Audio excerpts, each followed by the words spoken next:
Welcome to the Nomad Network, your first stop for complete and comprehensive Chicago Bears football coverage. Dive deep into analyses, updates, and all things Bears. Subscribe to our YouTube channel today and never miss a beat. Thank you in advance for your support. We promise to bring you the best because together we're unstoppable. Go Bears.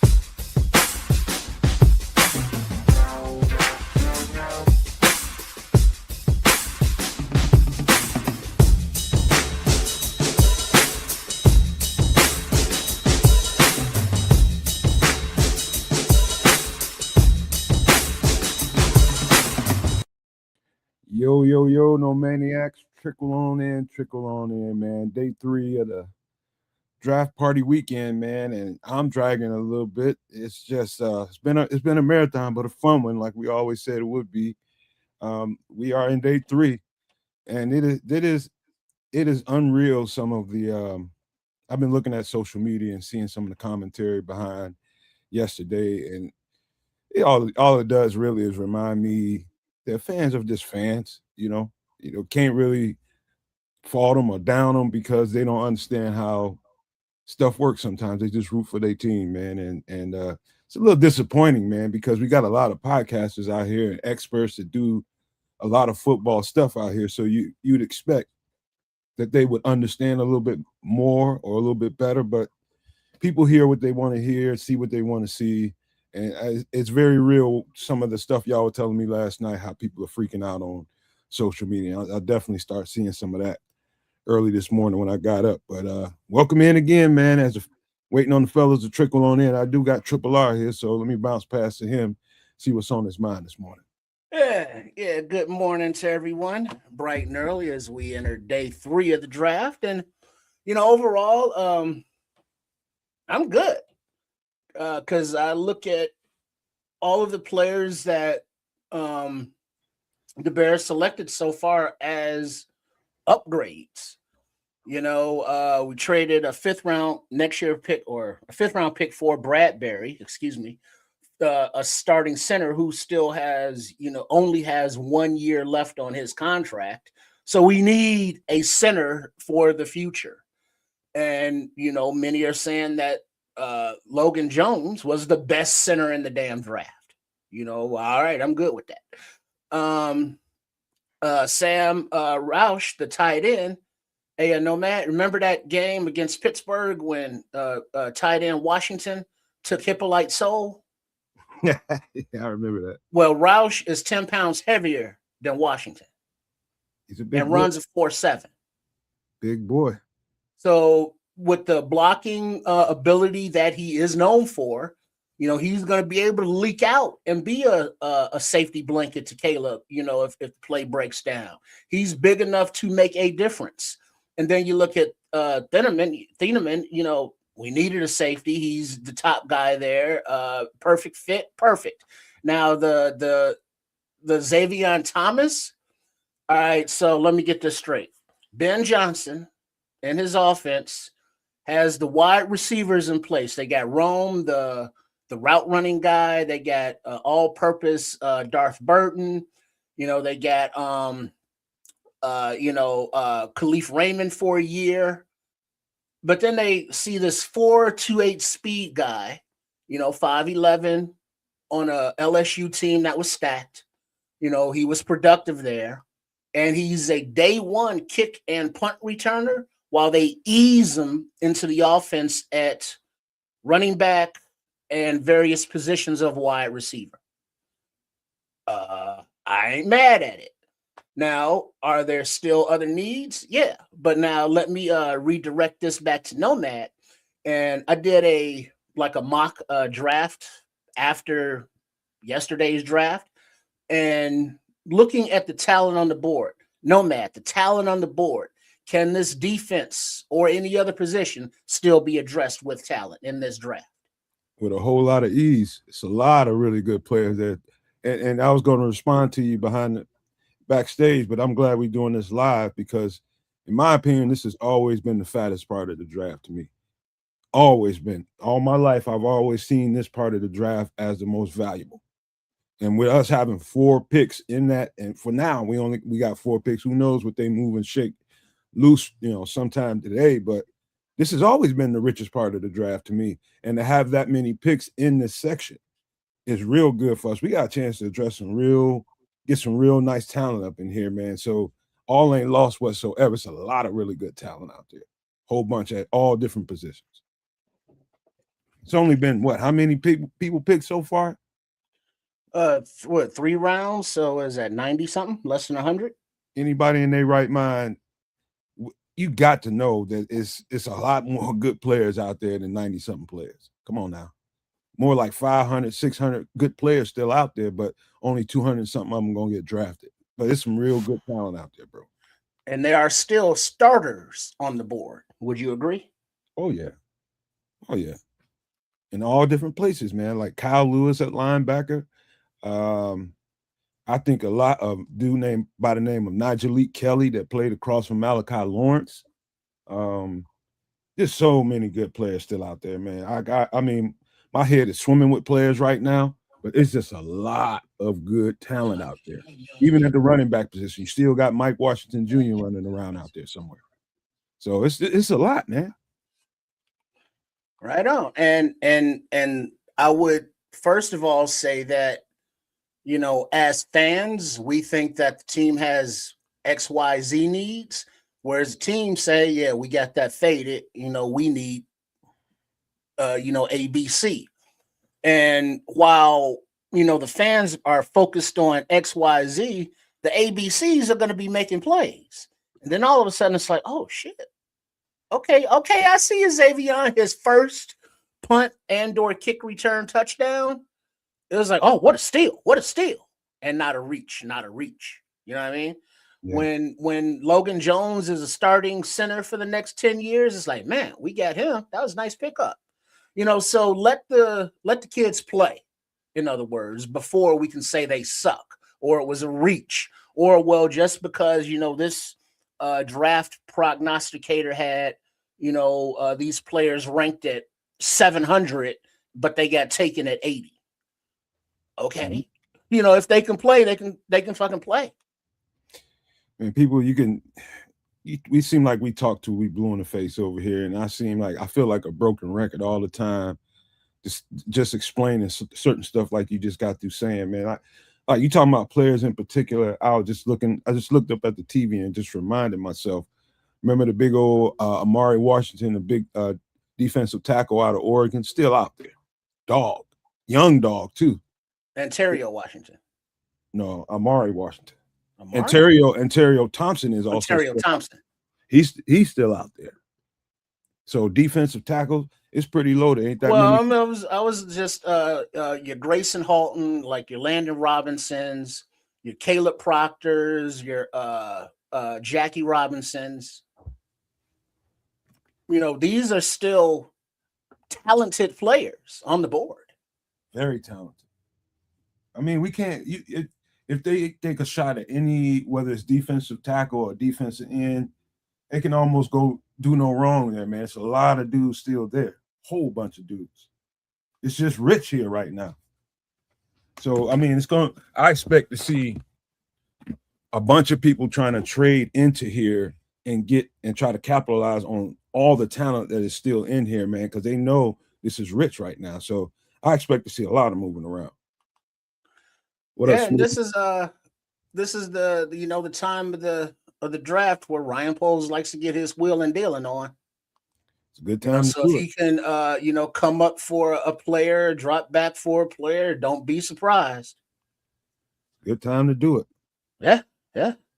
And I'm not mad that we didn't give up future capital to move up to secure a defensive end or tackle or whatever, because there's still others on the board. So, we're good. And I was looking at I saw the his presser this morning that he did last night, and there's a lot of people in there, questioning him about, okay, what's your mindset here? Why are we picking this kind of talent when we need this? And when he got to the edge conversation, it was pretty clear what we've been talking about over here. Maybe they think that Austin Booker is about to turn it up a notch, and why at this point, whoever gets drafted at edge, which I do think they're going to get one, he won't be a starter. He'll be a supplementary player. And that's because they believe in what Austin Booker can bring to the table. They believe in Shamar and what he can bring to the table, and on and on and on, man. So they're gonna add a piece to that room, but I think they expect Booker to have a huge season this year. Well, you would say that because why? Because Ryan Poles keeps saying it. It's like he keeps telling us, hey, we want to increase our team speed. Check. We want to fill in positions with, athletes that our coaches, who we all, trust and believe in, want to develop in their mold. Check. He keeps saying, hey, Montez Sweat, Austin Booker, those are our guys. We believe a healthy Shamar Turner, Deo, and the free agent signings, those three pieces that they added to the D-line, we are comfortable with that. And he never said that they're not going to still add.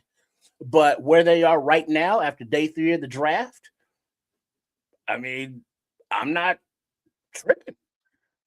And Smitty's funny as hell talking about the Bears fans drinking Ripple this morning with no shirt, one shoe on 35th and State. I mean, because people are melting out, the same way they melted out last year. It was like, wait, why are we taking Colston Leveland at 9? We got Cole Kmet. Oh, that means Cole Kmet's getting traded. No. Why are we taking Luther Burton? He fell to us, but we got wide receivers, and we see the difference that he's made, and that he made, DJ expendable. So let the process, play out, and we can't judge it until they actually play. So, whatever draft grade you get, whatever ranking you have these players, none of that means shit no more, because it's going to show and prove on the field. And if this team can come together and win, everybody who's a draft prognosticator, who's doubting the vision that this team has, they're going to suck it, unless they're right. And then, Poles and they all get fired, and then we start all over again, another however long. But if I reiterate, if you believe in good, better, best, if you believe in Ben Johnson and the staff he put together, if you believe in the development of the younger players that we got last draft, all of which contributed it all the way down to the 7th round, when it was like, well, we got to take Ashton Genty in the 1st, didn't address running back until the 7th. And it's like, people are loving Monangai. So, hey, let's go. Bear the fuck down. They don't know what they don't know. One thing I do want to point out, I told you why I never did get around to doing a whole bunch of tight ends as far as putting them on the show, but I did a lot of evaluations on the side. They just didn't make it to the show. Like thinking about Sam Roush's tape. And what I was trying to convey to everybody last night, I'm going to repeat myself. Think in the trenches is why we got Sam Roush. Think trenches. Basically, it's another offensive lineman that can catch the damn ball and run. That's what he is. And so when we start thinking about how we can unlock this offense and give, even you don't have to think long. I mean, his tape is real impressive, man. For a guy that big, he can really run. He shouldn't be able to run that fast. For a guy, he's almost damn 300 pounds. Right.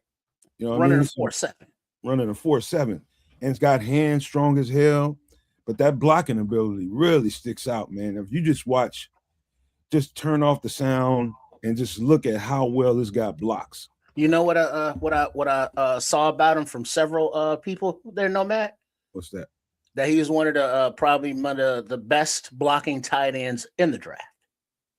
I'd say if he might have been the best that I saw. I can't think of one really since you mentioned that. Now that you say that, I don't think I saw a better blocker than him. I think I could say that. So arguably, Ben Johnson, as much as he likes to run multiple tight end sets, and we have two tight ends, Komet and Loveland, both of which play a lot, and we got nobody behind them, of note. And between Smythe and Carlson, they played like a quarter of the offensive snaps last season. So Roush is going to get some tick. It's going to be at fullback. It's going to be at tight end. It's going to be at both sides. And he's going to make a difference, I believe, with this team. So having the best blocking, theoretically tight end in the draft, cool. Having a wide receiver 4.2 speed, cool. Having a starting safety, cool. You know what I mean? What are we upset about? I don't know. They just again, they see certain names that fit their sensibilities ain't there. But man, Ryan Poles, he addressed that too. And something I didn't know, but I knew we use it a lot. So we was top 5 in the league in 12 and 13 personnel. Now we're gonna probably go to top 2, 3 in the league, maybe number 1. But that is going to help tremendously. What we want to, you simplify the game that way, and make a defense make decisions when you have that many tight ends that are all live. You got to do different things defensively, and when they start doing that, they start adjusting to it. Now you can take shots. Mm-hmm. Now you can take shots because you're going to be either they're going to play in a safe, soft ass coverage where it's easy to find the holes and just dink and dunk that on down the field, or they try to match up man to man, and people are going to be one-on-one all over the place, and we got weapons. So that's the conundrum. And then also they have made note, Ben Johnson has said specifically that he did not like the way the receivers did not scramble drill, with Caleb Williams last season. So that is a point of emphasis for Antoine Randall, wide receivers coach, to teach to these wide receivers. But then if you also look at the skill set of a tight end, Roush, a nice short area safety blanket if things break down. He will move with the quarterback whichever way he's scrambling. If you look at Xavier Thomas, he's got that speed and he has that awareness to go with the quarterback on those scramble drills. And I saw a comp of Xavier Thomas of Sproles, Darren Sproles. He's built like a running back, man. You know what I mean? So you get him the ball at a 4.2 speed, let him do what he does after some development and training. He's behind, I guess, Khalif Raymond right now, which is fine. A veteran, 1-year free agent. You bring Thomas along, you have him returning kicks and punch. You bring him in for a few gadget plays, until he's comfortable in the offense. And then you phase him in more and more and more, just like they did Loveland, just like they did Burton, just like they did Monangai. So we see the development process this coaching staff has with the young guys. They will throw them in the fire, but they're going to, let them get a little warm first before they just throw them out there. For sure. I mean, being from the school I went to in college, man, again, we ran the West Coast system, and that had plenty of verbiage in it. It's a lot to understand and know what your role is in it. But in order to be real good in whatever your role is, it's best to learn everything. You know what I'm saying? Know what everybody's supposed to be doing. And that's a whole learning curve that all these guys are going to have to, some of these guys, it might take them a little longer than others. I think that was happening with Luther early in the season. He just didn't have it down cold yet. And so you start to see him get phased in more and more and more as the season went on. That was just his learning curve happening. Same thing going to happen with these guys. They get in there, get the playbook, and you're going to have to go through a lot of ups and downs just to get it to where the coaches feel comfortable putting you out there in situations. And so I just know that from experience that's a lot. And apparently this offense is even more thick with verbiage than even the one that I played in. And it was a lot. And so it's a whole thing. So it might take a little bit of time before we see all of that manifest. What's the name? Learning curve. Oh yeah. Big time. It's a big one. So they gotta go through that. And but the elephant in the room, or the pachyderm on the premises, if you will, is will the new free agents that the Bears signed on the defensive line, Gallimore, Street, and Lynch, are they going to be a bigger addition to what we already have? With the guys getting healthy to stop the run and rush the passer. That is the concern, we have as Bears fans, because they were asked at that last season and haven't done any visually notable upgrades to that, even though they did bring in 3 free agents. But the process is still ongoing. We got, what is it, rounds 4, 5, 6, and 7 today, and then the UDFAs will be signing on tomorrow. So I mean, there's still plenty of opportunity to upgrade positions on this team. So y'all chill. I can't wait to see the UDFA class, man. I cannot wait. Because it's how many UDFAs do you think be like, how did this dude not get drafted? It's going to be a ton of them. The only thing about the UDFA class is those guys have to decide where they want to go. So if you really, really want certain guys and they look at your roster and they're going to look at a team and say, okay, how much of a chance do I really have to make this team? And not only that, might I get a chance to play given the roster depth that they have? And so you got that going on too. They'll still be able to sign some people. It might not be everybody that they want because of how much depth we might have here or there. Yeah. And we're about to get richer here in a minute. I think it's since Ryan Poles has been here, he's had his issues with the 3rd round picks and, yada, yada, yada. But this team is much, much more talented than it was 3-4 years ago. And the players that we are, drafting now are more targeted specifically for positions for this coaching staff. So as they zero in on the talent that they want to develop, we can only think and hope that they're going to build on that division championship from last season and keep it moving and take the North and not give it back, as always stated by Poles.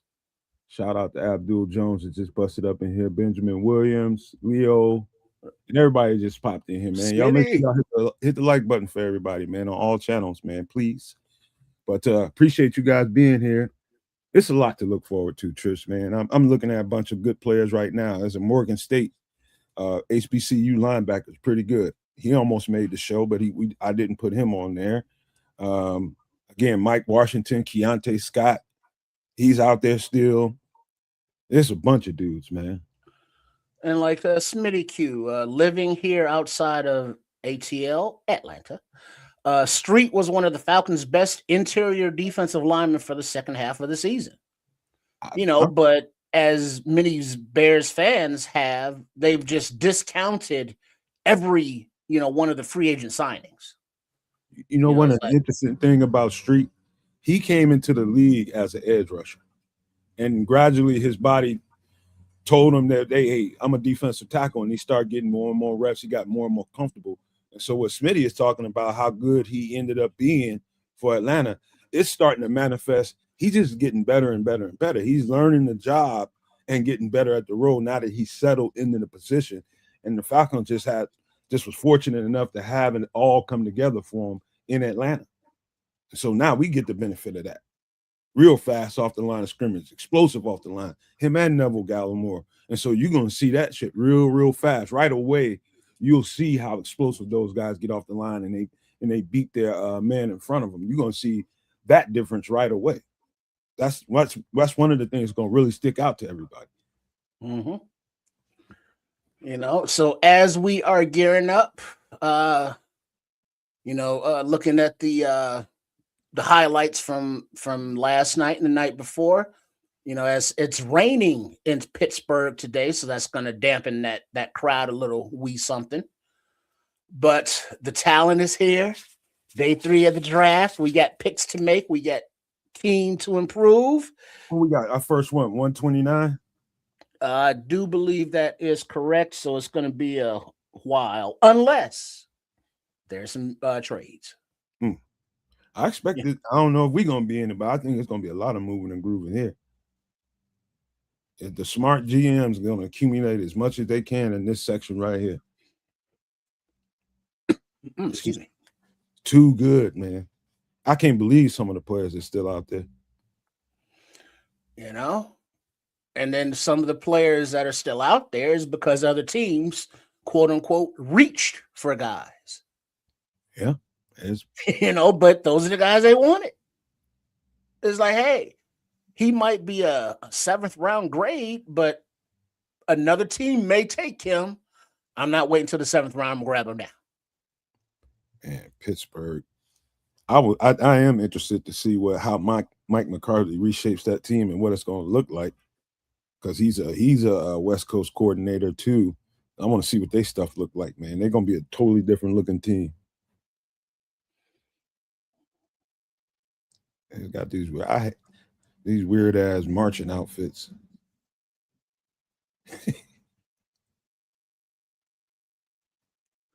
All right. Oh, and shout out to Dr. West. He was going to try to join us today for the draft stream, but he had a little something come up, and so he's unable to make it. But he sends along his regrets and his regards. Nothing but love for the doc, man. I know you'd be here if you could be, man. We appreciate you anyway. What up, time 1888? Appreciate it, bro. But yeah, man, it's ready to get this thing going, man. Yeah, they they got a stage full of high school kids now talking about something. You know, Goodell, I don't know. You know, they ain't not picking no picks right now, so that's all we here for. Goddamn! Oh, that's college kids. It's University of Pittsburgh. Like, there's a goddamn dude over there with a full ass mustache. He's only 17. Oh yeah. They time 188 says, shout out to New York Giants and Harbaugh put in the Giants on notice. 11, the NFL know that defense is important. Letting the NFL, yeah, that's what he does, man.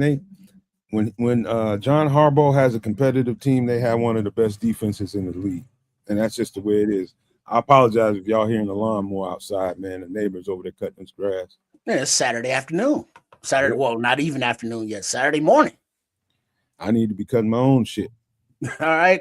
FYI, round 4 is about to begin with pick number 101, and the Las Vegas Raiders are on the clock, of which is 5 minutes between picks.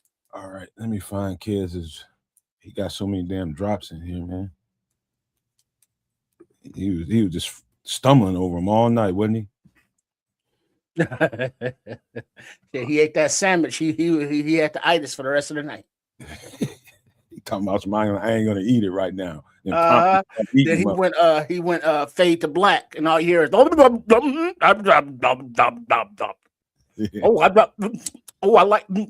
that pick. Smitty said, "Man, fuck that grass, no man."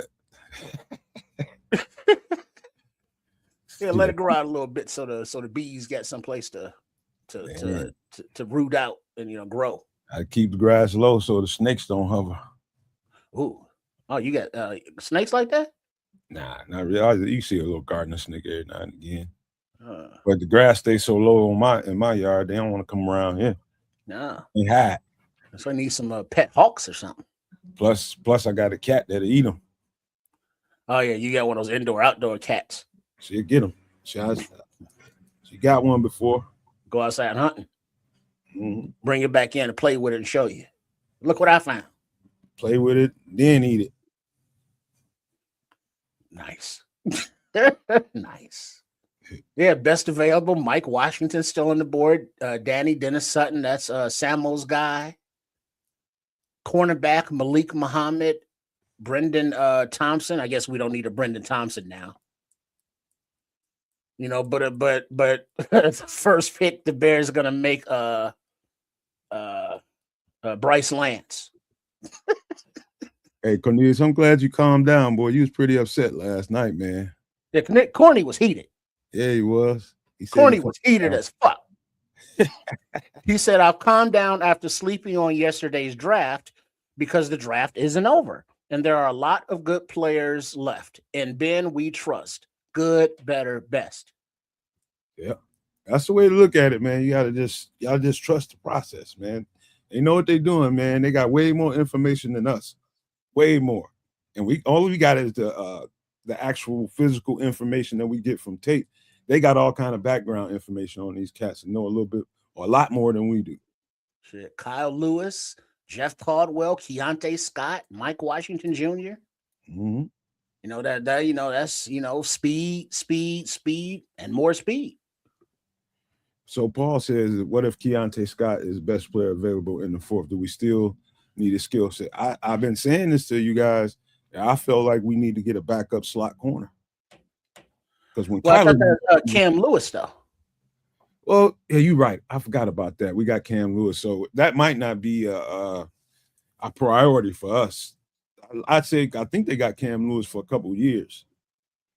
So, I mean, maybe not in this draft. I don't know if Keontae Scott, he might be high on their board, but I don't know if that makes sense right now. What up, AC? What up, AC? Let's see. Brendan Thompson, Jalen Farmer, Chandler Rivers, Skylar Bell. Man, Duke's got a nice edge rusher. Long. Can't think of his name right now. He's nice. Oh, big up Time. I'd rather listen to you guys and I'd rather listen to you guys and brothers on YouTube that have sports podcasts and listen to the same old people on ESPN and Draft Day say the same old thing over and over and over and over again. Big up. They do sound like broken records, but we appreciate that Time. Mm-hmm. Kid, you got another sandwich?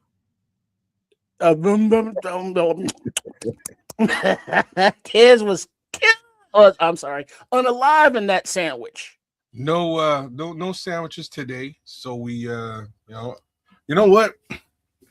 The hour time changed. Wait, hold on. Mongo. Oh, we're ready there? Damn. Okay.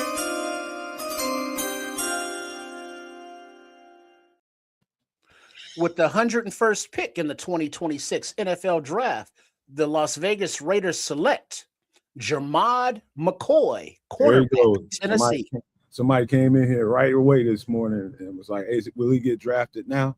There he goes, first off the board. Yeah, he suffered a knee injury in January of 2025 and missed the entire season. By the way, kids, I'm not going to do that drop no more. I had my finger on it already before you got here. So what are you saying? I'm not going to mess with your drops no more. Okay, all right. No problem. I'll run them. These Raiders are starting to look actually pretty good. I don't know what about the Fernando Mendoza thing. We'll see how that shakes out. Like, hopefully it pans out well for them. But the rest of their selections have been, high caliber talent. I really can't knock any of what they've done here today. Well, let's see. Corny, I watched a lot of Xavier Thomas clips. Xavier is a bigger and faster Tariq Cohen. He's a weapon, y'all. A real one. And I think those are the and that's something that Ben Johnson has been missing. A weapon like that could take the top off. That dude is, when I tell you that dude is jacked for a little guy, I mean, that dude is jacked. You know how built Steve Smith was? As a little guy, he's built like that. This cat is nicely built, man. I mean, he looks like a running back and made just like a running back. And they'll use him in all kinds of different ways that way, too. Yeah, I mean, if I'm sure Corny will attest because he looked at the some of the highlights, but Xavier, taking handoffs in the backfield, in arounds, the jet sweeps, the orbit plays, where he's coming out of the backfield and might get matched up on a linebacker. Yeah, that ain't gonna work for the linebacker at all. I remember us talking about this, kid. You should remember us talking about how one of these little bitty, Wait, check that. Mongo. Oh, here we go. Damn, like the second I switch off.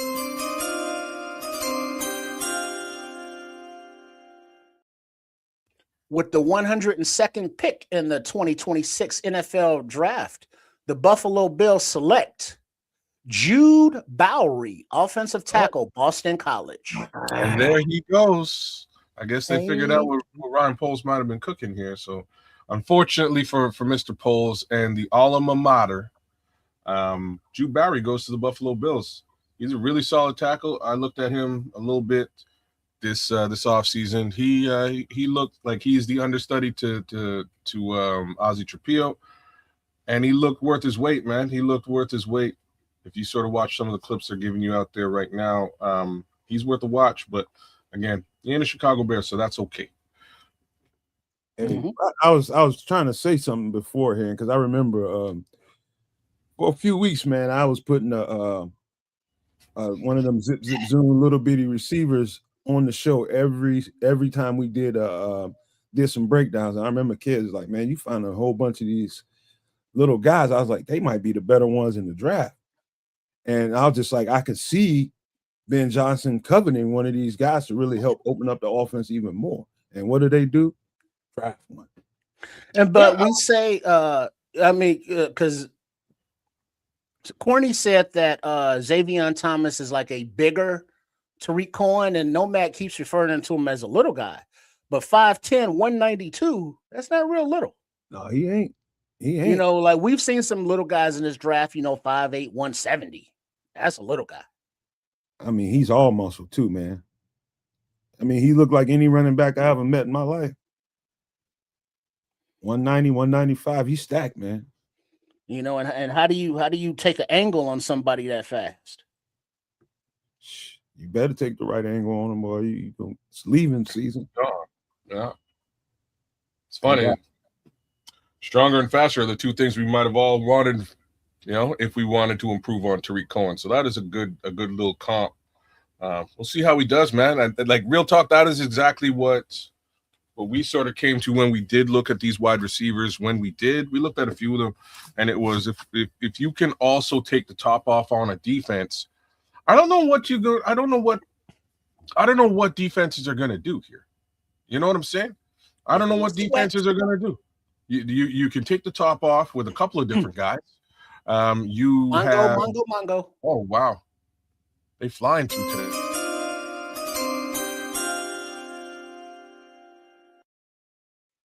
With the 103rd pick of the 2026 NFL Draft, the New York Jets select Darrell Jackson Jr., defensive tackle, Florida State. That's one of them big DTs we've been talking about, man. There he goes. He's probably one of the more dominant noses in the draft. Yeah. He's really dominant. Yeah. Watch these DTs start to come off now, man. These DTs, like I say, super deep. I still expect there to be one available at 129 where we select one or two. Well, wow. I'll tell you this, kids. If I have my druthers, which I don't, but like your Grayson Halton, your Landon Robinsons, your Jackie Marshalls, there are still some players at D tackle. Yeah, and that's why I'm not so mad. Like everybody's all mad and shit. So I'm not mad that they may not have gone and dealt with the trenches early in this draft. The trench talent was decent early in the draft, and there's really some notable talents to talk about. But right around here are some very high caliber talent that that might allow, it kind of allows you to be a bit more luxury with the first three selections. So Caleb Proctor, right on, true. Forget about it. There's one of the guys I'm really hoping we look at. So Grayson Halton, Caleb Proctor, Landon Robinson. There's a couple more that I'm really interested in at 29. So we'll see what they do. But I would not, like I'm saying now, I would not be surprised if you see a certain Mr. Claiborne wind up on the squad at 129 either if he's available. Oh, running back. I'm looking at these names come off of here, and it just reminds me we tore this draft the F up, man. We tore it down with the breakdowns, man. Because all the people we broke down is coming off the board in like succession right about now. All right, and it's not being announced yet, but the Cardinals, their pick is in. Then on the board at 105, you got the Los Angeles Chargers, and then the Texans at 106. So I'm gonna guess it's Keontae Scott for the Cardinals. Yep. They've been all over the place so far in this draft, haven't they? They got a running back, they got a quarterback. That's because their team is hurting. But look, I actually, the one thing I do like about the Cardinals is I like Jacoby Brissett in a Cardinals jersey. I really have to say that. I don't know if he's the end-all be-all at quarterback, but I like what he was able to pick up and do last season. It was kind of interesting. Let's see. Leo is saying not only running back Claiborne, but Noah Whittington. I didn't look at Noah Whittington. I'm not sure. I didn't check him out. I really like Claiborne though, and I really obviously I like Mike Wash. He's still on the take. Well, Mongo. Yes. Come on.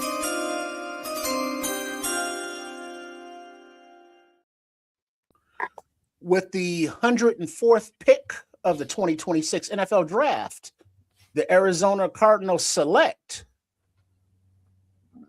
Caleb Proctor, defensive tackle, Southeast Louisiana. Mother. Who just said Caleb Proctor? Damn it, True. Damn. True Pilgrim, you did that. Look, these guys are going to come. Like I said, there's going to be a run on DTs right about now. They're going to start to come flying off the board because I guess teams kind of clued into the fact that this particular draft was a little bit overstocked at the Sam, DT. I'm gonna be pissed off, boy. I'm kind of pissed off right now too. But just wasn't Proctor, quote unquote, ranked below a lot of the tackles that are still on the board? Yes. So does that mean that the Cardinals reached for Proctor? Hell no. So it depends who you ask, right? If you're asking a draft prognosticator, yes. If you're asking Nomad, no, because Nomad will draft a UDFA here. But you will. The reality is it's a talent, and if you see what you need to see in that talent, man, just gonna swiftly kick me all in the ding ding. But you tell me you won't. Man, what do you mean I'm gonna draft a UDFA? I don't even know what that means. It means that if you're scouting talent and you see what you need to see, you get your guy. You're the type of guy who will go deep and scout talent and find I know what you're getting at, Cal. I'm just BSing around. Okay. But right. if you believe in what you see, a person you might consider as a UDFA is totally different than what I think of. 100%. And this is what Ruben Hippolyte was last year. It was like, who's this guy? They saw something, they drafted him. In my opinion, we ain't seen it on the field yet, but maybe we see it this year. Who knows? It's a mid-round grade for Proctor, but he's still a fair amount behind Paul than like a Grayson Halton or there's some other names there, man. I'm sure I could probably get into.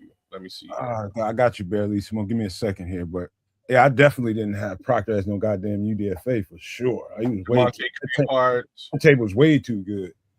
Rayshawn Benny, Bryson Neeson, Nick Barrett, Cameron Ball, like all these guys for the most part were listed above Proctor. I think Dante Corleone was also listed above Proctor, but in the end, if you look at that tape, Proctor jumped off the tape like you wouldn't believe. So I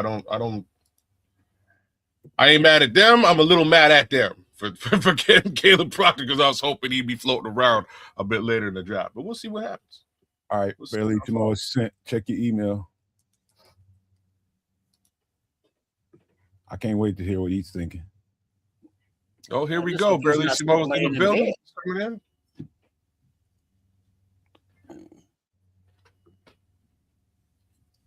He's coming in. Yeah, he's from sunny England. This is prime time for him. Yeah, it is. So now all of a sudden we gotta all have some toast with some pork and beans on it. Oh, bangers to make you feel welcome. Bangers and mash. It's been too long since he's been here anyway, man. It has been.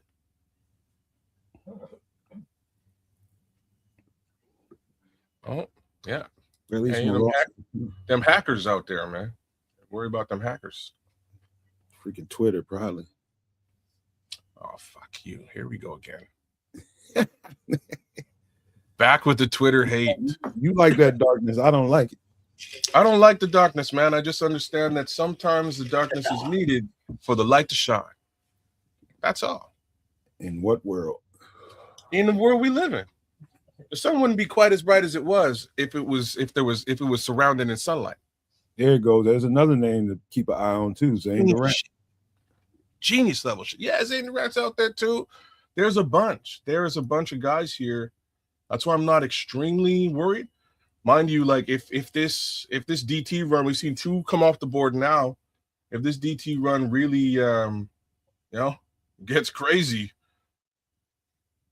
it could get crazy.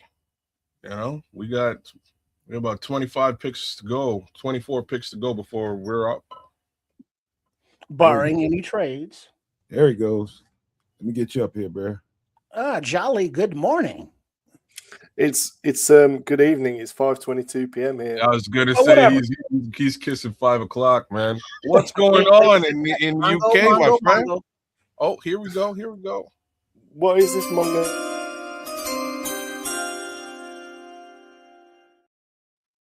All right. With the 105th selection of the 2026 NFL Draft, the Los Angeles Chargers select Brennan Thompson, wide receiver, Mississippi State.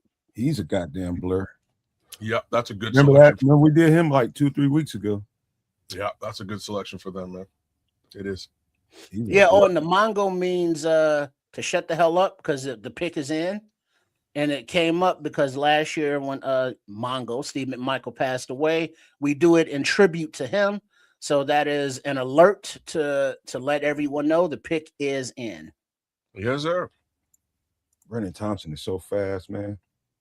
Yeah, he's a blur, man. So what do you think, Carlissimo? Are you mad? Are you happy? Are you excited? How are you feeling about the draft so far? I don't necessarily have a problem with the players. I do have a problem with where we took them, and the draft capital that we invested in it. So I mean, for me, those are my issues. The players I'm not too unhappy with, but where you drafted them it's a bit much for me. You probably talking about like the taste of the sausage, you just don't like how it's made. No, what he's saying right now is like the perfect thing to say, because I totally understand what you're like. So if we're talking about the center at 57, yeah, basically, right? That's like 5 centers back. He's like 6th center listed. Xavier Thomas, for example, he's a guy that in mock drafts I was drafting between rounds 5 and 7, the end of 7, and I saw him as like a day 3, that kind of range, 6 or 7. I wouldn't have been mad. The things that he does well, he's a fantastic kick returner. He's explosive as hell. No wasted steps at all at the top of his stem. Easy separator from coverage. Mongo. Oh.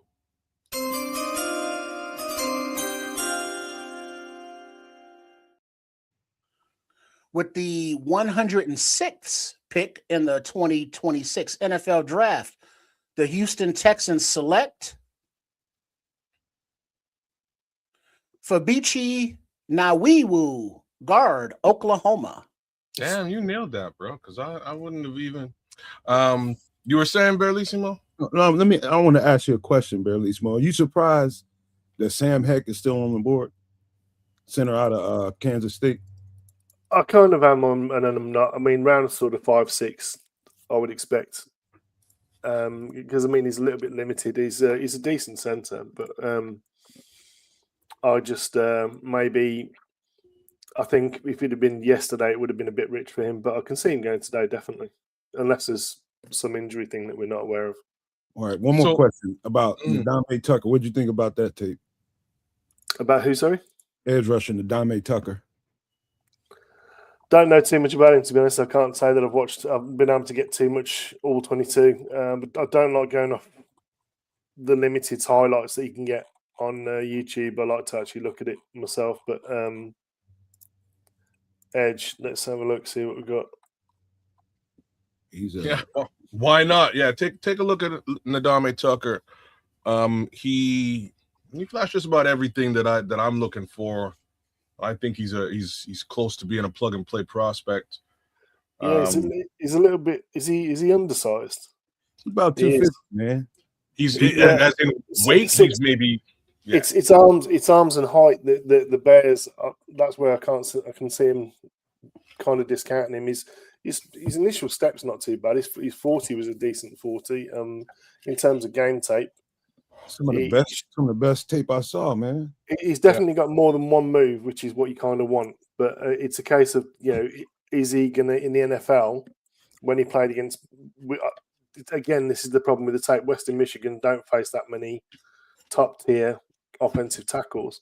So when you see him go against somebody at Western Michigan, it's not necessarily the same as it's going to be facing an NFL offensive tackle. So the two-way goes is fine, as long as he's not getting an independent hand stab in his chest, because they're going to have the arm length to be able to sort of just fend him off, and then that two-way go that he's got, which he does have. Now wait a minute. That's going to be a bit more of a struggle for him. Wait a minute now, because I know how high you were, and I was the same way about Marshawn Nealon coming out of that same conference, the same team, I think. And the same kind of football play. I think Marshawn might have been a little bit bigger. Maybe. Yeah, I think he had a bit more mass in his ass, if you get what I mean. Nealon. So I think that's where the difference with him. But like I say, I mean, I'm not discounting the player. I think if you got like if you're still looking like round 7 and he's still there, then he's definitely worth a flyer. I mean, it's not someone you necessarily want to take a risk and see if you can go UDFA with. I mean, if you want him in the building, by all means get him in. But I think there are still guys available that I think are actually could be reasonable defensive ends. If he's anywhere around 7, he shot some damn body and they just finding out about it. He ain't got no business being in the 7th round. Well, guys that take over him at the moment, like Josh Josephs is still there, Danny Dennis Sutton's still there. LT Overton's no for me because he's more of I see him as a 5 tech end, like a 3-4 end. I don't see him as being another guy that doesn't get a lot of love, but I like him. Is Mikhail Kamara. Have you had a look at him? Oh yeah. We broke him down probably 3-4 weeks ago. Yeah. I like him as a player. I like Max Llewellyn's a bit. Yeah, he's got the size and mass. He's not got a great deal of pass rush stuff, if you get me. But another, there's a D tackle. I want to see if you got your eyes on him. Young cat, Amari Washington out of Oregon. Yeah, I mean, there's a lot of defensive tackles that are still available that I like, but like the guys that I like that immediately to hand, Xavier Harris, Grayson Holton. He's my one. I had him. I wouldn't have been upset with Grayson Holton if we'd have picked him round 2. Yeah. Zane Durant. Xavier is from Mississippi, right, or something like that. LSU. Okay. I know he's somewhere south. So a lot of people know him because of the block kicks, but he's actually a similar physical makeup to the guy that the Vikings took in round 1 in terms of the size, mass, abilities, what he's able to do as a defensive tackle. He's a bit tall. I think he's like 6'7". Holy shit, he's 6'8", 330, bro. I'm just looking at him right now. He's a load, man. He's got ridiculously long arms. So if you think about sort of Chris Jones light, I'm not saying he's Chris Jones by any means, but if he works at his craft, he's certainly got the speed, he's got the strength, he's got the mass, he's got the levers, he's got the violence in his disengage because he can win. He can win with that sort of that one arm club. He can win with a push pull. He can win with an arm over, which on the inside is pretty good to have. Someone who's got massive mitts as well, 10-inch hands. How's his pad level? Don't make those comps around kids, man. He'll try to put your ass in effigy. So pad level, as you'd expect with someone at 6'8", if someone gets to his chest first, he's going to struggle to keep it down. But he doesn't play high, if you get what I mean. So Mongo. He doesn't come off high.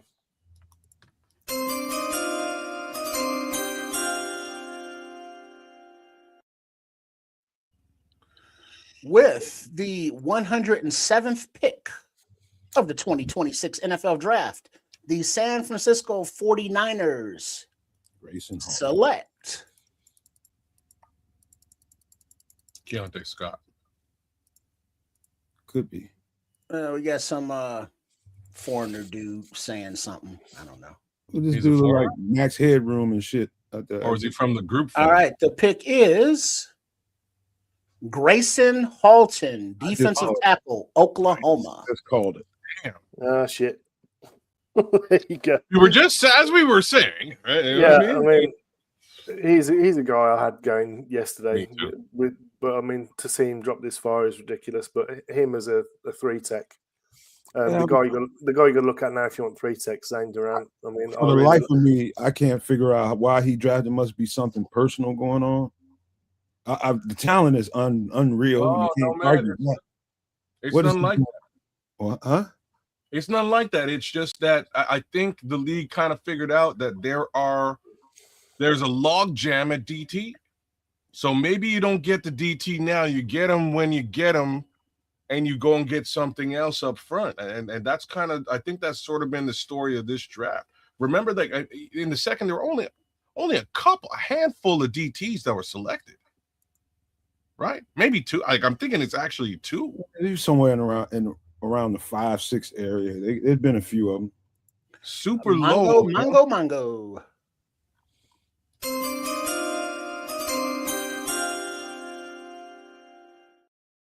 Damn, they ain't playing. With the 108th pick in the 2026 NFL Draft, the Denver Broncos select Jonah Coleman, running back, Washington. He was all right. We looked at him. Great vision, man. I know that. Yeah. Reminds me of the kid that we used to have out of Virginia Tech. Similar sort of player to him. Virginia Tech. Yeah. Oh, yeah, oh. I can't remember his name at the moment. Khalil Mack. Not Khalil Khalil. Herbert. Khalil Herbert. Yeah, reminds me of him. Okay, I see what you're saying. So he's not going to run away from many people, but he's got decent lateral agility in the hole kind of thing. Mm-hmm. Runs with a decent pad level. He's a thick Good little spin, bastard. good boy. shoot, Yeah, good jump cut. Tiny He's thick feet. too. he doesn't mind running behind his pads either. So which that's the one thing about Xavier Thomas I wasn't speaking about earlier is that guy. Don't be surprised if on third down he's the halfback. Mongo.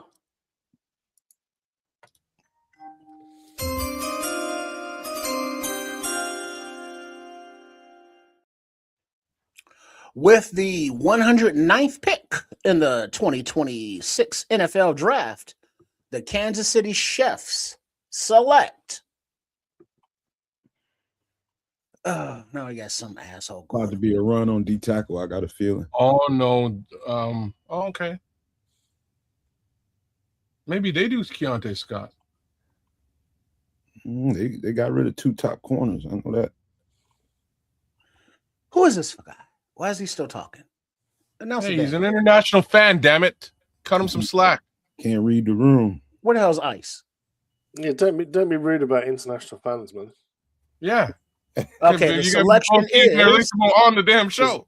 Because we're gonna have a problem, you know what I mean? the selection. Jaden Kennedy, safety, Oregon. Okay. Yeah, he's a decent player. He is. He got some good range on him. Smart, I think, is the word that comes to mind when I watch him. He's not necessarily gonna wow in any athletic trait per se, but he's just a smart player. And that guy sort of just has a knack of ending up at the right spot. Wait, there has been a trade. Cincinnati, who was on the clock at 110, trades the pick to the Jets, who are now on the clock, and the pick is in. Oh, the Jets are going to get the corner. Oh, but they grabbed the corner already. So I don't know what they do here. It's a pretty good running back market still out there too, man. Yeah, well, they got Breece Hall, man. They don't really need one, but maybe they're looking at a committee thing. You know what I mean? Keontae Scott's a number 1 guy. Jalen Farmer, Chandler Rivers, Skylar Bell. These are some Kuiper's best available. Ephesians price sock is out there. I think he has some real good tape out of Washington. Love him. Yeah. Really good. I think he's a really good fit for us as well. Mm-hmm. Yeah, Ephesians price is definitely a. I would not have a problem us picking him. Hey, did the mustache get drafted yet? Huh? Rodriguez? No, Jennings Dunker. Oh yeah, he went. Yeah, we talking about him last night. Oh yeah. Yeah. Oh, You scared for your life. that goddamn Jameson last night. A guy, if you want like a flyer pick, a guy that is still out there that I like, offensive tackle Isaiah World. Yeah, I really like the Isaiah World tape as well. I really We did him this week, wasn't it? No, or was it this? Yeah, it was later. I actually looked at him much earlier than we did our tape. I like Isaiah World a lot. I'd mocked him to the Bears early, but we'll see. We'll see how this goes. They still could use a tackle. I'm a little surprised that Josh Josephs is still out there. That's the edge rusher from Tennessee, right? Yeah. Yeah, I know he ain't a fit for us. I didn't think he was. Yeah, I didn't look at it. He's small though. He's kind of on the edge. He's a little bit light, Yeah, and a little bit short, but his arm length is certainly what they're looking for, and his wingspan's what they're looking for. He's long as all shit. Yeah, I know that. Danny Dennis Sutton's the guy that I think still like. I see him like a third round, but a lot of folks like him. Sam likes him a lot. Samuel likes him a lot. George Gums Jr. looks okay, but personally, I find both of these guys more developmental than anything else, man.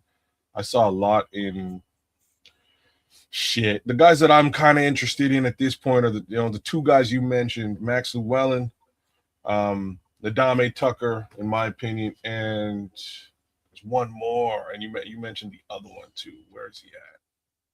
Damn. Oh, they must have him.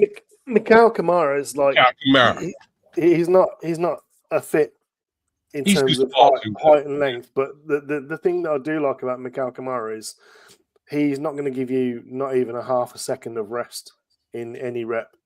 He also has strange bend, right? Like he kind of gets down underneath in a way that you wouldn't expect. Yeah, so one of his go-to moves is like a ghost step. Yeah, which is showing the inside, and then he dips and goes around the edge. So he sort of stunts towards the inside, and then sort of dips and goes around the edge, and he gets really low. Yeah. The other thing, he's got a really violent disengage with his hands. Really good with his hands. But I like him as a pass rusher. I do too. I remember watching this tape and going, man, he's such a little guy, but holy smokes, does he bend and get underneath you in a way that is hard? That's the superpower, kid. The fact that he's packing a lot of weight. He's about 265 and about 6 foot tall. That's a lot. He's just a shade over 6'1", and he's high 260s. And it's all lean mass as well. So it's all muscle. It's not like he's been eating the burgers just to get the weight up. It's he's well put together. And there's the Bishop. And when you I don't see you yet, Bishop, but when you get in there, you feel like you're right. Just give me a thumbs up. Yeah, give him a second to get. You got no visual. Yeah. Jags have taken Jalen Husky. Did we miss a Mongo? No, it's still on commercial. Oh, okay, cool. Yeah, and Barrelissimo, we don't announce the picks before we do Mongo. All right, sorry. Mongo. Barrelissimo J. Fox. How's your feed so fast in the fucking UK, man? How is it so fast? It's crazy. It's not. I'm not watching TV. It's people I follow. Okay. I don't have some secret source. Yeah, because I started looking at Jordan Schultz on Twitter, but it seems like he's kind of slacking off today. Yeah, but Mongo.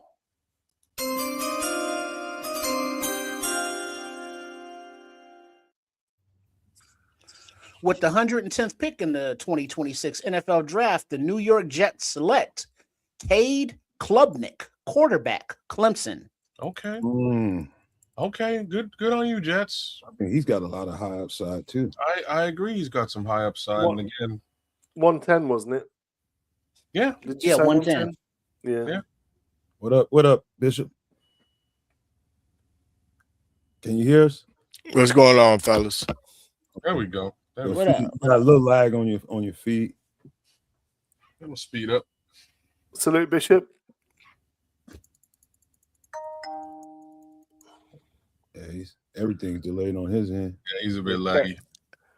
K Club. What's going on, what's going on, my brother? How are you? Me, I'm all right. He's a bit How you doing? You good? Man, some of our let me see who I got. Yes, sir. I'm doing well, man. I'm doing well. Let's see if I got some of these players in here still. Keontae Scott, if he falls, Why do you think he has fallen so far? I don't have an answer to this, Doc. I got a few player cards in here. At least I'm gonna see what you think about some of these guys. I can only think age is the only reason that he's fallen. But You say age? Strength of strength of schedule. Isn't it? No, strength. What do you think about Bailey? Yeah, he's like, isn't he 25? I think Kate is 25. He's a fifth year, isn't he? Oh, that's why. This ageism going on in the NFL. That's what's happening. I believe so. He's either 24 or closer. All right, Mongo.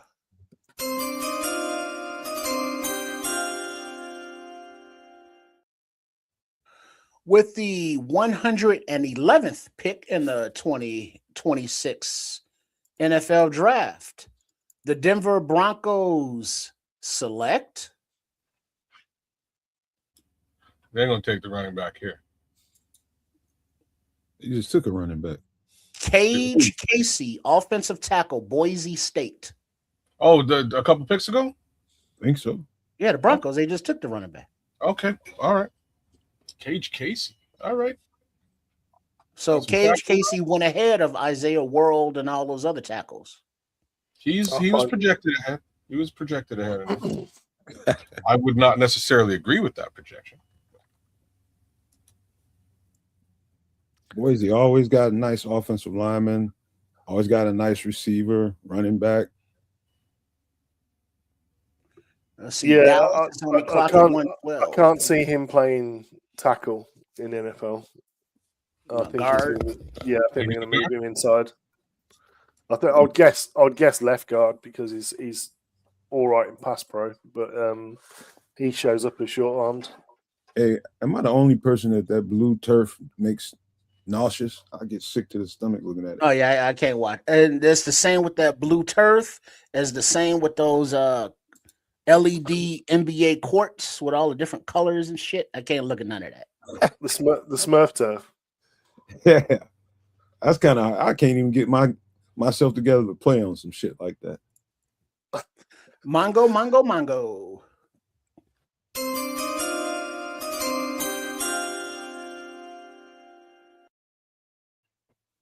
With the 112th pick in the 2026 NFL draft, the Dallas Cowboys select Drew Shelton, offensive tackle, Penn State. He's all right, but again, I think he's someone that's going to probably move inside. Yeah, I think he fits a power system better than anything.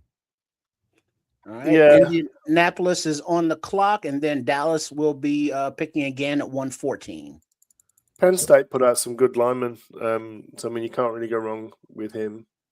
It's a massive dude. I know that. Yeah, he's a big boy. You talking about Anchor? Well, he got a trunk on him. He's got a bit of nasty to him as well. You know, Oh, yeah. He likes to put people down. Oh yeah.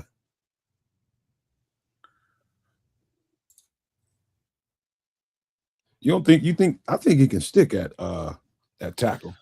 Yeah. I mean, it's just a case of what are they like with the old arm conversation. But he's definitely got the feet for it. Yeah. It's just he's a little bit late on his hands for me.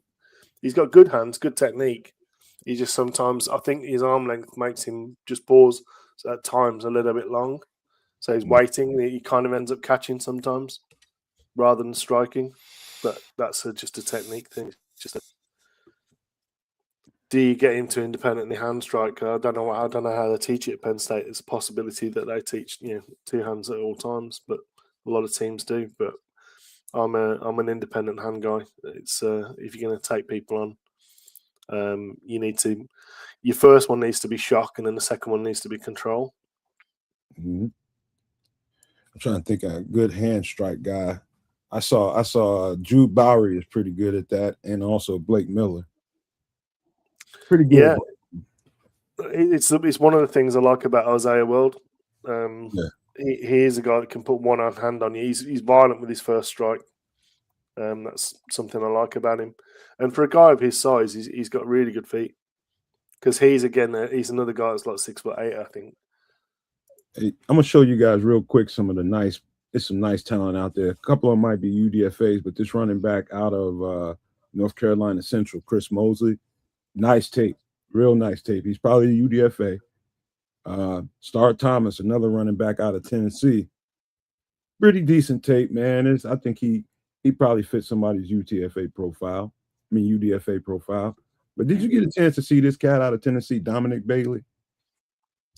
I think he might get drafted. I didn't go that deep in because I was looking at things that I thought Bears would be taking specifically. I didn't really go that deep on running back.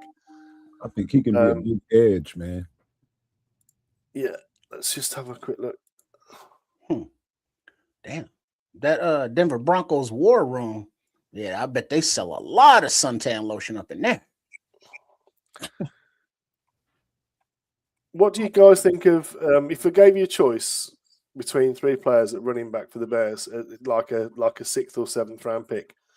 Roman Hemby, Catherine Allen, or Jaden Ott? Who would you go? Because I think there's still. Say the names one more time. So, Roman Hemby, the goal line specialist at Indiana. Catherine Allen, who's a bit of a do-it-all, but and then a guy I like, Jaden Ott, Oklahoma. I think Ott is the more well-rounded of the bunch.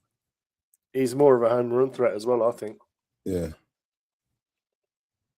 I like Rasul Faison though. I think he's from South Carolina.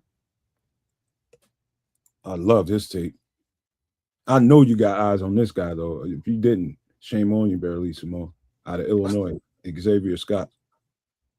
Yeah. Well, you think they're going back to the well for safety again? I mean, we need depth.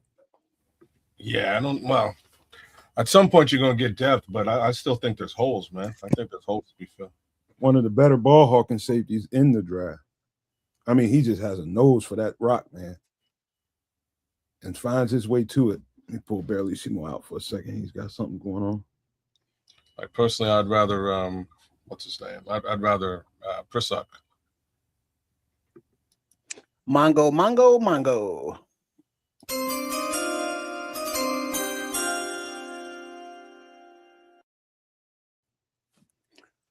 With the 113th pick of the 2026 NFL Draft, the Indianapolis Colts select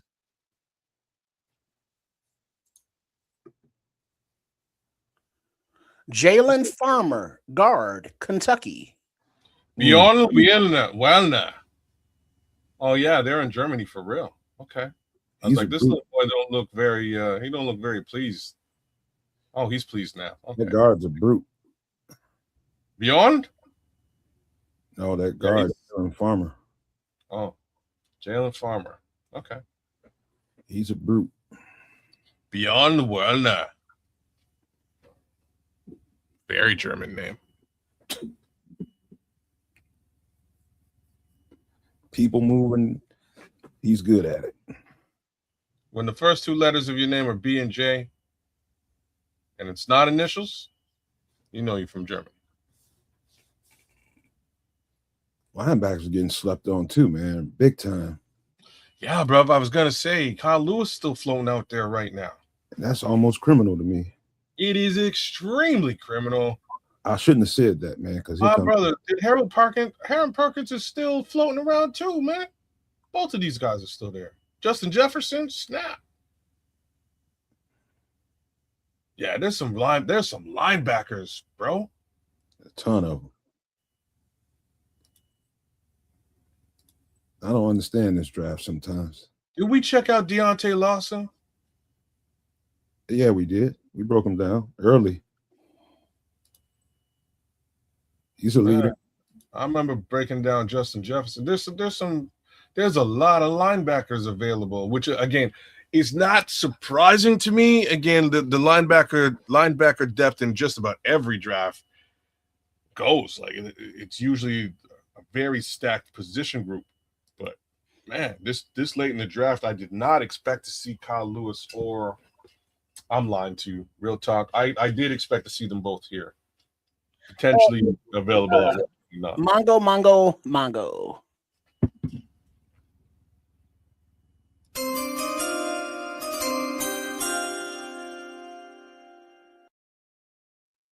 With the 114th pick in the 2026 NFL Draft, the Dallas Cowboys select Devin Moore, cornerback, Florida. Oh, now they're getting disrespectful now. You're getting tall. That's a tall glass of water right there, that corner.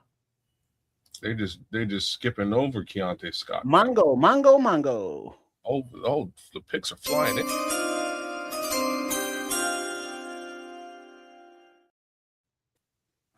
With the 115th pick of the 2026 NFL Draft, the Baltimore Ravens are selecting Elijah Surratt, wide receiver, Indiana.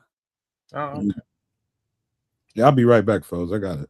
Okay. Mongo. Holy cow.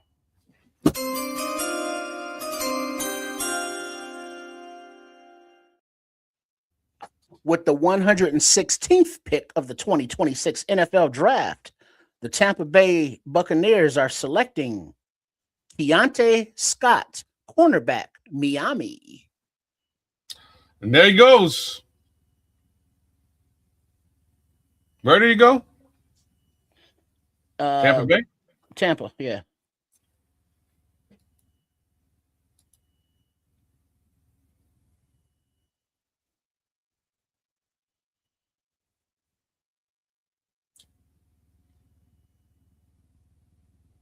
That's why that pick came in so fast. I was like, oh, y'all left him on the board? Mm-hmm. Like, Oh, we're going to run that card up. Yeah, right now. You got the different corner? Okay. Clearly don't think you need a nickel.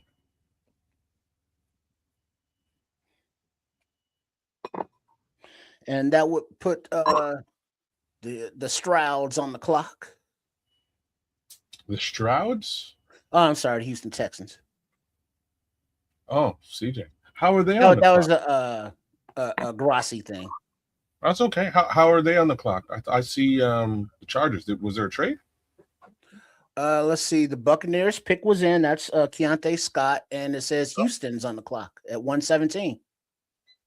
I'm looking here, and I'm waiting for this pick to come in. For Buccaneers? Yeah, I'm still waiting. No, I know, but I'm just saying it's got the Chargers listed here as the next pick, which is weird. I'm looking at Houston. Yeah, there must have Detroit. Been. Yeah, I got Chargers in Detroit, so there must have been a trade here with Houston. Houston must have traded up. Yeah, they maybe not have announced it yet because they still haven't announced the Buccaneers pick. There's that, and there's also these picks are flying in. You know what I mean? So go figure. What I miss? Keontae Scott. Yeah. Who got him? Tampa Bay. Yeah, they know how to pick him. Yeah.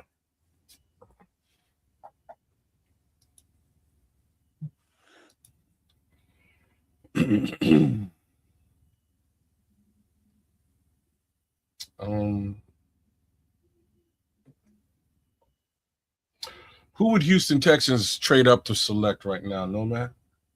What's that now? Who would the Houston Texans trade up to select? I think they need a receiver. I think they might have got one earlier. They're always looking for receiver help. I think they need another linebacker. So one of those two, if I had to guess. Who they trade with?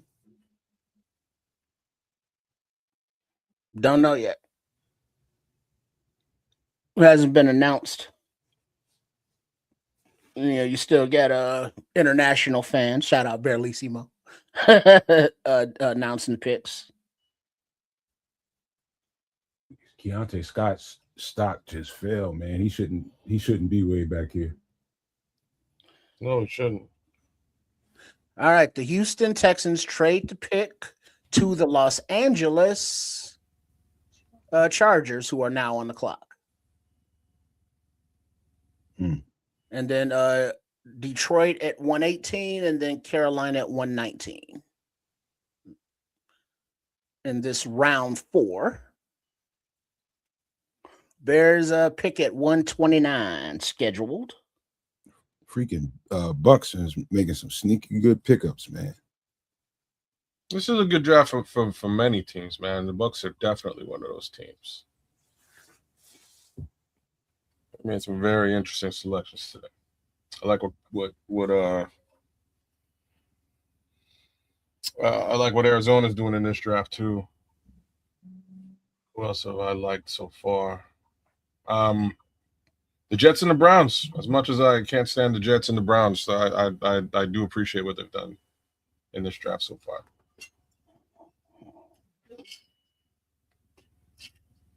Did I say FGB at any point? No. Not yet. You never can say that enough. No, I'll just throw that out there. And look who's here.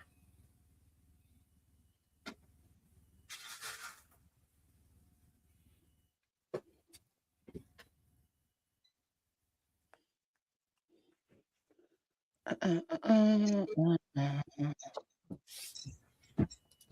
it's taking forever to get to our pick. Yeah, well, it just kind of slowed down there for a second after that trade. Because the pick's flying off there for a minute. Yeah. Oh, wait, here we go. Mongo. Yeah.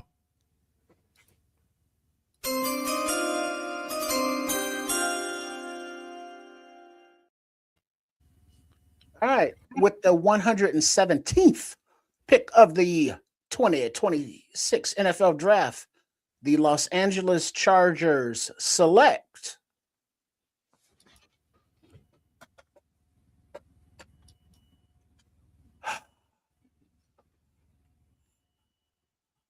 They're going defense. They're on the trenches. selection is for fuck's sake, he's still talking. All right, with the pick, the selection is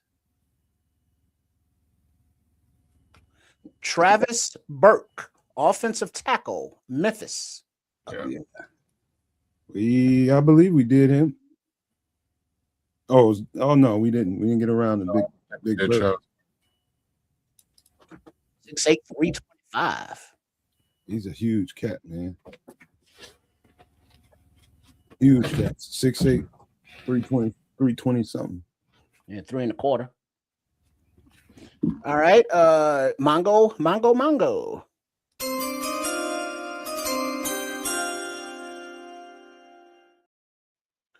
With the 118th pick, the Detroit Kitties select Jimmy Rolder, linebacker, Michigan. All right.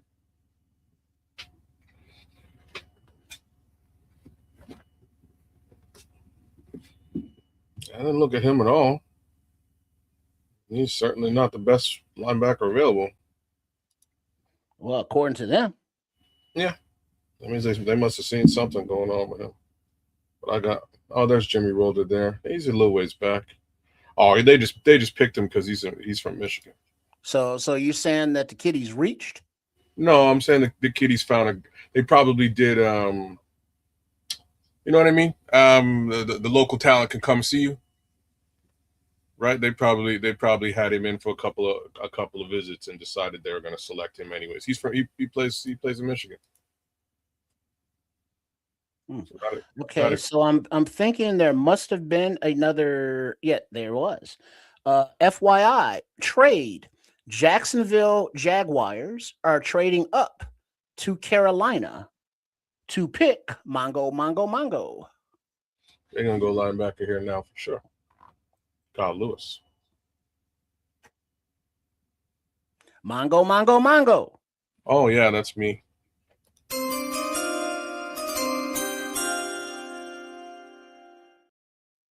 So after the trade with the 119th pick, the Jacksonville Jaguars are drafting Wesley Williams, edge from Duke.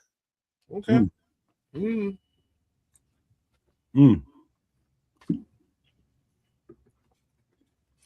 gonna get some of that shit, Ralph. Don't worry, about to get some.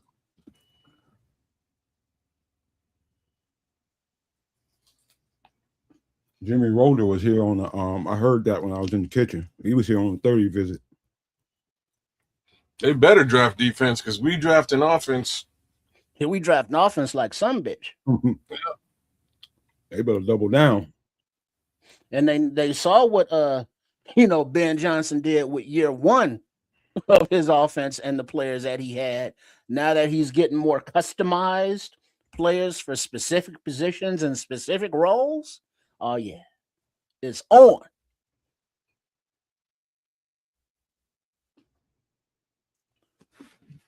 And speaking of, let's see, at 1:20 FGB on the clock, and then at 1:21 Pittsburgh. So we are coming up to 8 picks for where the Bears are scheduled, barring any trades, which we have yet to see thus far today from them. No, they traded back. They traded back at 60. Was today. Oh, fair enough. That was yesterday. Fair enough. Mm-hmm. Be nice. Let's see. Berlissimo, who's back in the chat, said he loves the Jimmy Rolder pick for the Kitties. Just found out our neighbor at our former house had passed. Sorry. Sorry. Wife upset, had to go. Condolences. Sorry to hear that, man. R.I.P. Isabel. Mm-hmm. Sorry to hear that, man. Yeah.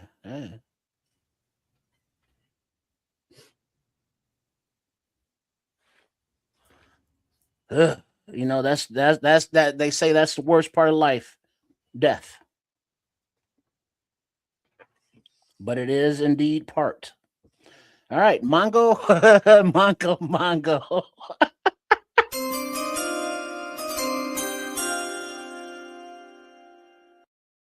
What is wrong? All right, with the next pick in the 2026 NFL draft, the who is this? Green Bay Packers select Danny Dennis Sutton, Penn State defensive end. Yeah, Sam gonna be good and pissed when he get here. Sam gonna be so mad. He good and pissed. Shit. Yo, so like y'all know that was personal. Oh, Denny Dennis Sutton? Yeah. That one's personal. That's like FGB, man. That's a Green Bay Packers. Mongo. Y'all need an edge rusher, right?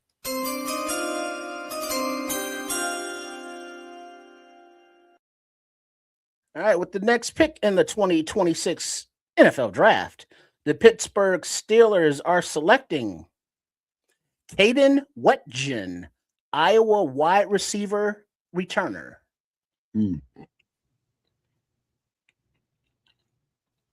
Little guy, I think. I'm beginning to believe that the Bears don't feel that they have a need at edge, bro.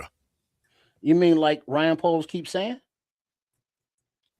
I mean, he didn't. He basically he laid it out last night in his presser after the draft. They got money invested in Dial, and they believe in Booker, and that's what they leaning on right now. If they add an edge, it's going to be later on in the draft for UDFA that they can develop. Other than that, they're not going to go out and they're not going to trade up to get nobody that any fan feel that they should go get.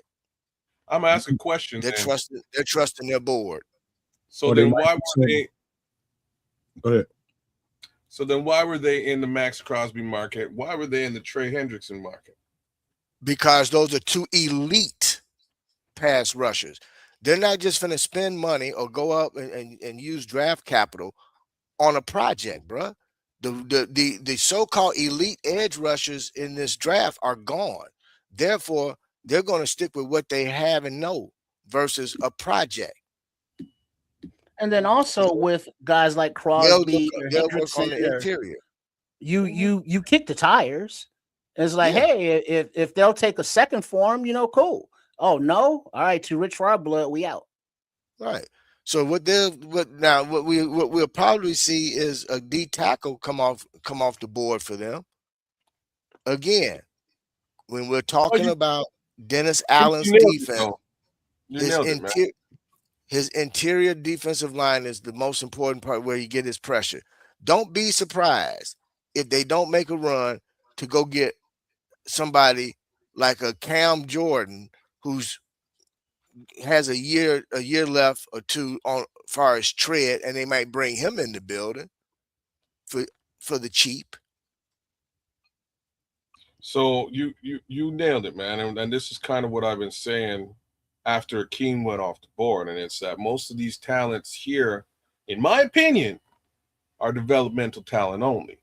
They're guys that you're, you know what I mean? You're not really going to put on your line are going to make a big difference year one.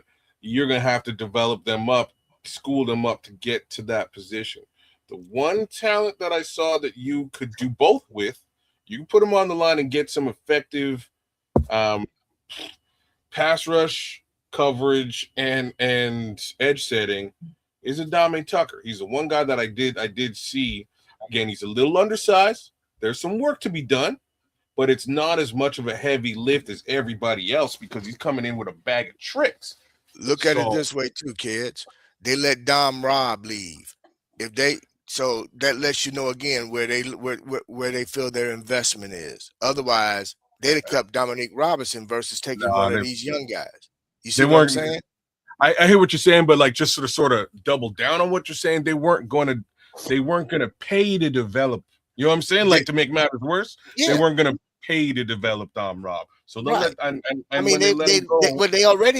already paid to develop him. They developed him enough for him to be able to go someplace else and get a year contract and get some more money based off of what they wasn't willing to pay him. So he's gonna if they weren't willing to pay him, they doggone not finna do that and take one of these guys. When again, if that's the case, they're gonna go and get a depth piece for the interior defensive line to put behind the guys that they just brought in doing free agency, and that's what they're gonna go from there. They're really banking on if they can lock up. Okay, we got a trade alert. The Atlanta Falcons trades their pick at 122 to the Las Vegas Raiders, who are now on the clock, and Mongo.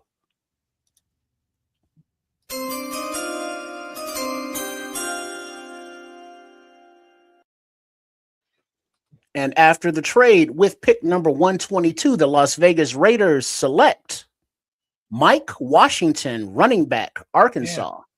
Why would you? Oh no!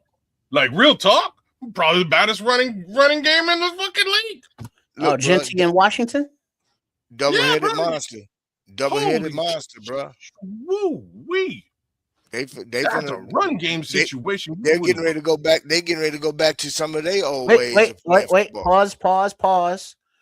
Right now, it says trade. The Bears have traded up with the Carolina Panthers. Oh no! Why would we trade up? Maybe they can work. Now here comes the interior defensive Carolina line. Wait, hold on. Let me just give you this information. We just announced the Raiders pick, so that means the Texans are on the clock at 123, and then that will put the Bears on the clock at 124 after the trade with Carolina. Go ahead. I think this is going to be your D tackle. Why would they trade up for D tackle? It's either going to be D tackle or offensive tackle. It's going to be a tackle. They're going to go probably D tackle on the edge. Oh, wait a minute now. Wait a minute now. 122. Okay. Yeah, no, we don't have 29.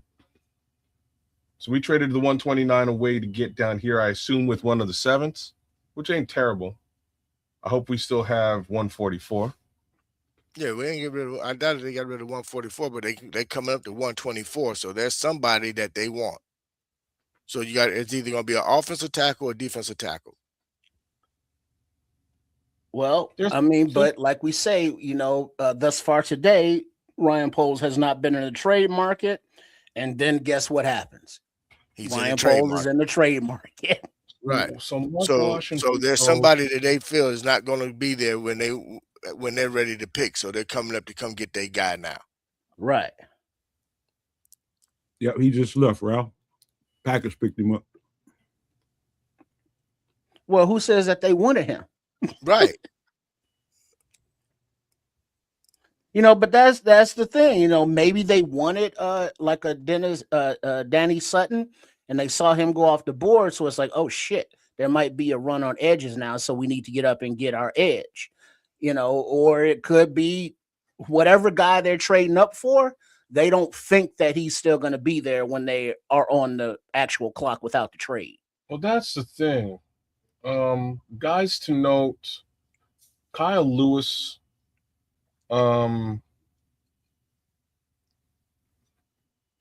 Xavier Harris.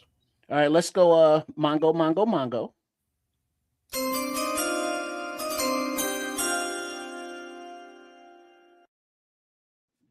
All right, with the next pick in the 2026 NFL draft, the Houston Texans select Wade Woodaz, linebacker, Clemson. You asked me what they might get. I told you it's going to be a linebacker or a receiver. I'm listening to no man sounding like Kez was last night with that sandwich. Yeah, I'm noticing that too. It's funny he teasing me about the sandwich. Girlfriend brought me some leftover wings. I only had 5 of them, but there's 10 of them in there. She got 5, I got 5. I'm pissed she won't give me them other 5. Come on now. It's like, come on, you only gonna eat 4 of them wings, girl. Yeah, 3. She only gonna eat 3. 2, 1.5. Damn it, and that includes the flipper. Oh, snap. You got mild sauce on them wings, no man? Man, I ain't had time to get no sauce. I'm just eating. He just going raw. Raw care. dog in them wings. I'm gonna give it to you with no trivia. Raw like cocaine straight from Bolivia. Hungry, man. Oh boy. Oh, but man, so is anybody else got the little butterflies and rumblies going on? It's like, who we picking? I'm not gonna lie. I'm not gonna lie. I'm a little anxious. Right? Like, let's go. I'm a little anxious. I'm not gonna lie. I'm a little anxious.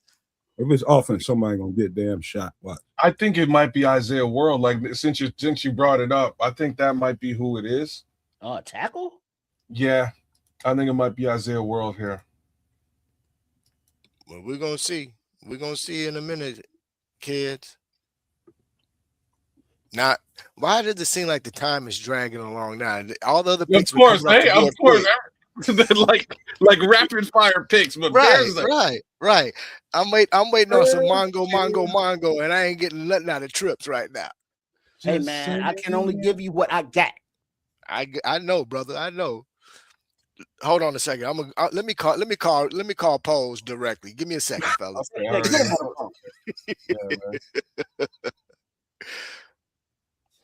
And ask him where his bike. Ask him where his bike's at.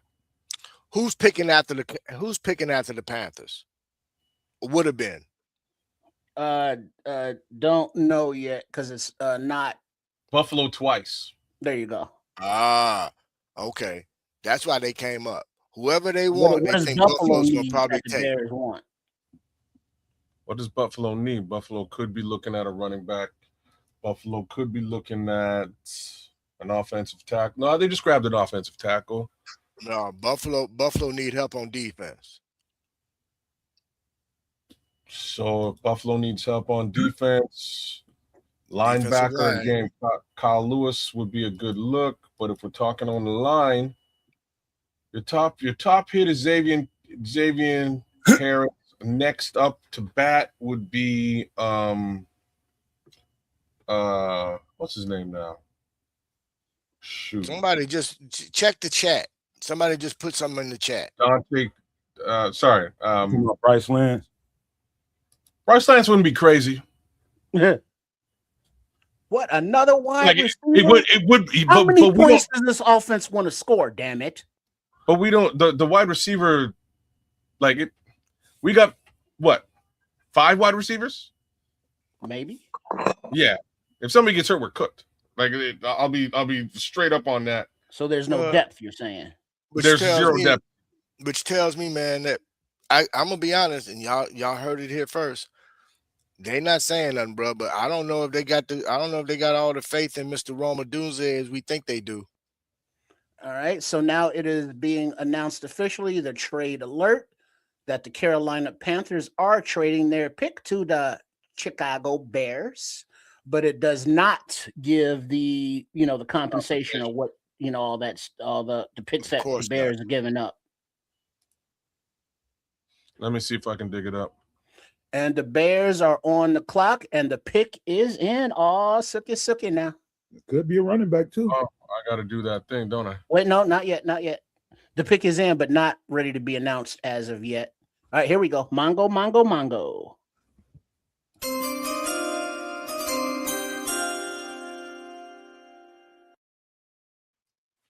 All right, with the 124th selection of the 2026 draft, the Chicago Bears select.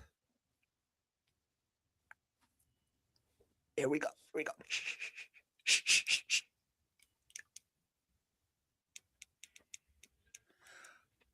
Malik Muhammad, cornerback, Texas. There we go. Slot corner. Okay. I'm really surprised they jumped up for that, though. Slot corner. But he's tippy top. Like, he's tippy top. He's the second guy on the list overall, as far as best player available is concerned. So not a bad selection. I'm sorry, Tariq. Tariq Stevenson? Think he's on notice? He been on notice, though. Come on now. Who, Kyler? No, Tariq. Oh, Tariq, yeah.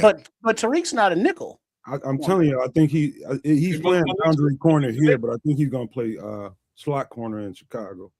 Just remember. Can't play slot. We got Kyler at slot. Just remember, Kyler can move. Kyler will move. Let's go, Mongo.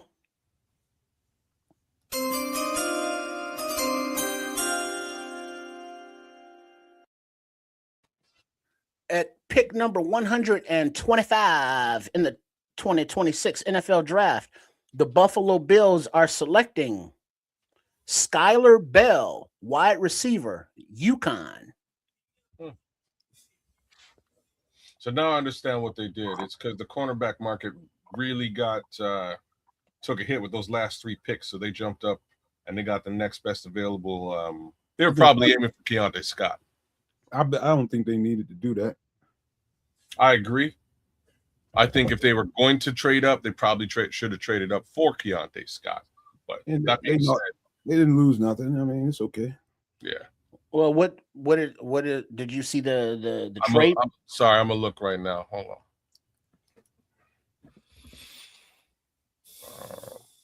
Let's see if Shefty posted it. No. Dude, so everybody's still talking about defensive tackle and edge. We take bruh.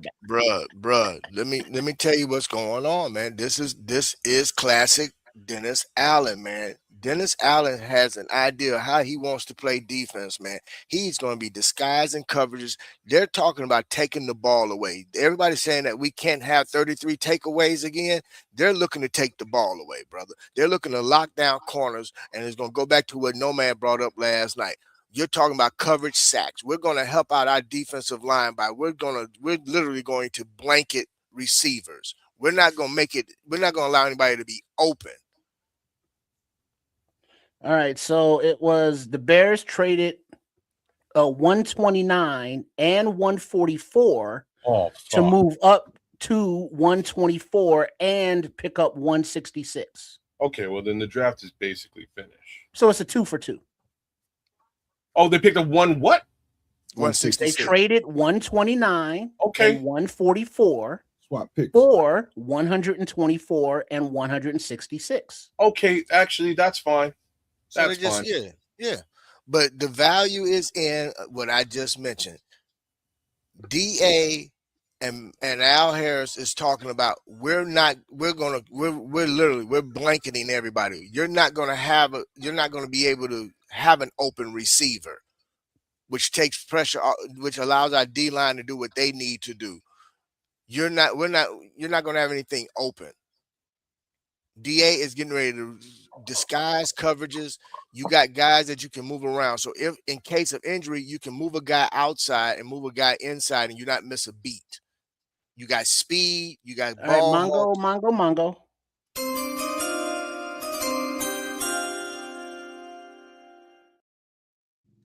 With the 126 in the 2026 NFL Draft, Buffalo Bills select Caleb Elam's Orr, linebacker, TCU. Nice. He's a good linebacker as well. Mm-hmm. Hitting, motherfucker. I know that. I told you they need help on defense. Yep, Joseph. Speed.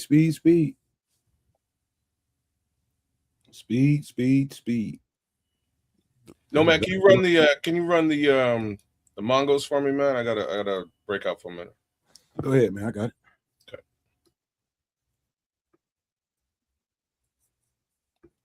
So yeah, the Bears.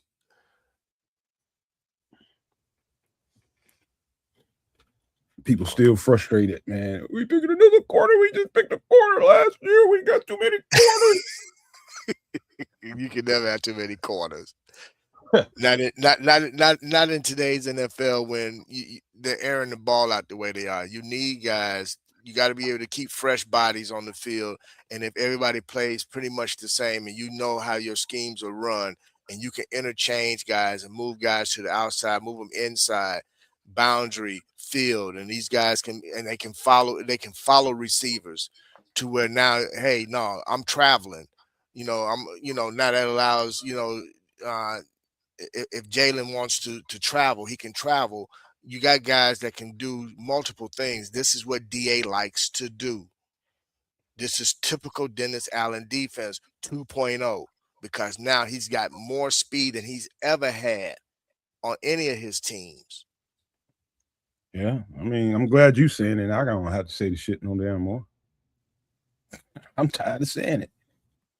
You got to understand where this is coming from. Sacks are good, but sacks happen because you got guys covered. We couldn't get to the quarterback because we couldn't cover a damn receiver. We couldn't cover a damn receiver. So, I mean, come on, man. So they're making sure that we can cover receivers. Specifically at slot corner. Yeah. I didn't expect us to have that big of a fall off when Kyler went down, but it was clear it was. And I knew they were going to have to. And they addressed that with Cam, bringing in Cam, I forget his last name, from Buffalo, but then they backing that up with some more help. So yeah, and think about it. CJ Gardner was a good band-aid, but he was one-dimensional, bro. You knew what his limitations were. So that's why they didn't have a problem with him leaving. The fans in here getting it. They get it. True Pilgrim knows. Let's see what True Pilgrim said. Malik Muhammad is a late first, early second round type talent. Love it. Man. Paul Rodriguez, Malik info 6 feet tall, 190 pounds, 33-inch arm length, 83rd percentiles of quarterbacks. He has a 4.4 40-yard dash, a 10-foot 10-inch broad jump, 91st percentile, and he's an underclassman. When targeted, the opposing quarterback has a 59.4% passer rating. He's a stud athlete, man. Look, he's a stud athlete. I'm gonna say this. And to be honest with you, hey Bishop, I wouldn't even limit him to corner. They might try something with him, try to do other things with him. Bro, I'm telling you, he's this kid, man. He can play free safety. Well, that's the thing, Bishop. And to Nomad's point, the versatility factor of all of the players on defense that are coming up. They can play safety. They can play corner. They can play linebacker. They can play safety. They can play defensive tackle. They can play edge. So if you have that versatility, now we are seeing what the defense is going to look like. it's going to look like a field full of athletes that the opposing offenses have no idea who's blitzing, who's covering, who's doing what. Right. And they all fast as shit. Right. All running Dude, 4.4s. Oh, I let's guarantee go. you. Mongo.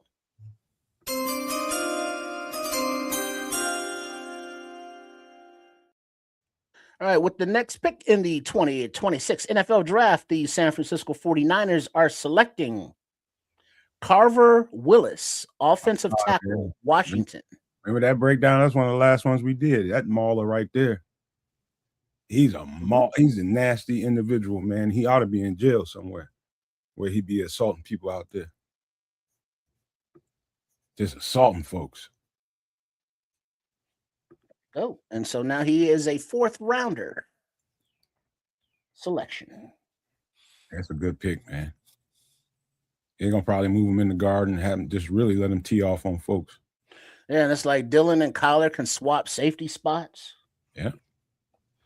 You know, and then it's like, all right, take turns blitzing, coverage. I mean, come on. Dime We coverage. see what they're doing. Dime packages is the best thing I can tell y'all. Yeah. Yeah, because it's not your quote unquote father's dime package with little bitty ass DBs.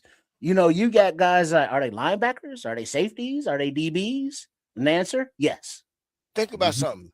How did teams attack us last year? They will spread us out. 4 receivers on the field. And we knowing that we can only cover 1 or 2 because we were literally geriatric when it come to covering receivers because we were too slow. We didn't have the flexibility or the versatility to do so. Now we have all of that. So now you can try to spread us out and we got you covered. No problem. We're not afraid now. Mongo.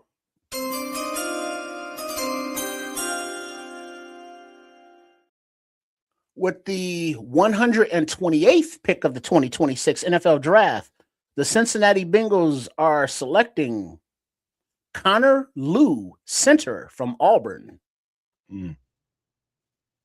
Good pick for them. All right, and that puts the Panthers on the clock at 129, where the Bears traded out of. Mongo.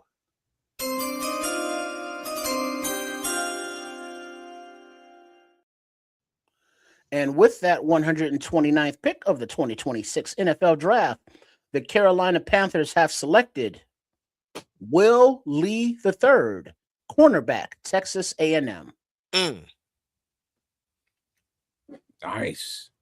So it looks like what is this, a run on cornerbacks? Remember that? Remember we did that breakdown trip early? Yeah. 25 games. This is so that puts the Dolphins on the clock, followed by the Los Angeles Chargers. I'm gonna put it back. We should be kind of defense for next couple of picks here. Yeah. This is DA's day. This is DA's day. Agree with that. All right, so if I'm correct, the Bears' next pick is 166, right? I think so.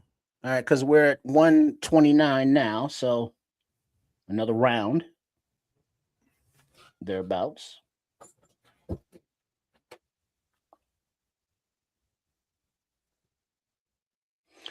You know, and that's the thing, though. I'm seeing a lot of comments that are saying, hey, all of the actual players that we've picked, cool.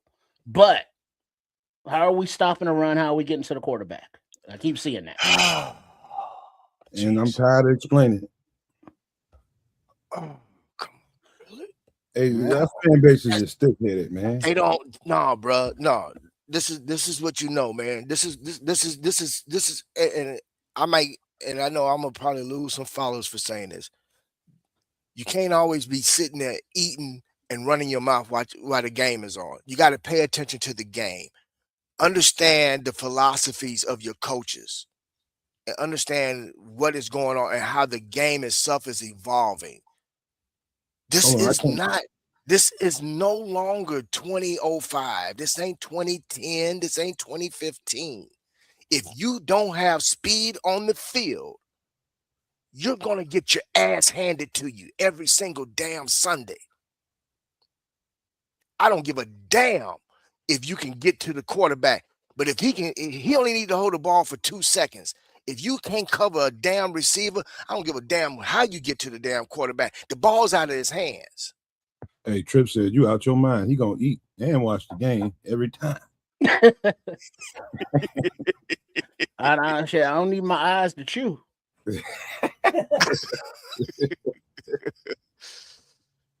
But I mean, to the point, yeah, if you now, are not getting burnt, like the DB were last season, and it's like, all right, hike, and it's like, oh, the pass rush is coming. Oh, damn, the ball's gone to a dude that's wide open, because Nashawn Wright's 5 yards behind him, or CJ's 5 yards behind him, or JJ was 5 yards behind him because he wasn't healthy. So increasing the team's speed was definitely a necessity, a priority. And now how is Malik's speed time? He's fast, right? 4.42. So yeah, so now we can cover those slot receivers and all that, giving time for the pass rush to make a little more hay. Zay Frazier's somewhere around that mark, running around. He out there too. Don't forget about him. Dude, he 4'3" and 6'3", long arm, and he's a press corner. Out there just running around Lake Forest somewhere. Mm-hmm. Are they gonna? Yep, Mongo.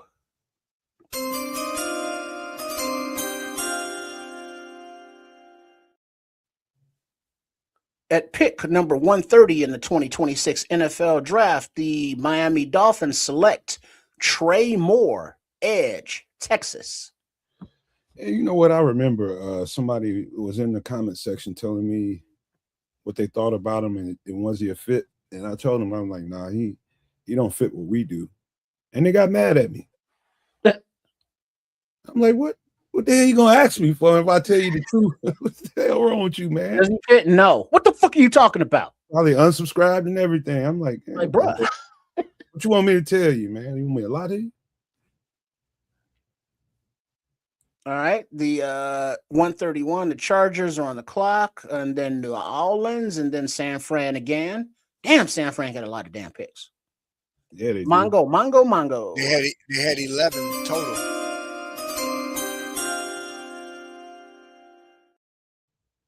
With pick number 131 in the 2026 NFL Draft, the Los Angeles Chargers select Genesis Smith, safety, Arizona. High on that dude, boy. High on him. But here we go, man.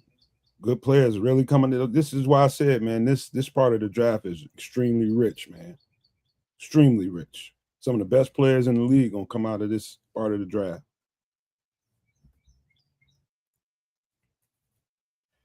They can't help where they get drafted. I know there's some bad boys. Yeah, and once you are in the building, and you could be a UDFA, you could be a first round pick. Does any of that matter? No, not a little bit. Once you're there, you're there. It's about what you can do. And for those that are not sold on the drafting and scouting powers of Ryan Poles because of his third round history, I counter with, look at his UDFA history. It might be better than the third round. And considering the amount of UDFAs we're going to need that acumen. They drafted well late too. Like 7 rounders.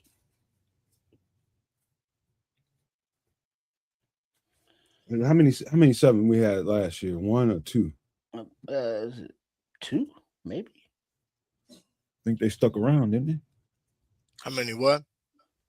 7 rounders. All right, Mongo.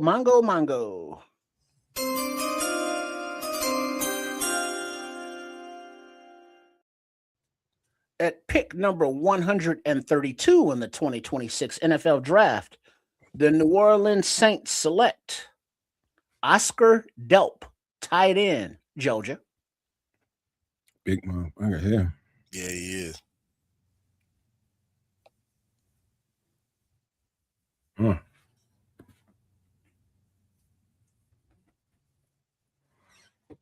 And they got a. Saints took that boy Genesis Smith. Mm-hmm. They gonna love him. Yeah, I think he's gonna be a starter right away. I like him. He got fluid hips. Good read on the ball. Always around the ball. Can tackle. I thought he was top 5 and dudes I scouted. Yeah. But he is. I mean, he's got such good range that you really don't want to. I have him as a freelance free safety, man. Mm-hmm. But you can put him in the box because he's a good tackler too. But yeah. But he's primarily he's your free safety. Mm-hmm. Yeah.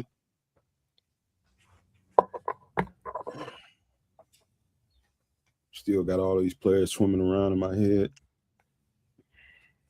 Bro, the way this is shaking out, man, I know this is only the 4th round, but the way this is shaking out, there's going to be some UDFAs that nobody expected to be UDFAs, bro.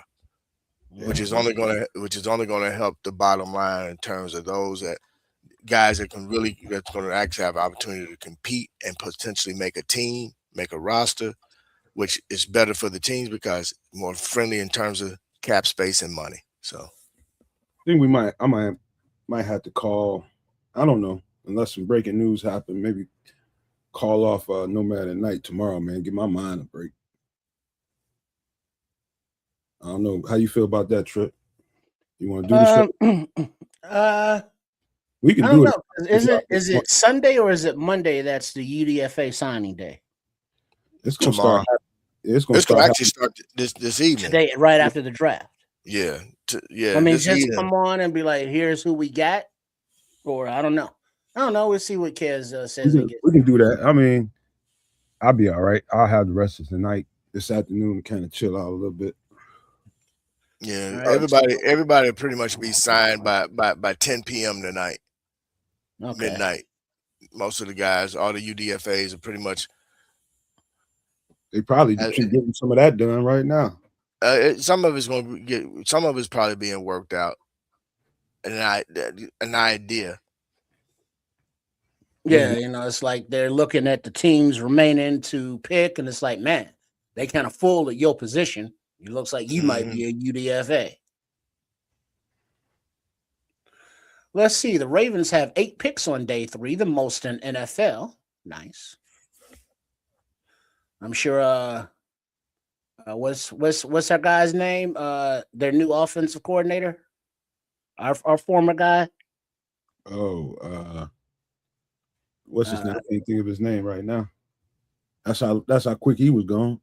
Right? It's like they gone. Who? Guy.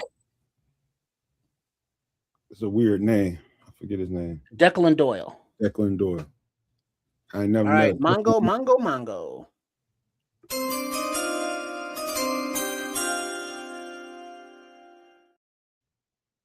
At pick number 133 in the 2026 NFL Draft, the Baltimore Ravens will select.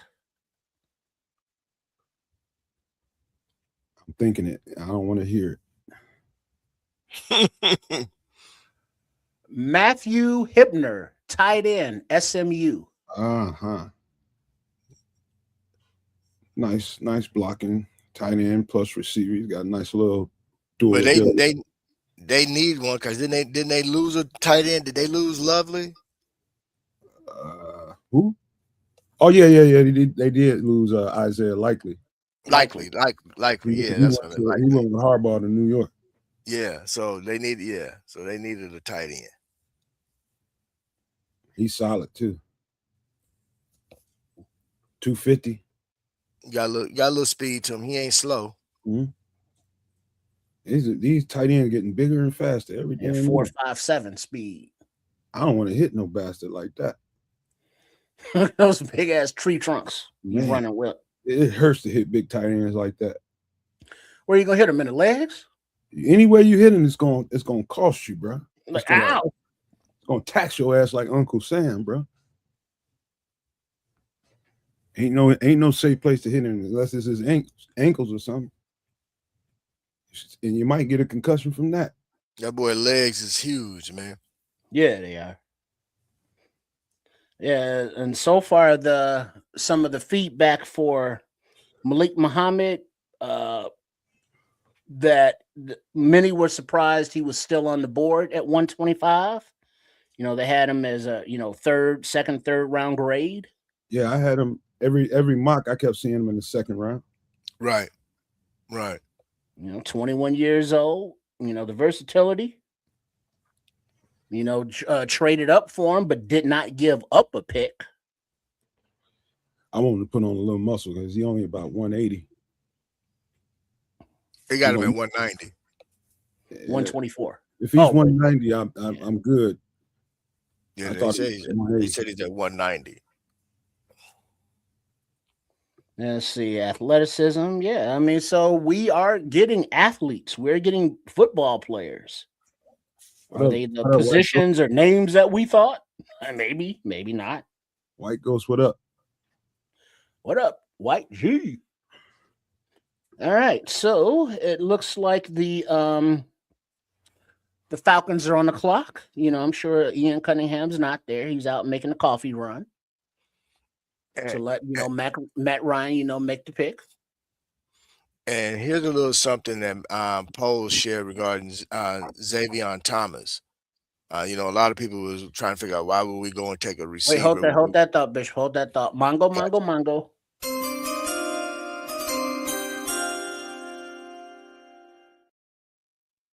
All right, with pick number 134 in the 2026 NFL Draft, the Atlanta Falcons select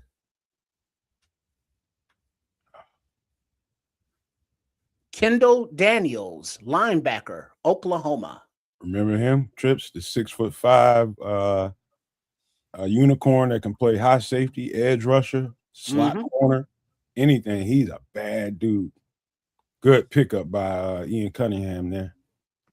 That's a guy I was like, holy shit, what is a Brian Urlacher type guy? Man, he's anything kind of guy. But I'm just saying, in terms of, if you think about it, when Brian Urlacher came into the league, remember at one point he played safety. Yeah. Right?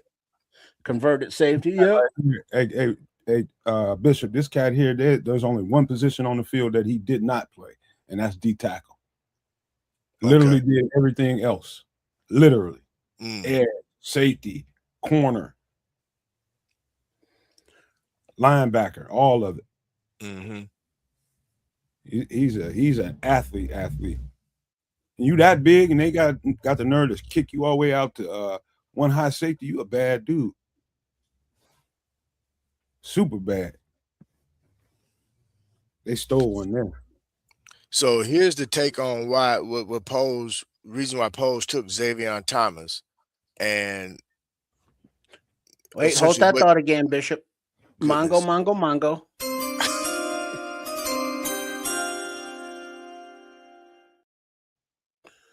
With the 135th pick of the 2026 NFL Draft, the Indianapolis Colts select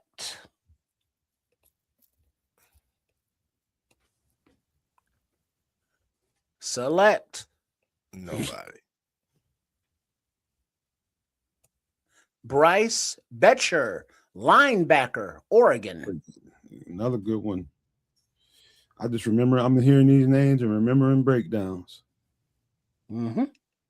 So here's what Pose stated about Xavier Thomas. Go ahead. Essentially said that, talking about the offensive system. So this is a tough system. It's going to be a challenge for him to break through quickly on offense, but we're going to open that competition up for all these guys coming in. I think we feel really good about the returnability that he has, and then he'll be with the rest of the guys to learn the offense. How does he do that? How fast does he come along? We all talk to our receivers, and it's a challenging system. So maybe that role starts small and grows over time, but I don't want to put a cap on it. If he comes in and downloads fast and he's up and running, we'll see what happens. So primarily, they're also addressing special teams. Yeah, because the only Devin Duvernay left, so we signed Khalif Raymond.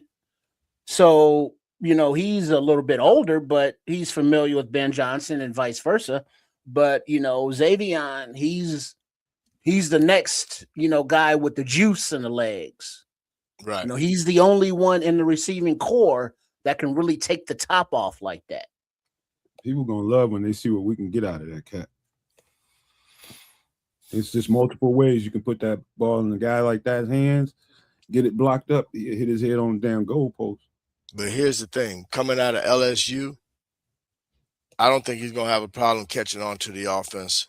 Oh no, I mean, what isn't it LSU that keeps like putting superstar receivers into the league year after year after year? Wide receiver U. Only thing different with them, they don't really get no huddle. They get a little sugar huddle, and they look at the sideline for signs and shit. And that's how they get their offense. Right. Getting in the huddle, getting the verbiage down and all that, and knowing where to be, it's going to be a little learning curve. It'll be his first time doing it. That's all good, because I'm fully confident that Ben Johnson will be like, all right, here's what we're going to do, Xavier. They're not going to give him the whole volumes of the offense. It's like, here's 10 plays. We want you to learn, because these are your 10 plays you're going to run this week.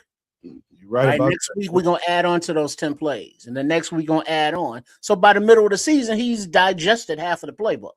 You're exactly right. That's how it plays out. You just give him bite-sized chunks, another bite-sized chunk, and another bite-sized chunk until you fill them up. You know what I mean? The playbook. Mm-hmm. But all those bite-sized chunks, it'd be like, oh shit. Oh, who's this kid? Oh, we need to see more of him. Next thing you know, he's full. Right. And it's like, oh man, how did we get that guy? He fell to us. But at the time, you were saying it was a reach. You're lying some of them a bitch.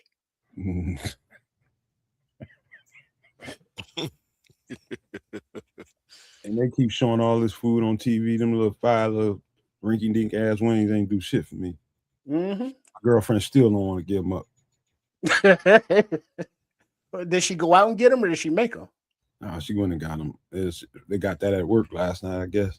So she didn't go out and get them. She brought in leftovers. Yeah, they ordered out, I guess. Okay. So she had to fight the rest of the crew to get those 10 to bring. I don't know, man. I don't know. I'm gonna eat food at the office. Is like shit. You walk out with 10 wings. Oh, you had to fight. She don't take them to work. They done for. I'm telling you. Yeah, right on Smitty. You just had to go get us some wings. Huh? But now remember, Luther, Darth Burton, we were upset with him because he had a hammy, like at the beginning of the training camp or something. He had some kind of injury. So he wasn't a full participant and full go. But once he was healthy and then learned the offense, yeah, he was definitely a different. Uncle Remus. Yeah, I mess with Uncle Remus. I wish it was one close enough. Man, bro. I'm sure. Come on. No, and there's another one y'all sleep on, and it's actually it's called Ricketts, which is the son of the owner of Uncle Remus. It's same everything. So only thing different is Ricketts. Yeah, Ricketts offer more than just chicken. You can get barbecue there as well. So is that where is that just a local spot? I never heard of it. Ricketts is on the west side, south side, western suburbs. Okay. So All right, Hillside, let's go. Mongo, Mongo, Mongo.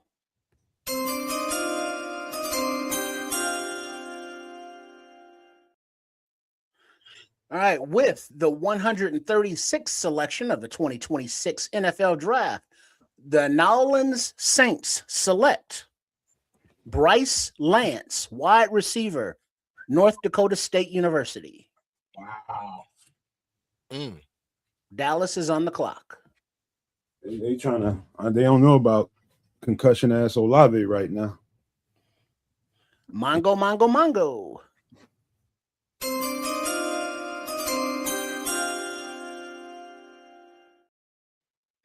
With the 137th pick of the 2026 NFL Draft, the Dallas Cowboys have selected L.T. Overton, Alabama defensive tackle. Just did him a week ago. Mm-hmm. We crushed it on the breakdowns this year, man. We covered these things. I mean, we covered and smothered the draft, and all the guys is coming off the board. Mm-hmm. And a lot of talent. And on the clock now at 1:38 will be Miami. I get my chicken off the side of the road. He probably What is that like coons and possums and any kind of man. road kill? Some of the best chicken you can get be at them gas stations down south, man. Yeah, where they got the fryer in the back, Man, deli. Yeah, bro, I'm telling you, I ain't know they had it popping like that till I moved to Atlanta. They got man. I had to quit eating that shit, man, because I got probably gained 15 pounds in 2 weeks. Well, they got Louisiana too. Or what is it, Casey's up here? That they got a big food section that they sell these pizzas in. You know, you go in, get some gas, you go get a pizza. Yeah. Whatever you want on it. It's like, cheap, but it's gas station pizza, but it tastes better than gas station pizza. It's Casey's underrated like an MF, man. They got them all over the place around here. Yeah, they've been expanding. I have noticed that. Yep. If you're getting gas station chicken, you better get some Imodium too. you gotta peruse some of these gas stations though, Paul. Hey, bro, You'd be surprised some of these gas station pizza chicken places be better than pizza chicken places. Man, look here. At 7 in the morning, you can go anywhere, almost anywhere in Georgia, and go in the gas station and get a Southern cooked meal, smothered pork chops and gravy, all kind of crazy. Early in the morning, bro, and they be eating. That's breakfast, right? That's why you ain't doing shit all day. Southern people, man, they eat all going that. back to bed. I try to tell them, Smitty, you'd be surprised what you can find out there. Mm-hmm. You'd be surprised finding them hole in the wall joints riding around the country. But the thing is, some places in the country, I ain't going into them hole in the wall joints to find out. I'm gonna stay in the truck and keep moving. You be missing it because I'm telling you, some of the ugliest looking places got the best food. Mm-hmm. Some of the ugliest looking places got some of the ugliest people too. That's true. Yeah, you definitely got to see who coming in and out that MF. Mm-hmm. You got to know what, not what neighborhood you in, but what state you in. You're mostly good. What county you in? Mostly good during the daytime. Don't be fucking around at night. Yeah, I saw that movie, The Green Book. Yeah, sundown towns is real, bro. And it's like, oh, that was his history. Like, try that today. See what the hell happens. And they still exist. One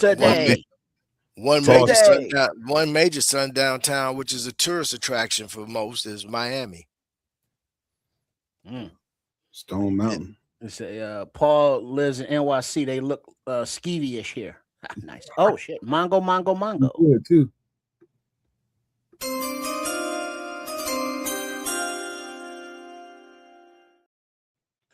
All right, with the 138th pick of the 2026 NFL Draft, the Miami Dolphins select Kyle Lewis, linebacker, Pitt. I've been biting. I've been holding it back, trying not to say his name for the last 30, 45 minutes. And there he goes. Son of. Oh, we got some Jaguars Productions. Duval. Man, get out of here, man. I'm pissed off about Kyle Lewis, man. And I don't know. We've been pretty good with welcoming other fan bases to the Nomad Network, to Kids of Canuck and the Sports Chicago Style, also known as Triple R SCS. Make sure you are subscribed to all three. You know, it's healthy banter. And we just explained, you know, how it is that, you know, the Bears will be kicking that ass. So y'all just be prepared. And it's all love. It's all love. Appreciate the Jags production. I'm just prickly right now, man. I'm pissed off. Don't be, man. Feelings hurting, man. Yeah, because Paul Rodriguez and Lewis, the linebacker new duo in Miami. They're going to eat, boy. They're going to eat. Kyle Lewis is a bad boy, man. Don't piss me off, Bears, with these next couple of picks here. Don't piss me off. There's still some good dudes out there, though. Justin Jefferson, Keontae. Now let's test the premise here. All right, I'm going to bring up a name. Let's see if he gets drafted. But I'm thinking he might be a UDFA. But of course, saying that, he'll probably go off the board next. Landon Robinson. So why would you want to say it then? Because we tested the theory. You're getting bad as kids, man. The hell you Yeah, what they say, don't walk under the ladder. Yeah, fuck that ladder. Yeah, that's not a good idea, man. You see that black cat? Yeah, don't mess with the black cat. Yeah, that's all right. So now they are just getting to the Cowboys and Miami on the television side of it. Bet all my money that pick would have been like Kyle Lewis if they had one more. That would have been Kyle Lewis. LT Overton, I'm just now seeing from Alabama. So you know, they're just putting all that up.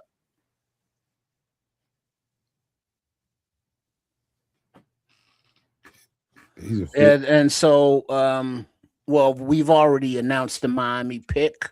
And so at 139, we'll be San Fran again. And then we will be, 26 picks away from the Bears being back on the clock, I believe, or so.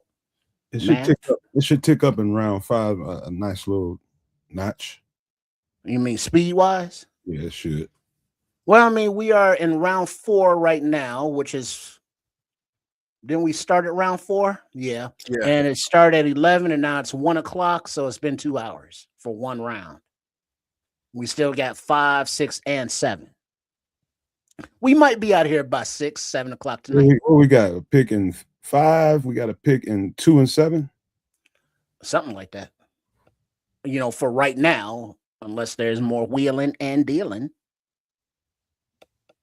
I'd love to see it.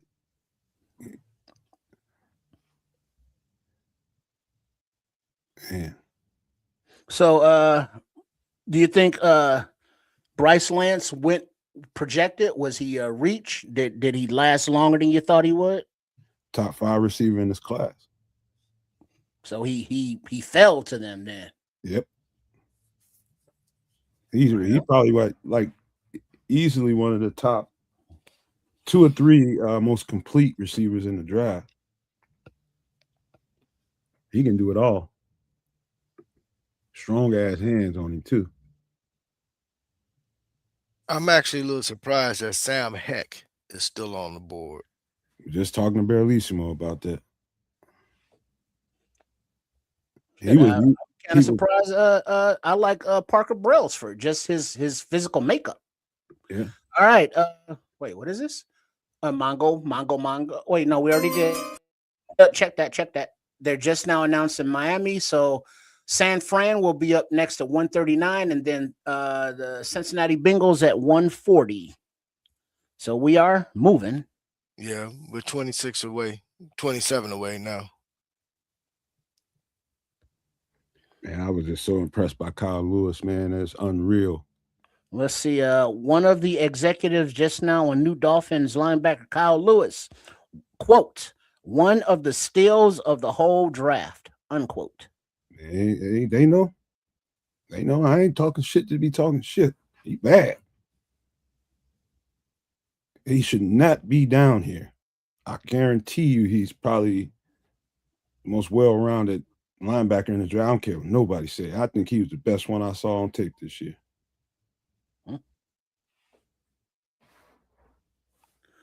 All right, it looks like we are making some moves here. Oh, yep, Mongo.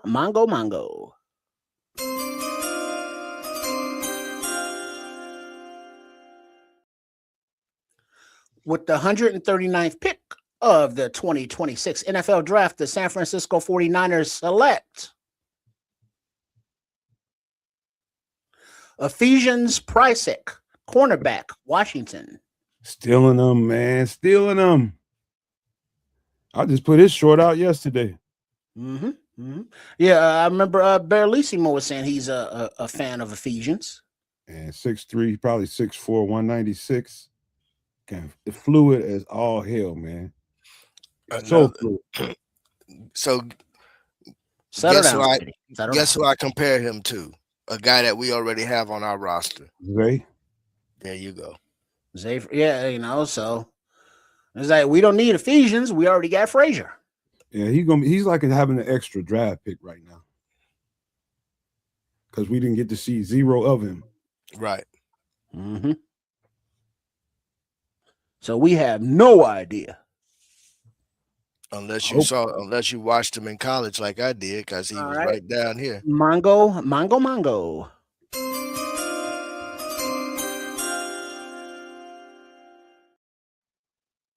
With pick number 140 of the 2026 NFL Draft, the Cincinnati Bengals are selecting Colby Young, wide receiver, Georgia. Ooh. Who was that that got him? The Cincinnati. And to the receiver core, got to get Joe Burrow more. Got to get Joe Burrow more weapons. Yeah, young, weapons that don't, make $50 million a year. They love SEC receivers. All they receivers from the SEC. Well, while we waiting on the Bears, I got to grab me a bite to eat. I'll be right back, gentlemen. Man, what you about to get, man? I don't know yet. I'm gonna put together something real quick. Some of that spaghetti for breakfast. Throw together Dagwood. Hey, it might just be that too, bro. Speaking of, look who's back. Who's back? Guess who's back? One come back, one finna dip and go get something to eat. I'll be right back. Right on. So, you've been paying attention, kid? You see who's been flying off the board? Say what? Have you seen who's been flying off the board? Did you see who the Bears picked?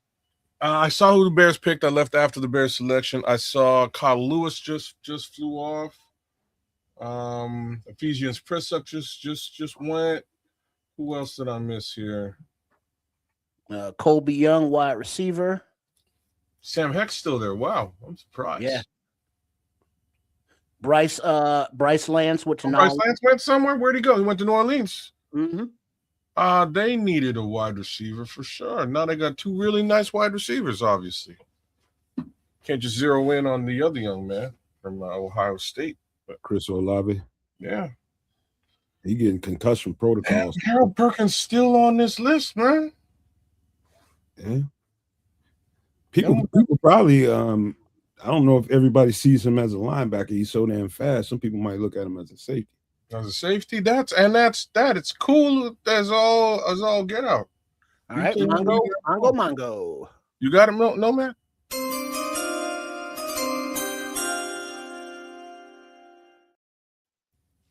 At pick number 141 of the 2026 NFL Draft, the Houston Texans select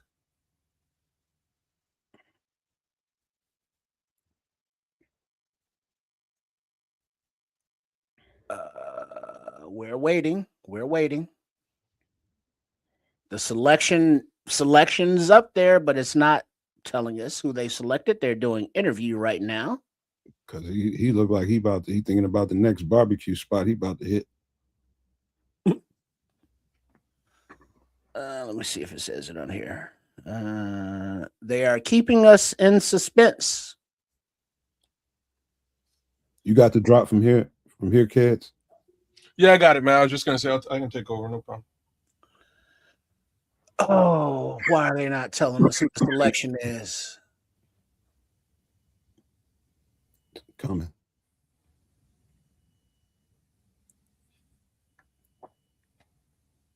All right, the selection: Kamari Ramsey, safety, USC.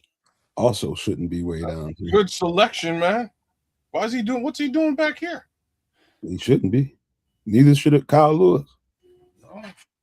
nor Bryce Lance, nor Malik Muhammad. Well, Bryce Lance was projected around here. I thought we might be looking at a Bryce Lance between 89 and 129, but this far back is a little bit wild to me. Yeah, he's far better than where he got drafted. And there's been a bit of a run on wide receiver too, right? So you would think he might go a bit earlier. All right, now on the clock are the Tennessee Titans at 142, then Arizona at 143, Carolina at 144. Still got a ways to go, but it should hopefully take off here. Pick is already in. All right, Mongo.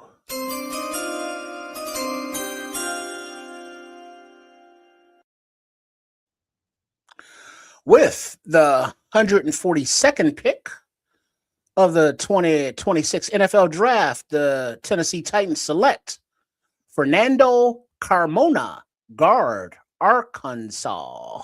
Ooh, Fernando, you do have style. Fernando's a mean guy, boy. He's a mean fellow. Marvelous. Absolutely marvelous. He's Marvelous. Ooh. You look marvelous. Look marvelous. And as we know, it is better to look good than it is to feel good. Marvelous. Fernando's a big Puerto Rican with an attitude, bro. Wepa. You know them boys, they eat different, man. Them boys get pretty big. All them beans and rice. Now stick to your ribs. And your ass. Mongo.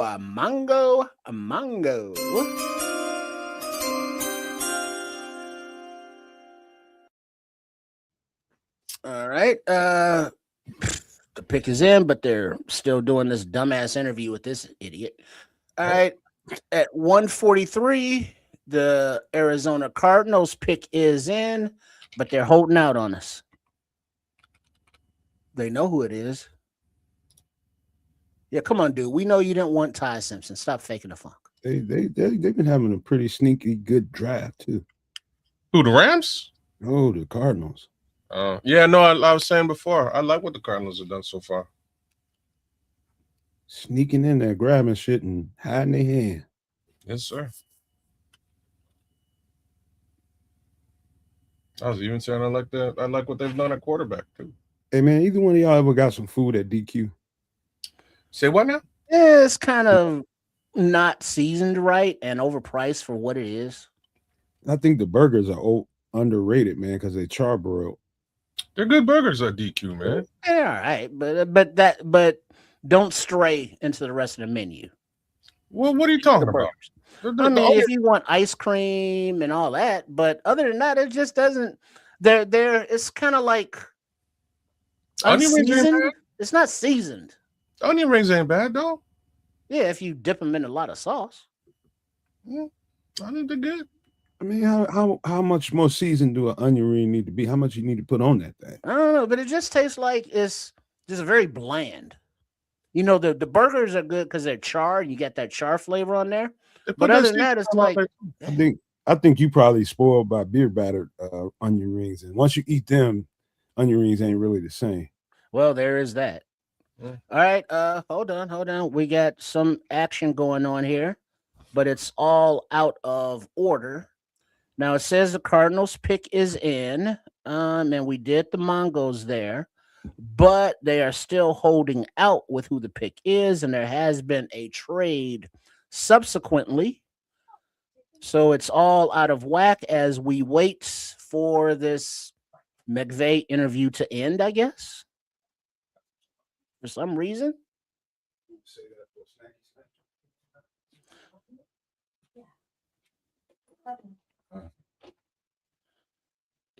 Because it looks like Carolina has made a trade, but they are not on the clock until this pick is announced.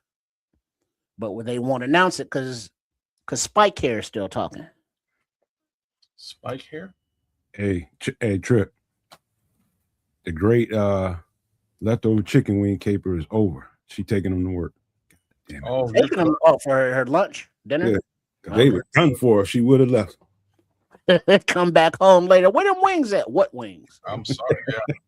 Jedi mind trick. There is no wings.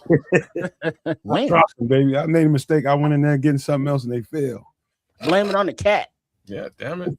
The dog ain't. We ain't got no dog. No, I ain't got no. Can't do that. But the cat will eat them motherfuckers if you leave them around. See, there you go. Didn't you leave them on the cat? I think the cat ate them. I don't know. All right, so the Cardinals pick is in. Then there is a trade of which I already know who the pick is, but it's not given. Oh, this. Why are we still talking to this idiot? Well, who's the pick? We don't know. I thought you just said you already know who the pick Well, no, is. I know the pick after it, but I don't know this one. Because the Browns made a pick, and I believe the Browns are who traded with Carolina. But they're not saying any of that on the broadcast until they announce the Cardinals pick. But these three assholes are still talking.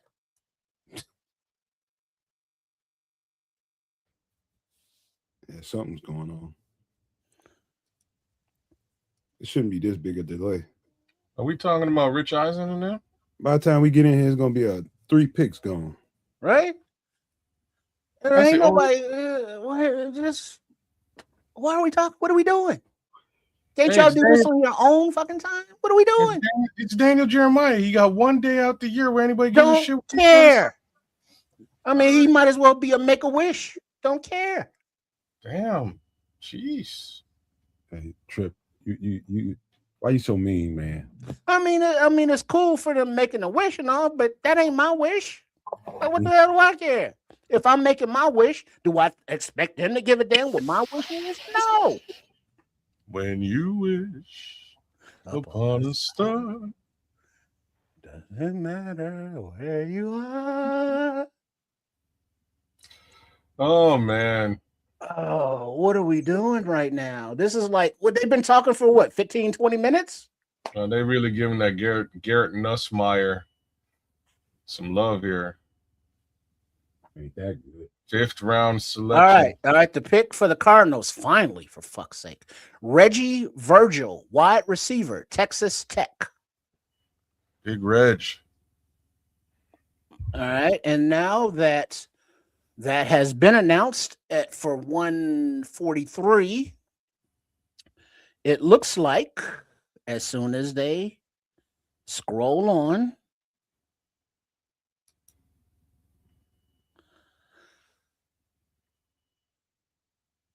Big Reg.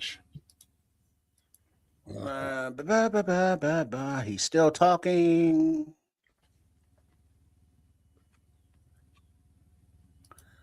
Yes, Leo, the Bears' next pick, barring any trades, is at 166. So almost 20 away. All right. Now, the Panthers are on the clock. Pick is in. And it says the pick is in. So this is the one traded with. Wait, this is Carolina Panthers and not the Cleveland Browns. So why am I looking at a Browns pick? Because the Browns don't pick till 146. What channel are you looking at? ABC. Yeah. That's why.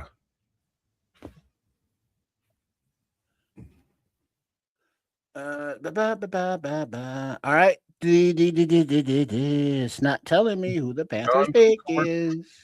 We've gone to commercial break.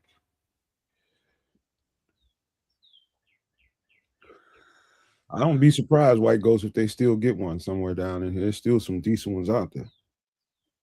You want to see All right, one? Mongo.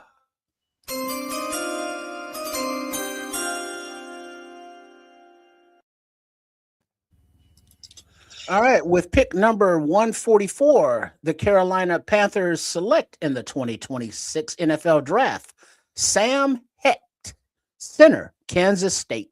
Well done. Well done, Carolina. I actually applaud He dropped big time, man. Like a damn that's rock in the water, man. That's a big drop for him. They got themselves who is potentially, and I'll speak to this. They got who was slated as the number one center in this draft. Do I actually think he was the number one center? Not necessarily. I do think Logan Jones has a lot, a lot of play aspects over him. And one of the major ones is that Sam Hecht, he's a big boy. He's tall. And Bryce Young ain't particularly tall. So that may become a little bit of an issue when you got to whip a football out over top of your center, right? So that's part of the reason why you get a Logan Jones who's a little bit closer to the ground as opposed to Sam Hecht. Hecht is also a little bit stiff, too. Yeah. Mongo.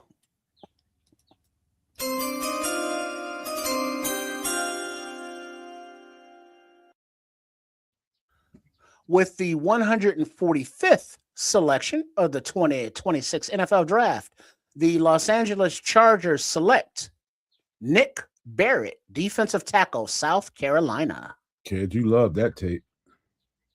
Nick Barrett? Yeah, we did that about 3 weeks ago.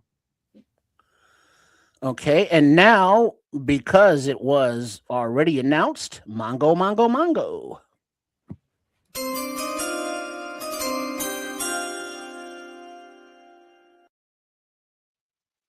With pick number 146 in the 2026 NFL Draft, the Cleveland Browns select Parker Brailsford, offensive line from Alabama.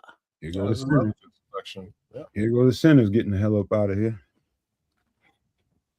I think it's going to be that and D tackle. I think D tackle is coming. I'm coming. Doom, doom, doom, doom. Tells me that. Doom, doom, doom, doom. Doom, doom, doom, doom. Can you feel it? Yeah, and you don't stop.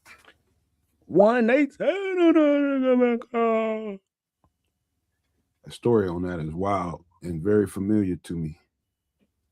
The actual story that song tells. I know somebody that went through that. As I roll through the hood, maniac, lunatic, call me Snoop Eastwood. They'll sell dope for us, huh?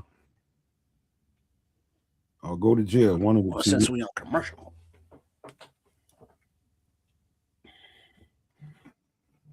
Gone. Yep, he's gone, Bellissimo. Yeah, he just went.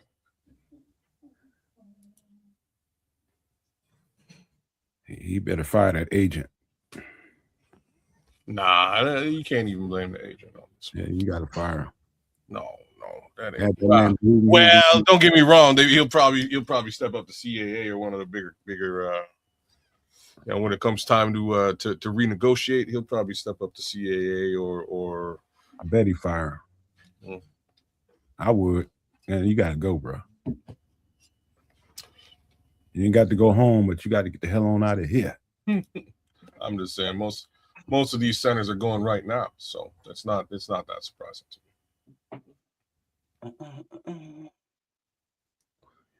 Hey, with the food commercials, man. Stop playing with me. See, I'm having to go get a hot dog. You need to get yourself a sandwich. A hot dog or something. And there is a hot dog in there. A hot dog. Off the grill, too. All right.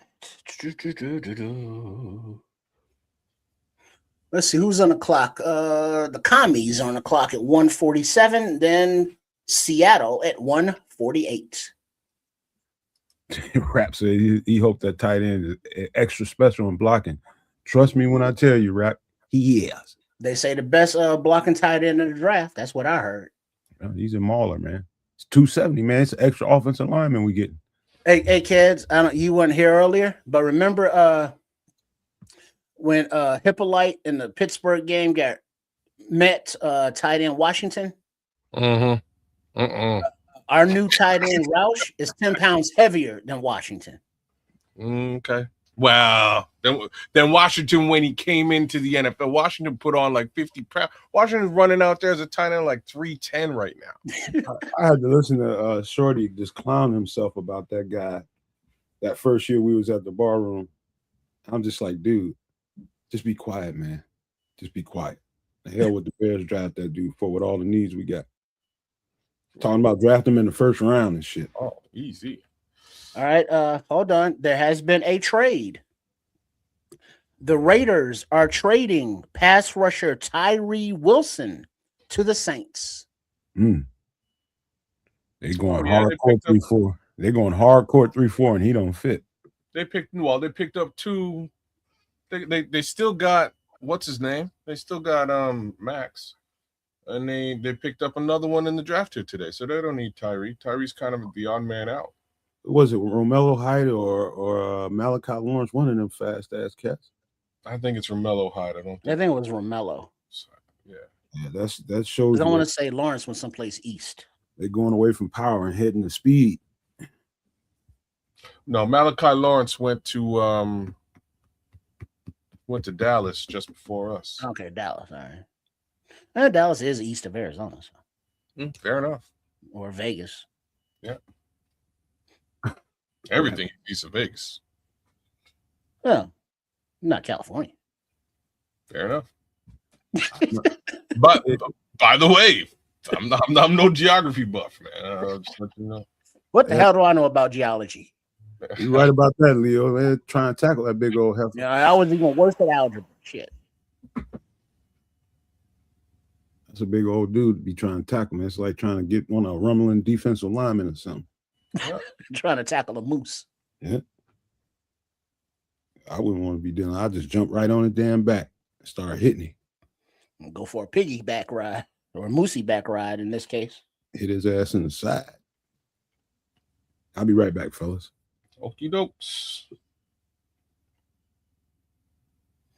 Let's see. The Saints, in order to find a pass rusher in the former top 10 pick, Tyree Wilson, after exploring a potential trade with the Giants for pass rusher Kayvon Thibodeau.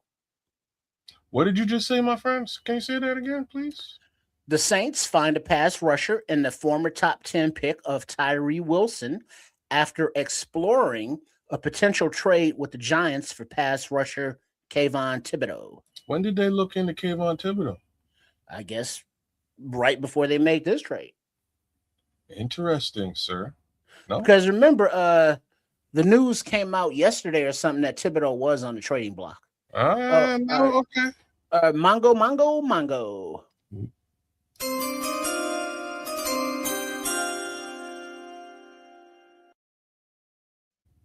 With the 147th pick, the Washington Commies select Joshua Josephs, edge, Tennessee. Oh man, yeah, okay, all right. I just wanted to understand whether Thibodeau is on the trade block or not. It sounds like he really is. So, Bears fans, it wouldn't. Yeah, but what's the price? Because you're gonna have to pay him too. Well, the price. Now it looks like the Commies just picked, so Seattle Seahawks are on the clock. And next up, Cleveland and Vegas again, but we are on commercial break. So even though Seattle is on the clock and the Browns are selecting after them, we already know what the Browns pick is, but not Seattle's pick. How the hell does that work? Who was the Browns pick? Well, they're not up yet. They're not even on the clock yet, according to the TV. I just saw Josh Josephs went somewhere. Yeah, Commies. Okay. but I could, just for the sake of, my non-existent OCD, to keep everything in order. I'm not going to tell you who the Browns pick until the Seattle pick is announced or posted, which it still hasn't been for some reason. I don't know how they get skip picks. Me either. I don't know. Bellissimo just told off. You just told all? Told off. Oh, okay. Yeah, we know that, but we still don't know who Seattle took. And Seattle's picking ahead of them. One of my favorite linebackers, fast. Let's see. Yeah, that's still Browns. That's Raiders. That's Browns. So it's a secret until it's not. And then we will be able to rip off maybe a couple more. All right, the Seahawks, who are picking at the end of round 5, or in round 5, at 148. The pick has been in for the last 10 minutes. Not announced, but in.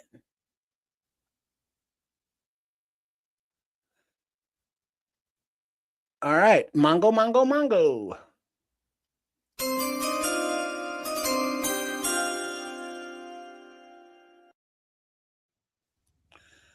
At pick number 148 of the 2026 NFL Draft, the selection is in for the Seattle Seahawks, which is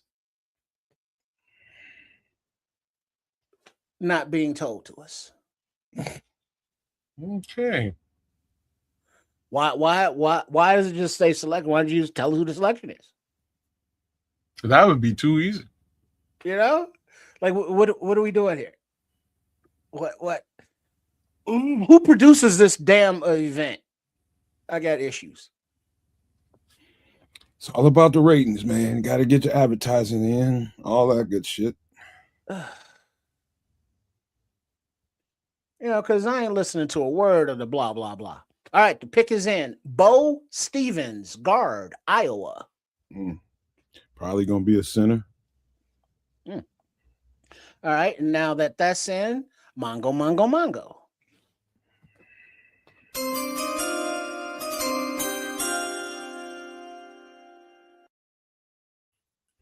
All right, with pick number 149 in the 2026 NFL Draft, the Cleveland Browns are selecting Justin Jefferson, linebacker, Alabama. That's a good selection. Speed and tackling. Back-to-back Bama players for Cleveland. You know what they're doing. So they trying to beat Bama while Philly's still trying to beat the Bulldogs. Hey, it's working for them. It was. I don't know. You think that Philly window's still wide open? Yeah. Hell yeah. Fucking yeah. They got somebody to replace A.J. Brown with his pouting ass. Well, he still drives a Honda Civic, so leave him alone. Oh. Yeah. Why not? I like Honda Civics. I was just going to say, it's not like they die. You probably been driving it for That's why he's still driving it. Him and Mitch Trubisky, or whatever the hell he was driving. I think it was a Toyota Tercel, but maybe it was a Honda Civic. Me a Honda Civic right now. I drive the wheels off that son B. I love Hondas. Mm-hmm. They used to be good, at least, but now everything's electronic, and the parts don't last like that no more. Ain't the same. And one of my exes had a Honda Pilot. I used to drive the dog shit out of that car. Yeah, my boy had one of them. My brother still does. He had a newer one, but yeah, it's a cool vehicle. Yeah. Nice, and it's, kind of, because it got a lot of space in it, man. It's kind of handy. Yeah, it's a nice little minivan. Or SUV looking minivan. SUV. But when you lay them seats down and you open that back, it's a minivan. Well, you like the bulk grocery shop like me? That thing came in handy.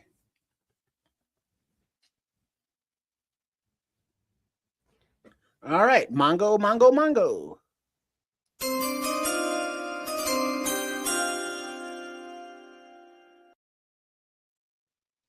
With pick number 150 in the 2026 NFL Draft, the Las Vegas Raiders select Dalton Johnson, safety, Arizona.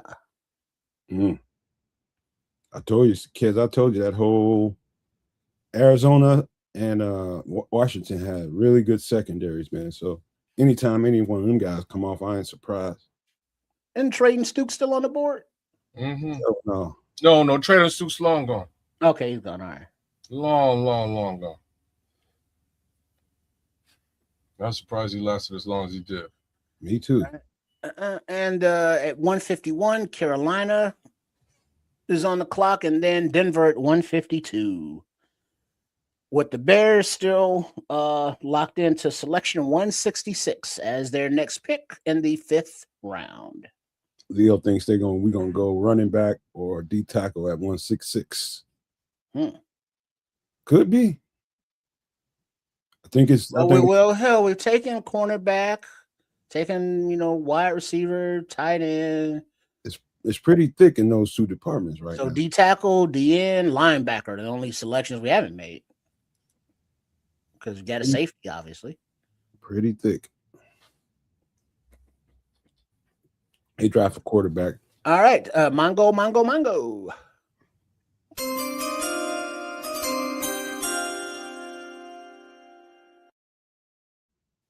With pick number 151 in the 2026 NFL Draft, the Carolina Panthers select Zakee Wheatley, safety, Penn State.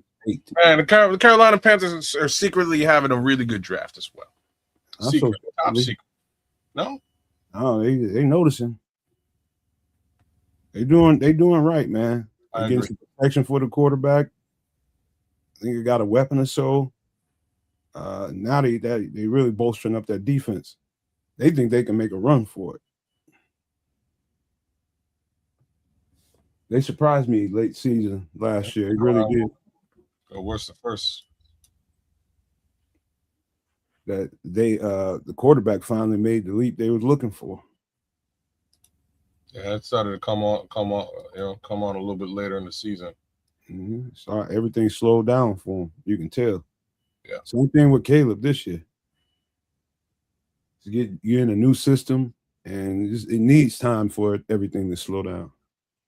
Yeah, I could see it with Caleb though. Like it quite literally happened when he realized that, like, he had to come to the realization that the one guy.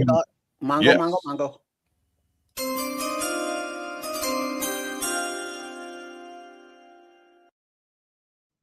At pick number 152 of the 2026 NFL Draft, the Denver Broncos select Justin Jolly, tight end, North Carolina State. Remember him, Big Hands Jolie Trip? Mm-hmm. And that puts the Packers on the clock at 153, then San Fran at 154. Okay. Bishop, you ate them scatties up, didn't you? And you know it. Had to wash it down a little something. I would have too. Spaghetti is even better the next day. Man, that was right on time. I see these tight ends. Boy, this is tight end season, ain't it? Mongo.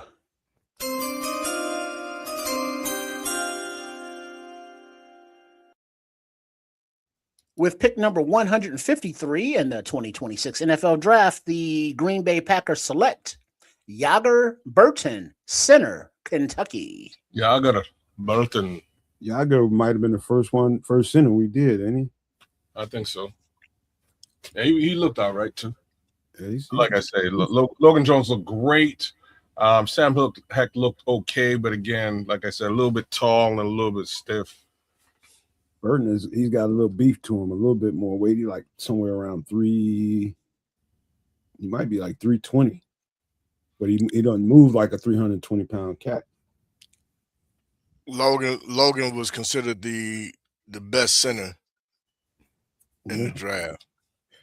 I said that he was until I I saw don't know if he wasn't projected as a best center in the draft. But I'll tell you again, us looking at him, he looked like the best. He looked like the best center for the Chicago Bears. Well, as far as for the type of offense we run, absolutely. Yeah. But again, it's to each evaluator's eyes as well. So they the amount of reps he got at center, man, he almost got a pro in college. yeah. Then they got a pro. He won the award for the top center in football. So I mean, look, man, in the end,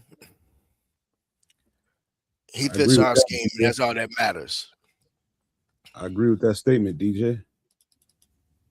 I say them, maybe the 49ers who've been having GJ, who?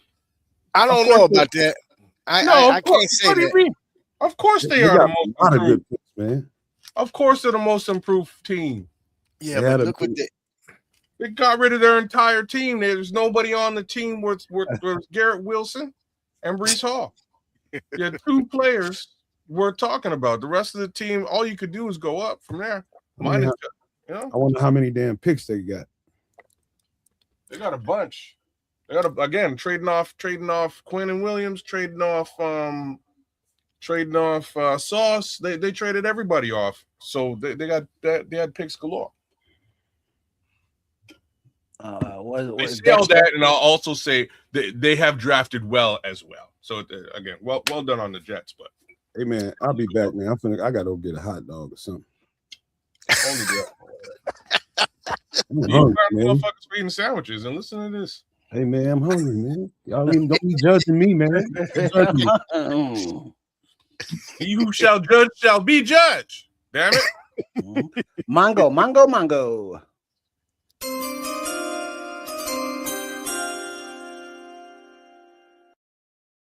All right, with selection number 154 in the We're getting close for the 2026 NFL Draft. The San Francisco 49ers selection is in, which is Jaden Duggar, linebacker, Louisiana. Good look as well. Jaden Duggar looked good. Here's another spike hair dude. Cardinals head coach Mike LaFleur. Are we counting them? Is that what we're doing? Oh shit, Mike Robb, his hair, his dreadlocks really grew. I didn't even recognize him there for a second. He looks like he drives a Subaru and wears flannel shirts. Oh man. I don't know what stereotypes those represent, but not exactly sure either, but I can see it. I can see it. All right, so on the clock right now are the Buccaneers and Indy and then the Kitties. It's funny, you kind of described Al Borland from Home Improvement. Mongo.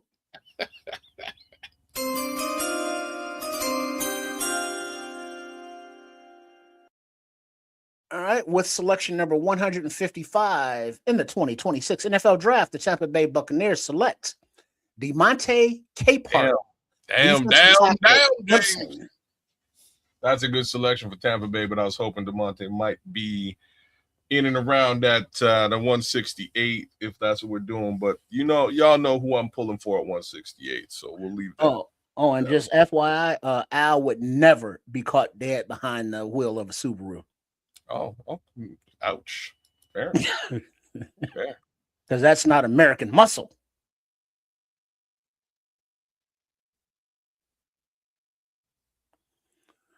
All right, the Colts at 156, then the Kitties, and then Miami at 158. And the Bears will be 8 picks away if they stand pat.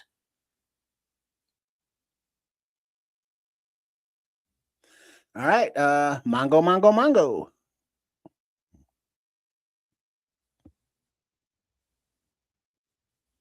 Yes? No, man?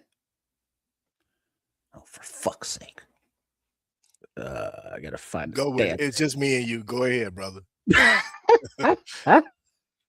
All right, yeah, I've not queued any of this up. Let's hold on. Sorry, my Mongo, bad. damn it. Are we mongoing? Yes. All right, with pick number 156 in the 2026 NFL Draft, Indianapolis Colts select George Gums Jr., edge, Florida. Gums. It's Gumby, not Gum. Gumby. Tell me we ain't some badass scouts. Gumby, not Gum. Yo, that's a good look. Again, developmental edge rusher, in my opinion. He's got a little bit of tool. He's got a little bit of everything, but not quite enough of anything. Mm-hmm. Is it what is it? Okay. What's that expression? Or is it B Glass Man? Master of none. Oh, Mongo.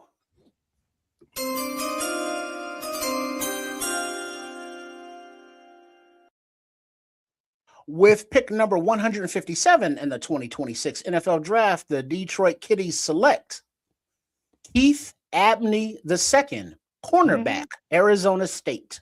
There's another one. I'm telling you, we the shit when it comes to evaluation. Yeah, there's another one right there. Hot dog sounding good, huh? Hot dog already gone. What are you eating now? Hot dog. The remnants. No number of memories now. No, geez, he devoured it.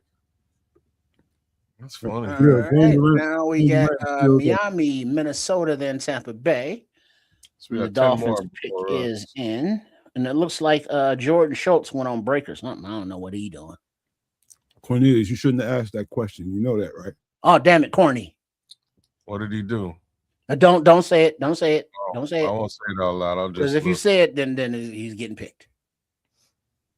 Not by us. It'll come.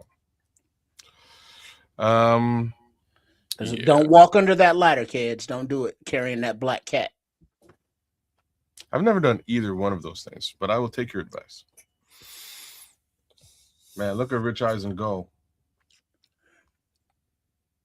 Go, you Rich. Watching the NFL Network? Yeah, he's running his 40. Run, Rich, run. Run, Rich. He's running his 40. Yeah, man. I like Rich Eisen, though, at the end of the day, man. He's got that kind of like, got that Seinfeld-y sense of humor, man, that I can kind of, What's the deal? With the Packers, you know what I mean? And he'll just make it football as opposed to real life. No first down for you. Brad, I don't care how good Brad can cook. Y'all cooked. As soon as Ben Johnson left, y'all was cooked. Who's talking? We got Lions fans in the chat again? Is that it's Don? Iteration of the Burr of Donness? Oh, nobody cares what Brad's doing. Don't make no yeah, we don't care. That was so 2024. Yeah, 2024 we kind of cared. And then new day and age.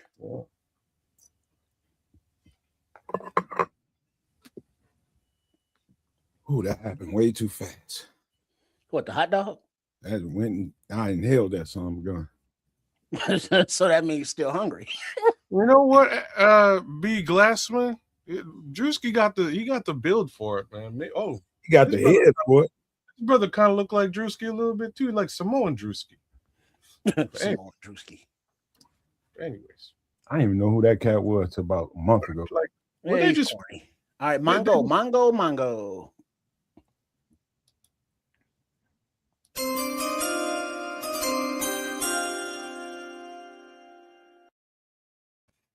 With the 158th pick in the 2026 NFL Draft, the Miami Dolphins select Michael Taffy, safety, Texas. Nice. I don't look at Michael Taffy. Can't speak to it. His middle name Saltwater? Oh.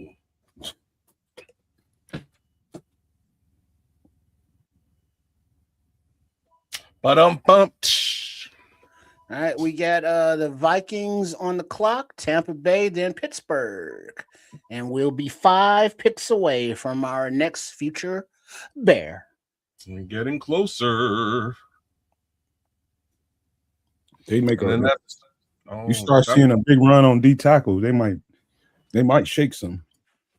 So that won't be it for us today. We still got 2 in the 7. So there's that. Barring any trades. Barring any trades. You know, you could take both of those 7s and come up into the 6. Straight up into the 6, which would not be crazy. That might be actually brilliant. I heard K-Par's name when I was in there getting that hot dog. Yeah. Where'd he go? Oh man, I couldn't even tell you, bro. I'm not. He went somewhere. Yes, he did. Yeah, because what's his name? Jordan Schultz is on break or something. He went on lunch because he ain't updated shit. It's like it's the draft weekend. That's what you do. What are you doing? Mongo. Oh, that's me. Yeah.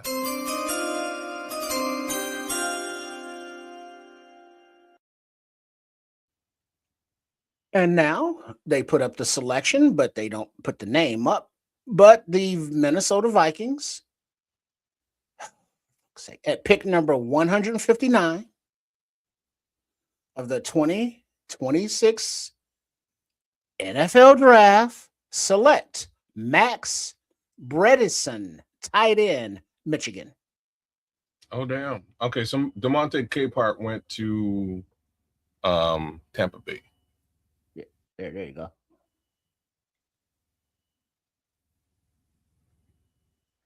I wonder how quick this is. I'm going to keep my eye on this. See how well refreshed this is. The drafting? Yeah. I think it's pretty much up to pick. Is it? Because they had Max Bredesen just before you said it. So I was like, oh, okay, damn. All right. Let me see if this is fast. Because my feed's slow as all get out. Like they still I don't. Bucks are racking up some picks, boy. They're still waiting on the Bucks picks from what I'm looking at here. They are racking up, bro. Mongo.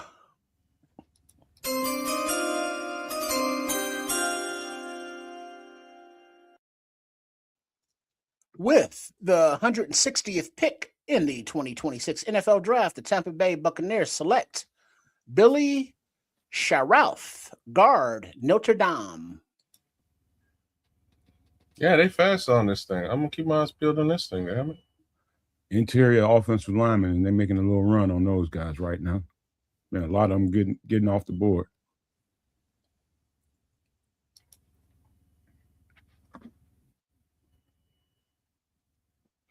Baker Mayfield, it's your time to shine, boy. You're going to either shine or sink.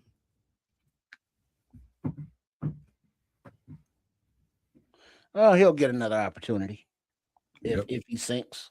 See a trade. Oh, yeah. No, it's not like he's bad. Oh, Kansas City's making moves again. Well, right now, 161, it says the chefs are on the clock and that the pick is in. I like that. And then Baltimore and Minnesota. What I need. So they went corner, DT, edge, CB. Yeah. All right, Mongo. Jordan's back off a break.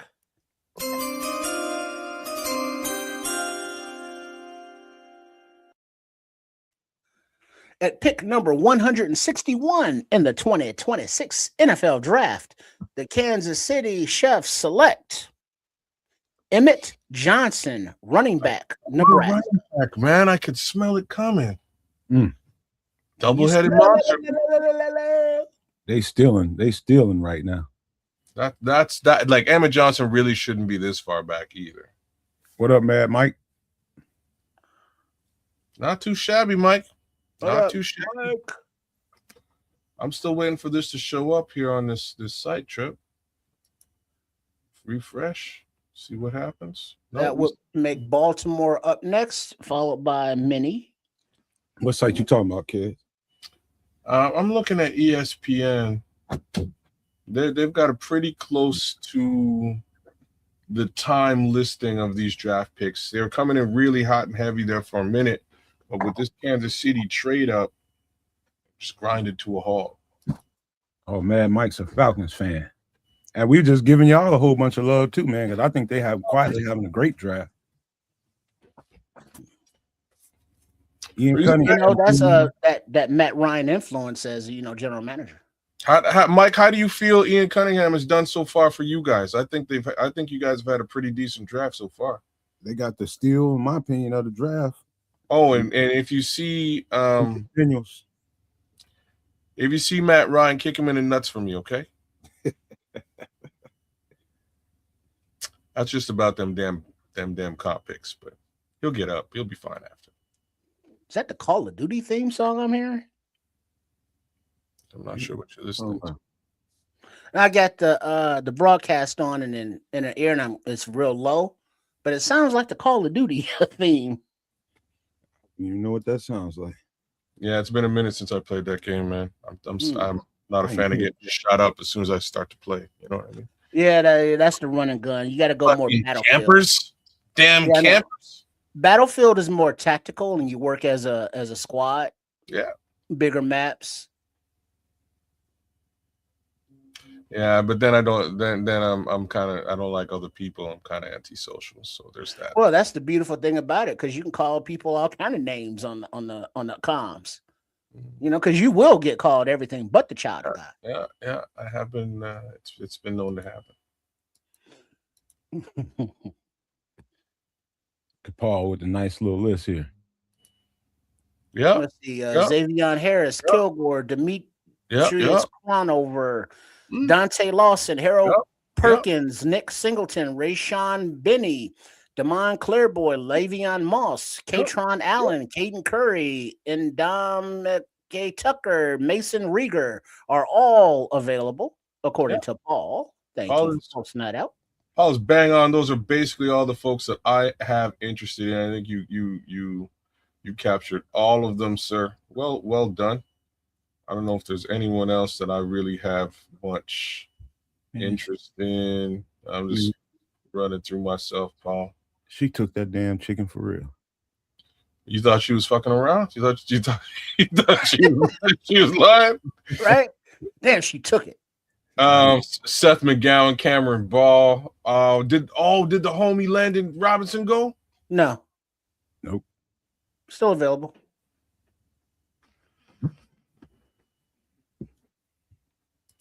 She low down, man. Still on the board. Quit fucking laughing, man. I gotta laugh at you, man, because you're clouding me for eating a sandwich. Like, it's damn it, I'm so hungry. It's hilarious to listen to you on the other side. See how shit come around 3-4 seconds. I ate them wings, ate that hot dog, and still talking about shit. That's she know damn well she don't need them wings at all. She just being low down. She's being petty, huh? That's what you said. Oh man, those 5 wings would set it off right now. Get her ass. That's too. Get her ass. Wait till I have to make some more. You brought it to work with her? Man, she took it to work, man. Oh man, that's cold blooded. She could have got something at the cafeteria or something. You know what I mean? Wait till the next time I make some ribs. I mean it all. She had none. Be waiting for that. This is delicious. You know, like, you ate a whole goddamn rack of ribs before I got home. Yeah, I ate them some. Yeah, I know she went straight to sleep. She loved them baby backs. You know it's easy to get a rack of them down. Oh yeah. You gotta clean them bones. And then they have some, a little side of some mac and cheese, some fries or something, some coleslaw. Her feelings would be so goddamn hurt. Like her soul would be crushed. I'm gonna get her. Little scheming, scheming. right? Just wait. I'm gonna get her. Expect it when she's not expecting it. It's the art of the get back. Who can play this game? Yeah, art of the get back. Step by step, slowly I turn, inch by inch. Relationship warfare. Excellent. Pick All his right, name. so the Ravens are on the clock at 162, and then Minnesota and Jacksonville at 164, and then the Bears are 2 picks away. We almost there, y'all. Almost Hey, there. didn't Kansas City make a move in the offseason for a running back? Kenneth Yeah. Walker 3. Yeah. So, Yeah. they're gonna be real nice. It's gonna be those two. It's in Division 2. Them and the Raiders just gonna run the football all day long. except Mongo. One of them got Patrick Mahomes. Along with us.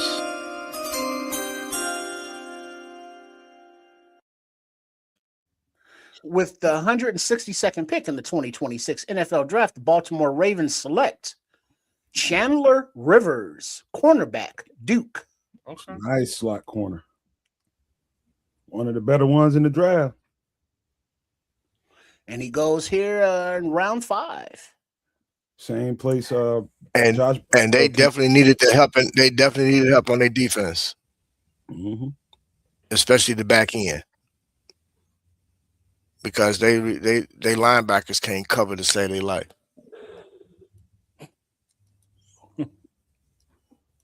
They always got big linebackers. Yeah, well, they got downhill linebackers, guys that can tackle, but they can't cover. I mean, Rashawn, come on.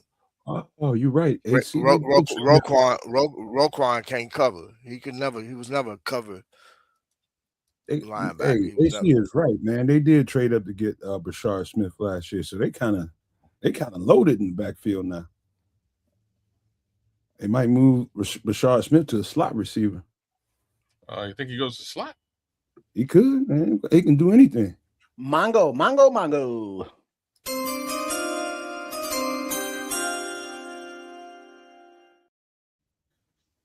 All right, with pick number 163 in the 2026 NFL Draft, the Minnesota Vikings select Charles Demings, cornerback, Stephen F. Austin. Nice one. So, Paul, I've done this. I've mocked a quarterback to the Bears a couple of times. It was Taylor Green. Taylor Green's like right there, to be frank. He's actually the top selection at this time. Right. Why does he say Bajent will leave soon? Didn't he just like sign for another 2 years or something? Yeah, but how long are you gonna keep a backup? He wants to play football. You know what I'm saying? For somebody, can't hold him down forever. And there's a lot of speculation they might actually trade him right now. But all those things being said, Taylor Green's right there, ready to go. It wouldn't be crazy. That guy's a 99 on Madden. My homeboy told me. Was that? Not Madden, but on NCAA. NCAA. Yeah. Real talk though, I don't know what the hell the Bears gonna do here. So I got my. Didn't they already re-sign Austin Reed? Austin Reed's playing in the UFL or CFL, UFL. He whatever that little league is, he's down there throwing touchdowns. Who they re-signed the veteran then? Caleb's a mentor, dude. Yeah.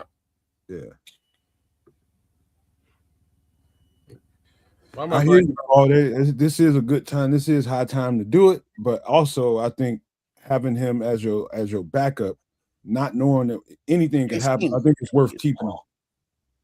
Permonti brothers. Yeah. So what do you think? Trade Teabag and elevate Case Keenum. Well, you're gonna have to if you trade him. You ain't got another choice if you do that, but Bajent ain't going nowhere, man. Unless it's a team that needs a starting quarterback. He's not going anywhere else to be a backup. They get somebody to throw a 4 out there or something. He might be able to get him up off of them. No, he'll be content sitting here as a backup, right? Right. He knows the system. But if he has the opportunity to start for somebody, or at least compete for a starting job, he's going to take that. Yeah, as he should. And actually, that was addressed during the offseason too, when his name was coming up, you know. And Poe said if a team contacts them and said that he has a legitimate opportunity to compete for a starting position, then they will take care of it and make sure he gets there. But otherwise, he prefer to stay here. Yeah. Making another Mortal Kombat movie? How original. Oh no, this one, I think this one's gonna be good. This one kind of looked good. Yeah. If you're talking about it, I haven't like the franchise has not been great over the years, but these last two were okay. I think this one's gonna be good. Anyways, speaking of good movies, Spaceballs 2 coming through. I think it got launched. What's wrong, Colonel Sanders? Chicken? Yes. Oh, my favorite movie, man. Top 5 favorite movies of all time. Yo, shit bricks when I tell you. Home in the desert. And the black dudes had a pick. You got Afro. We ain't found shit.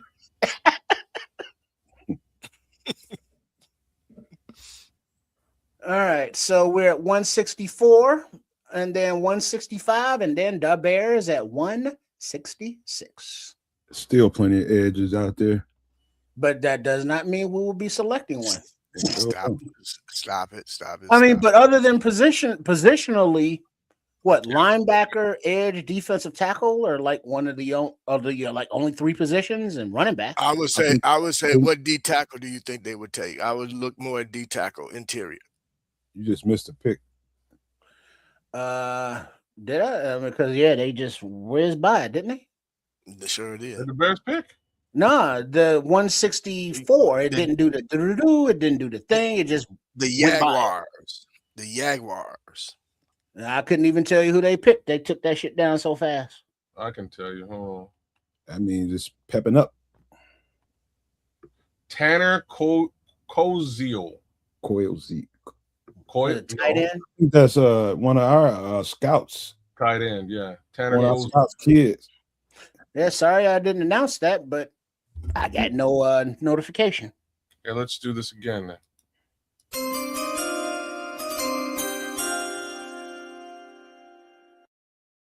For pick number 164, the what team?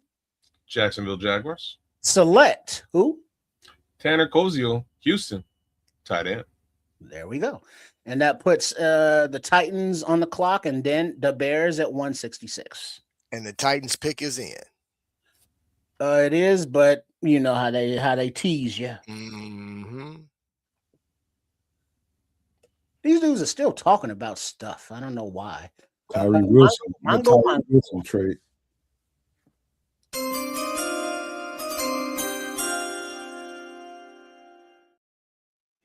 With pick 165 of the 2026 NFL Draft, the Tennessee Titans selection is all these sons of bitches. Every last one of them. Nicholas Singleton, running back, Penn State. Good selection.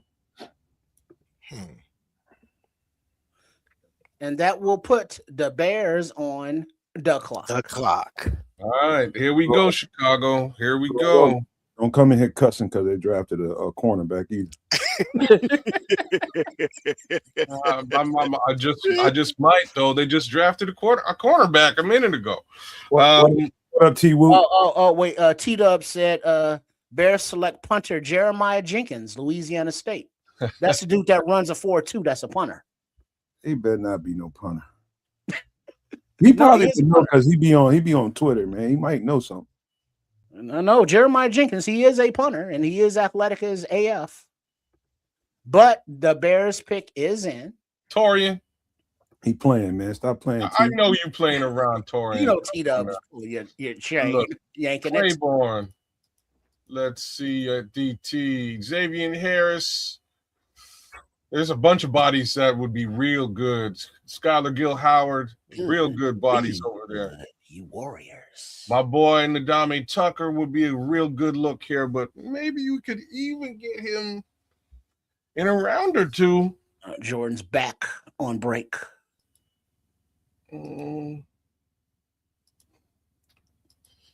Kilgore's still out there, but we did get a safety already. There's some real good talent. And then there's Harold Perkins, Lander Barton, a couple of linebackers. Running back, D tackle, edge, all good shit there. Bye, bye, bye, bye, bye. Yeah, those are the three that I'm identifying here. And Mason Rager, a couple of bodies that would be of interest. Now, Well, we go left field and do the quarterback now. Well, said we need some depth behind Corey Taylor. Tell us, come on. Come on now, Scrolls. Isaiah Worrell, left tackle. You say we need depth behind Tory Taylor. I'm sure he's on that board. I know he's there. Who? Isaiah. Yeah, Isaiah's still there. That's what I'm saying. So that's kind of what we're looking at. Isaiah Worrell. At least these are my Mongo. Here we go, gentlemen and ladies.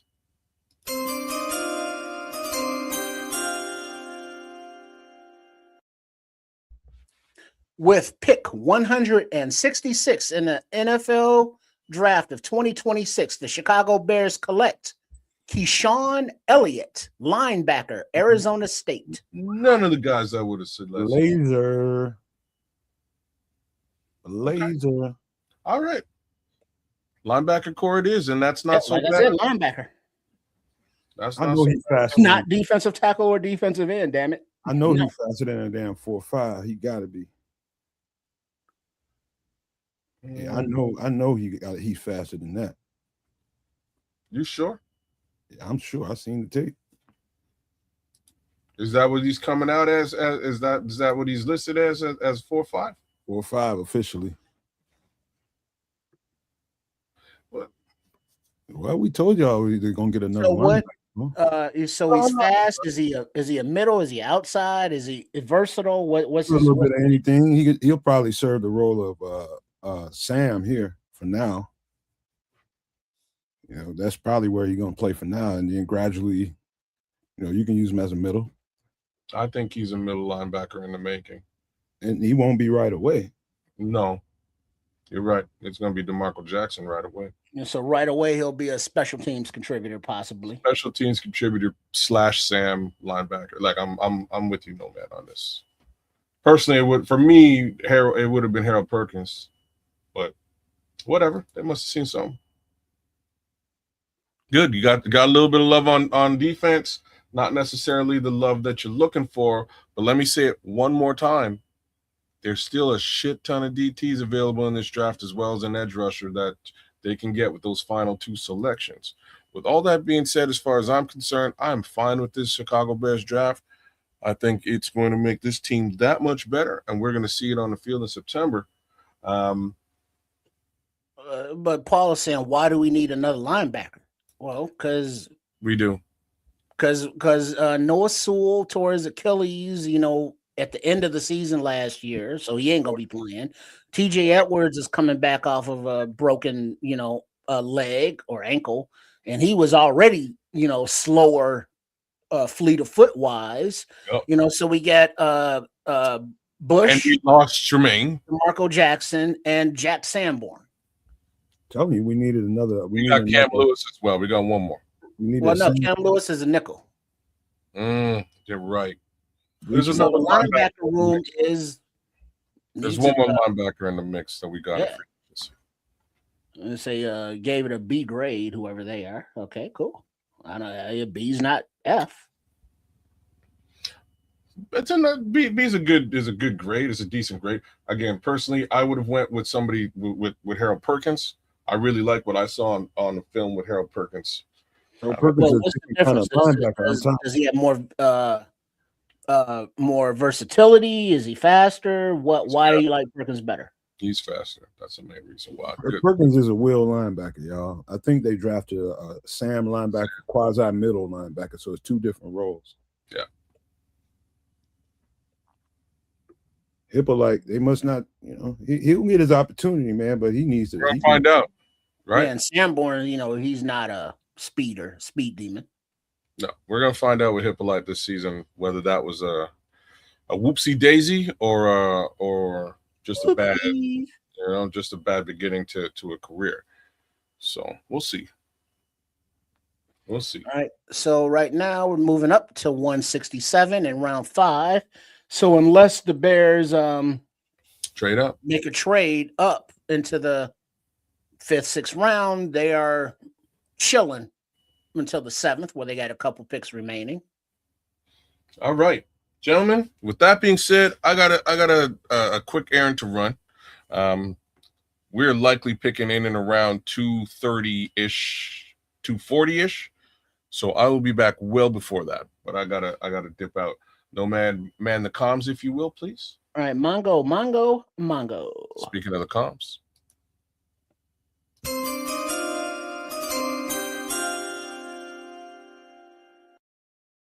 Add one more, Amy. With pick 167, the Buffalo Bills select in the 2026 NFL Draft Jalen Kilgore, safety, South Carolina. Great selection at this point. Great selection. Great pickup. All right. I'll be back. All right. All right. Cool.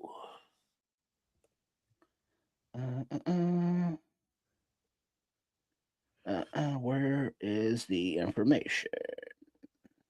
Looking for Keyshawn Cornelius.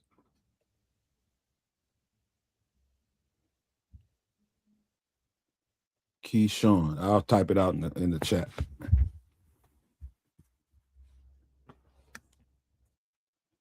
Good tackler, man. You know, the draft coverage is so sucky. Why you say that? Well, I mean, you get no. There's like the dude that I was talking about, Jordan Schultz, was at least putting up like the player card, picked here and all that, but nobody's really doing that. Oh, here we go. Mongo. Oh, hold on.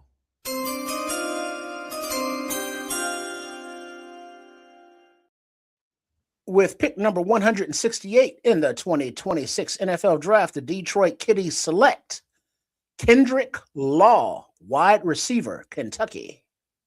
Good pick for them. I'm surprised the Bears went backer this early, though.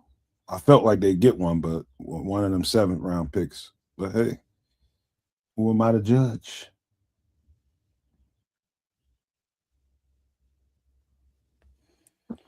Let's see, physical linebacker, impressive blitzing ability. Yeah, he's a stuffer, man. He's strong as hell, man. Stronger than hell. His play speed would tell me he runs a little bit faster than 4.5. He's a thumper, bro. He gonna hit you. Mm-hmm. He's just got a big, intimidating presence, man. He runs right on through the pass pro from the running backs. Run right through him. Nice. He's all about run defense, man. So you got Sam linebacker when you're playing with 3 linebackers. Get this cat on the field. That's really the only chance he's gonna really get unless somebody get hurt. Knock on wood. I know. Let's go. Okay, let's see. All right, so it looks like the Steelers, their pick is in, but not announced yet. And Cleveland at 170 and New England at 171. But we won't be seeing Mike. I care about my wife and kids, Vrabel, because he's out for counseling today. By the way, Keyshawn Elliott's his field awareness in pass pro is pretty high level, in my opinion, too. Just something I'm just remembering some of the stuff about his tape. His play recognition is real sound, man, and you need that as a middle linebacker, which he played often there.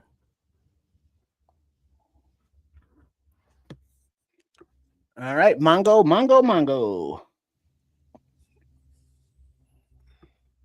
Nope, my fault, Trip.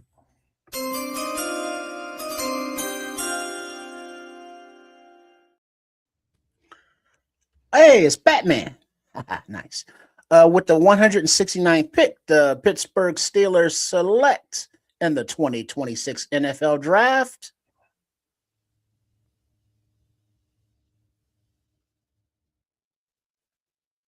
Riley Nowakowski, tight end, Indiana. Tight end getting the hell up out of here. Right there. They're getting their money this year. Ruben got smoked by somebody, one of the running backs. We ain't seen no more of them since all year. All right, we can go Mongo. Oh man, you catching me flat-footed. All right.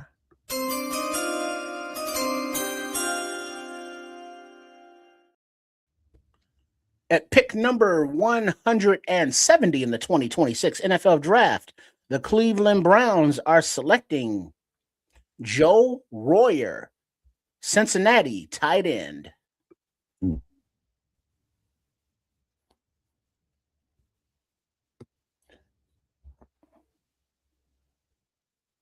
these tight ends, some of these tight ends are pretty tough.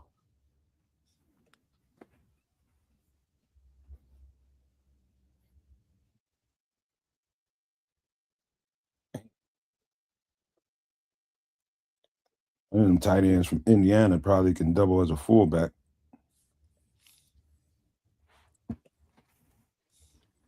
Big dude. Mm-hmm. Okay. Why can't I find any information?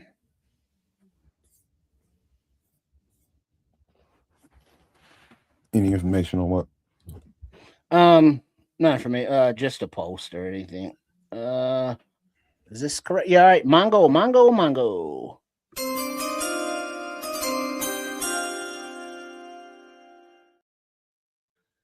All right, with pick number 171 in the 2026 NFL Draft, the New England Patriots are selecting Karan Prunty, Wake Forest cornerback.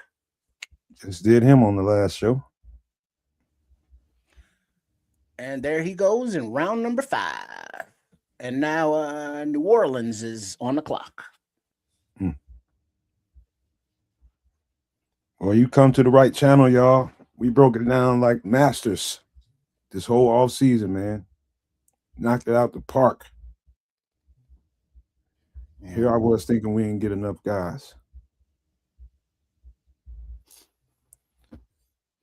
So that leaves the 7th round and UDFA for everything else.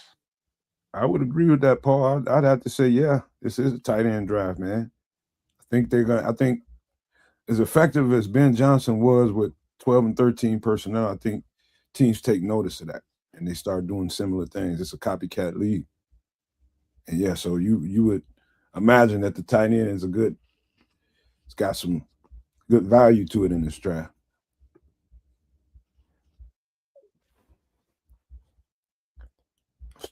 Still pissed off and recovering about that chicken though, man. She got me good.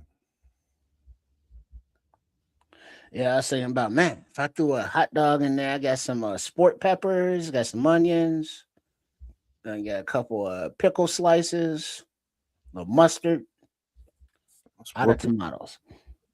I got some sport peppers in there myself. Okay, so I guess the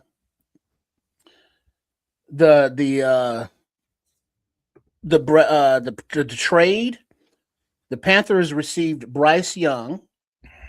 So it looks like the Bears have received Caleb Williams, Darnell Wright, 3 years of DJ Moore, Luther Burton, Tyreek Stevenson, Torrey Taylor, Sam Roush, and Malik Muhammad. I would think the Bears won that trade. We keep winning. And if any of these players are flipped, traded, that is a carry-on of the trade, of this trade. Mm-hmm. So any fruit from that tree, of these trees, yeah, that still counts to it. Yeah. Bishop, you quiet as hell. Yeah, I'm just trying to catch up on the. You got a parlay going on? Nah.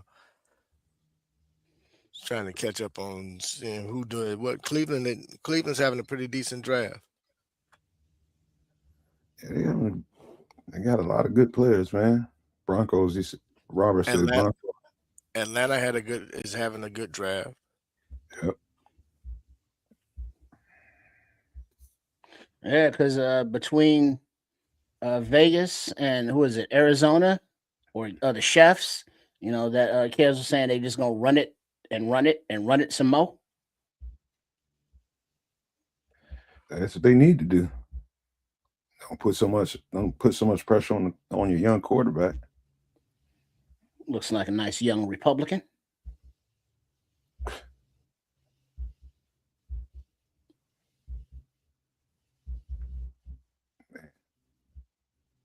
Robert Saleh is in what, Tennessee? Yeah. Yep.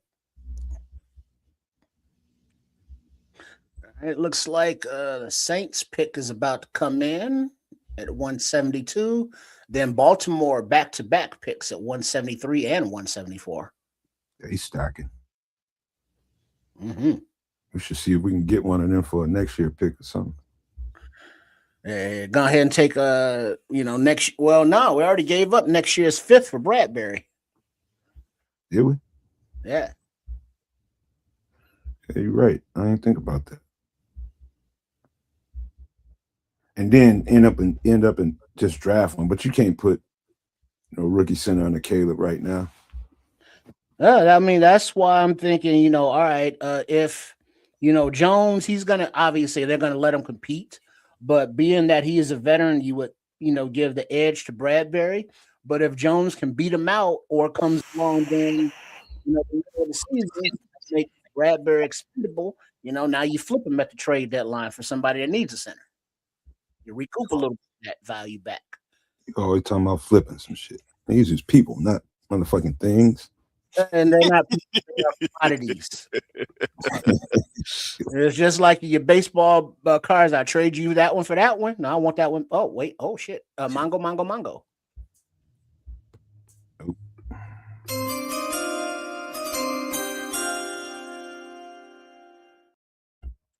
With pick number 172 in the 2026 NFL Draft, the New Orleans Saints select Lorenzo Styles Jr., safety, Ohio State. Nice pickup. Who got him? The Saints. The Saints. They got 2 safeties in the draft. Yeah. It seems like a few teams are doubling down and reloading. Mm-hmm. Multiple linebackers in Miami, multiple safeties here in New Orleans.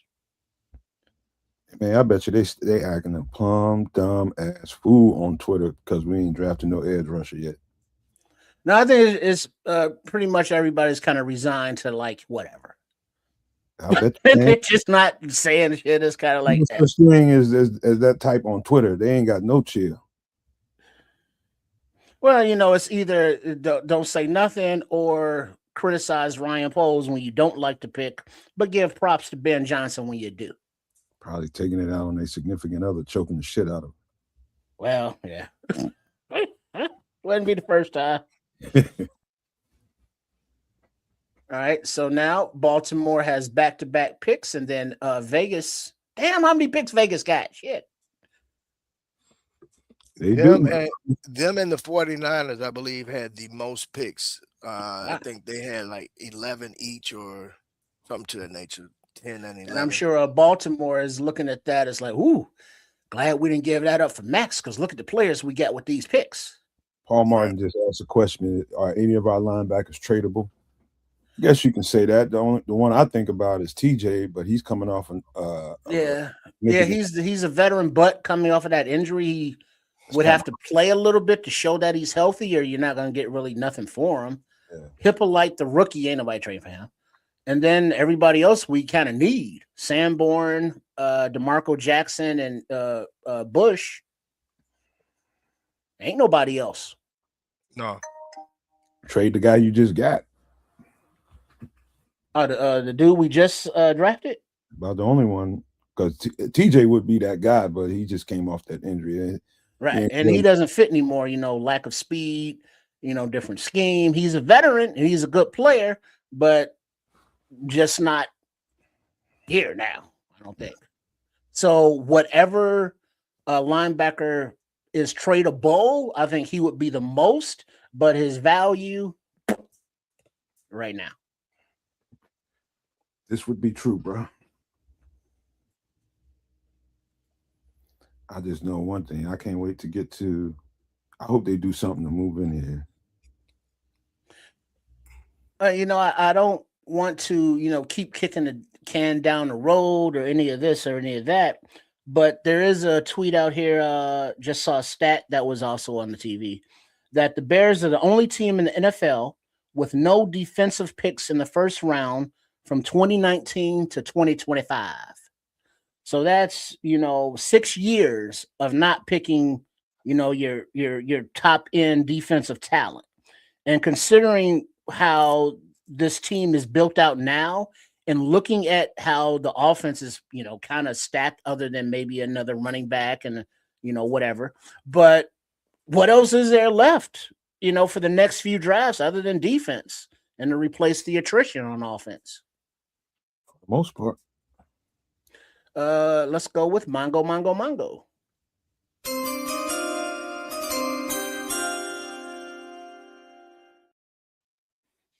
At pick number 173, the Baltimore Ravens select Josh Cuevas, tight end, Alabama. Lee. These tight ends is getting their money. Ben Johnson. Blame Ben Johnson for that. Number 5 in the league and freaking 12 and 13 personnel. That gets noticed, bro. Effective with it, too. Mm-hmm. Yeah. Let's see, what is that, Javon? Who knows? What was that? Who knows? The defense wasn't healthy or synced last year. We could actually be dangerous. Definitely solidified our offense, though. I'm telling you, man, that getting Kentavious Street and the other cat out of Indianapolis, Lynch and yeah, all 3 of them cats. Yeah, it's bigger than you think. It's much bigger than you think. We're going to be much more powerful, much more strong, much more quick off the ball, and tight against the run than we were. And that's going to create a lot for everybody else. Who is that other dude? Because I can't get to my other screen right now. Gallimore. Thank you, Paul. Yeah. All of that. Those are the 3 elephants in the room that people ain't paying no attention to. Totally discounted them. They don't want to, man, because they want, again, here's the thing. Where we look at football different than most, everybody else is reacting to what ESPN tells them to react to. And if ESPN, the gospel, ain't telling you, well, this is who they're taking or this is who they should take, then nobody believes it because they don't watch as much football outside of their respective team.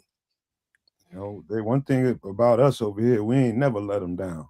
We say now, something. Looking at Keyshawn Elliott, not only does he have that special teams day one value, but as a blitzer in 2025, he had 7 sacks and 14 tackles for loss. He can he go from 0 to 10 pretty fast, and that means he's living behind the line of scrimmage. He runs right through any traffic too, man. Again, running back ain't got a chance. He gonna get ate up. I hate to be a small running back trying to block that cat. Would not you or not Bishop or Nomad, but I will ask you too. But I'm also asking the chat here whether you are on the Nomad Network or at Kids or Sports Chicago Style, also known as RRR SCS. Go ahead, hit subscribe. Much appreciated. But do you all think that, without knowing everything about him, but Keyshawn Elliott, would he be an upgrade to TJ Edwards? Would be an upgrade to Noah Sewell? You know what I mean? He's faster than both of them. But both of them are pretty good tacklers. So in that department, they the same. He's a little faster, and he's got good field awareness too. So both of those guys I just say speed, a little bit more speed probably makes the difference. Okay. Yeah. Well, then that also longer helps. arms than those guys too. What do you think, Bishop? No, I agree with Nomad. What I will say, I do think that they might be getting ready to position themselves to eventually move away from TJ. Oh, yeah. One due to age, and then you got to think about it. He was inherited. You know, he Mm. just happens to have a particular skill set that fits what DA likes to do. But DA is looking to get faster so that he can disguise coverages, and he likes to blitz. A lot of times he likes to blitz from the second level. So, you know, you need fast, quick linebackers with, you know, that's twitchy. You know, that's why he uses his corners and safeties as well in his blitz packages. But if you got linebackers that has the top end speed, then you don't have to use your corners. You don't have to send your corners and safeties as much, you know, because you can use them in your coverage while you sending that linebacker that extra pass rusher. So All right, Mongo.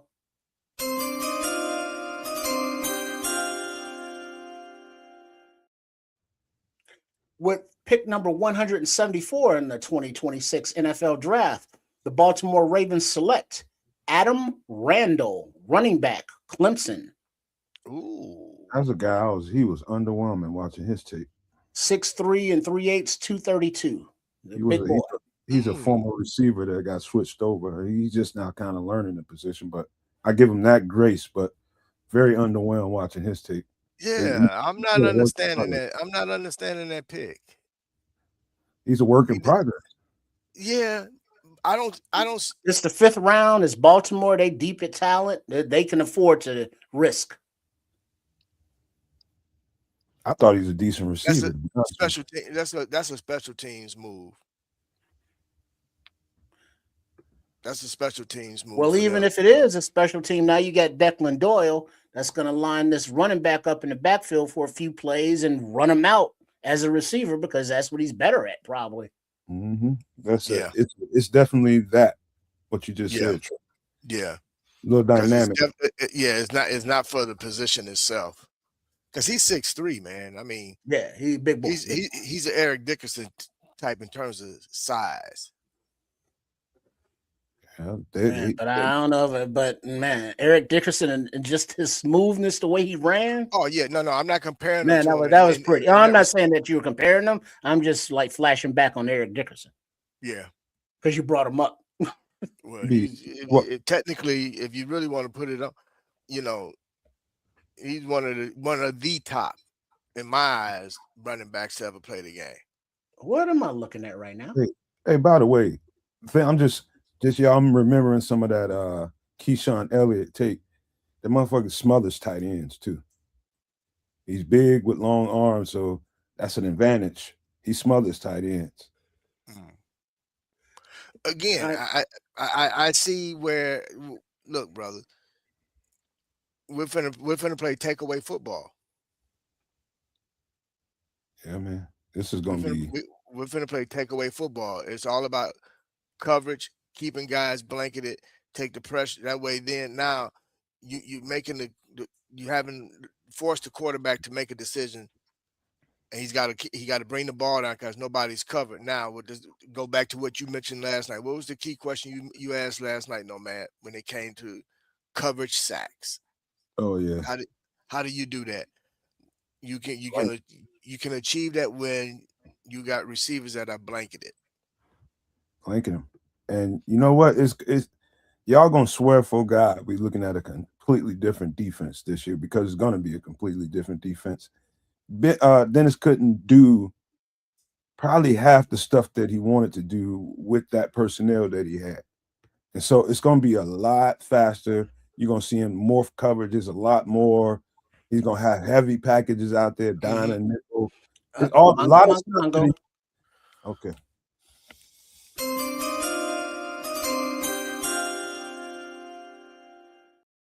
Yeah. With pick number 175 in the 2026 NFL Draft, the Las Vegas Raiders select Hezekiah Massis, cornerback, California. They are freaking smoking this draft.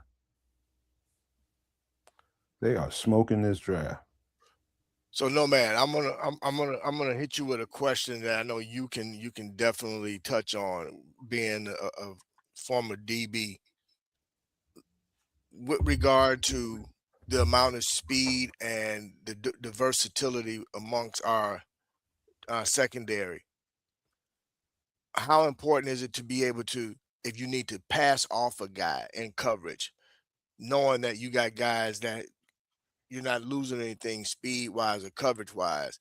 Does that not allow DA to get a lot more creative, because he know now that in his attacks, if guys need to pass off a guy to another defender, it can be done without worrying about, oh man, we can't afford to, because I don't have that coverage in the secondary. Interesting you should say that, because I don't know if I've seen Dennis Allen's defense be that. They call that tango coverage, when they passing guys off. Some coordinators love it because they got the right kind of guys around. You got to have guys that's been playing with each other for a long time in order for that to be effective, because that can easily, something can fall through the cracks that way. I have never noticed them play tango coverage. So your guy, you just got to travel. Right. But yeah, I mean, it can get to a point where enough guys have enough playing time together where you can mess with that at some point, but not right now. Everybody's so new to each other. Yeah, I hate that coverage too, man. I had to play it sometimes though. Fucking tango coverage, man. Cause you don't know when you're passing it off to somebody. You got to make sure. You got to trust they're gonna be there. Yeah. It's all trust.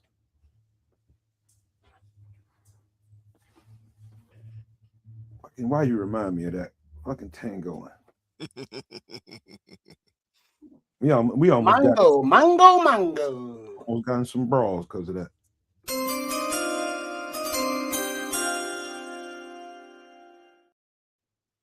At pick number 176 of the 2026 NFL Draft, the Kansas City Chiefs select Cyrus Allen, wide receiver, Cincinnati.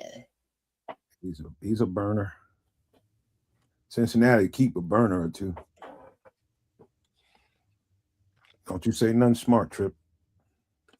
Nah. I thought you were about to say something about number 10 on our team we got from Cincinnati a couple years ago. Travis Scott. Nah. What is his name? Tyler Scott? Tyler Scott. You see, I don't forget the boy's name. I just knew you was about to say something smart, boy. No, I remember, because he ain't on the team no more, so I give less than two shits.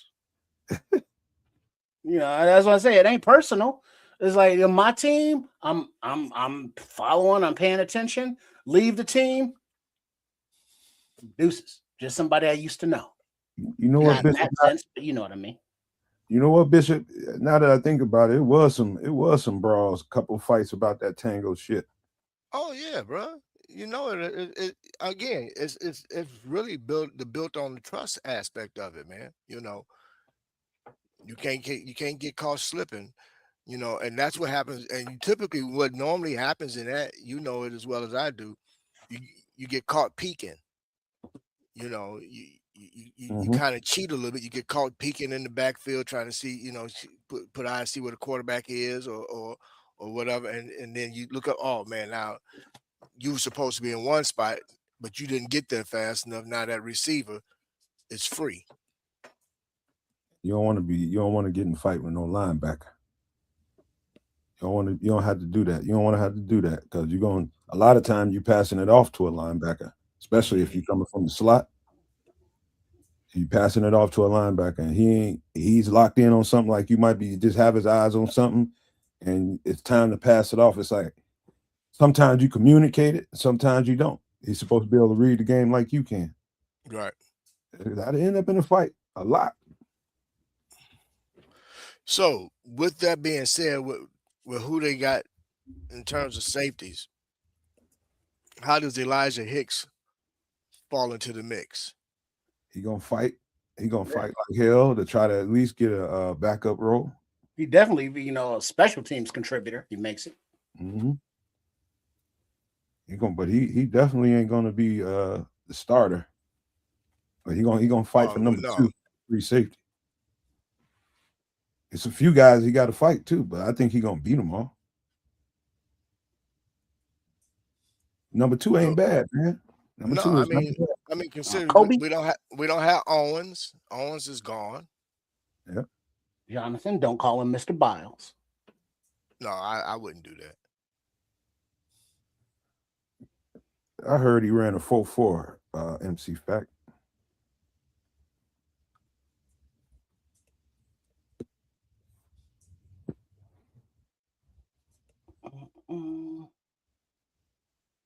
What we got? Let's see, you got the Dolphins. Their pick is in, not announced yet, obviously. And then you got Philly at 178, and then San Fran at 179. God, I wish the Bears could move up in here. Me too. All right, Mongo.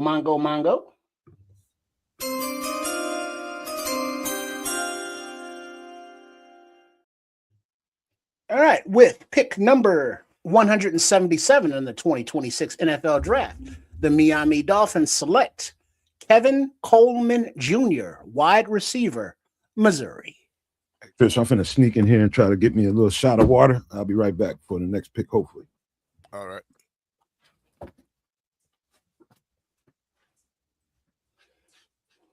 You know that spaghetti sounded so good. I got me a pot of water on and mincing up some garlic, cutting up an onion right here. You know what I'm saying?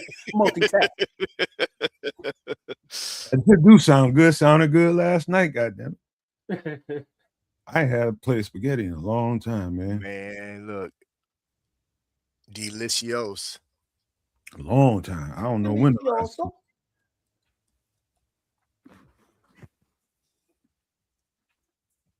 Where's the Bears pick? 188? 288? Where is it? You got me. I don't know. Let me Because pull we're it at up. 178 now, so another round and a half? Man, it's too early to be drinking shit, man. I ain't getting nothing to drink yet. Usually don't do that till it's kind of nighttime. There's a nighttime somewhere. Yeah, but ain't here. Yeah, close the blinds. Turn the lights off. It is now. All right, thank you, Crimson. 239 and 241. Thank you, Crimson. Appreciate it. All right, so yeah, it was at 30, that's 40. So 60 picks, another 2 rounds about. Where you been at, Crimson? I thought you'd have been here this weekend. You know, Crimson out trolling somebody. Yeah, probably. Trolling the shit out of people. Yeah, they're saying 4.51 speed for this dude. The corner. So he's not fast, but he's not slow. All right, but the Eagles pick is in, but not announced yet. And then San Fran and Miami again.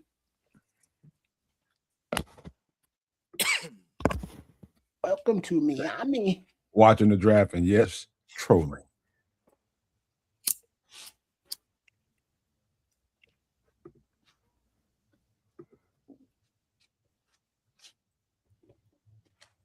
Jadarian Price, you went off way earlier than I thought you would, buddy, but you're a good player. Extra garlic. Yes, please. You ever tried that with make spaghetti out of zucchini or squash? I've had the zucchini spaghetti before. I wasn't a big fan. I mean, when you're trying not to eat the carbs, it's better than nothing. Yeah. It's better than not. Yeah, but it's not different texture, but yeah. Different texture, different flavor, just We eat that a lot, like squash, lasagna, and shit like that in the summertime when the shit's fresh out of the garden. That's probably better than them all. Eggplant. Yeah, well, anything fresh out of the garden, I would, prefer like that. Eggplant is real good. All right, Mongo.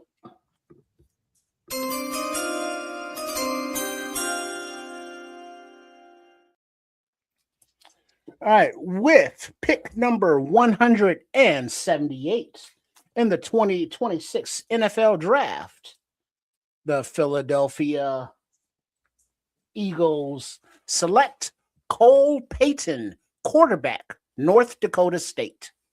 That's a guy I don't know. I know he did come in for a visit. No, that was the Greek guy from Rutgers. Yeah, But I think I saw Peyton was in for a visit too. I remember seeing that name. they only had one guy, Ethan Kaliak Manis. Yeah, Kelly Manis. That's not Peyton, but yeah. And he's from Minnesota, so that didn't even cost us nothing.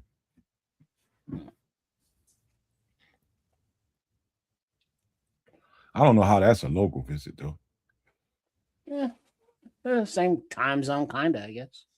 I suppose. Let's see. So the 49ers are up next at 179. Then Miami at 180. These cats got like 200 draft picks, man. Yeah, rolling right along. Pisses me off when I sit up and see all these compensatory picks and know that the NFL screwed us. Man, for no reason. Don't even get him started, man. Technicality. What technicality? On what you Well, the titles in the organizations are different. Yeah. No, that's a technicality. Well, he's not the president; he's the assistant president, which isn't the same. So, yeah, kiss my ass. I'm glad Kid's in here. He be raising hell right now. He probably listening, gonna come back right here on that shit too. Mm-hmm. You know, because it's like, yeah, you know, there's nothing to be done about it, but don't mean you got to be happy about it. You know, let fools off the hook. I'd like to know what their reasons were. Is about all I want to know. What's the reasoning? I want to know what they told you. Because the general manager was not the decision maker in Atlanta, because whatever the title Matt Ryan is the decision maker. The president, yeah. The team president. Oh, they basically neutered. Yeah. Oh boy, on paper. Yeah. But he really is doing that shit. Right. You know, to put in, the former quarterback with no front office experience in charge. You might as well demote his ass and cut his pay a little bit then. Man. Yeah. You gonna do that to him. That shit was not cool, man. But I ain't one to cry with spilt milk. We didn't get him. There's somebody out there in the fan base talking shit about that right now. Trust me. I kind of thought about it there at the end of the third round. I was like, that pick sure would have came in nice right now, but oh well. What was it, third rounder? Yeah, with the comp picks are at the end of the third round. Mm-hmm. So what is that? Like 100 or whatever that is up there. Right, Mongo.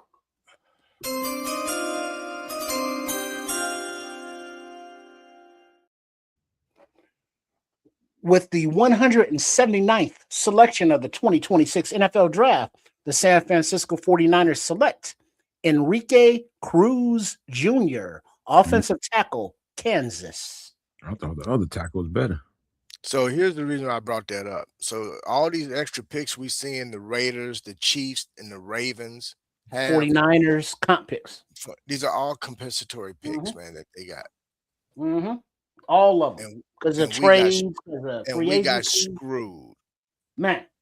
I just saw a trade back to Carson Wentz went back to the Eagles. They got rid of his ass in Minnesota. It was like, all right, we done with you. Yeah, we good.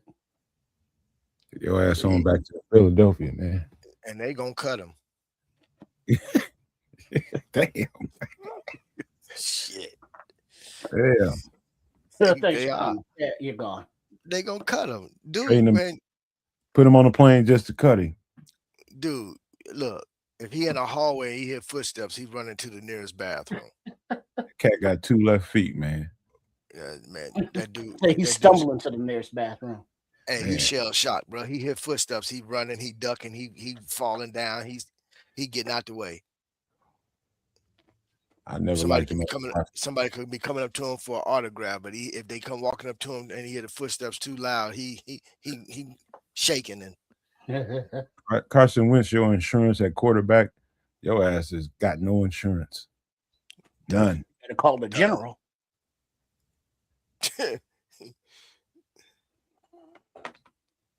He needs All right, car so shield. Miami's pick is in, but not announced yet. And then Buffalo and the Browns. He needs car shield.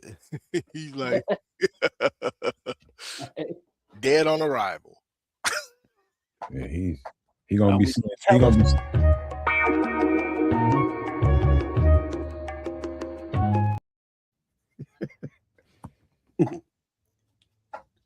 What are we looking at? Why are they showing Taylor Green, the quarterback?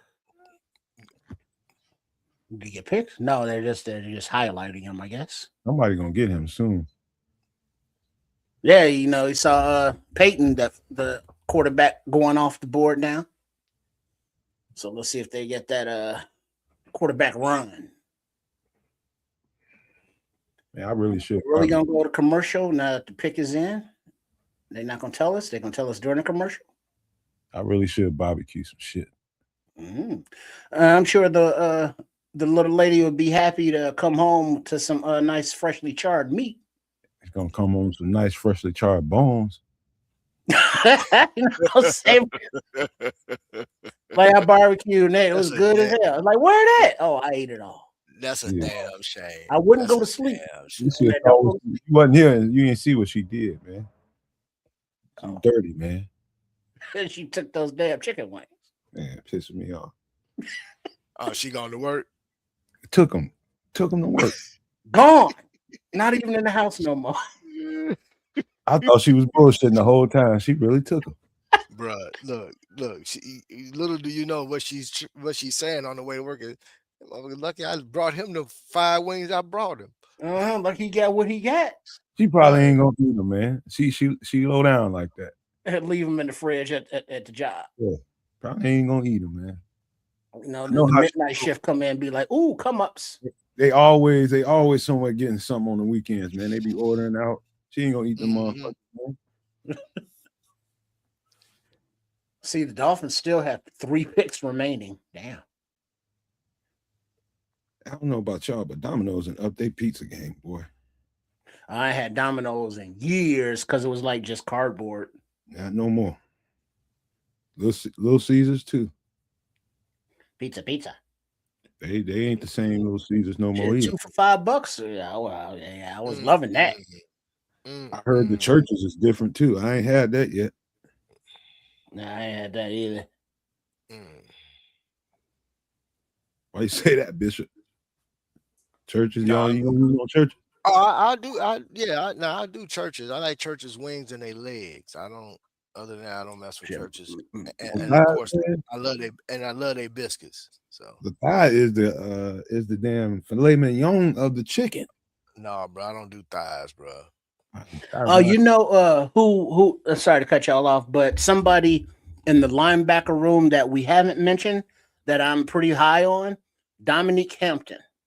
Oh yeah, because I remember watching his tape back in college, and he was a baller, but he was just so thin. It was like, dude, he needs about 10, 15, 20 pounds of muscle, and he's good. That's because that's what he's been doing all last season on the practice squad. That's what he was. He was a safety in college, man, but he played in the box so much you can consider him as a linebacker. That I'd leave him at safety, but that's just me. I loved him at safety. Well, I think that's part of the versatility thing. Yeah. He maybe have played safety, but on this roster, he's listed as a linebacker. But when they put him on the field, what is he? He's a football player. You know what, Trish? I'm going to double down on that for you. I said it before, and I'm going to say it again. He's going to be one of the camp standouts. You watch. He's going to be name going to be ringing throughout camp. You watch. Dominique Hampton. Going to be ringing. All right, let's see. Are we looking here? That's them. That's the Eagles. We got the Dolphins up now. The 49ers selected Mr. Cruz. All right, so the dude that's making the selection for the Dolphins is slowly making his way to the microphone. Some old ass man. You don't look that old.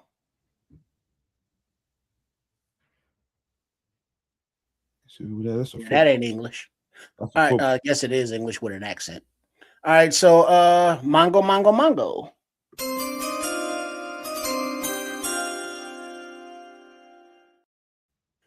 The Miami Dolphins in the 2026 NFL Draft select Seydou Touré, tight end, Mississippi State. Oh my God. He's a Frenchie. Oui. Comment allez-vous?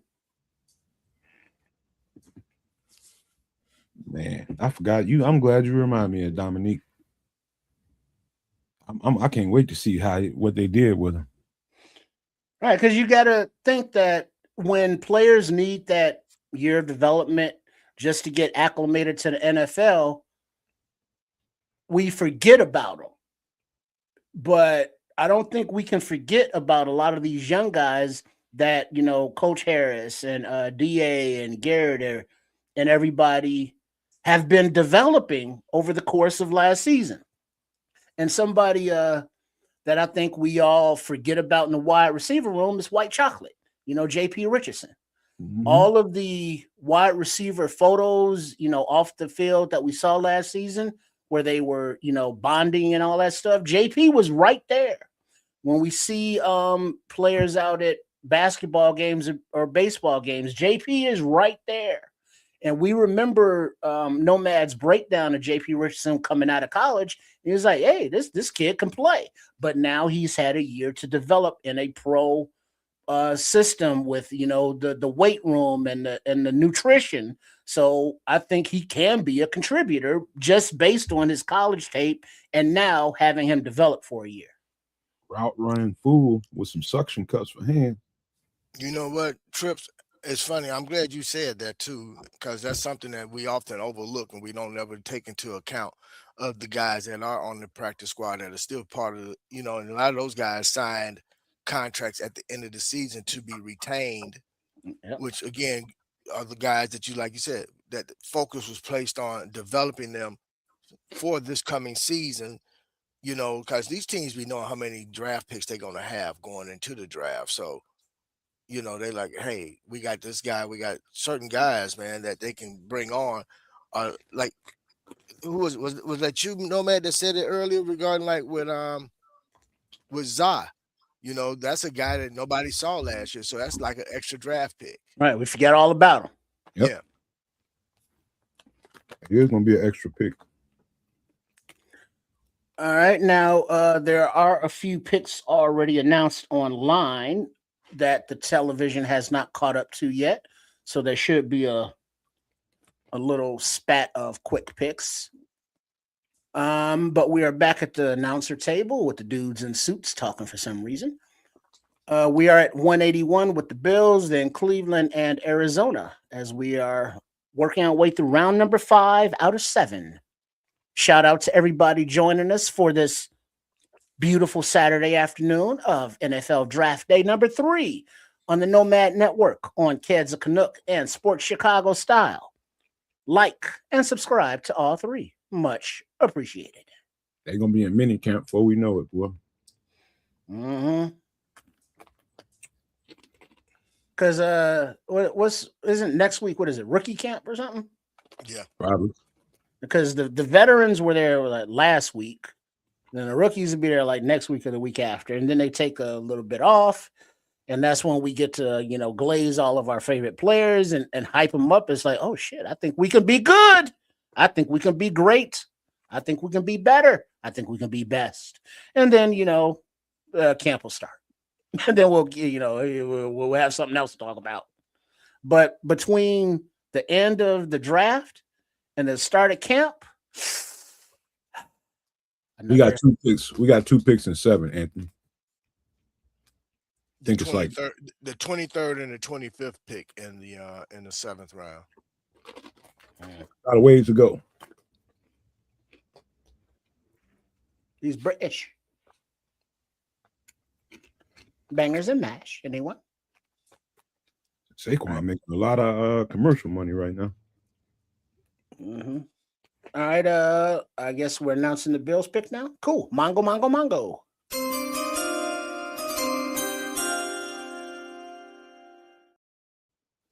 With pick number 181 of the 2026 NFL Draft, the Buffalo Bills select Zane Durant, defensive tackle, Penn State. Buffalo tearing it up too, boy. Boy. All right, and then we can actually go Mongo.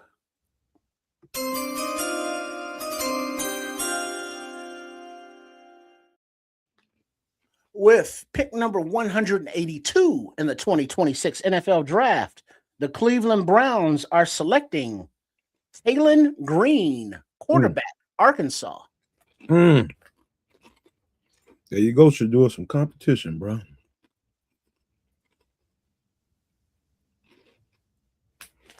Some real deal competition.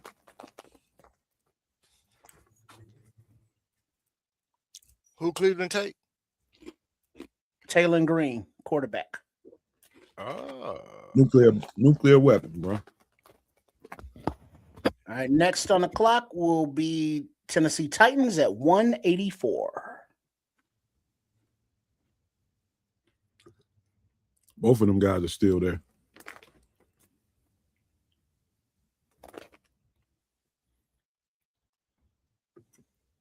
All right, we've announced the Browns pick already. Be right back. Sure, really gonna make them some spaghetti. You thought it was bullshitting? I was about to say, Bishop, you inspiring motherfucker, you. I don't blame you.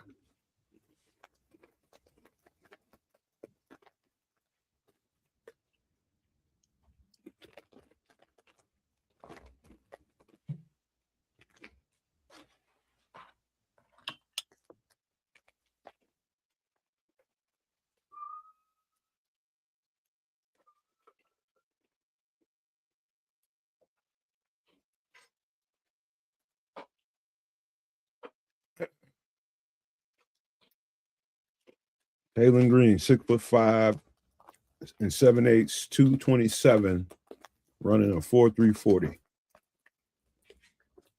Crazy.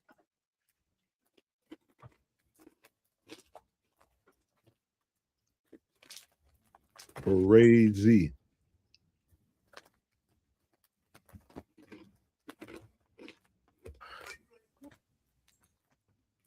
I hope y'all don't hear the crunching. I'm enjoying a little bag of Funyuns.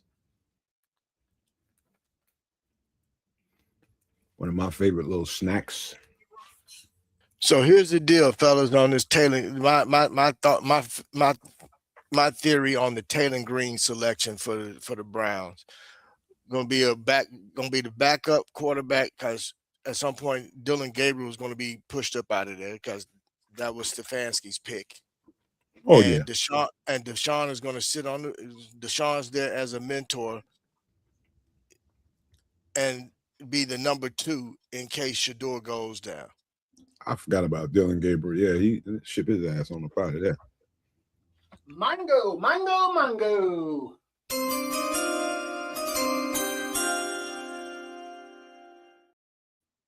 With pick number 183 in the 2026 NFL Draft, the Arizona Cardinals select Carson Scherer, linebacker, Iowa. Thumper.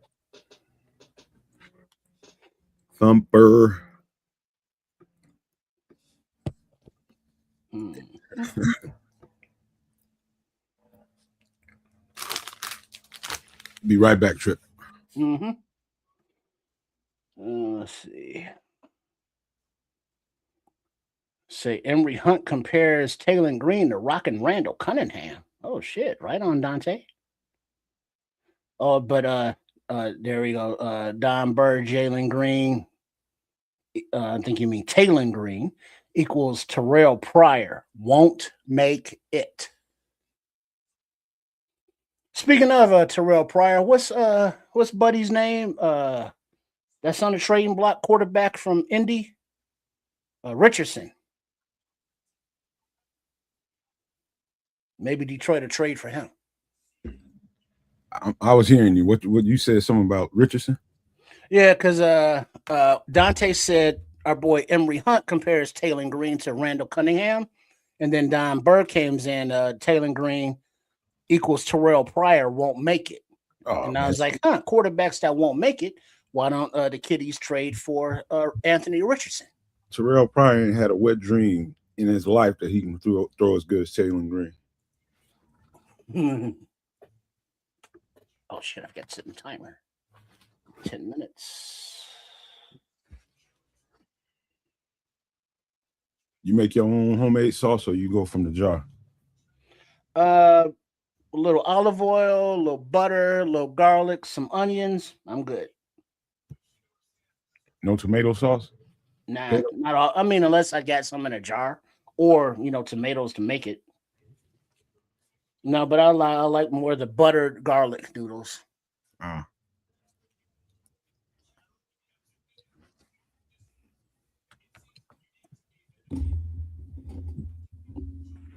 And then throw on a little pecorino romano. I ain't had no butter spaghetti in a long time. Yeah. All right, mango.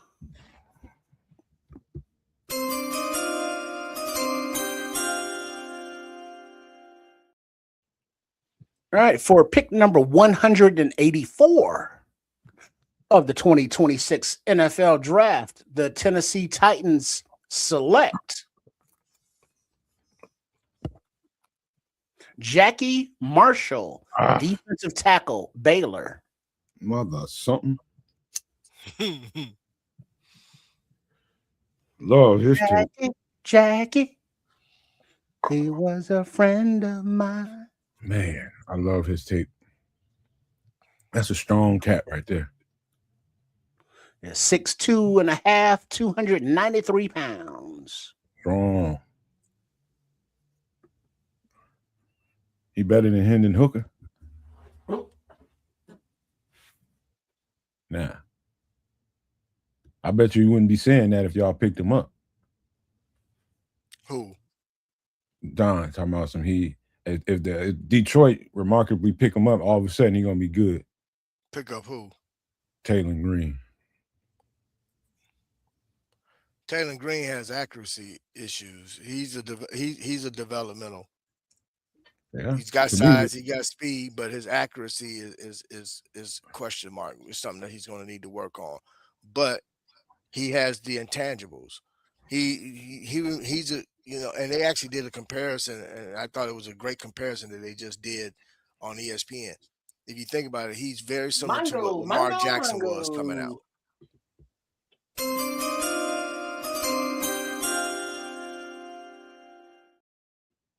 With pick number 185 in the 2026 NFL Draft, the Tampa Bay Buccaneers select Bauer Sharp, tight end, LSU. Holy shit. Another tight end, bro. It must be about 20 tight ends I went today. I was just going to say, how many tight ends have been taken off the board? A lot. A whole lot. Wait, not lying because it wouldn't draft him. Didn't they draft him? I believe they did. I remember you coming in the show talking shit about him. Yeah, they did draft him and then cut him. The Giants are on the clock to pick his end. Then at Washington Commies, and then the Jets at 188.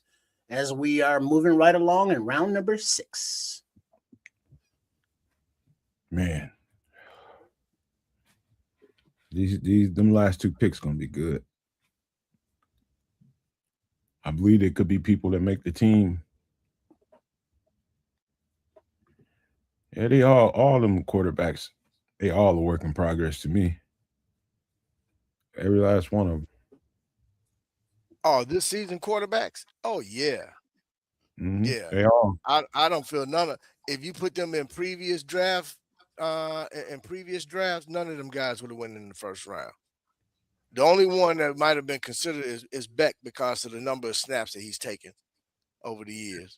Yeah, he has a lot of snaps. But other than that, everybody else are projects, man. And actually, Out of the 4 that went in the first round, the 2 that I like most was Beck and Aller. Both of them got some good quality. I don't like Aller too much. I ain't gonna lie. No. Nah. He fell flat on his face when they really needed him to. When they needed him to play. Flat on his face. He probably the one reason why that coach ain't there no more.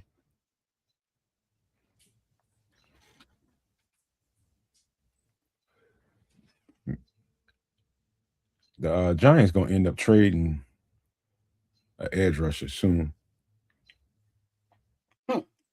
Yeah, we were talking about earlier, Thibodeau.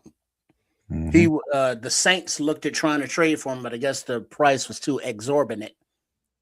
If Holmes didn't draft him, who drafted him? No, he did draft him. You know, yeah, because Hendon Hooker is like, why y'all drafting that old dude who's injured? Oh, and like, oh, he's gonna be the heir apparent. Like, and I think he's selling insurance now. Yeah, see the Podfather. Shout out to the Podfather Aldo. He put up something else on the first round picks.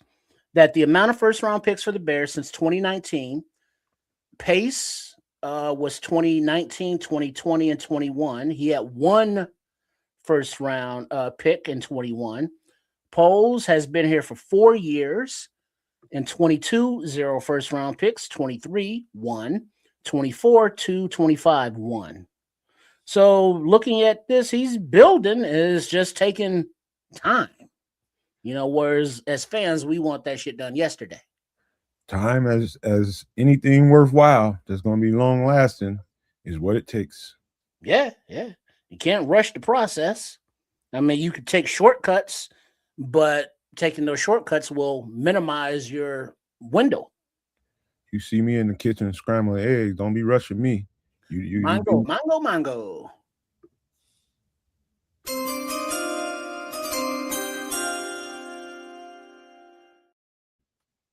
With pick number 187, the Washington Commies select, hey, Batman's back, Katron Allen, running back, Penn State.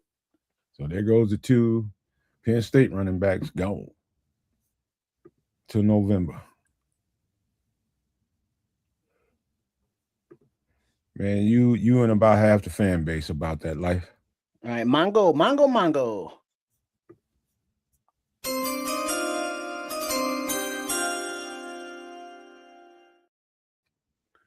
With pick number 188 in the 2026 NFL Draft, the New York Jets are selecting Inez Cooper, guard.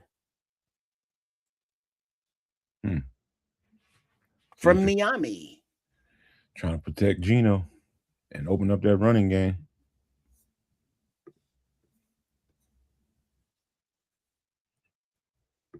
All right, that puts Cincinnati on the clock, followed by New Orleans. They on the clock. Yeah, the Pick is probably Bengals.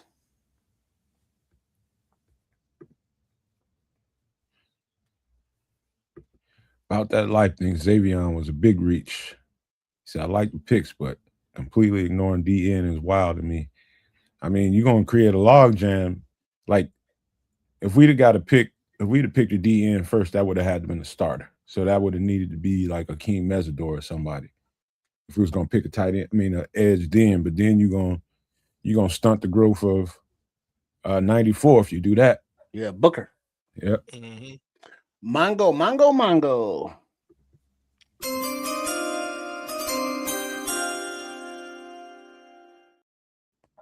With pick number 189 in the 2026 NFL Draft, the Cincinnati Bengals select Brian Parker II, offensive lineman from Duke. Another center. Well, I think it's going to be a center. He's a guard, but I think he's going to be a center. I don't think you can really do much else with him. Did his breakdown.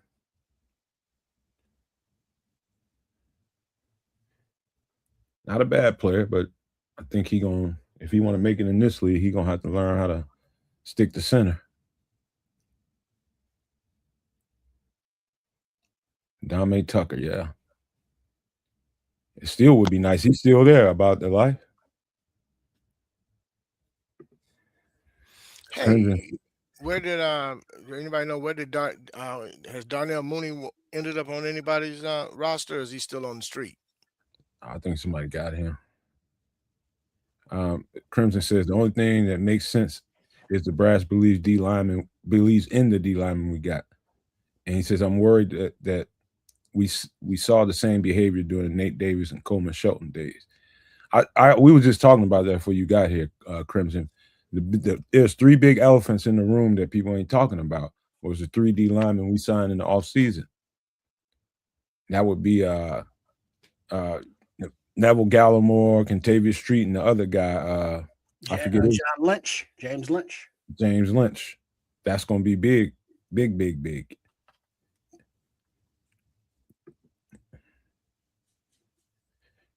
We gonna be all right, man. I promise you, bro. We gonna be all right. He said Mooney on the practice squad in LA. He ain't gonna be on no practice squad. Practice squad. No. What? No. He's being an asshole right now. That's what he's just bullshitting. Oh, the Giants? I don't know exactly where he at, to be honest with you. I'm looking it up now. A few 3 things about he's with the Giants. Okay. 3 things about Malik Muhammad. His goal in high school was to make it to the NFL, to become a Hall of Famer, and to be one of the best defensive backs to ever play. He can make a 360-degree slam dunk. Damn. And he was encouraged to switch from wide receiver to cornerback because that's where the money at. I hear you, Crimson. I think Dio's a lot of his reps motivated, baby, on the inside more than on the outside this year. I think. So I think it's gonna happen. I said it before we got him. When we got him, I thought his tape looked better on the inside at tackle than it did at edge. I stand by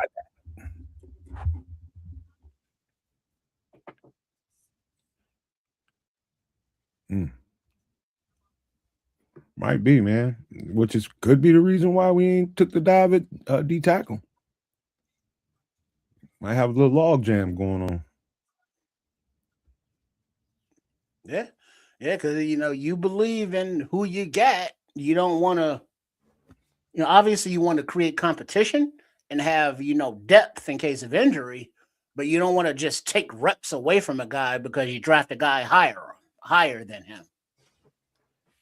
It's like, well, you got to start. I drafted him higher. Booker was only a 5th round pick. Hey, Kyle Brandt from NFL Network and Good Morning Football. He just basically said what we've been saying in terms of the fan base. Now all of a sudden turning their back to, I don't trust what's going on. What are we doing? He said, are you guys not paying attention? He said, this is the same thing y'all said last season. And then all of a sudden you had the greatest time the entire season. He said, just sit back, relax, and let everything come together. Yeah, because after the draft last year, who are these guys? They reached for these guys, didn't address this position, won the division. So chill. Like you said, everybody was screaming, wait a minute, who's this Coastal Loveland guy? And then all of a sudden you fall in love with him. And then in the 7th round, they took a Kyle Manon guy, which ended up being a Green Bay Packers killer. So he's like, come on now, let's just relax. On a liver. He's like, okay. For whoever that's for. It's like this, man. You got all the ingredients for the meal is on the counter. Stove is warming up, and y'all complaining about the meal and it ain't got cooked yet. Gotta wait till the shit's cooking, man. It might smell good. Let it finish. Don't run and go eat no Hot Pockets and shit. Just let the goddamn meal cook, and you're gonna be enjoying the meal.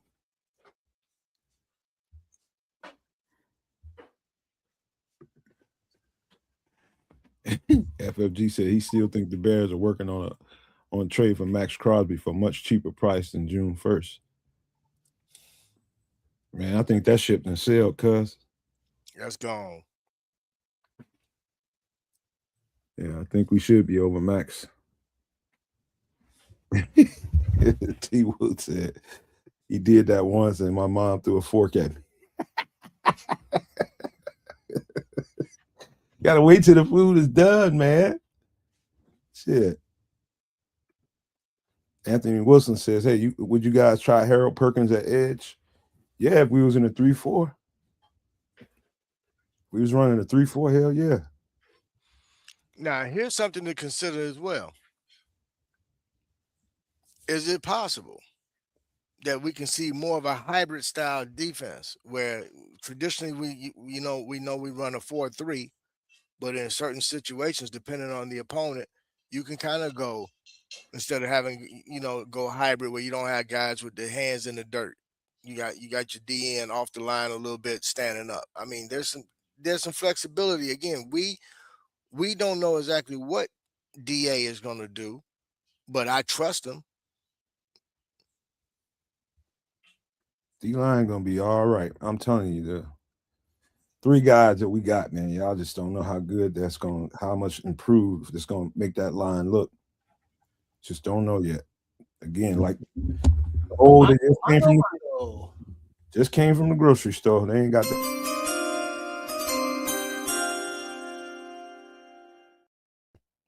At pick number 190 in the 2026 NFL Draft, the New Orleans Saints select Barian Brown, wide receiver, LSU.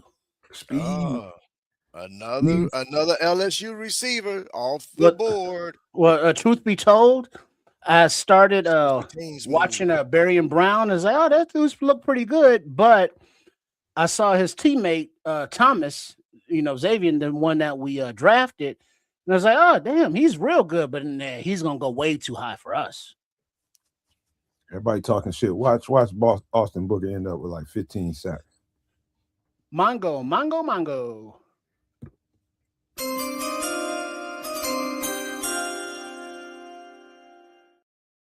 With pick number 191 in the 2026 NFL Draft, the Jacksonville Jaguars select Josh Cameron, wide receiver, Baylor.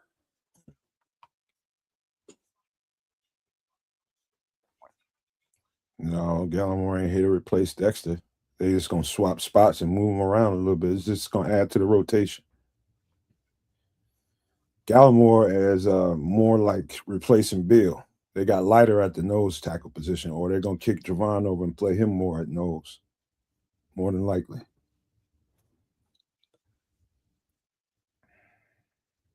It's gonna be a different looking front, either way you go. I do want to see how with Grady Jarrett getting a whole offseason of rehab, how much better he's gonna be too. I agree with that, Sharon. He says Booker was the best defensive end in the last 4 games, including the playoffs. He was on that ass. Let me tell you this. Booker won DA's trust. And because of that, he is definitely in that rotation, in that mix. You best believe. And I'm gonna go out and put it. I'm calling 11 or 12 sacks this year for young Austin Booker. Coverage sacks gonna be an MF. Well, that's where Sweat going. That's gonna benefit Sweat because they're gonna be trying to get away from Booker because of Booker's speed. And that's going to run them into. And Sweat going to be right there to pick them up. So the new guys we got in free agency pretty spitfire off the line, so there's going to be pressure from from the middle. Disruption. That's I'm DA, man. trying to tell people, but they're gonna have to see it to believe it. That's how people are. You got to see it to believe it. Us constantly repeating it ain't gonna do no good. People gonna feel the way they feel until they see it. But you will see it. The Commanders took Katron Allen. Okay. Yeah. Both of the backs from Penn State going now. Cam, he said, is Cam Jordan an option still? Maybe possible. Will we take him for the right price? I'm sure they would. He's not gonna command. He's not gonna command a lot of money, no way. He probably don't want to. They probably wouldn't want to do it until like towards the end of training camp, though. That's a June 1st move. Maybe that's a June 1st move. What up, Book? Based off of the moves that they made in the draft, and I'm referring to the Saints, that makes Cam Jordan available. So where else would he go? And that's another thing. They still have time and room to acquire some stuff post this draft, and in the free agent market, there's still quite a few guys out there. They freed up money for a reason. Yeah, I think that's more of what they thinking, man. Because that edge rusher probably we'd have him by now. We'd have that edge rusher by now. Look at it this way: why wouldn't you bring in a Cam Jordan who could easily back up Sweat on that side they play the same side in terms of line up on the same side, which is the left side of the line primarily. He knows DA's defense and what DA wants to do. Hey, King, I like this in you, man. He says, I slept on it and decided to let the coaching staff do what they think they should. I trust in the staff to develop and coach the right way. Can't force that on everybody, but I appreciate you for that being the way that you're thinking about it, because that's really all it is. It's just trusting that they know what they're doing. They professionals, man. Come on, man. If they show me anything since they've been here in a year, that they know how to put shit together. Look at it this way too, man. If they didn't know what they were doing, you wouldn't have had teams trying to pluck. That was so quick to pluck somebody away from our staff. Yeah. They know what they running a good show down there, man. I mean, up there, and I really do trust in that they know what they're doing. I might be a good player evaluator, but I'm not inside Hallis Hall. I'm not with them guys every day. What I know, but they with these guys every day, and they know what they got. Mm-hmm. I know one thing. Y'all better enjoy this. Y'all better enjoy this season, because this is going to be our last season with Al Harris. He will be somebody's D coordinator after this season. Right. All right. Mongo.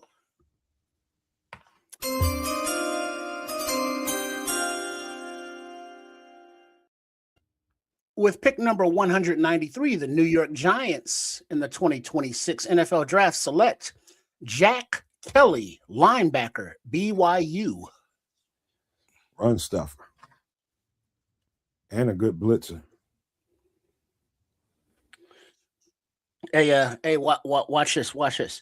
I'm not gonna say no names, but watch Crimson Meltdown. Hey, so I got this bowl of spaghetti, right? And Nomad mentioned tomato sauce, which I didn't have any, but I did have ketchup. You gonna be an asshole. What you gonna do that for, man? He already salty about the goddamn draft so far. So hey, what, you don't like a little ketchup on your spaghetti? Doing that shit to people, man. You an asshole.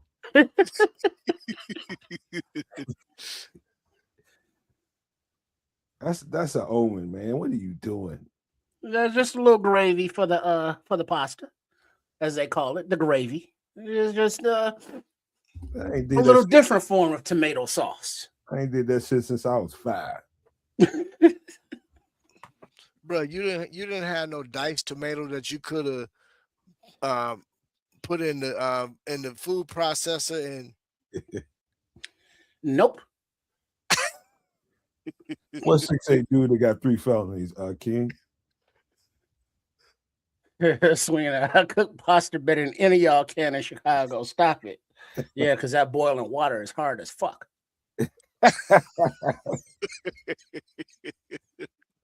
Yeah, we did. We scouted Corleone, the Godfather. That's one of the first handful of guys we did. Love that guy. Sure did. He got to be coming off the board soon.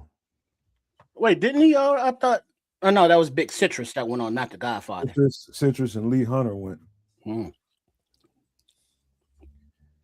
Got that spaghetti Day Hines. Hey, keep it 57 pick. The jacket, Devin Hester. There you go. hey, look, Logan got ketchup for life now. Logan finna have ketchup for life, baby. Come on, D Nice. Ketchup and spaghetti sauce. How you living? Englewood. Wow. Southside. Only way that's gonna happen is we ran out of sauce, tomato sauce. Well, ketchup is kind of tomato sauce. No, ain't Kinda. It's tomatoes in it, and it's saucy. goddamn Okay. condiment. That's a goddamn Okay. condiment, not sauce. Right. Come on, bro. People pissed off, Smitty, man. This happened every year, man. Every single. Oh, that's it. Mongo.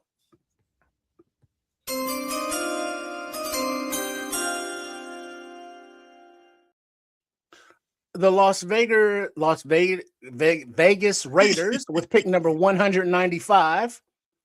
Damn it, they took it down. Select a wide receiver, Malik Benson.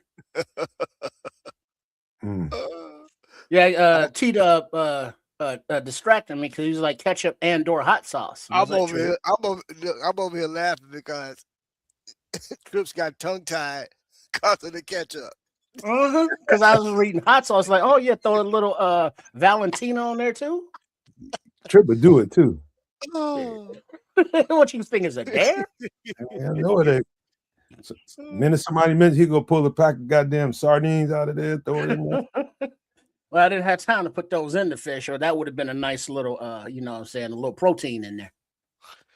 I do remember when people was pissed off about that Loveland pick. I remember that. Talking about, well, why didn't we get Warren if we're gonna take a tight end? Right. At the maximum, I was surprised, but I didn't get mad. I'm like, okay, what we doing here? And now look at Colson Loveland out there getting his swerve on, invited to all the cookouts. Well, there's another organization who's having a very similar meltdown, which is the Jets, because you remember now they drafted a tight end last year in Taylor, and then they moved up again to draft the tight end in the first round this year. So the Jets fan base is going nuts. Like, why would you do that? You drafted Taylor last year. Not understanding again the complexities of offenses and the different type of schemes and different formations. So, Man, fan bases are full of assholes who don't know shit. Mm-hmm. Well, I mean, I saw somebody, I don't know who it was, but I was just scrolling, and they were mad at the trade.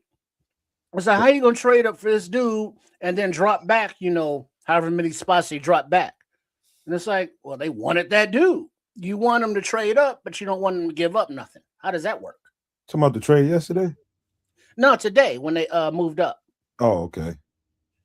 Hell, man. I mean, you gave up 2 picks, but you got back 2 picks. You just have to move back like 20 spots on the second. All you did was swap positions. That's all it Right. was. You just swap positions. Quit fucking with draft Dr. Phillip. All right. So the pick is in for the Patriots at 196, but they're recapping previous picks of the draft. Then after New England, it looks like we got Philly and then New England again. Bastards. All these compensatory picks, man. That's killing me. When you know that they felt good about that guy, that they moved up and got him, and knowing that this tight end can bring something to the table, they felt that compelled to do it. They're just like, somebody gonna get this cat, and we need this cat. We got an extra offensive lineman with hands. What we got? Want to open up the interior? Your running game. You want to help the play action game, do all that stuff. Man, we well on our way to 40 burger games on a regular basis. By way of what they're doing. See, I thought the trade was for D and they took a linebacker. Man, I understand. Get thinking. Man. You can't predict. You can't think. You just got to react once it happens. Because, I think it was Smitty Q. He called it like in the first round. Polls and all them was like, hey, those mocks y'all did, yeah, F all that. Because we going to do our own thing. And I've seen no mock drafts that had, all these players on it for the Bears. And every mock draft I've seen had a defensive end and or tackle already for the draft at this point.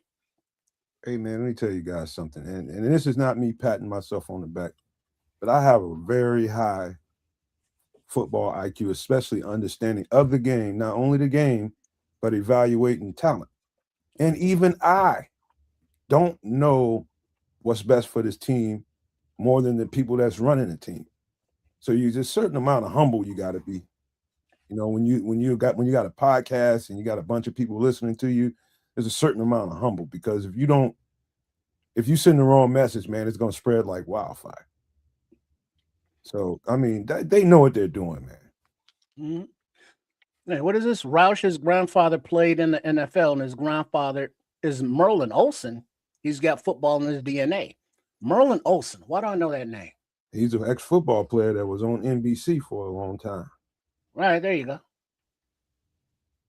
Mongo.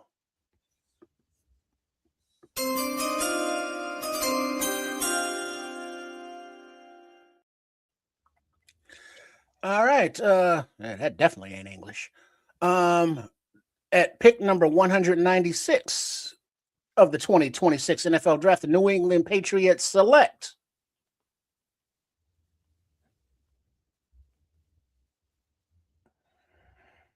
I don't know what the hell he's saying. Demetrius Cronover, offensive tackle, Texas A&M. So Crimson asked me, he says, Nomad, do you think Braxton is a starter week 1? If I had to give an edge to anybody, I'd say Jedrick Wills. If he's healthy, Wills. Yep. I think they brought him there with the expectation that they're going to have to, everybody's going to have to beat him out. Wait, we got a trade. Philadelphia trades their pick to Los Angeles Rams. The Rams are now on the clock.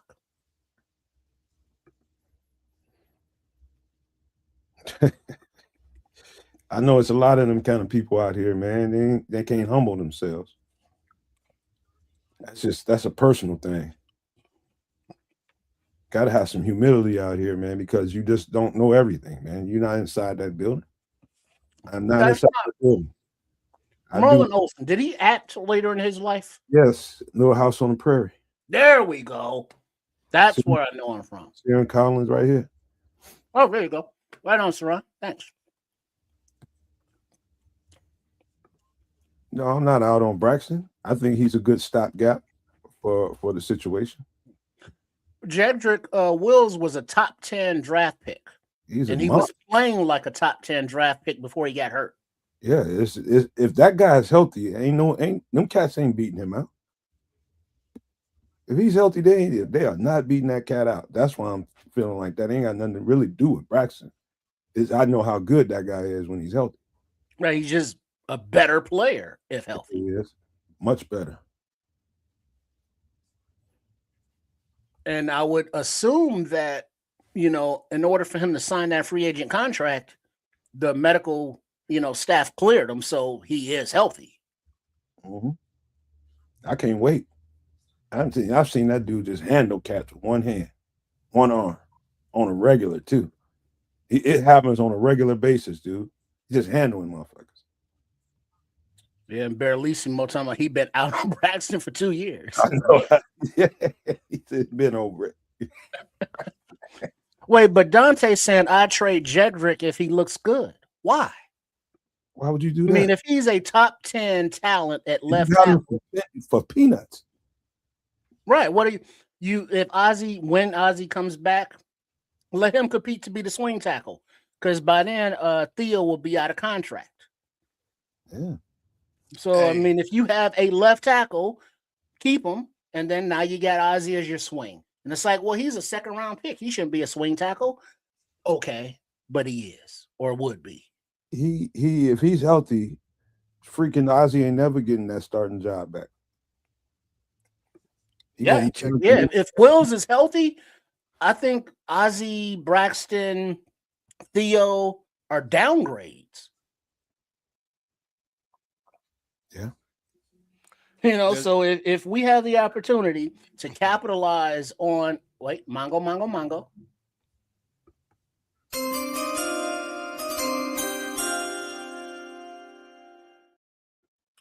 With pick number 198 in the 2026 NFL Draft, the Minnesota Vikings select Damon Claiborne, running back, Wake Forest. Oh, we just did him on the last show. Remember him? That was Kids' guy. Yeah, he's finna come in here, piss ass hot, boy. In a few seconds, you watch. There's a video floating around on X calling out the NFL commissioner regarding the roles at Atlanta, because it shows Ian Cunningham, DGM, making the phone call to the draft picks and then passing the phone, of course, to Stefanski, who is the coach. Therefore, meaning the so-called president ain't the one making the decisions. Crimson, is Ryan even in the draft room? Crimson love messing with me about boy. I haven't even seen him, honestly. But Barrelissimo was saying that if Wills did play and he left, he could get us a third-round pick. And Mongo.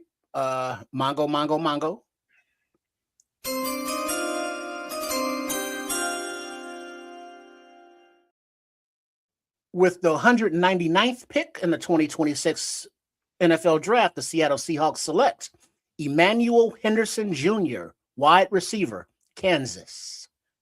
Let's pick up. But the comp pick scenario, I looked at all of the players that the Bears let go that signed free agent contracts versus the free agents that the Bears brought in. And there's a differentiation, which is how the comp picks are awarded. And right now, the Bears are in the, let's call it the positive, by like a couple $1 million in the salary differences. And if that were to hold, the Bears would receive a comp pick because they sent out more than they brought in. But as we keep increasing the talent and those players leave, we would be in line for more comp picks like the Eagles, like the 49ers, and all the other good teams that Bishop mentioned earlier, because now we are turning over the roster, not from the trash that it was, but replacing good players with good players. And when those good players leave, that's when those comp picks start to roll in. But we haven't had that because we haven't had enough good players, leaving, getting signed elsewhere. Oh, man. Mongo.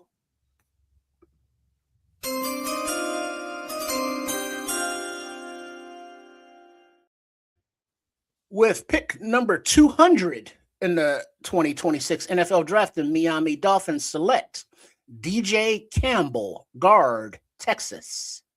Hands like anvils. That's a heavy hand guy right there. Hey, by the way, Xavier Thomas is a distant relative of the legendary Bears running back Walter Payton, by the way. Who is this? Xavier Thomas, our new wide receiver. Let's see. Smitty says, serious question. What would you guys philosophy be your guys' philosophy if you were a head coach? I know Nomad would lean defense. My defensive philosophy, If a you were the lot, head coach. a lot like I'd be doing a lot of what Dennis Allen is doing right now, probably more hybrid stuff.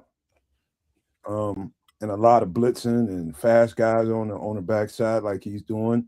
Offensively, I'd probably be running more power and gap concepts than wide zone if it was me. I do like pulling guards and tackles and having smacking people in the mouth and opening up holes. That'd probably be the only difference. I like what we're doing right now. So if it was me, those would be two little things. Yeah, DJ Campbell's a beast. Let's see what you say, Bellissimo. I just looked at the comp pick formula. If player X new team, wait, hold that thought. Mongo.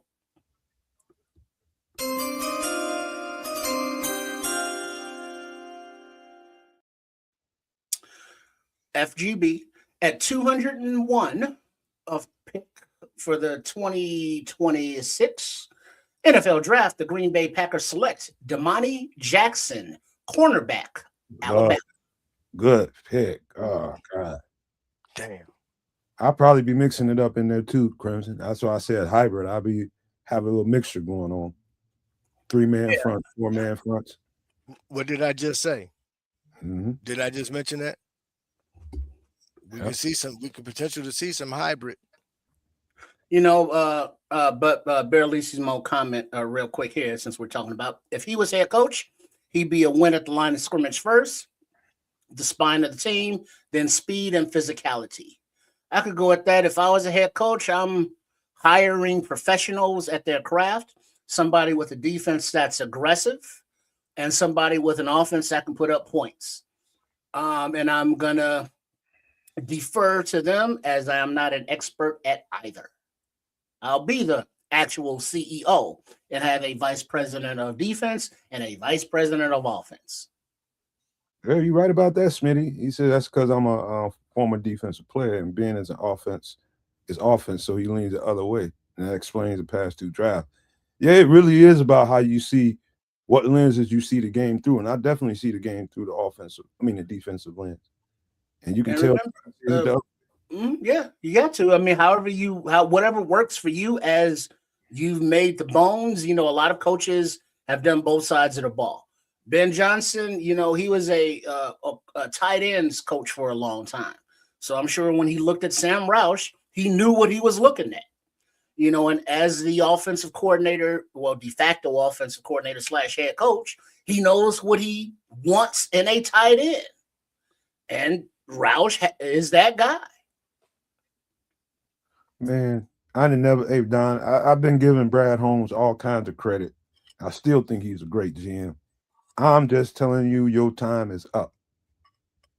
Until y'all get rid of that dead leg ass quarterback, y'all doomed. Dead leg. His legs can't move to save his life.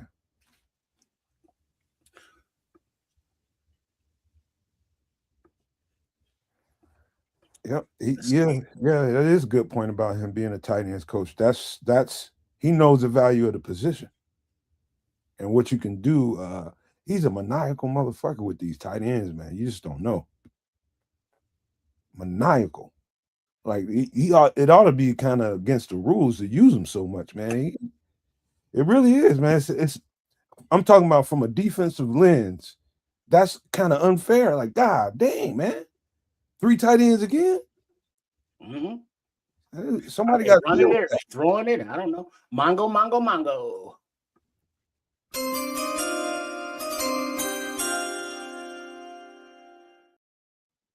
At pick number 202 for the 2026 NFL Draft, the Los Angeles Chargers select Logan Taylor, guard, Boston College.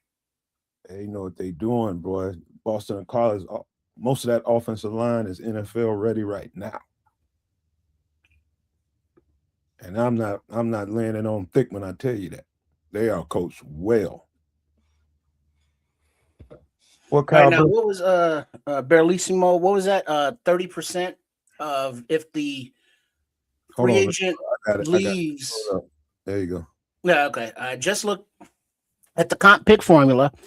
If player X is new team contract equals the top 30% at a position, then check if team equals the Bears. If other, then give them a comp pick. If it's the Bears, fuck you, Bears.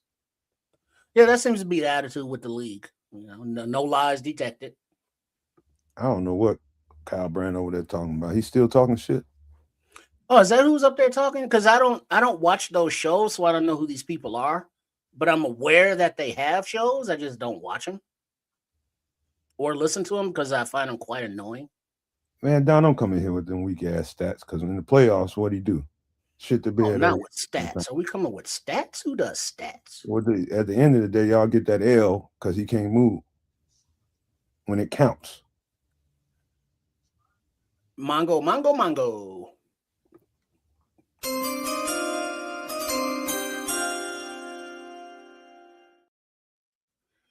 Pick number 203 of the 2026 NFL Draft, the Jacksonville Jaguars select C.J. Williams, wide receiver, Stanford. Hey, King says, what y'all think about the center we got that they got, man? We just did him 3 weeks ago. And Logan Jones? I thought he was the best center there. Hey, I remember looking at centers after Tyler Linderbaum signed that $20 million free agent contract, and somebody that was, a 4-year starter team captain was from his alma mater, Iowa. And it's like, oh, shit, we got him? Okay.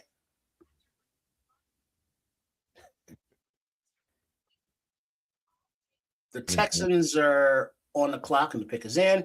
Then the Kitties are at 2:05, and the Los Angeles Chargers are back on the clock at 2:06. And people are going to be on Dial's ass until they see some more of him. Until they actually see that he's motivated. Mm-hmm. Yeah, the crybabies, man. We got some crybabies, man. Don't know nothing. I want a DN. I want a defensive end. I want an edge rusher. Because we ain't got no edge rusher, King. That's basically all it is. It all stems from that. That's why they bitching. Right. Because no one has said this player, anybody that we've drafted, sucks. Most people agree, oh, yeah, good players, but we don't need that position right now. We need defensive end. We need to stop the run. We need to rush the passer. Which are true. They're not wrong, but they are discounting the free agents, that were signed. Are they going to make a big difference? The coaches seem to think so. When the rest of the guys get healthy on the D-line, are they going to make a difference? The coaches seem to think so. And whose opinion matters? I think that's the coaches. Pretty much. The King, that would be funny if he ended up with 13 sacks and a hero. Right? All this shit right now. And then people are, oh, yeah, we knew Dale would come back healthy. Yeah, bullshit. No, we're going to keep them receipts.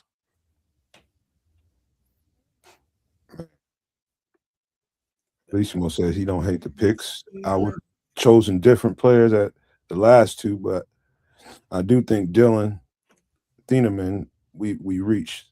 All right, Mongo.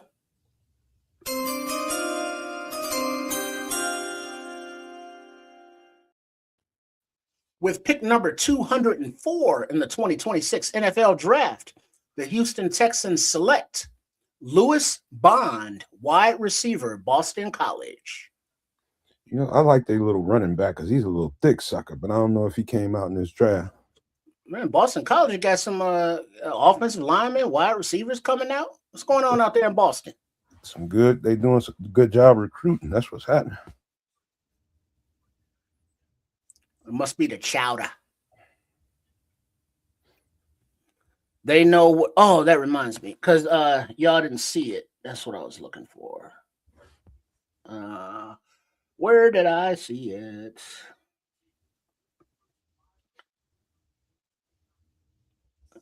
All right, the Kitties are on the clock, and their pick is in. They get an edge. Chicago can go nuts.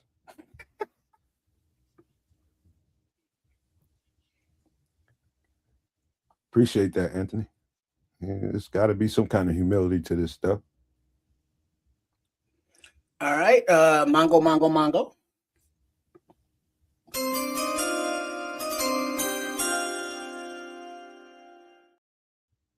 With pick number 205 in the 2026 NFL Draft, the Detroit Kitties select Skylar Gill Howard, defensive tackle, Texas Tech. Oh, Ked's gonna want to hurt somebody. Hey, King, I got a video that I'm gonna play. It's a minute long on a little bit when we get a chance, but it's about Booker and showing his workout. And I'm gonna definitely wait till Kez gets back. But yeah, but Booker has been putting in work. Muscled up, huh? Booker has been putting in work. Yeah, bro. I caught a video late last night. He's been I can't remember the putting in work. If you see his body, bro, he looks like an action figure, bro. And he always had the frame to do it. But they need to develop. They need to fill out. If you see him now, he looks like an action figure for real, bro. I mean, I was like, whoa, he gonna again. We do what we do, they do what they do. And they see them guys a lot more than we see them guys.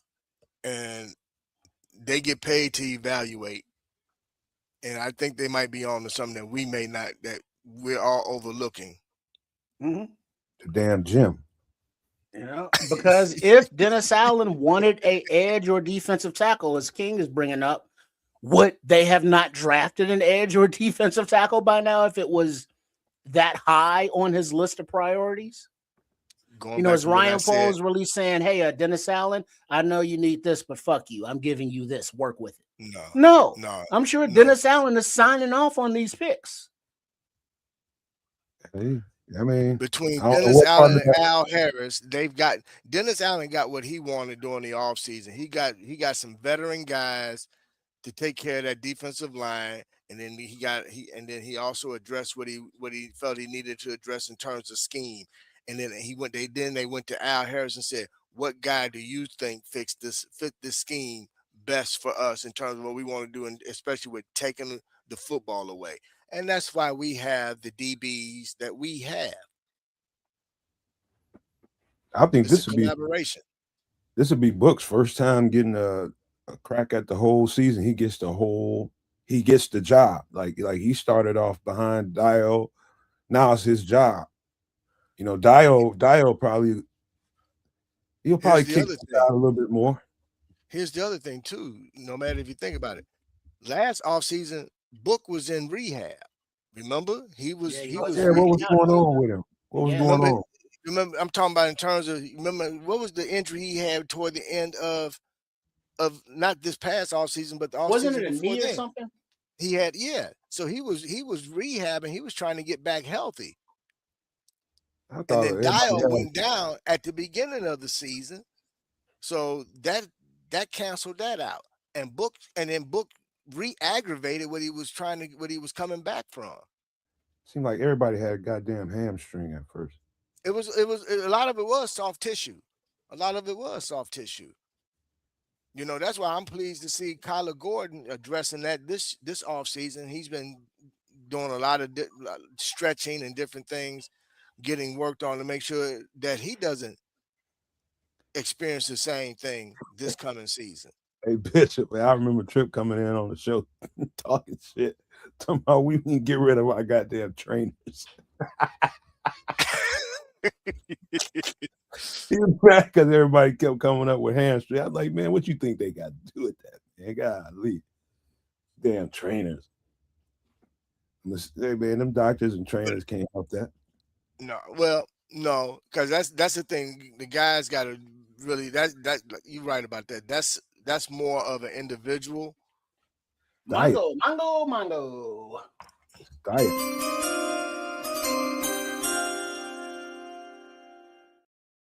Of course, they went right to commercial, but the Los Angeles Chargers did make their selection in the 2026 draft of.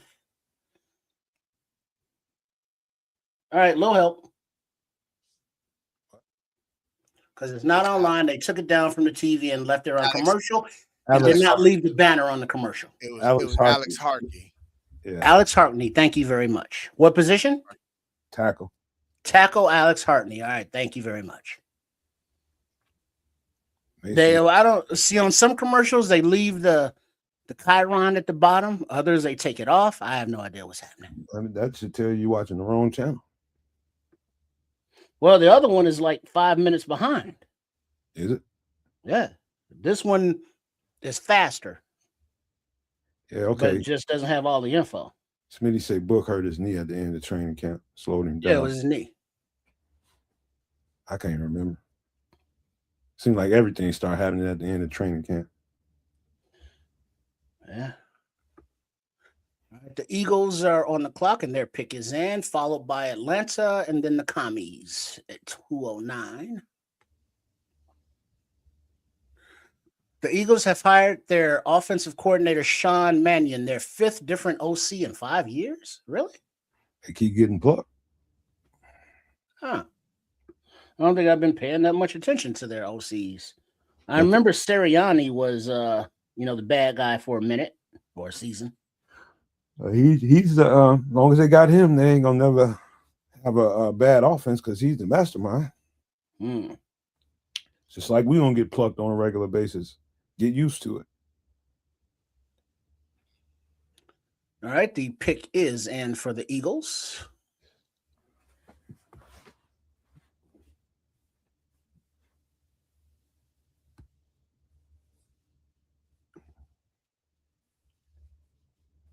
Hell, the Eagles doing now. They'll probably go back to the interior D-line or something. They love D tackles, boy. Got enough edge rush. Yeah, Alex Harkey, guard from Oregon, went to the Chargers, so they're definitely hooking up that line offensively. I think they got a couple. Somebody might have retired on that line. Or got hurt late in the season or something. We got 2 more as of now, Booker. About 2, unless they shake something up. Mongo.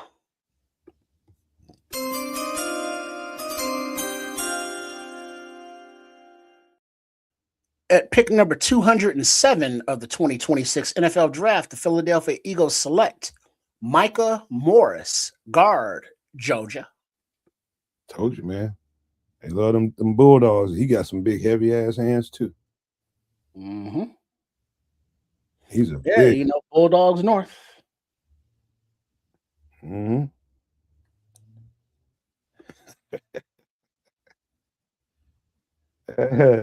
said he hope he draft one more tight end or 2 tight ends just to fuck with folks.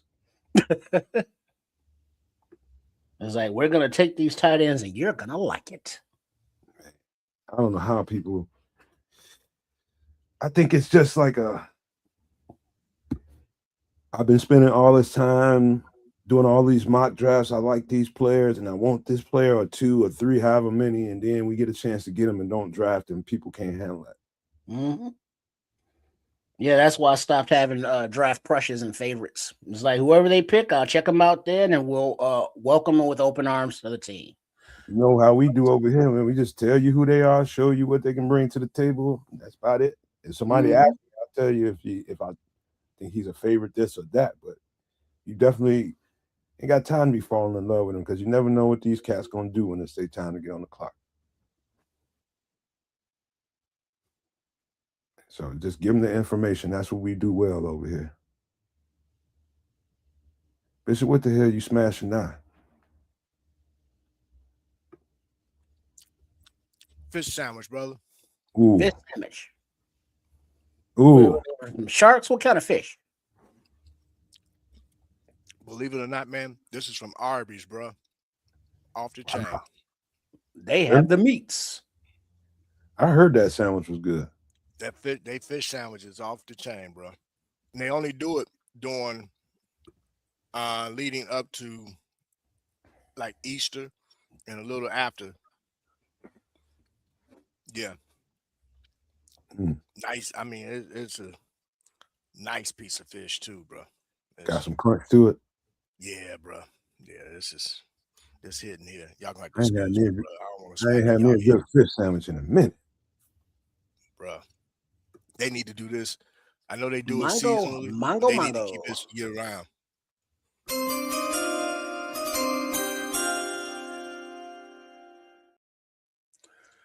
At pick number 208 of the 2026 NFL Draft, the Atlanta Falcons select Ontario Thompson, defensive tackle, Washington. they done us in. Hey, did they give them our compensatory picks? Ian Cunningham just did him in. Ian did him in. They probably picks, man. They was on Ontario before he left here. Mm-hmm. Yeah, you know what? Doc's do got a mean ass fish sandwich.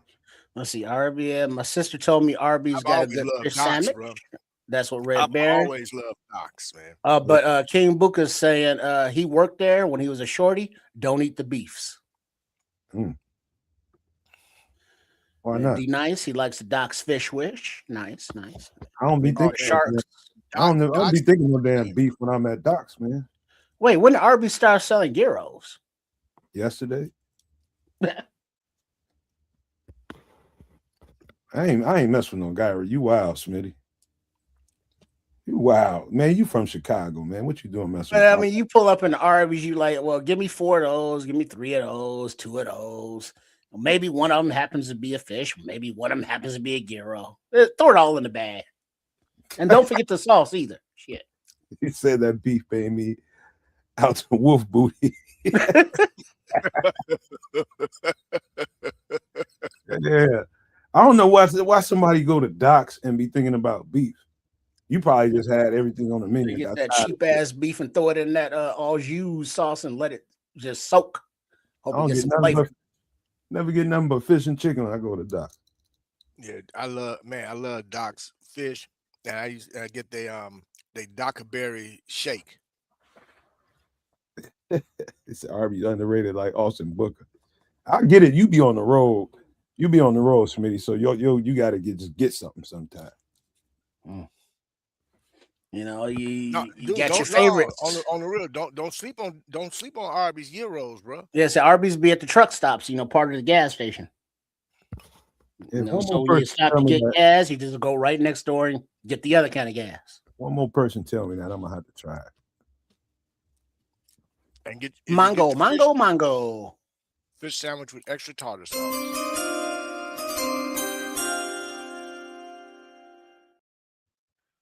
With pick number 209 in the 2026 NFL Draft, the Washington Commies select Matt Golban, center, Michigan State.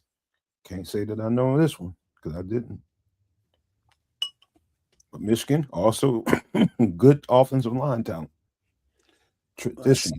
Let's see. Next up, we got Pittsburgh and then Baltimore at 211. Big Ten, they're gonna run the football.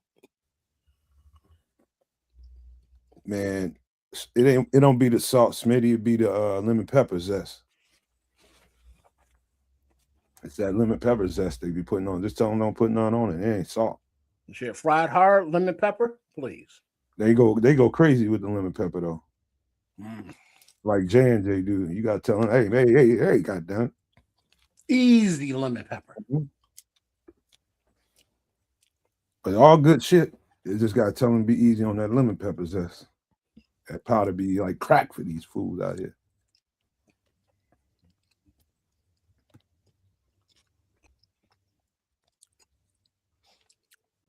Yeah. I'll eat Hardee's if it ain't nothing else to eat.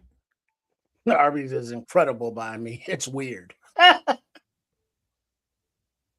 It's sorcery in certain locations. All right, Tritz, give me 1 second. I gotta take a quick leak. I'll be right back. Yeah, we're on commercial.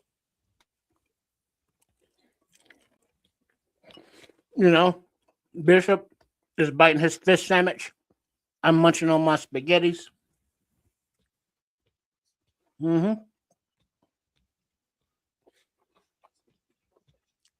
I know you ain't the only ones eating. No. And what I did, I cut up some fresh onion and put on this with some extra tartar sauce. I'm good to go, brother. Let's see. There's I'm in fish sandwich heaven. There's a gyro spot, Kimball and Belmont across from Blue Line. Kimball and Belmont. Belmont, Kimball. Is that off the Blue Line, Kimball and Belmont? What else is Belmont? It's Fullerton, Belmont. So it's not only the Brown Line station, it's the Red Line as well. Line. Yeah. So that's over there from Thousand Liquors. Because Kimball ain't nothing but Holman. I'm trying to picture this place. Kimball turns into Holman. I mean, Holman turns into Kimball when you get north. Well, I'm thinking Brown Line, not on Kimball. All right, Kimball and Belmont isn't that where Six Corners is? That Gap over there? Isn't that Belmont and Kimball over there in Logan Square, where that Gap is? And it's like a angle building. Isn't that Belmont? No, I know it's Kimball. That's not Logan Square though. That's an extension of Humboldt Park. Well, but you might. I know what you're saying though. Yeah, you might would say they're both the same. You know, pretty much the same. What I miss? And then just got back from the Spanish Harlem. Oh, we talking about the city, huh? Yeah, King was talking about a gyro spot on Belmont and Kimball, and I'm just trying to picture the spot in my head. Picture the Blue Line, gas station, Aldi, and the gym. Belmont and Kimball. Wait, Mongo.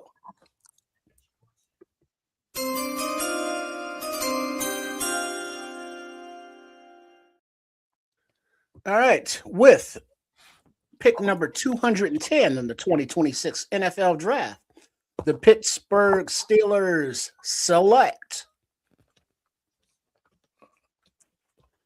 There's a pause here. They go select, and then they don't tell you. Whereas other ones, they rush on the screen and rush off. Oh, they select Gabriel Rubio, defensive tackle, Notre Dame. What do you mean 7 years? What are you talking about, Crimson? Talking about being away from the city? Oh, Gap is closer to Diversity in Belmont. There you go, Diversity in Belmont. That's what I'm thinking. Kimball. I got to look at this now because it's going to irritate me. What y'all talking? What side of town? Northwest. Wait, Kimball and Belmont. Ain't that where the Sears used to be? But it's not Sears anymore. They remodeled it or some shit. The big Sears warehouse. Trish got a good he got a good handle for where shit is in the city, man. No, you thinking about, aren't you thinking about Marshall Field's warehouse? Marshall Field's warehouse. Thank you. Wasn't that Kimball and Belmont? Right up in that area. Because my mom, that's where she retired from. Oh, okay. Mongo.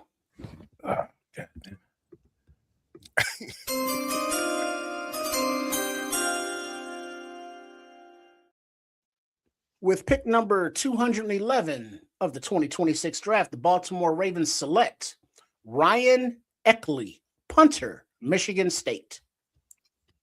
Somebody fan base mad.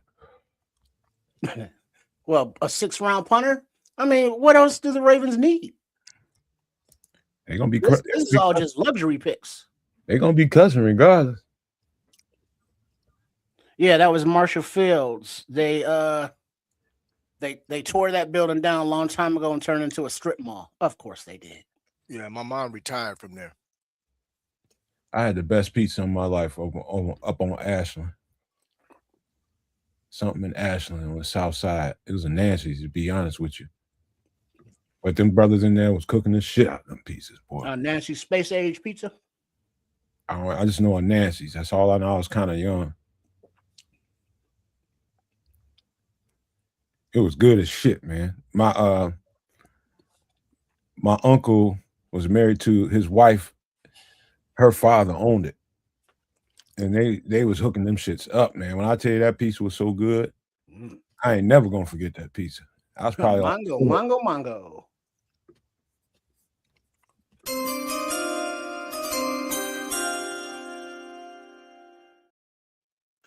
With pick number 212 in the 2026 NFL Draft, the New England Patriots select Nnamdi Obaizor, linebacker, TCU. He's strong as shit, but fast. No, Wait, I ain't trade alert. Never heard of Demenzo. Buffalo Bills are trading pick number 213 to Chicago. Chicago is on the clock. Got up in there. The Bears are on the clock. What do we have to give up? Maybe the last pick? Unknown right now. But is this a move up for what's been running? Defensive tackle? That's been a little bit of run on it. So is this what is this? Who's left? Landon Robinson? Could be an edge, could be Mason Rager, could be Ndame Tucker, it could be a few guys. I think D tackle's been coming off lately, so it might be that. Might be a kicker. Yeah. that punter that runs the 4-2. No, we need a kicker, man. We need a strong leg kicker. The tight end, they know if they get another tight end, man, we're gonna have to hurt somebody in the streets. No, we're gonna have to get some security for Ryan Poles, man. Yeah. They're gonna go nuts. Booker just said shit as a joke. Depth for Santo, yeah. Book said it as a joke. Now, if they do it, Book, they're gonna be on your ass, boy.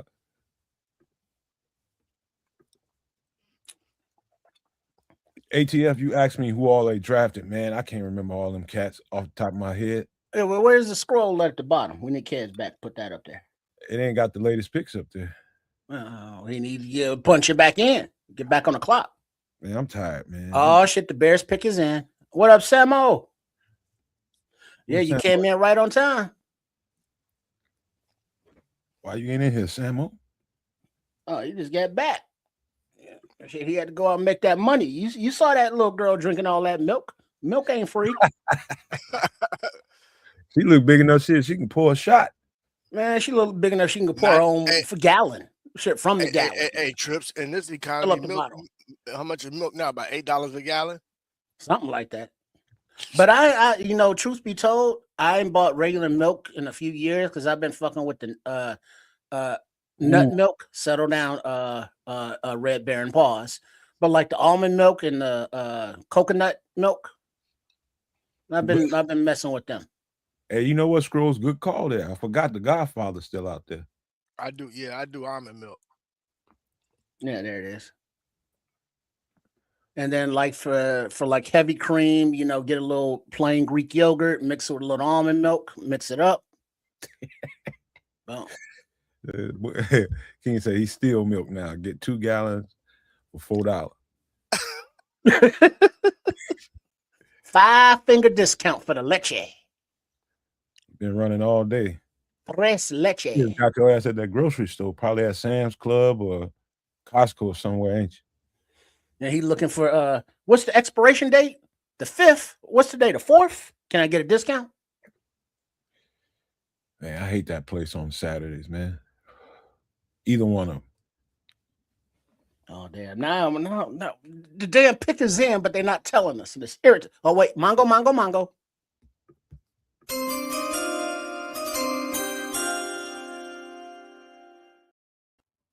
With pick number 213 of the 2026 draft, the Chicago Bears select Jordan Vandenberg, defensive tackle, Georgia Tech.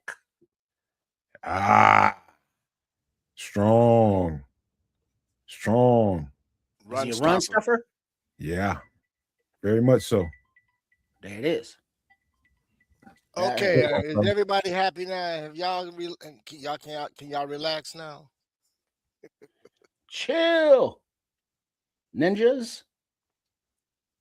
He used to play for Penn State. He transferred from Georgia. He transferred to Georgia Tech from Penn State. He had 46 tackles, 10 tackles for loss, and 2 sacks in 2025. So, does anybody have the details of the trade? Did the Bears give up both their 7th rounders? Are we done for the day? What are we doing?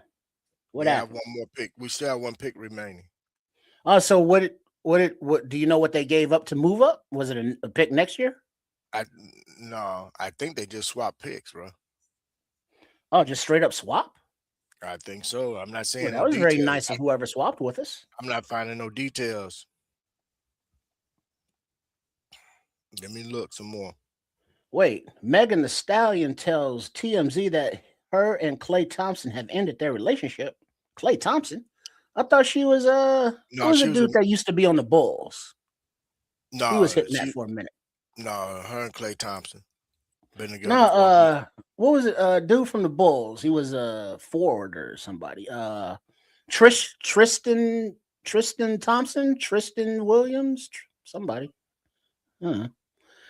Let's see. Talking about milk trips, you having me thinking the comedian Pierre Edwards dating skit on his channel. Pierre Edwards. Not familiar with him, I don't think. Check him out. Oh, shit. Nomad? Nomad?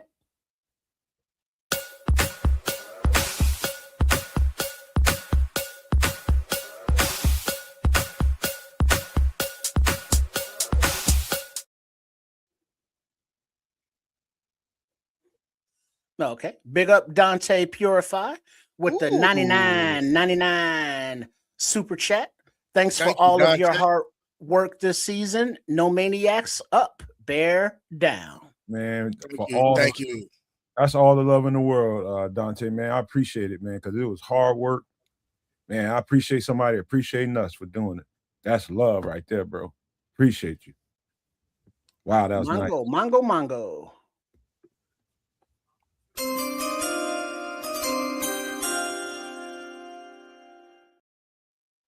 With pick number 214 in the 2026 NFL Draft, the Indianapolis Colts select Caden Curry, edge, Ohio State.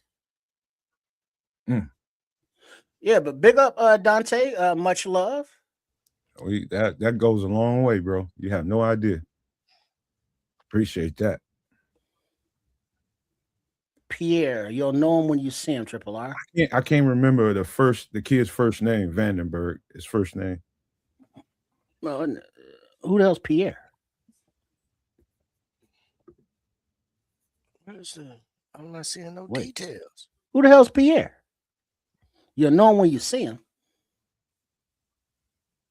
Can y'all give me the first name of the guy that just got picked? Vandenberg. What's his first name? Jordan Vandenberg. Okay. Who the hell's Pierre? Oh, the comedian. Okay, there you go. Who? Jordan. Wait, what's his name? Pierre? What? Let me look him up right now. How was that name? I remember this guy was formidable against the run. That's what I can remember. But I'm just gonna take a quick look. Edwards. There we go. That's all I remember. Is formidable against the run, y'all. But I'm about to take another quick look at him. Do remember that. Mongo.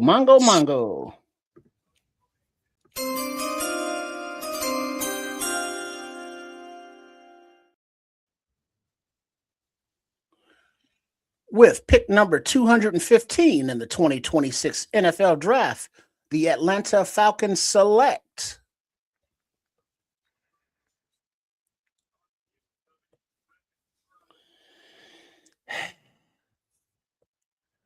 Harold Perkins Jr., linebacker, LSU. There he goes. If we traded the last 2 picks, is what I heard, and we done. Is that true? I don't know. Okay, Pierre Edwards. Yeah, I know that face. Okay.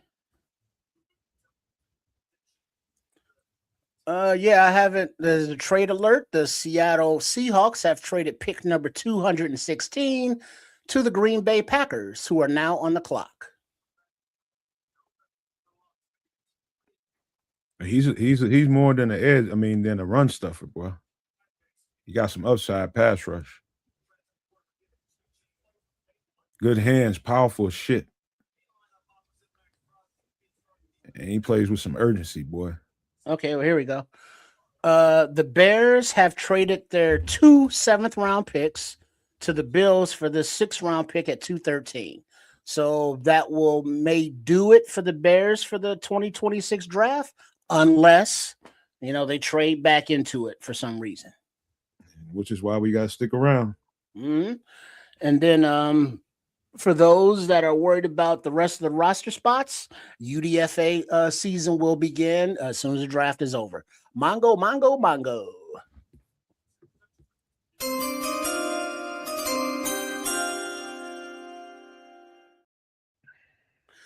With the pick number 216 in the 2026 NFL Draft, the Green Bay Packers, select Trey Smack, kicker, Florida. Go run on kickers all of a sudden. Little run on kickers, huh? 10 field goals over 50 yards. That's a school record in his career. Y'all got to see some tape on Vandenberg. You're going to like it. Engine for days. Crimmins says no matter you coordinate with anybody to get some camp coverage, try to coordinate with Sean or maybe Swift if he goes out there. One of them two. Best I can. We'll see. If Sean goes out there, we'll definitely have a link. Swift, I mean, he's doing content for his own channel, so I can only ask him. Samuel, you think the pick was a reach, huh? I think he's tough.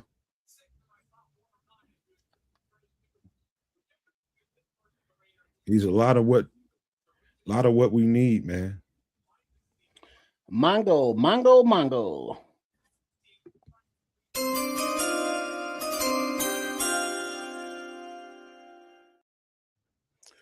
With pick number 217 in the 2026 NFL Draft, the Arizona Cardinals select Jaden Williams, offensive tackle, Ole Miss. I'm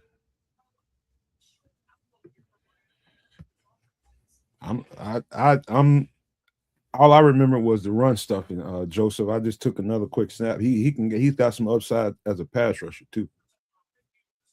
I think it's a real good pick. He got a chance to get in there and get him some reps, but he gonna have to fight for him though.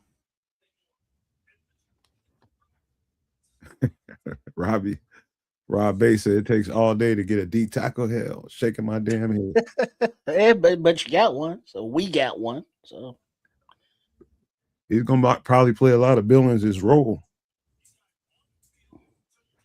for sure.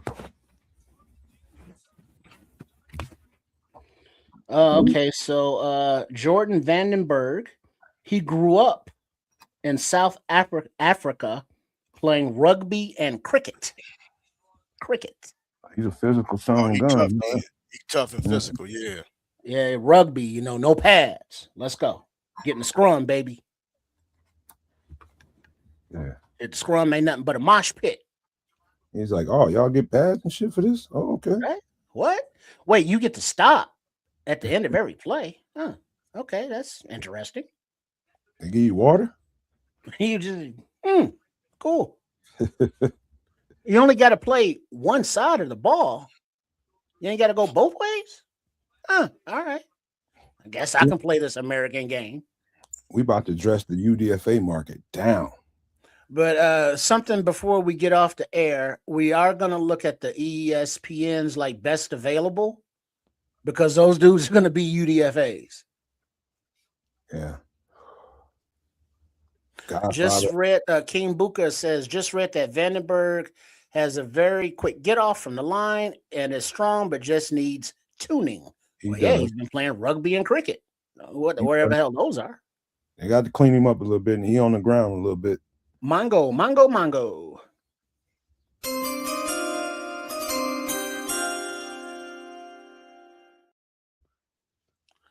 With pick number 218 in the 2026 NFL Draft, the Cowboys select Anthony Smith, wide receiver, East Carolina.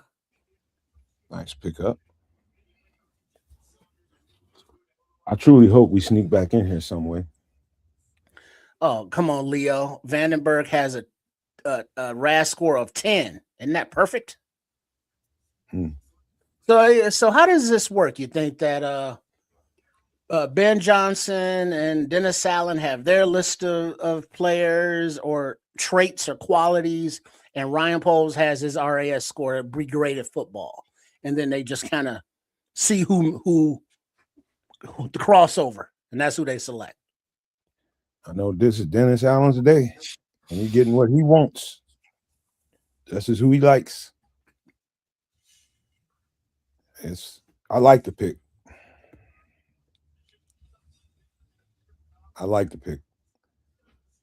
Gave up 2 to get him, but I like him.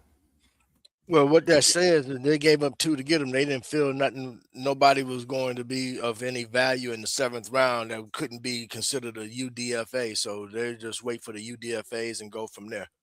You know, because Samo put up here, he thought that Vandenberg might have been a UDFA, but you know, we've been seeing a little run on tackles right there, so he may not have made it to that market.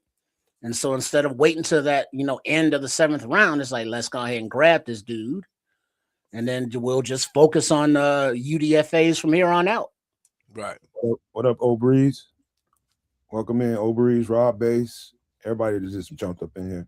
Well, you see, that's the thing. I haven't yet to see anybody in the comments or anybody online say that any of the players selected by the Bears on this draft weekend are bad players.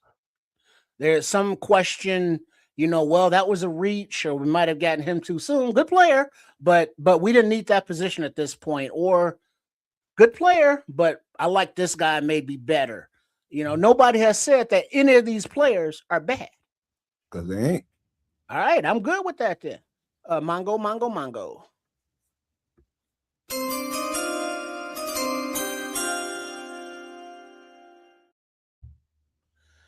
All right, with the 219th pick in the 2026 NFL Draft, the New Orleans Saints select TJ Hall, cornerback, Iowa. Too late, Corny. They Ian Cunningham already stole him. Yeah, Ian Cunningham under direction of Matt Ryan stole him. Yeah.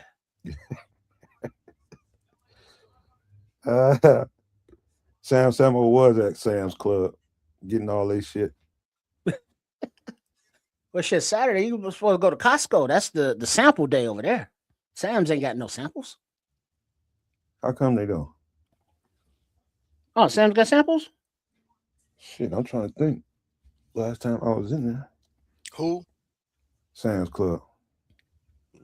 Samples of what? Food? Yeah, like Costco. Yeah, not as much as Costco, but yeah, they do. I thought so. I mean, Costco, you can basically go through there around lunchtime. You can damn near get a whole lunch aisle to aisle. Hell, you can try out enough to where you leave out of there full. Shit, that's why I go back the opposite direction. All you got to do is get one of them Sundays, and you good to go.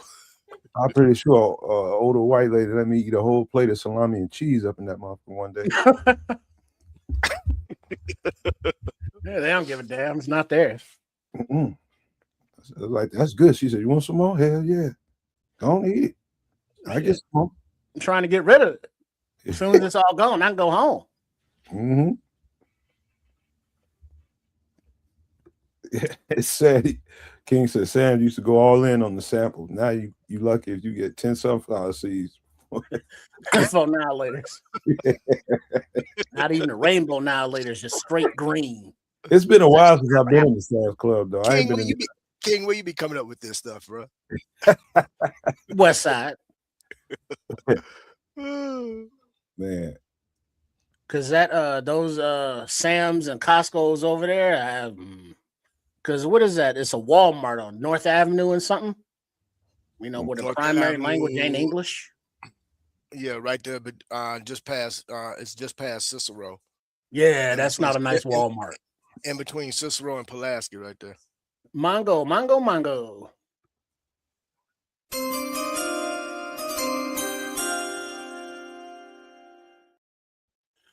The Buffalo Bills, with pick number 220 in the 2026 NFL Draft, have selected Toriano Pride Jr., cornerback, Missouri. No, we ain't got no more picks for now, Old Breeze, unless they trade back up. They let the last two go for. They jumped up to 212 or some shit to get Jordan Vandenberg. I used to go to the Sam's in Tinley. He helped put the Walmart together. Don't ever go there. It's ran by the place is ran by Splinter and his crew. Damn. I told you. Bebop and Rocksteady? Where the hell you come from? I had to do some things, man. I had to go to Sam's Club. Sound like the damn sandwich shop too.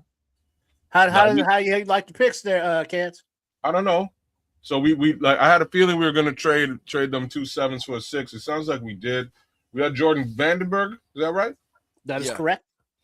Not somebody we looked at all, to my understanding. So I can't really speak to it. At least we got a DT. I looked at him. What is he? What are your thoughts? I think he's gonna probably play particular nose for us, but he got some upside as a pass rusher. Damn. Yeah. Okay. He grew up in South Africa and has a rugby and cricket background. Oh man. I'm not a fan of those people. He's extremely strong, Paul, man. I mean, what do you mean those people? He's a truck. You heard my answer to that yesterday. I'm gonna leave it. That's just I will defer to the previous episode of this show. So okay, fine. So we got a big DT, cool. Did Landon Robinson come off the board? Did Skylar Gill Thomas? Guess who got him? Who? The Kitties. Damn. Oh, and Claiborne's off the board. I'm not racist. I love white people. Just not rugby players or cricket players. I'm just not a big fan of folks from like South African folks in my that I've met in life have been extremely racially polarized. But that's just me. Yeah. They don't surprise me. First ever player drafted born in South Africa. That's kind of wild. And it's a white guy. Well, that's kind of par for the course. Demond said, "You people." You people just don't know. What you mean, you people? Get cold cocked for saying some shit like that around me. You people? That's what? I seen. Yeah, I forget where Claiborne went, but I knew you wouldn't be happy. Oh, did he go? He went? Yeah. To somebody. Mongo.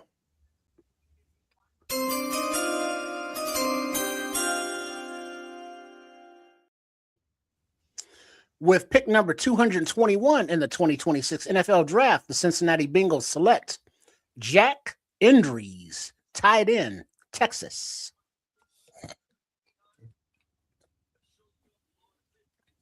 They chewing your ass up, kid. Want no vanilla wafers around here? I don't want no damn cotton draws.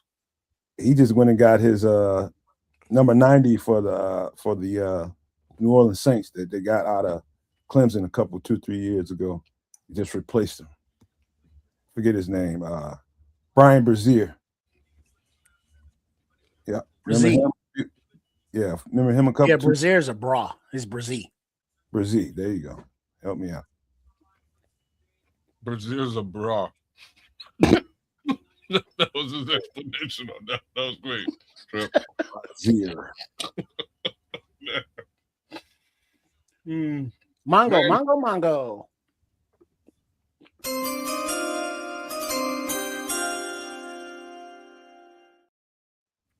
With the 222nd pick of the 2026 NFL Draft, the Detroit Kitties select Tyree West, edge, Tennessee. Love that guy's tape. Who drafted him? Kitties. Oh, they're getting some studs, man. And it sucks. My boy Tucker gone? He has not. And we are already in round number 7.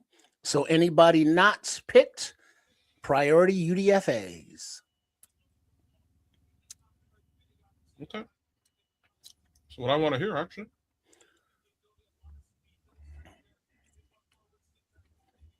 All right, the Commies are on the clock and their pick is in, followed by Pittsburgh, then Tennessee at 2.25. I'm so ready to eat dinner. I'm doing it, man. I had to get a That hot dog didn't stick to your ribs, did it? That hot dog wasn't shit.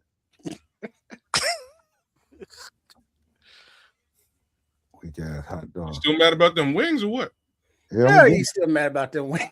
I'm gonna get it. She better be glad. He said he was like, "Now I'm about to go barbecue and eat all of that shit." She love them ribs, man. Get nothing but memories when you get home. Just leave a couple bones in there so she know. I'm gonna wrap them up in foil, make it look like it's ribs in there and everything. Yeah, there was barbecue. Yeah, I tell them don't go to sleep. Remember them chicken wings? What chicken wings? What's pissing me off because I know she ain't gonna eat them. They No. order out every damn weekend at work, so she's not even gonna eat them. No, they're sitting in the refrigerator right now at the office. Yeah, maintenance gonna be there at 2 a.m. talking about somebody left their wings for us. And they will do it. They will do it. It's one of them motherfuckers at every job. Mm-hmm. And it's not me, Cass, because I don't work there no more.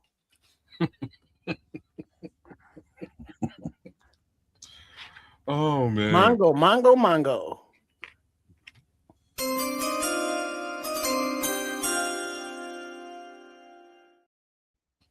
At pick number 223, the Washington Commies in the 2026 NFL Draft select Ethan Calamacanis, quarterback, Rutgers. Kaliakmanis. There you go. Who did that? Commies. That's surprising. So when Jaden Daniels, needs that little kick in the rear to stay on the field. I thought he Maybe was it's not that surprising. I thought he was gonna for sure be a UDFA. Well, you jump ahead and you get him because UDFA quarterback, you can go someplace you might actually want to play. You can select where you want to go. What you talking about? Because leaving it up to these after the draft, whereas you draft them, they have to come play for you. UDFA is like, nah, I want to go play for Ben Johnson and them. Some Father John in the mix. I don't know what that is. What's Father John?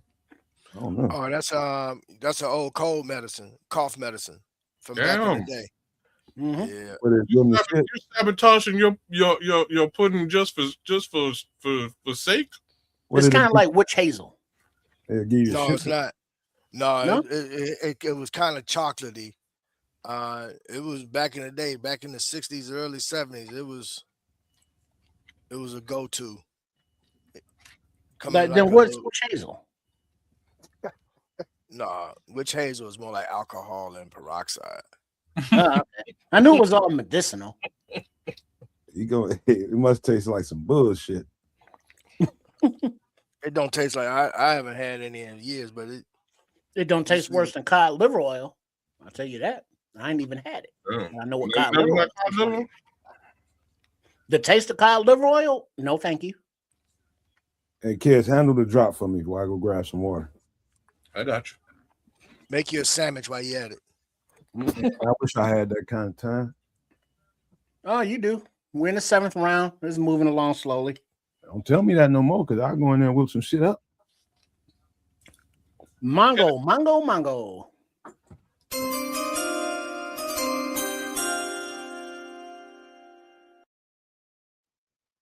With pick number 224 in the 2026 NFL Draft, the Pittsburgh Steelers select Robert Spears Jennings, safety, Oklahoma.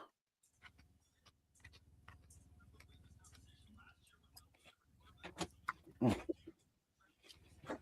had to make me some spaghetti, kids. With goddamn with ketchup on the shit. With ketchup, because he didn't have no Oh damn. man, what the hell, tomato bro? sauce. Okay, first of all, I'm not going to be judged by none of you motherfuckers. And second of all, it was delicious. What are you, Honey Boo Boo? She's huge. I don't weigh that much.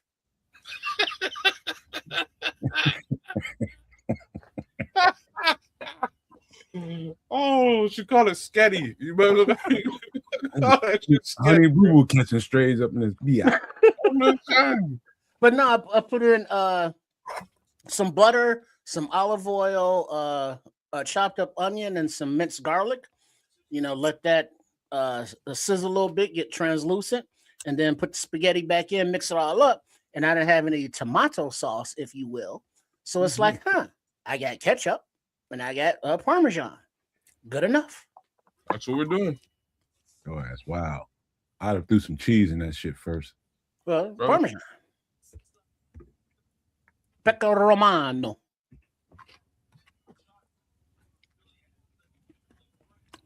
So, you know, and you can't say that, you know, tomato sauce, ketchup, tomato. It's all the same to me. Let's eat the whole thing up.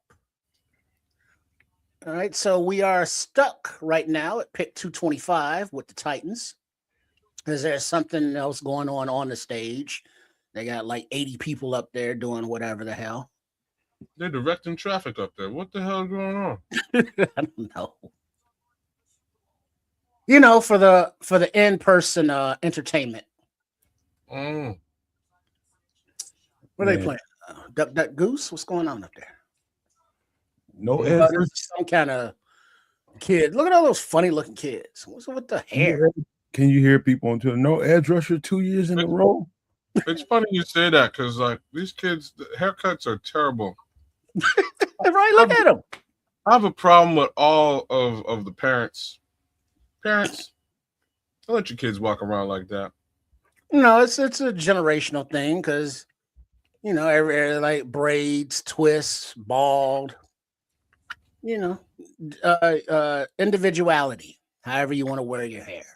I don't give a damn. Don't let your No kids high walk. and tight, no curls, no fades or all fades.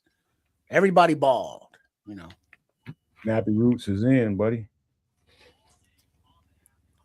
Why are they not telling us who the pick is while they do Duck Goose or whatever they're doing on stage? Kids, might I ask what the fuck you eating? Yeah, what are you eating? Would you like to see? What is it? Remember that one time that Triple R did a poutine? Uh-huh. You got the real shit, huh? I had the fucking real deal. Oh, damn, look at the size of that container. This is the hamburger poutine supreme. Don't you eat all that shit, man. Man, kids about to go to sleep like some bitch. Stop eating all that shit. Draft almost over, baby. He said we in the 7th round, y'all. I'm stuffing my face and going to itis. That'll definitely slam your ass straight to sleep, boy. You man, this tastes so good though. It look good. You'd be so mad, no man. Why is that? The bumba clot hair. Yeah, that's what you call it. Bumba de blonde clot. Scene.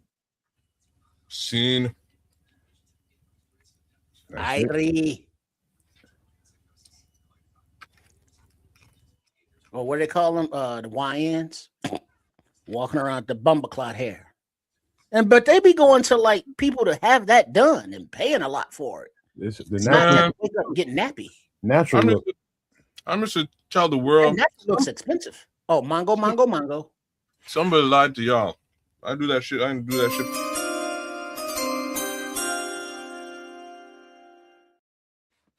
With the 225th pick of the 2026 NFL Draft, the Tennessee Titans select Jaron Kanak, tight end, Oklahoma. Man, it had to be 30 tight ends drafted, man. Yeah, there's a lot of tight ends. Trying to find that Komet Loveland magic. Incorporating the 12 and 13. Mm-hmm. And now, as we are winding up and counting down, I'm sure the agents and GMs are all, burning up the phone lines, trying to make those deals, to find the priority UDFA landing spots for their clients and for the prospects that the team wants. Because remember, the Bears have about 15 to 20 open roster spots to get to the 90-man. And that's not going to be done in free agency, obviously, because ain't no more money. So UDFAs, it is. Yes, it is. And we'll see who's left over. There should be some quality UDFAs the way things are shaking out now. You only have a couple more picks, another 20, 25, 27 picks. Ralph Yeah, Love, what is Mr. Irrelevant number? 252. Oh, So we're almost to the end. and Ralph Love and hyperspeeded to 2027 on the mock draft. And the Bears are picking Miami Ahmed Moten. Well, you can do that now on some of them. It's like, all right, 2026 draft is over. 2027, step on up. Are we already mocking the 2028 now for the whole next year? 2027? That's Damn. what's happening. I don't want to see another damn mock draft for 365 days. Well, with the way this team generally plays, it might be a little bit shorter than that. But hopefully we play like we played last year. And then we don't have to even look at prospects until February. Yeah, that'd be a beautiful thing. Instead of looking at prospects in November. In November. By the way, kids, while you was out, my man Dante shot us $100 super chat for all the $99.99. What? That was nice. Dante. That was worth it. That helped make it worth it, man. There's a lot of work that goes into that. Wow. Lots. Dante Purify? Yeah. $99.99. Shit, Dante. No tax.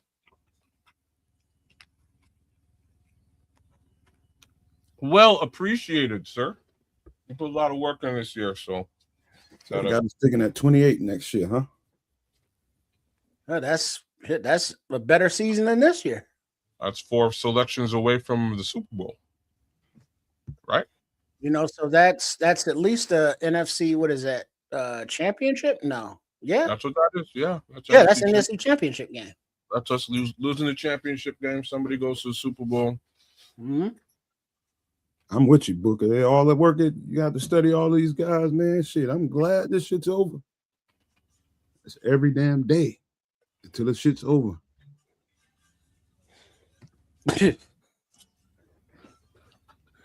He said, I don't want to even hear mock, clock, or sock or anything that rhymes with that word. Settle down, Red Baron. That's Booker. Mongo. Yeah, but Red Baron's going to be rhyming. Yeah.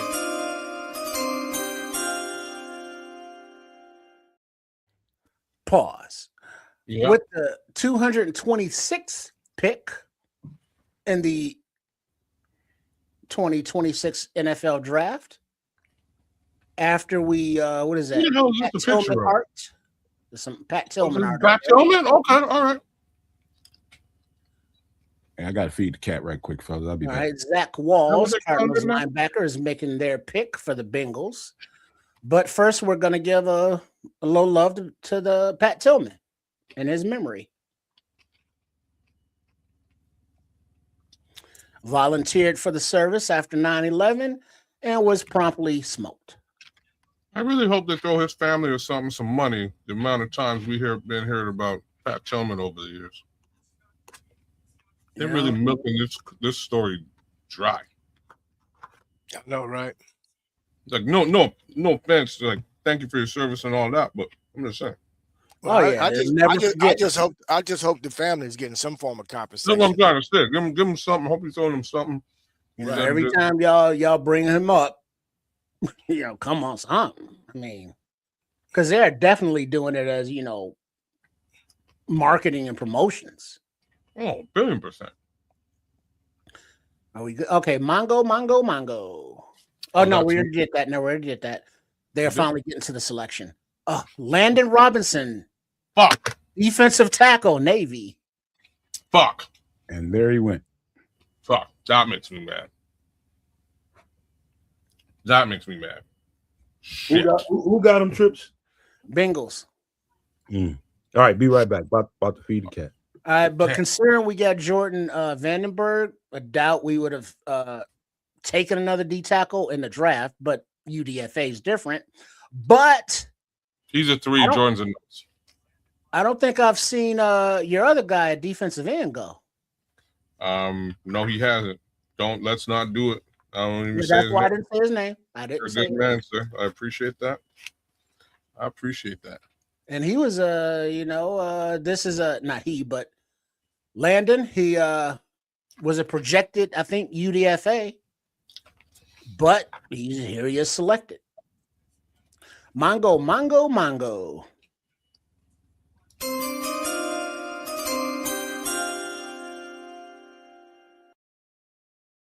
With pick number 227 of the 2026 NFL Draft, the Carolina Panthers select Jackson Kuwach, linebacker, Miami, Ohio. Retired with Milton. Asks, what do we think about the D lineman from Georgia Tech? Run plugger. Strong, physical, violent hands. It has a little bit of upside as a pass rusher.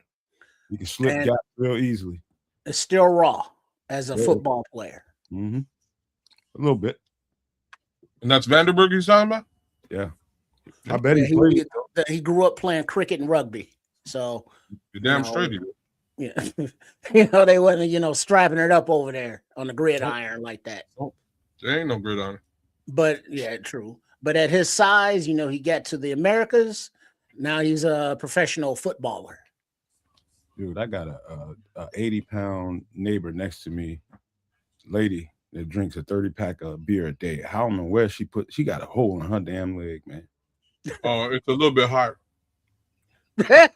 Man. Front and back. I don't, and she struggles to get it. She be walking. I don't know how she be making it home. How old is she? Look like about 65, 68, 70. I don't know, somewhere in there. Cans and bottles. All cans. Oh yeah, that's old school right there. Yeah, that's a real deal. She be folded, boy. That Miller High Life. Yeah, you get that extra Mongo.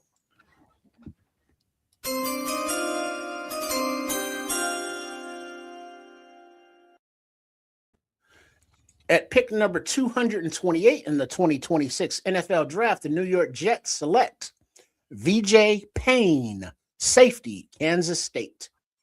Let's pick up. Scroll said her liver's probably pureed. Man, I don't know if she her liver.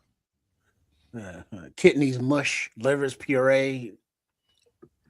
Yeah, with a side order of aluminum. She don't eat nothing. Shit, she eat that beer. Yes, you do. I bet you do eat some.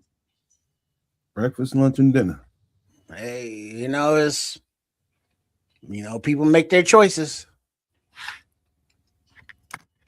VJ is a nice safety, man. It's just a thick class right now. It's a real thick class at safety, in my opinion. As was tight end, because tight ends went off deeper than Atlantis, deeper than the sea floor traveled by the mantis. You copycats will never know.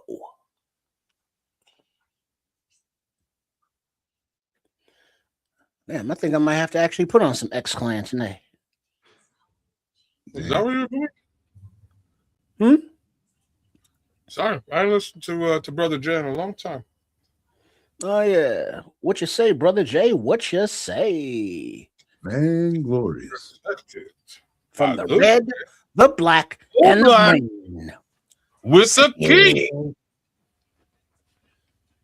Let's see. A Freaks List alum. Vandenberg has broad, well-built athlete who has thickness through his arms, legs, and core. Pause. He bursts off the snap with aggressive hands to push the pocket, although he shows some lower body stiffness when attempting to move laterally around blocks. He took a positive step forward in his 2024 tape in his ability to recognize and shed blocks against the run. His motor is relentless, and his coaches said he was one of the team's best leaders because of the example he set. He also brings outstanding personal and football character. He used his NIL money to become a small business owner and buy a laundromat in the Atlanta area. Well, first of all, they lied. They over-exaggerated talking about him being stiff in his lateral movement. I wouldn't say it's stiff. That's for sure. All right, Mongo.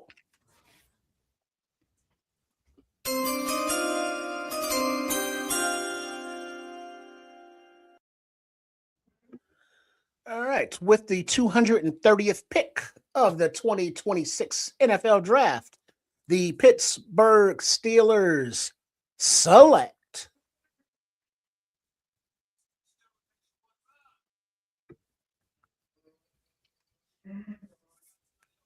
Eli Heidenreich. Oh, Heidenreich. Navy. Heidenreich. Receiver. He's gonna still struggle to make the team. He's in the Navy. You can sell the 7 C's. In the Navy. We'll holler at you, Book. We'll holler at you next time, bro. So they drafted a seaman. All right, King. Pause. Right on, King. Y'all be easy. We'll see you in the next chat because I'm sure we will be there. In the Navy. All right, goddammit. I think it's a great pick too. Yeah, he's the all-purpose dude, but we already took one of him. Or 2 of them, actually, a running back and a wide receiver. What are you talking about? We got a running back? Oh, check that. Not a running back, but Xavier Thomas can play running back. Okay. Run reps out of the backfield. He sure can supplement there. Yeah, he can. Got a tweener. Yeah, he feels that gadget stuff that DJ was, that they were throwing at DJ, and he probably does a bit better. Is he Wolverine? Is he never going to get hurt when he does it? I don't know, but sure going to bring some speed to it.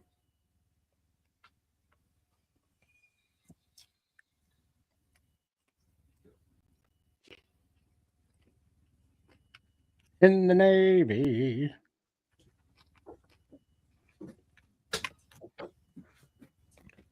It's fun to stay at the YMCA. Yeah, I was just saying that too, Scrolls. Where you was at? Bears obviously getting a veteran edge. No need to keep harping on not drafting one. True. I think you don't think that they're gonna pull out any UDFA edges? That's not obvious.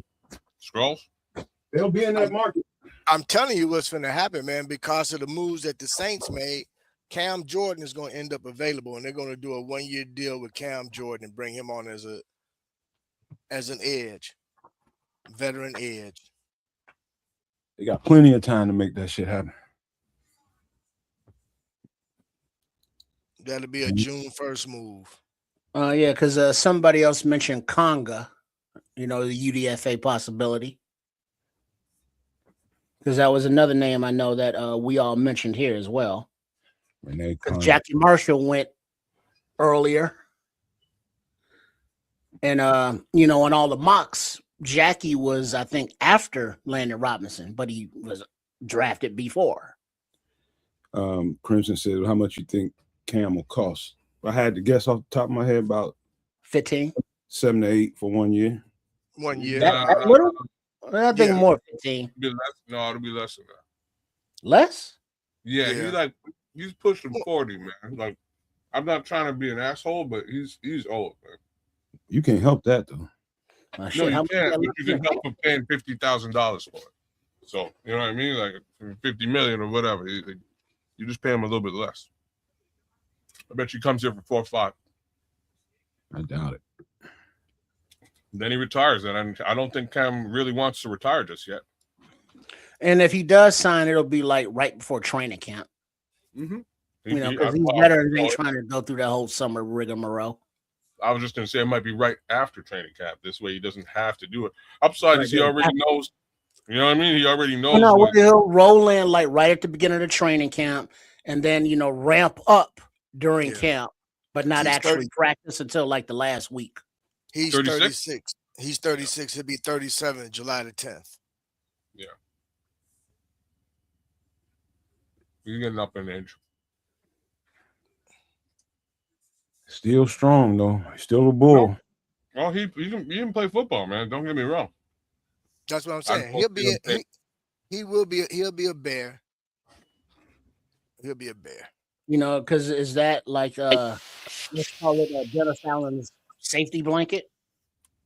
Yeah. Because familiarity. Fair. Might be some people release post draft that we didn't see coming too, based on the draft. Oh yeah, we got these young kids. Y'all can go. Mm-hmm. Now that might happen. So here's a story that's coming out of Sports Illustrated. Part of the reason why Ryan Poles made the move to do some restructuring is to be able to bring Cam Jordan on. Oh, see, I heard it was because of the, wait, hold on. Mongo.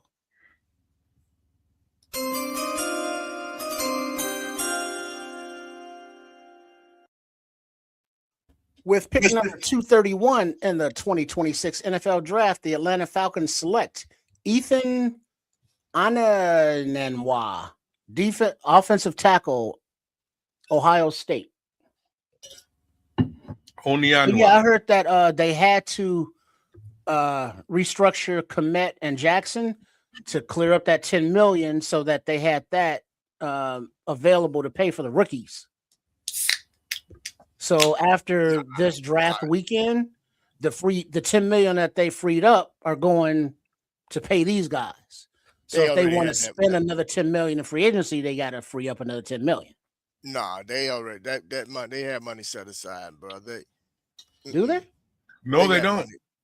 No, well, they don't. Where at? The only reason I'm saying no, they don't is they were quite frankly like towards the bottom 4 in the league. Might have been the last with respect to available cap room. Now, how is that with regard to the way they've been doing contracts leading up to now? They didn't. The only big money they had, and they got rid of that, was with DJ. Well, yeah, but they don't have a lot of big money, but they got a lot of medium money spread around. Oh, it's big money. It's big medium money. Well, they got big medium money like tied up with Dale, with Grady Jarrett, with Montez Sweat, with Jalen Johnson. They re-signed Kyler Gordon. So, I mean, there are a few contracts out there. Tooney, Jackson that they just redid. They do have to figure out an extension for Darnell Wright because they did pick up his 5th-year option. So the cap space was like non-existent. And so they had to clear that up because they couldn't pay the rookies. They didn't have enough money. Mm-hmm. So they get this $10 million, pay these rookies, and then anything else is different from there, from my understanding. Mongo.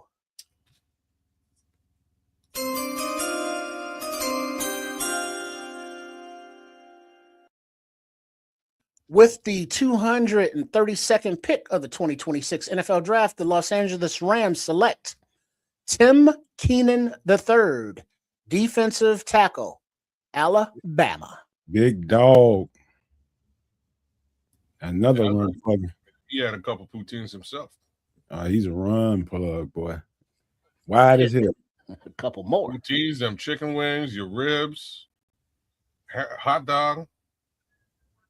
Let's see. Samuel Sand just watched Jordan Vandenberg. He's a nice 3-tech. Oh, yeah? He's a 3. I think he's a nose with some 3-tech upside. But that's me. Whatever. He's the middle of the D line.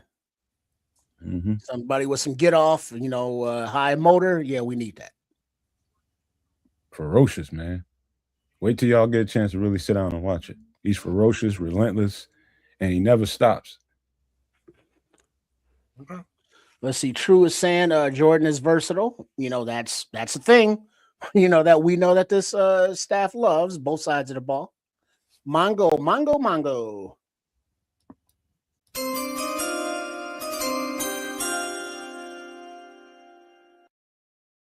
With the 233rd selection of the 2026 NFL Draft, the Jacksonville Jaguars take Zach Durfee, edge, Washington. The Patriots are on the clock at 234, Minnesota at 235, and then finally Seattle at 236. I agree with all of that, Samo. Wait, what did he say? Oh, he's a penetrating defensive tackle, strong as an ox with a high motor and a perfect 10 RAS. All of which that. Gave Ryan Poles a chubby right away. All of that. I think that motor really, how relentless he plays and how powerful his hands are. Mongo.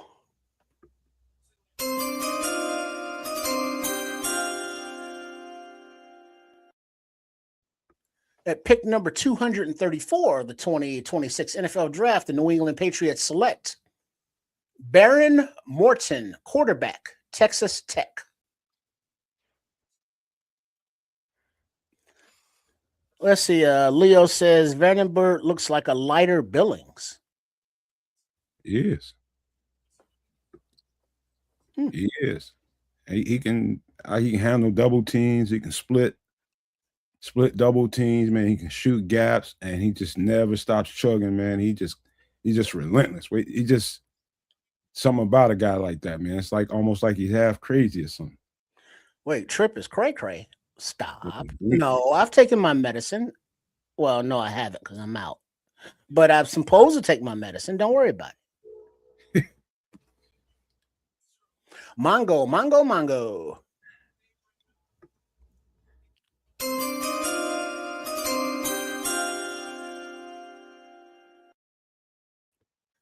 At pick number 235 of the 2026 NFL Draft, the Minnesota Vikings select Gavin Gerhardt, center, Cincinnati.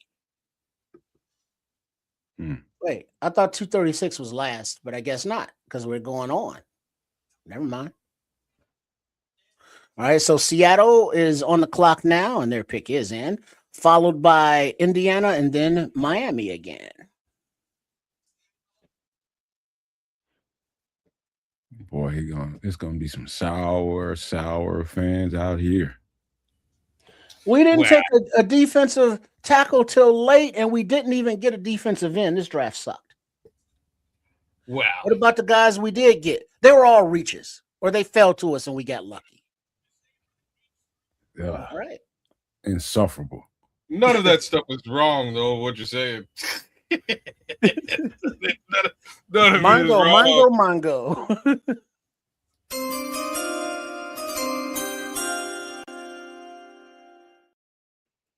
With pick number 236 in the 2026 NFL Draft, the Seattle Seahawks select, a little alliteration there, Andre Fuller, cornerback, Toledo. I thought he was at Virginia Tech. That's Toledo. Okay. I'm just choosing. Wait a minute. Is this Red Baron saying this was an awesome draft? He actually did. Leo is saying, I agree. This draft had good depth. If Scrolls can like the draft, y'all need to get right. Corny is saying Jordan Vandenberg makes this a complete draft now. Isn't Lynch a lot like Vandenberg, the free agent Lynch that we signed? Man, Let's see. Top safety, best center, best blocking tight end, most athletic defensive tackle, ace of the draft. Not to mention the fastest dude the Bears have ever drafted with Xavier Thomas running that 4.28. Hey, Willie Gault ran in the damn Olympics. What did he run a 4.28?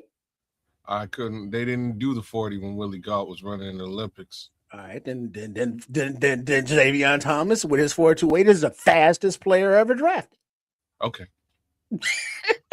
Shout out Willie Gault though, man. And shout out Willie. You know, he had that long track speed, but if they weren't measuring 40 times, what do you think? Willie was a get up to speed kind of guy. He wasn't quick twitch.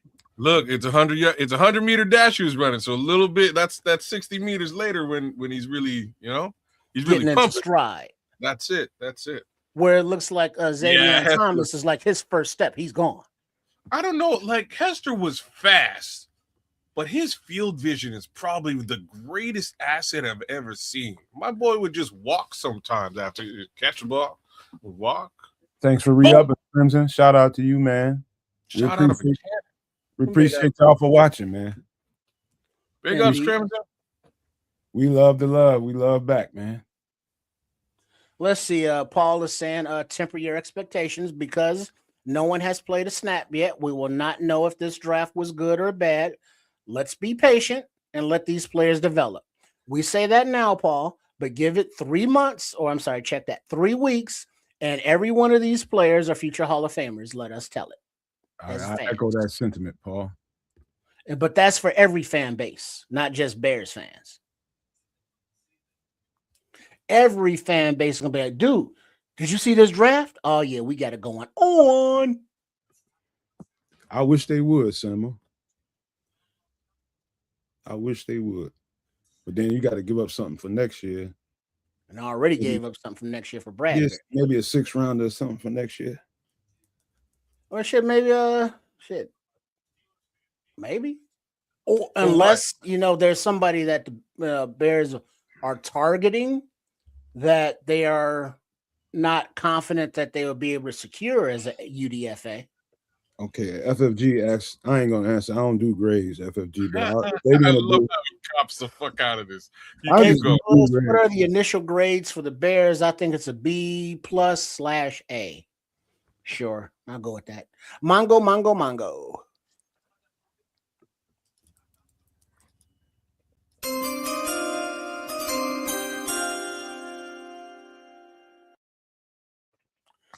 With pick number 237 in the 2026 NFL Draft, the Indianapolis Colts select Seth McGowan, running back, Kentucky. I gotta give this like a BB+. It's not an A draft. But it's not a D or a C, so cool. No. This is far from a C draft.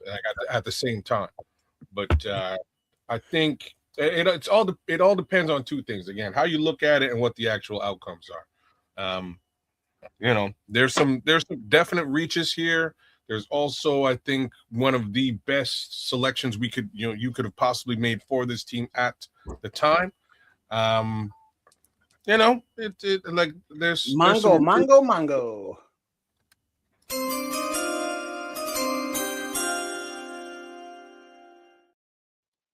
With pick number 238 of the 2026 NFL Draft, the Miami Dolphins select Max Llewellyn, edge, Iowa.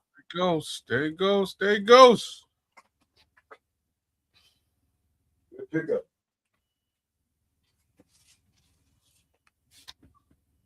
Let's see. So, Miami just picked at 238. Buffalo is next up at 239. Then Jacksonville at 240.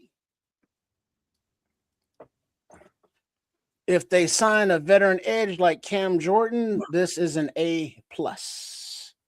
Every team's draft is an A, and then we work backwards. Initial reaction is a C-. I worry the brass has a confidence in the D-line they have not earned. Who's saying Got this? good development pieces, 1.5 starters. That was Crimson saying that one. You know what I'm saying? I can't argue with what you're saying, especially about the defensive side of this. And this is why I'm saying Mongo. kind of depends. I can't give grades.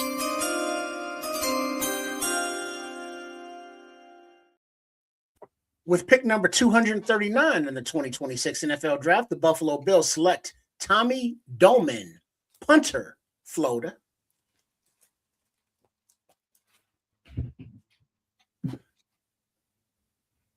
Next up, Jacksonville, and then Buffalo again. Buffalo is now just picking whatever. I like that player right there. Tommy Doman? Nope, Mason Rager. Mason Rager's a good player. Hey, what you doing liking a punter? I like Nadame Tucker better, though. Me too. And Samuel says Godfather's still on the board. Yep. Oh, really? I'm Dante shocked. Corleone. I'm shocked by that.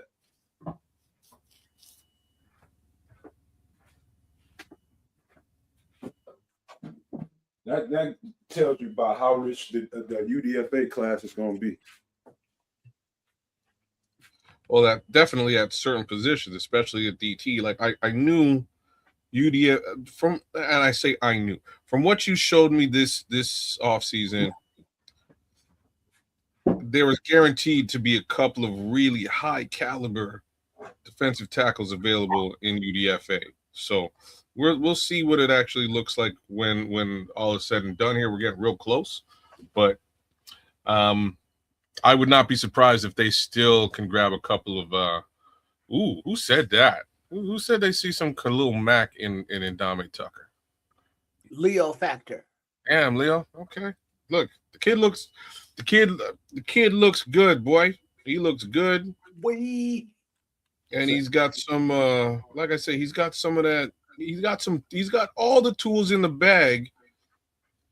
And that part is the part that shocked me for somebody who's projected to go undrafted. If I had to guess, y'all, it could be something going on with him personal. And it don't make no sense why Ndame Tucker ain't been drafted. Other than He that, may not have a time on task or stats for them to really have zeroed in and given him a good look. What school is he at? Western Kentucky. No, Western Michigan, I think. Western Michigan. Yeah. Where do they play? Don't ask me what conference, man. Yeah. I just can't. All I know is the talent is undeniable, man. But why he ain't got taken off that board, there's got to be some other shit going on. Same place Marshawn Nealon came from, got drafted rather high from the Cowboys, and I think he's probably as good a player as Marshawn Nealon was.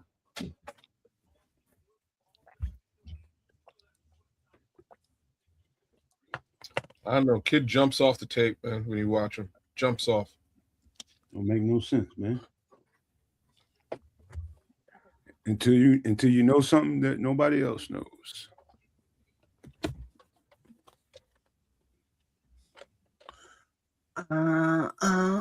We're living on a prayer. How do you get into Bon Jovi? It's Bon Jovi. I mean, I'm not into him. I just know it. No, I'm just, where did that come from? Oh, they're playing it in the draft. Oh, okay. Yeah, I got the tooth. You're 1 ear in, 1 ear out? Yeah. Okay. Yeah, what you say, Chuck? Is it possible that Garrett Nussmer is going to be Mr. Irrelevant for 2026? Mongo.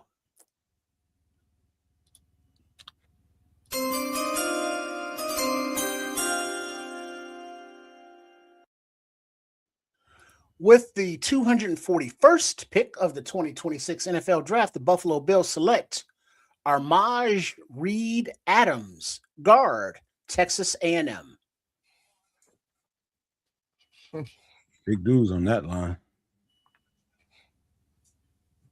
They actually drafted Seth McGowan. Really? He has some character shit going on too. Seth McGowan? Yeah.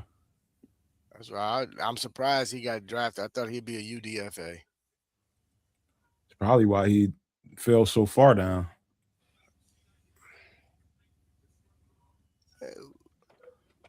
And besides, I mean, he's not. I mean, he's good once you get to the second or third level, but you know, he's not that. He's not that type of a running back. You know.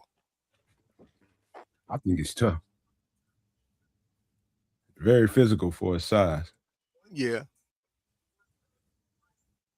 But I thought he was more of a UDFA. A lot of people think if he didn't have some of that character shit going on, he'd been top echelon of that class. He had 5 stars. Mongo.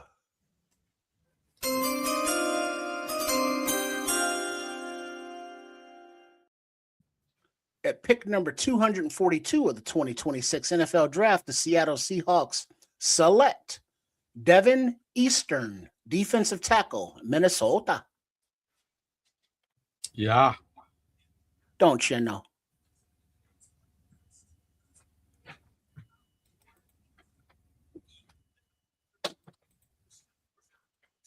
How many picks we got left? You got Houston at 243, Philly at 244, and that's all I can see. You betcha. Yeah, right on, Crimson. Buffalo ain't have no business having all these damn picks. Good as that team is. Yeah, how does Buffalo have all this many picks? They had back-to-back in like the 4th round. Did some willing and dealing. You know, recoup those DJ pick and then did some other stuff. Damn.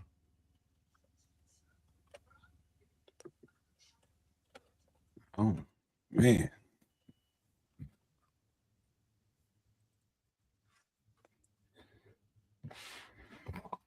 $14 picks left after Houston. Mongo. And they're all complicit. Number 243 in the 2026 NFL Draft, the Houston Texans select, I think it was linebacker Aiden Frazier. They went to commercial so damn fast and did not leave those Chiron. Yes, it was. It was Aiden Fisher. Thank you. Some commercials they leave it up. Some commercials they take it off. Sometimes they have the selections after they say selections. Sometimes it has like a 5-minute pause after it says selections. Who's producing this shit? So after the Cleveland Browns pick, all the remaining picks after that are compensatory picks, and these are the teams that with those compensatory picks: the Steelers, the Ravens, the Rams, the Ravens, the Colts, the Packers, the Broncos, the Broncos. How the fuck did the Packers get a compensatory pick? And we got denied. Because of whoever they had as a free agent, wherever that free agent went. That signed for more money than the Packers signed coming in. Mm-hmm. Bullshit. Right. How you really feel about it, kids? I'm just letting the world know. Oh, okay. That's what I do on the podcast. I'm right with you.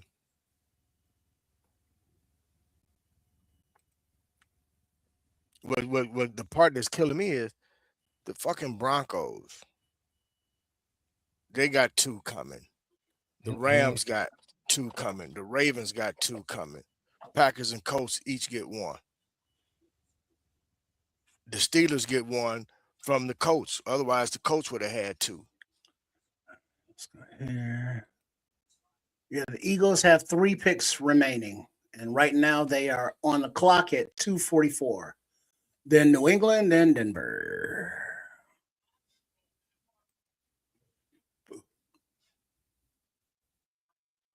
Fucking joke. Anytime the NFL get a chance to screw over Chicago, they do. Fucking Jaguars. It's so true. Because they know George is such a teddy bear marshmallow.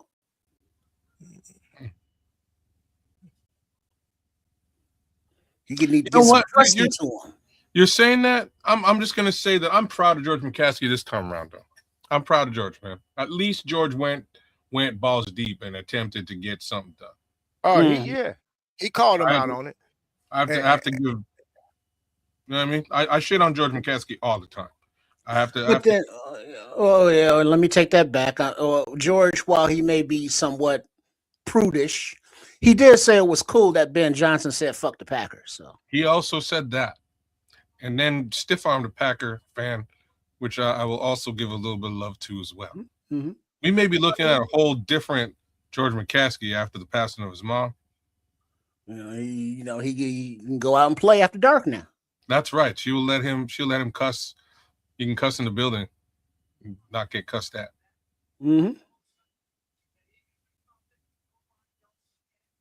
Shout out to Big George. And boo. But yeah, so as we are here, the Eagles pick is in, not being announced yet. But man. Huh. Quack. Oh, that's who they're talking to, Kuiper. Back when he had hair and it was dark. Well, Kuiper this is his job. This is what he does. Why? Well, he invented this job because he's a genius. Yeah, he invented it. Yeah, I would. Hey, and now his son does it too. You know, what? Just not nowhere. There's nepotism involved now. This is brilliant. No, Mongo. Never that.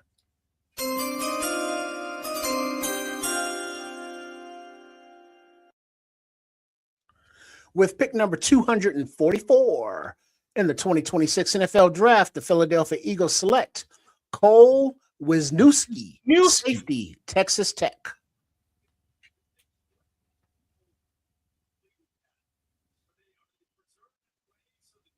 Let's see, Crimson saying, how many starters? Well, Thieneman, I would think is a starter. Yep. Logan Jones is going to battle with Bradbury until he wins it out. You know, he is the center of the future, I would think. Yes. Xavier Thomas is going to have a package of plays, as well as being the probably primary kick and punt returner. Okay, he'll see the field. And then everybody else is going to be rotating in, I would think. Yeah, the tight end will rotate in. You know, well, Roush is he's a rotation, but he's still a starter at like 13. Mongo.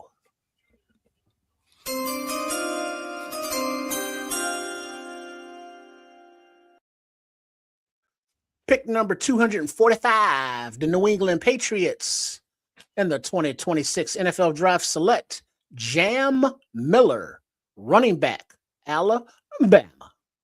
Oh, Jam. Jam for me. Oh, wait, they getting served food at this thing. I don't see no spaghetti. So. Peter Wood's whole family in white. They look fresh. Good for y'all. Color coordinated.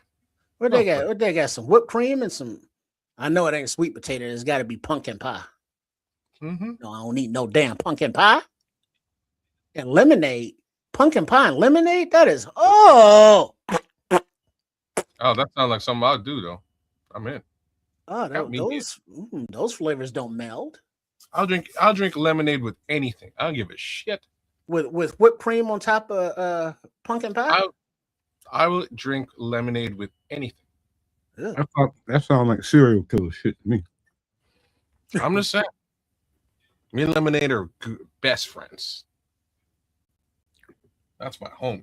So what is this like official, like his product of Mel Kiper whipped cream? Who, Kiper? I doubt it. Is this some kind of shit that he came up with? Some kind of product?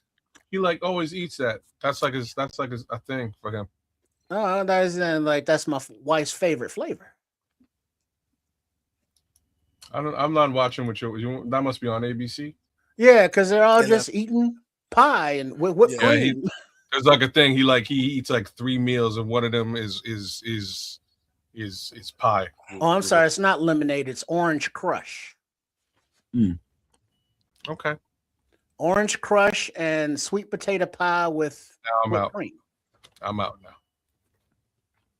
All right. Yeah, I All think he's right, gonna have some diarrhea Lewis, tonight.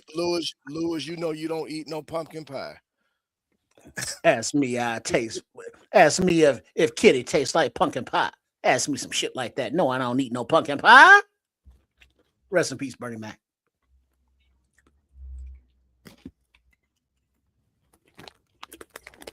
Better than nasty ass Skyline chili. You ain't lying. Anything tastes better than that.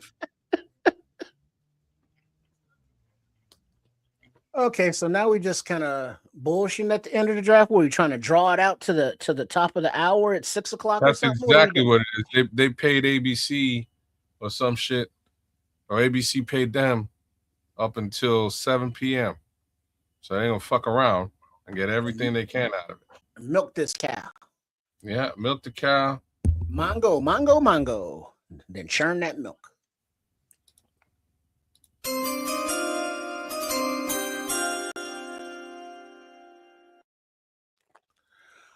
Pick number 246 in the 2026 NFL Draft, the Denver Broncos select Miles Scott, safety, Illinois.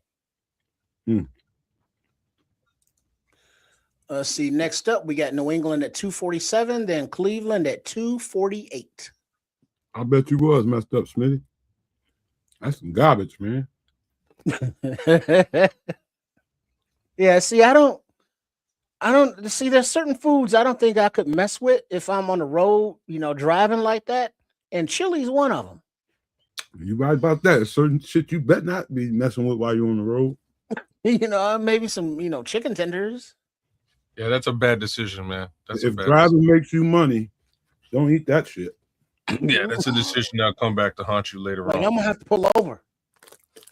Unless you got in your cab like a porta potty kind of thing. You got some, yeah. But then you're gonna have to dump that out ain't quick. Ain't no truck stop that comfortable. Well, you're a trucker. You better do what you can. You know what I mean? You make do what you got. Mongo.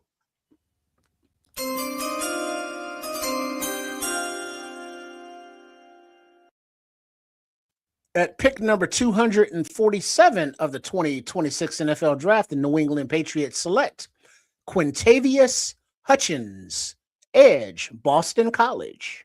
Oh, they just drafted the name. That's all. Sure, while you're Bush and Boston College is putting out prospects. They just like saying Quintavious. They want to be able to say that. Quintavious. Yeah. Quintavious. Whatever his middle name is, Quintavious, middle name Hutchins, get your ass in this house. You know what I'm saying? They just enjoy saying that, man. Deion Burks, Neusmeyer, Brett Thorson, Mason Rieger, best available so far. Diego Pons, Rayshawn Benny. Yeah, Rayshawn Benny's good, man. There's a couple Michael more Trigg, Bishop Fitzgerald. Michael Heldman, Latrell McCutcheon Sr. I've seen some of those truck stop showers. They look pretty nice. No. Flying J. Pilot, Flying J. Well, it's like the Pilot, like those truck stops, some of them have better, maintenance and sanitation than others, where you got to pay to take a shower or whatever, where others don't give a damn. And it's like, yeah, I ain't stopping there at all. The showers is nasty, the food's nasty, the lot lizards is nasty. You want to go to the high class places. I don't know if that exists.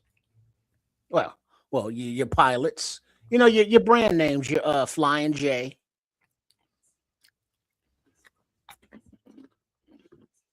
Loves is the best, hands down, per Smitty. Yeah, Loves. Mm-hmm. Yeah, your chains. You want to stick to your chains. You want to avoid those standalone spots where it just says truck and the stop is like flashing because ain't no lights working. Keep rolling.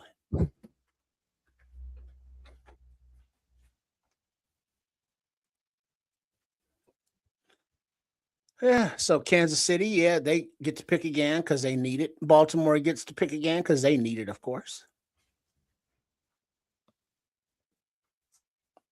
Sheesh.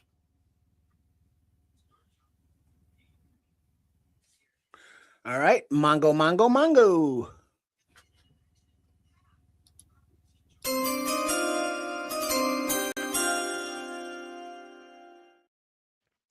With pick number 248 in the NFL 2026 draft, the Cleveland Browns select Carson Ryan, tight end, BYU.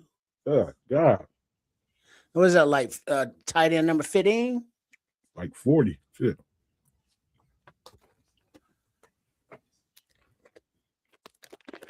Let's see. There's standalone or hit and miss. Yeah, miss them. There's a spot in Mississippi in my cricket letter I, humpback I, where I get my warheads pop. Warheads, you mean like nerds? Candy. Like the little box of candy? Not a question, Look, Ken. I'm predicting my annual 12-15 season incoming for our Bears. Damn, Dante. Like, I got to look at the schedule now, but it could look something like that. I think it's going to be a powerful. It's going to be a powerful offense. It's going to be hard to keep up with us. Oh, it is warheads, but it is actual soda pop, like a nerd. Oh, warheads pop. Like he wasn't playing around. Okay. Yeah, I've like had pop. that. I've actually had that. It's delicious, man. You had the warheads pop? Yeah, it's real good. It's real. What was you in Mississippi? I don't even know where the hell I got it, man. It was no, it wasn't in Mississippi. It was in shit. I don't know where it was, man. Well, if it was in shit, it was probably a little stinky. Yes. Somewhere in the southern part of the United States. No, I feel like it was probably upstate. down in Florida. No, man, I feel like it was upstate New York. Because usually those things are pretty regional. It was at like a Mongo.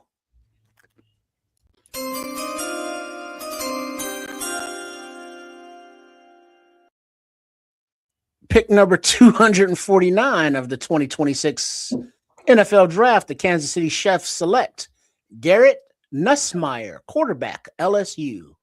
Oh, damn. Somebody get that damn dog off the couch. Oh, you ain't never gonna play football. What's the hell wrong with y'all? Nasty. They signed their quarterback to 10 years. So Justin Fields got a little fighter under his ass. Yeah, he probably pissed off right now. And somebody get that dog off the White's furniture. Why? Who? What are these people?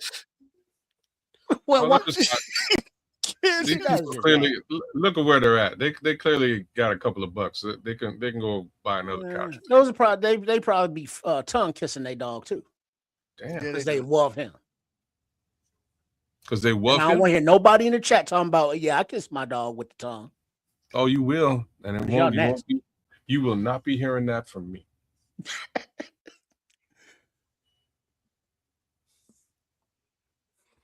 I mentioned, I said he's gonna be Mr. Irrelevant, so they saved him from that at least. All right, and because we got Baltimore at 250, then Philly at 251. You might make Justin Fields irrelevant. Ouch. That wouldn't be the first one. Ouch. I'm just saying. Me too. That is very bright. Justin's made enough money to change his life, forever. So it's all. Oh, you don't have to worry about a thing. You know what I mean? The only thing you got to worry about is maybe not making $100 million in the NFL. You know what I'm saying? Like Mongo. Maybe that's it. What he should do.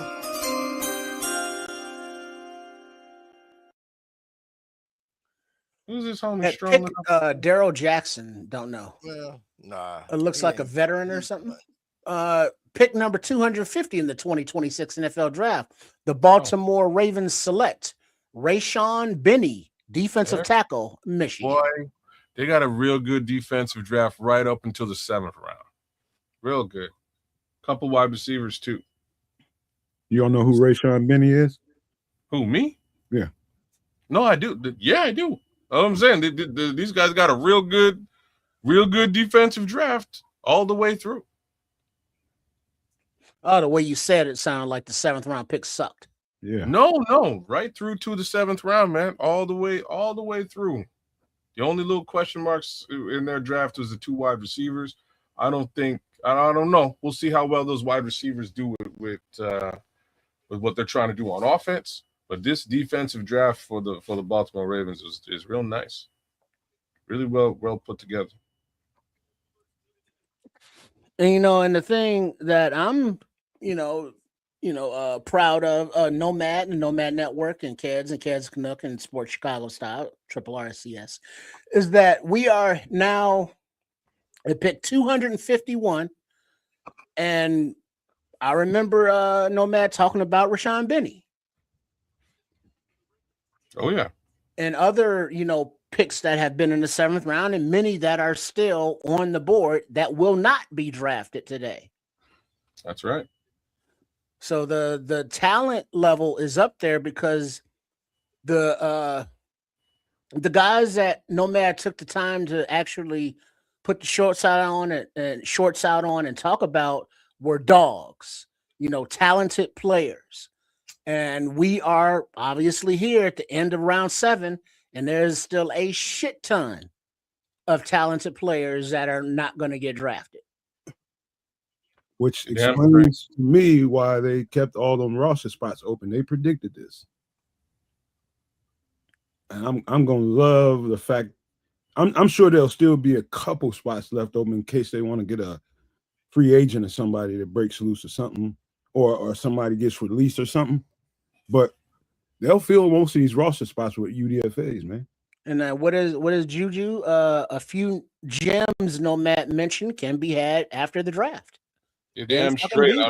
I'm looking at them right now. Yeah, we're gonna put that up in a minute there, kids. The best available when it's all done.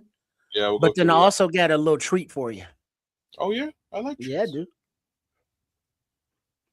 Mm-hmm. Treats are good. Oh, and you will enjoy it. All right. Now if they pepperoni. Wait, what? He said treats are good. Now I said not if they pepperoni. Well, if you're a puppy, yeah. Well, they're delicious. It almost tastes like real Italian food. Not that I've ever tasted them, but I have. And it's kind of a how am I supposed to take that statement? Well, I didn't say eat. But he didn't, but he did. Well, I didn't eat it. I tasted it. Mango.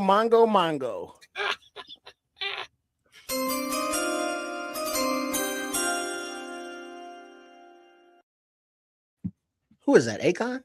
With the 251st pick in the 2026 NFL Draft, the Philadelphia Eagles select Bernard, defensive tackle, Nigeria. That's Uar Bernard, the big international. Big Jackson State dude. No, he ain't from Jackson State. The big that's where he played. The big international cat. Remember the dude? I thought he was with Jackson State. No. Or is he was with some HBCU. Nigerian Eagles, same flag, kind of. Okay, that's kind of cool. Want me to pull him up? Well, because that was the dude that was the chiseled dude. Yeah. That was jumping. For some reason, I thought he played at Jackson State. No, I probably had Jackson State players in that breakdowns with him. Count on the Eagles making this selection, right? He's just an athlete across the board. Nobody knows. I don't think he played any football at all. You know what I mean? Like he's just an athlete.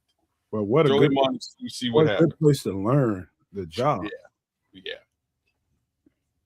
I couldn't think of a better place other than here. So Howie was like, shit, at pick 251, let's take a flyer on this athletic freak. Yeah. Bring him in the building, sit him with the rest of our athletic freaks, and see if something rubs off.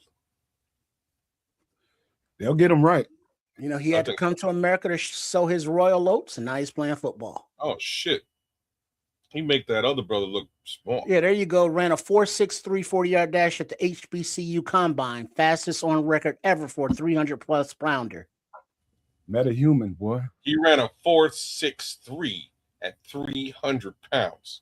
Say Grew that up again. playing soccer and basketball.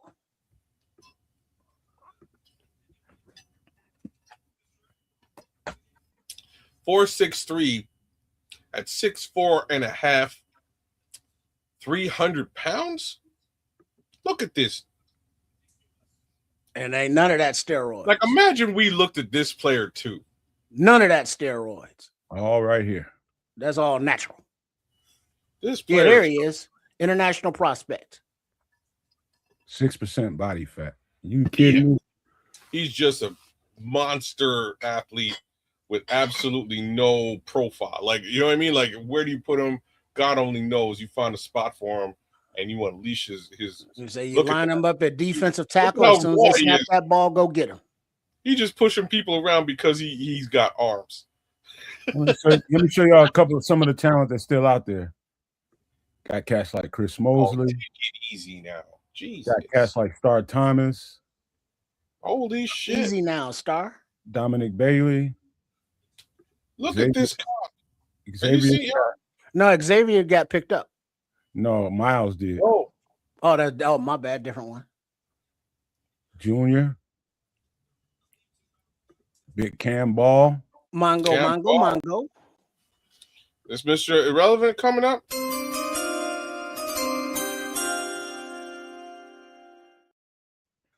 At pick number 252 in the 2026 NFL Draft, the Philadelphia Eagles select Keyshawn James Newby, Edge, New Mexico. Okay, no, it's 250.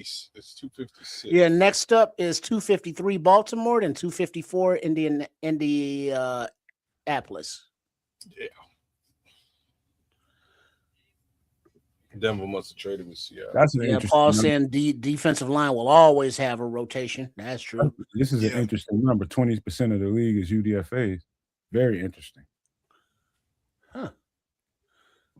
You know how look at the UDFAs that make a name for themselves versus the first round picks that don't even get a second contract ever from nobody. Tell me we didn't crush this draft with the breakdowns, man. We tore it up.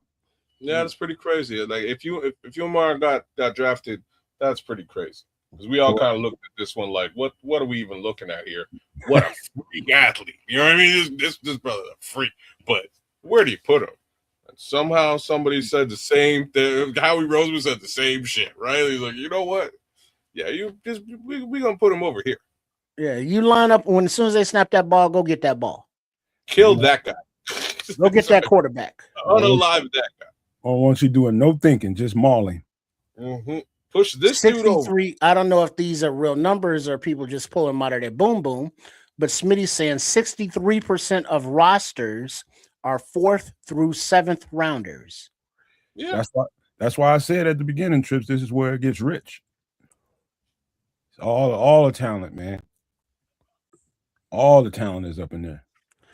Let's see. The last pick is Seattle. Is that correct? No, it's Denver. Okay. Never mind.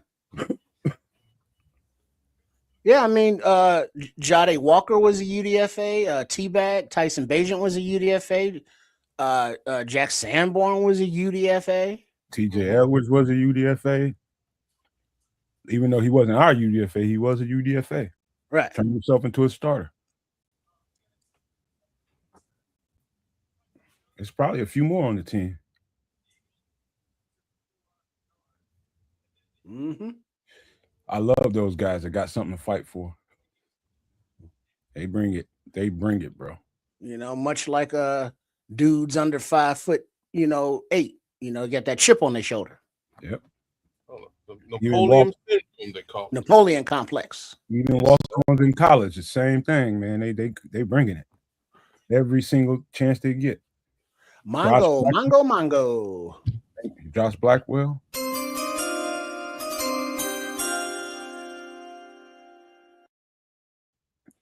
With pick number 253 of the 2026 NFL Draft, the Baltimore Ravens select dramatic pause. Evan Bernstein, guard, Northwestern. Bernstein. I think Say this what might now? be the first Northwestern offensive lineman to come off. No, the tackle came off earlier. Tierney, didn't he? I don't know. Yeah. Left Yeah, tackle he did. came off. Yeah, he did. Tierney. Yeah, he came off a few rounds ago. Missed that one. Yeah, but that was the only other. Was he? Wow. Was he fourth round? Was he fourth round trips? Someplace up there. I know he was either fourth or fifth round. All right, it looks like the Colts, their pick is in, then Seattle at 255, and then Denver at 256. So if that's the mystery relevant, we're almost there. Yeah, Mongo. 3 more Mongos to go.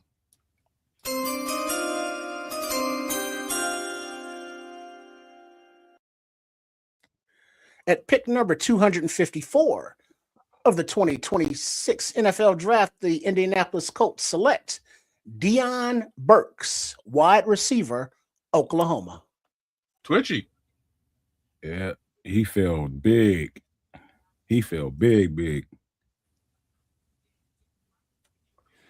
It's a good receiver though.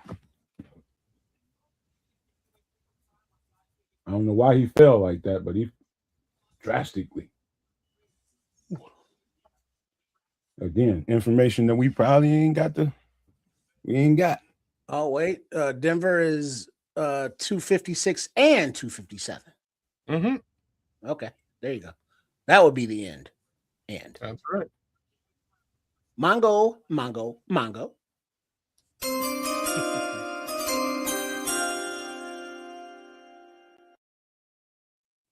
At pick number 255, the 2026 NFL Draft, the Seattle Seahawks select Michael Dansby, cornerback, Arizona.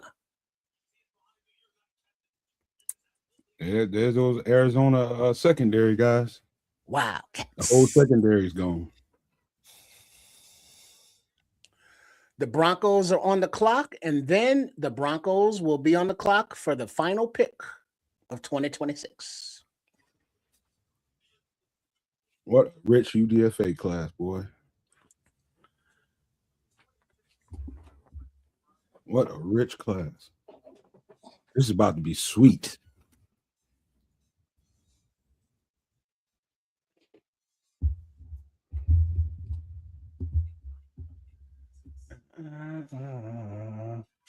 So it turns out the Scrolls was right about us going cornerback and D tackle, but not edge.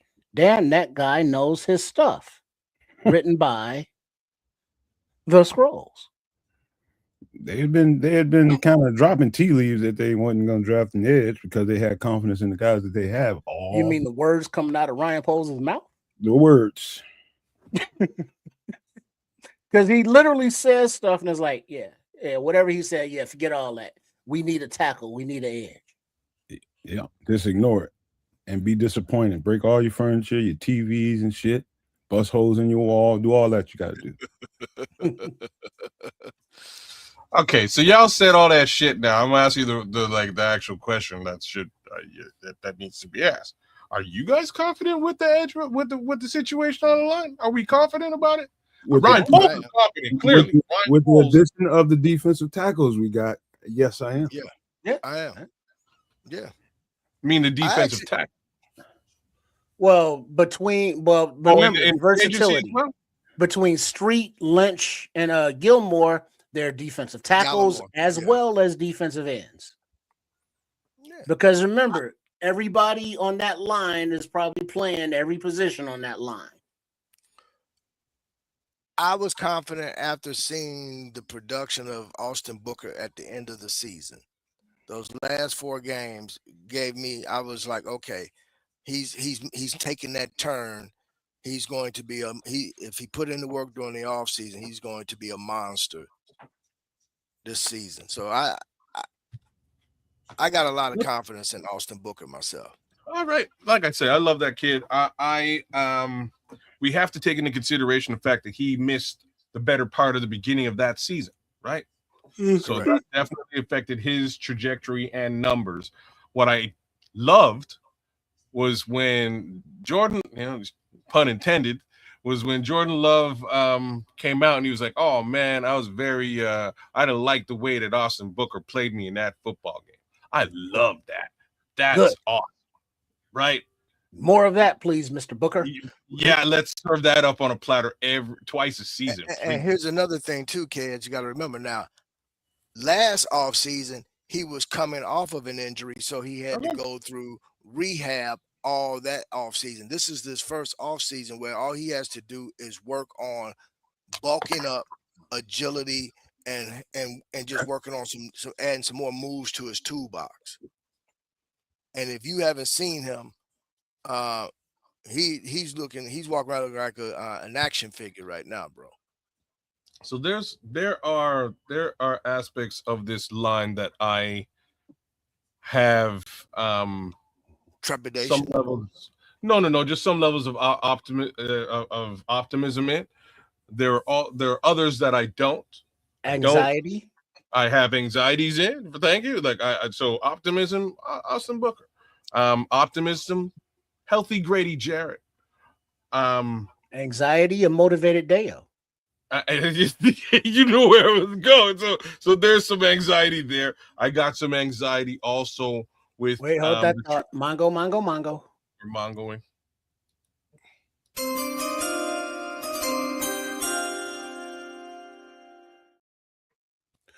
With the 256th pick in the 2026 NFL Draft, the Denver Broncos select Dalen Bentley, tight end, Utah.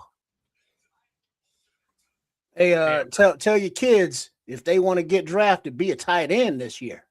Right.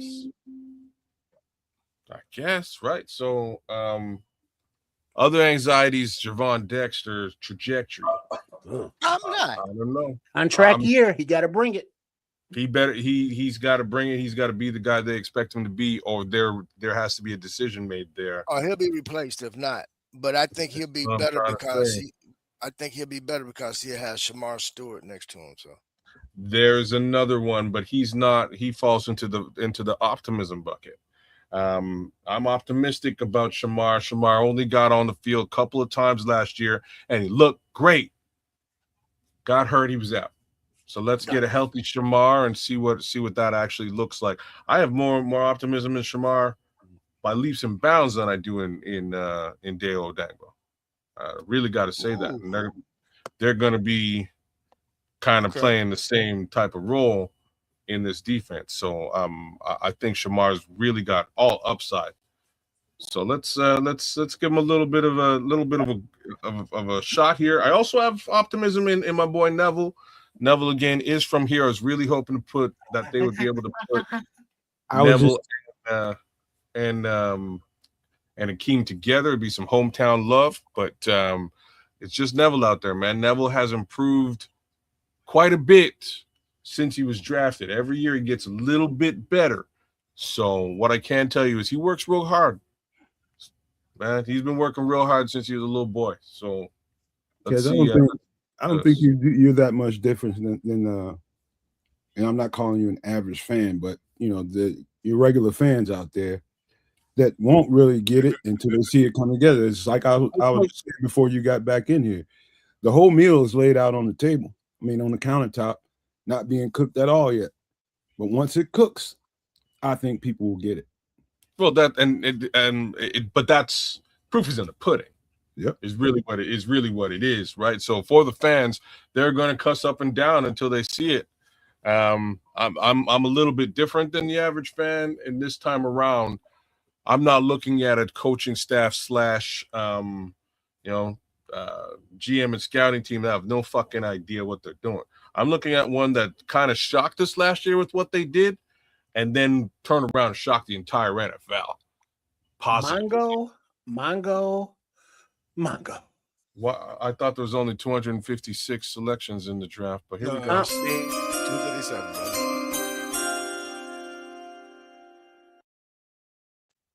All right, Mr. Irrelevant, pick number 257 for the 2026 NFL Draft. The Denver Broncos select Red Murdoch, linebacker, Buffalo. Great selection, great pick. But wait a minute. 32 teams in the league. Comp picks, baby. Comp picks. Oh, You know, they add those on to the end of the rounds. yo, you should be able to set that jersey on fire. Right. When you go up there, ain't nobody trying to keep that. Nobody wants Mr. that. Irrelevant. You know what I'm saying? Just burn that down one time. I slap it out of his motherfucking hand. You know what I'm Let's see. saying? I throw it on the ground, stomp it, wipe my ass with it. Name Hey, he gets a parade out of that in a couple commercials. Name another player who came out of Buffalo who is an outstanding edge rusher. They're talking Khalil Mack. Khalil Mack. There we go. All right, and let's go with another Mr. Irrelevant, Brock Purdy. Brock Yeah. Purdy. Ain't nothing. As we did Red Murdoch too, man. Red Murdoch's a great linebacker. Like, look at this boy hit. Yeah, yeah. seventh round pick. Because I remember we did a short on him as well. But Bears defensive tackle Jordan Vandenberg, owner of Always Fresh, a laundromat in Atlanta, not far from where he played ball at Georgia Tech. He said, "My dad always preached to me that life-changing money is only life-changing money if you put it to use. So the first thing we did, we wanted to look for something that was passive income so I could set up my future because I plan on playing football until I'm 45, but you never know what can happen in football. So I just want to prepare myself." That's good passive money right Who there. said that? Jordan Vandenberg. Boy, look Jordan, ain't nothing we know like you a ain't a laundromat, dummy. boy. Ain't nothing like a laundromat. Ain't nothing like a laundromat, brother. Because everybody got to wash their clothes. Well, so wait a second now. Are we saying Jordan went and he bought a laundromat? Yeah. Exactly what he did. He used his NIL money or whatever money he had and bought a laundromat by his campus at down there in ATL. And you really Getting don't getting all them college kids money. You got enough money. A lot of it there. You're gonna make a lot of it around the college. And something else about Jordan from Greg Gabriel. I've been saying this for weeks and fans refuse to believe it. Dennis Allen wants athletic, fast defensive tackles, not slow elephants. The 3 defensive tackles signed in free agency fit that mold. Vandenberg fits it too. 4.9 40, 35 reps at the bench, a 36-inch vertical jump, a 4.19 short shuttle. Those are crazy for a defensive tackle. And who else has been saying that all goddamn year? Mm-hmm. Oh, and they now of course we got some stuff. Now that the draft is over, thanks everybody for joining us live as you did. Much appreciated. Hope we value added your draft watching experience, whether it be on the Nomad Network or at Kez the Canuck or Sports Chicago Style, Triple RSCS. Please make sure you are subscribed to all 3. Mm-hmm. And now we do want to we got the best availables. I'm gonna do your video right quick. Let's do that first. Yeah, let's do that. Let me go to here, and then let me pull it up here. Okay, let me make sure this is muted. Oh, wait, that's in my, hold on, pause, mute. There's no music, nothing there, actually just counting, so that's fine. All right, now let me minimize this, and then put it onto that screen. And then, hold on, I'm there, I'm coming. All right, then we blow that up, and then we go here, and then we share our screen here, share. And we go to there, and here we go. We seeing it? There we go. All right. And now let's blow it up full screen. There we go. And now this is Jordan Vandenberg getting his bench on. 3, yeah, 4, 5, come on, 6, come on, 7, come on, 8, come on, 9, 10, come on, 11, Georgia Tech. 12, 13, easy, 15.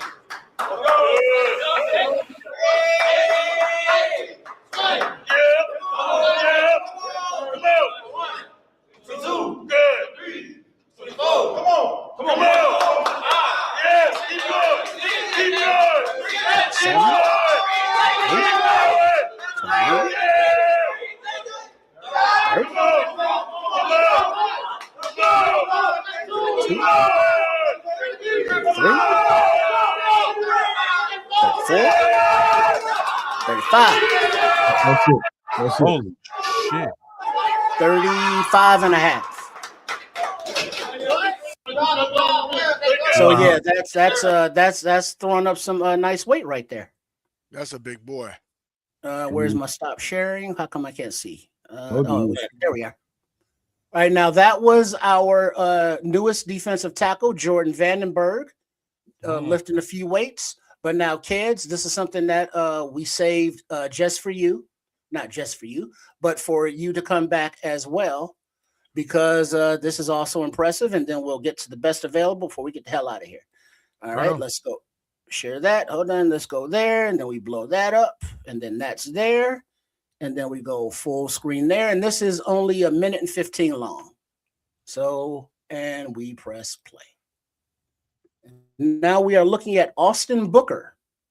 He is pulling up to work out with Aaron Reed, a couple bodybuilders, Chris Catarucco. What do you think, kids? I'm stoked right now. That's awesome. I just need him to eat Jordan Love. Pause. Well, not his. Bro, I'm waiting. I just want to see him. Oh, that's get a hold to mighty. No, I almost said the wrong thing. To little man in Minnesota. Mighty Mouse.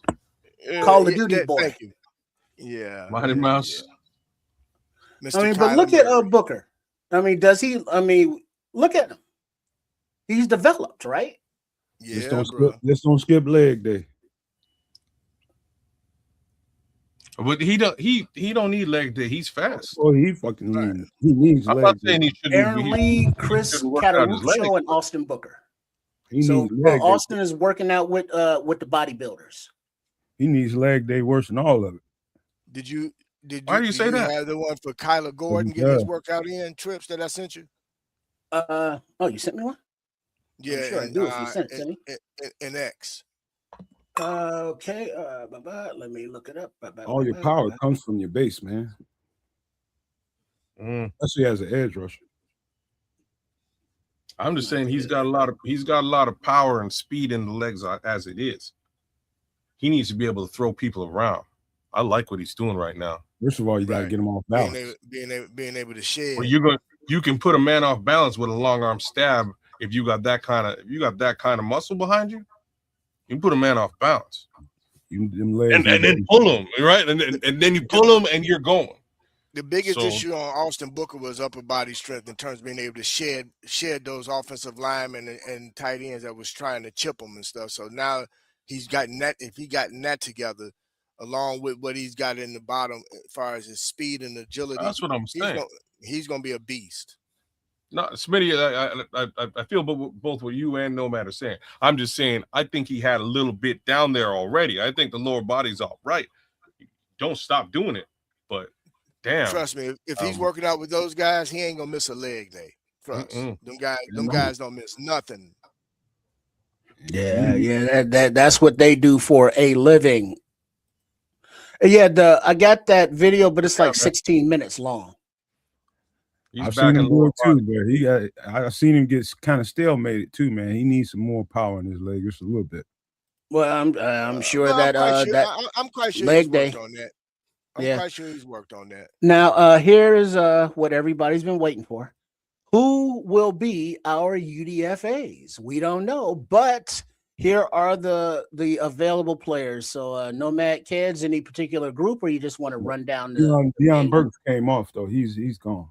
Well, I think that's why that asterisk is there. Le'Veon Moss. Xavier Harris is a good look. Le'Veon Moss is a great look. What else? Isaiah World's a great. Oh wow, Isaiah World did not get drafted. Bryson Eason. It's all kinds of. Hemby's a good running back. Big Ball, Logan Fano, Diego Pounds. I like Lander Barton a lot, man. Torian York, Mason Rager. Keep going. Dante Corleone. The Godfather's still there. Oh, John Michael Gillen. See, that's who I would have That's who I Yeah, all the mocked. tight ends that Yeah, went, he wasn't one of them. Eric Gentry's mocked- nice. That's Eric crazy. Gentry's nice. Scooby Dooby Doo. Scooby Williams is nice. Bassane, the linebacker. Deshaun Singleton as well. It's rich. Eric Rivers, Tyreek Sapp. Oh my God. Lewis Moore, Patrick Payton. There's Dan Villari.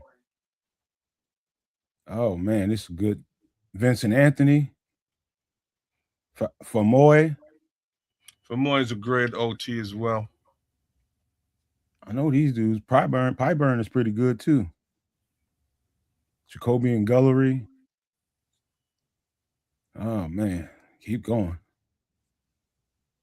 Anthony Lucas. RJ Maryland. Marvin Jones. There's your boy Faison, and there's my boy Ndame Tucker. Look, man, it's just rich, man. Demonic Williams. It's rich. Hayden Hubbard. Skylar Thomas is nice. Wow, man. This is unfair. This is unfair. Xavier Wankpa. Devin Marshall. Dylan Wade.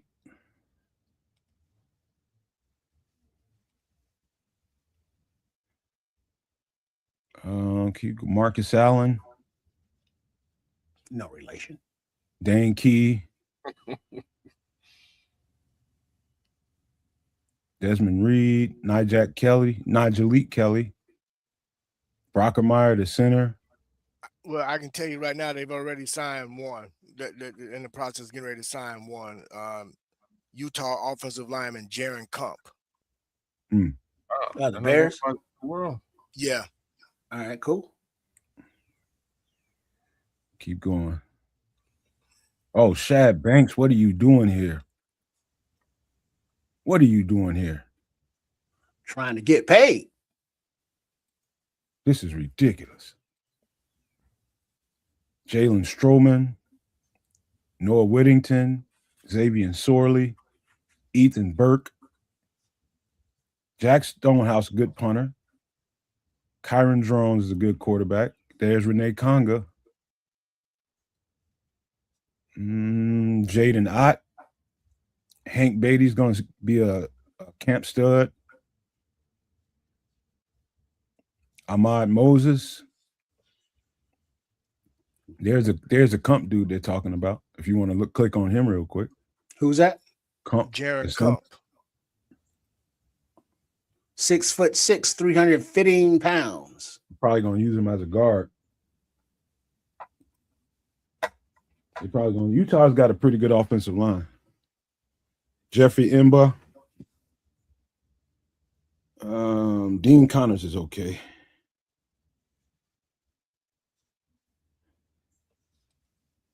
Couple more pages, and then we'll be done. Nolan Rucci. Mikhail Kamara. Oh, yeah, Kamara. Yeah. He's 6'1", 265, so he's kind of short, but he's undersized, but he gets the job done. It's watching his tape it was a very confusing thing. You would never believe that a guy that size would be able to get to the quarterback, and he does all the time. Romello Brinson. So another source is putting out that is in the process of a second signing. Is going to be Caden Barnett, offensive guard out of Wyoming. Wait, this dude, Caden Barnett, 6'5", 320-pound dude, young man, and a mini camp invite. Dane Walter, offensive lineman out of University of Wisconsin La Crosse. Oh, click on Delby Lemire. He's from Canada. 6'4", 280 pounds. Damn, he's from Nova Scotia. A little light in that. And the last page of best available, I guess. Well, not even a page. You like Jamal Haynes? I like him.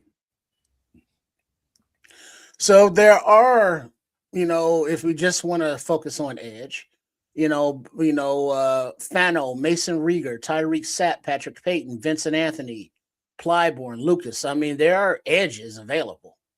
Thanks, Paul. Respect, Yeah. man. It's a lot of talent left. Vanilla Gorilla. True Pill do not like that. So yeah, I mean it's and then we got a couple of offensive linemen that looks like UDFAs.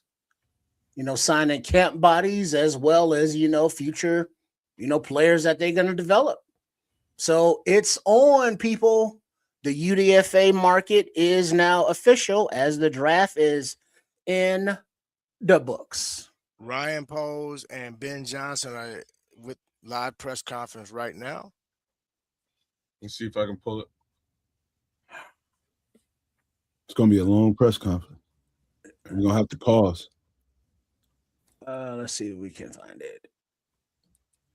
Let me find the overlay. Hold on. Okay. I got Oh, you got it? Okay, go ahead.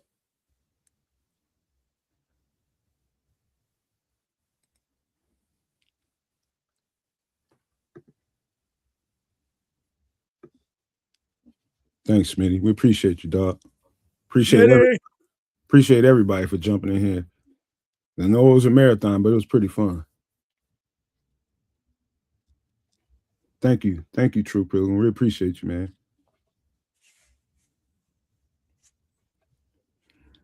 Thought we covered it pretty well. Thank you, guys, man. Just want to thank our staff. I think one of the cool parts of the draft process is everyone's got a part. Everyone leans into the process and puts in the work. And on draft day, you see it all come together.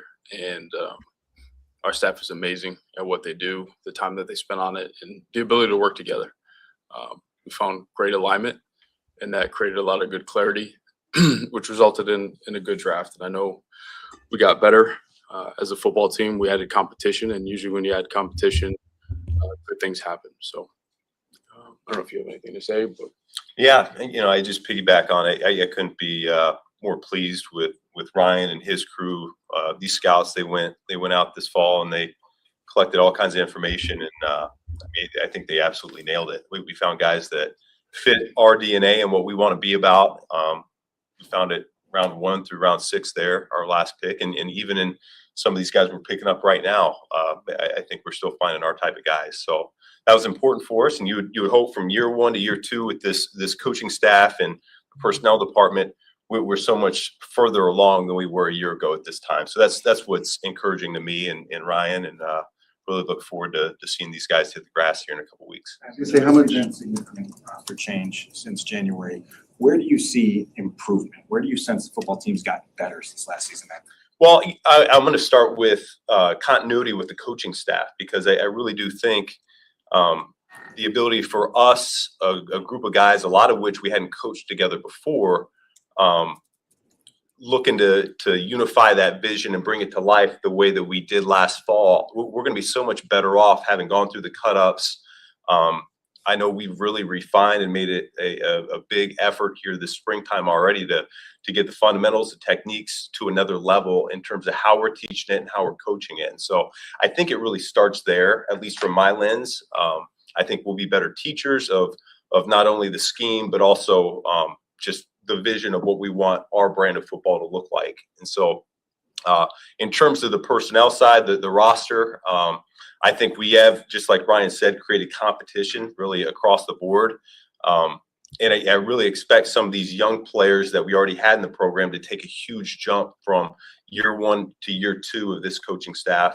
And then we create a lot of competition really at every position group. So Talk about the DNA of this class. What is the common thread to you that you see in these players you've got the last 3 years? yeah, well, I think Jeff King hit it a couple days ago, and that's really, we're looking for high-level competitors, guys that if you took football away from them, they really don't know what to do with themselves. It's a huge part. They eat it, they sleep it, they breathe it, and I think we're able to identify those type of guys. And when you have guys like that, they usually find a way to come out on top. How similar is that? What strikes you about Dylan's skill set?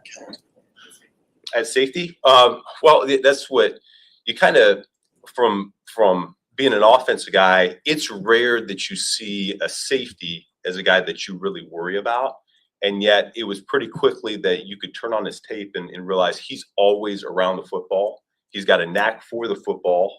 He's a great tackler, and when he does it with violence. And so, to me, his style of play showed up. I thought Oregon did a great job putting him in a position to succeed, and he really thrived in that system. And it goes back to his Purdue days as well. I mean, he just, for 3 straight years, high-level production, and then when you combine that with the athlete that he is, the football IQ, to us, it was a no-brainer when he was there. But I really do think he's going to be a guy that one of those rare safety types that coordinators are going to have to account for. And given how much is on a center's plate in the NFL, particularly in your offense, what's the benefit here for Logan getting to come in, maybe learn for a while under Garrett, maybe take his time before he becomes a starter? Yeah, well, I think we were really smitten with Logan throughout the process. You know, Dan Roshar, Kyle Devan, they went out and went to several places this springtime to make sure we could identify the guys that we felt really good about. And obviously Logan was at the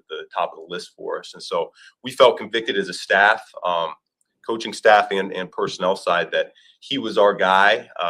The mental is top notch. We saw all the traits that we're looking for, whether it's the run game or in pass pro, and we brought him in for a top 30. And I think that's when it really solidified it for us that, yeah, he's got the makeup. The guys at Iowa were raving about him, and then just the next level in terms of football IQ as well. So I think none of us have any qualms that he'll be able to download the information. And once again, it's just another. All right, you pause for a second. Competition. Coach, you draft. All right, what do y'all think so far? Bishop, I'm seeing what you got in the private chat.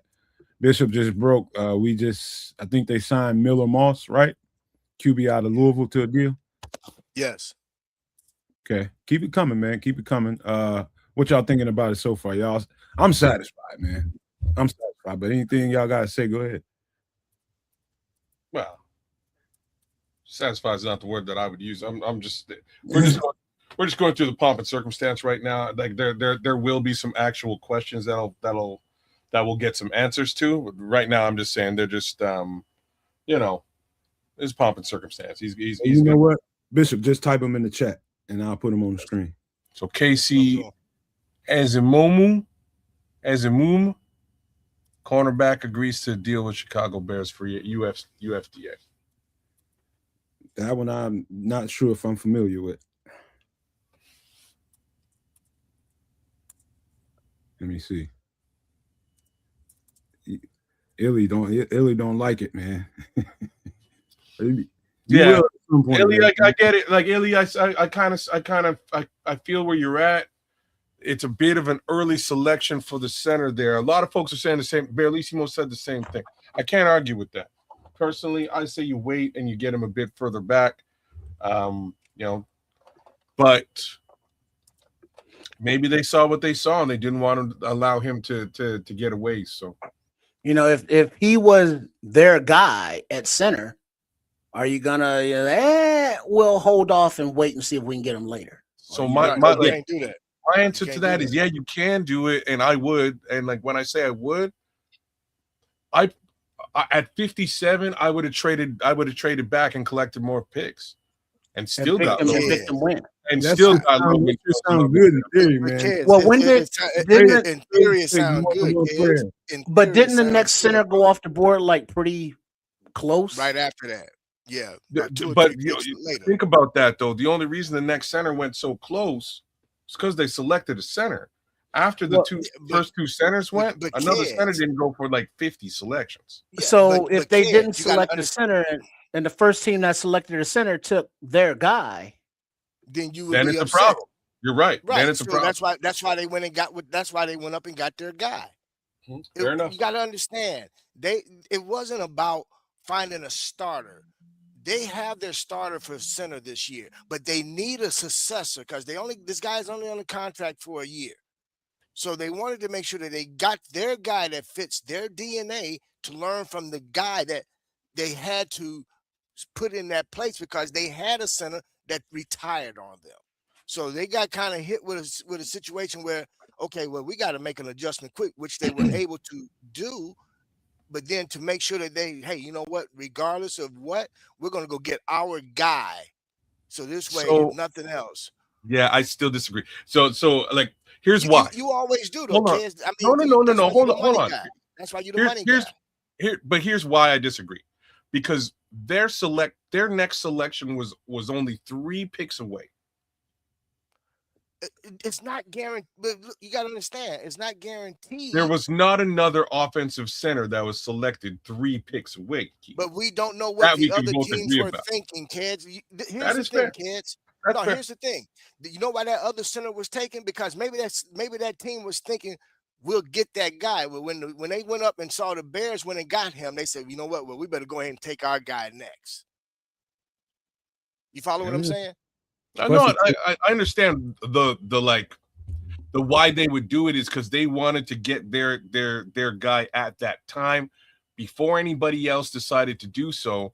I'm just like, I guess it goes. Was that even in jeopardy there? Right? We don't see. We don't know because we're not sitting in no seats. That's why it makes no sense. We can speculate. We can speculate as like, oh, he'll be there later. Yeah.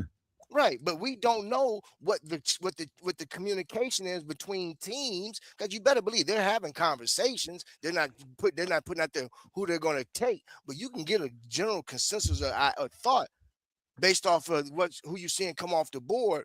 Oh, so and so needs a center. You know what? We better go get our guy. Let's make that phone call now while we can, and go get our guy. I'm gonna say they have so many more needs. What needs? I think the bottom line was, this is our guy. We covered him. Let's go get him before some shit happens. I think that's what it's all about. Just that ball-headed simple. And they did what they did. And I ain't gonna second guess him because that obviously is the guy they really, really coveted to do that. So I'm good. And then something else. If that's the case, I don't hear nobody complaining about giving up two seven-round picks to go up and get who they went up and got in the 6th round. Look, but the interesting fact is here, we are looking at. Oh, I'm looking at the UDFA tracker, and of course, Bishop told us that the Bears have already made deals with Miller Moss, a quarterback from Louisville, and Casey is a Mooney cornerback from Tulane. But it's not like the Bears ran out and immediately signed an edge. And so far, the only edge in the UDFA market that has been signed is Logan Fano to the Cleveland Browns. All right, let's finish this interview or this presser right quick. A potential future center, you draft a tight end who has a specific role in your system. You draft a kick returner and maybe a 3rd, 4th, 5th type of receiver, the type of player. Is that indicative of you knowing exactly the types of pieces that you could use for certain particular roles in your offense? And then, Ryan, if I can ask this of you as well, is that a different place to be in terms of roster building, to be at a space where you can use draft capital on specific types of pieces for specific roles on the team? Before they answer that, I have to give a shout out to Herb Howard for this question. It's a badass question, yo. Big ups to Herb. Well, yeah. There's certainly things going into the offseason. Once again, Ryan did a great job through free agency, making sure that we patched any major holes so that we could go into this draft and feel like we could take the guys however the board laid out. And, the one thing I do feel pretty confident about is this is what, you feel good about just tight end position, for example. You got Colston Loveland, who you love. You got Cole Kmet, who you love. Well, we're really targeted at that 3rd tight end spot. What does it look like? What do we value the most? And so what is most appealing to us might not be most appealing to the next guy. Same thing with the wide receiver discussion that you're talking about. What's most appealing for us, and as we fill out that room, knowing that Rome and Luther are big components of it, we want to find guys that help complement the skill sets. And like I said, the non-negotiable is be the type of players that we want to be, and so that we can bring the vision of the football to life. General Ryan, I'm sorry. Can I get a response from Ryan on the second part of that question? I think the biggest thing is just our communication and the communication with the front office and the coaching staff. As we're watching these players and handing that off to our coaches, we're talking about how are we going to use this player in our system? How would you use them? Where can we emphasize their strengths of their game? So we talk about that a lot, and that goes into the draft. So we have clarity in terms of how that player is going to come in and impact our team.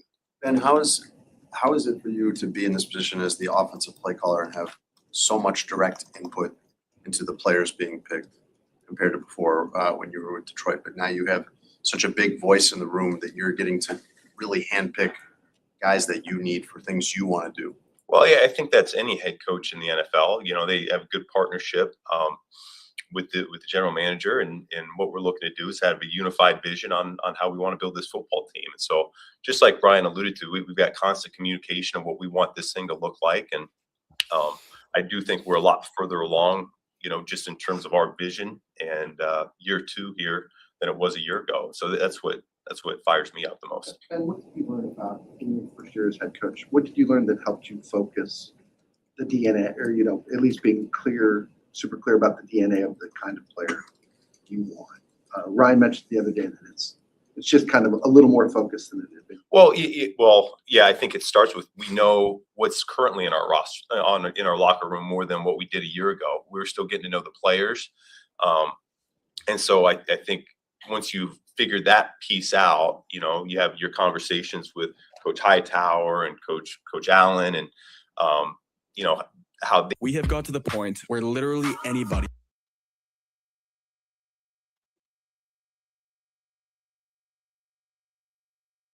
Well, he did break down how, you know, the tight end would fit and how you'll be utilized. Exactly. You know, it makes sense.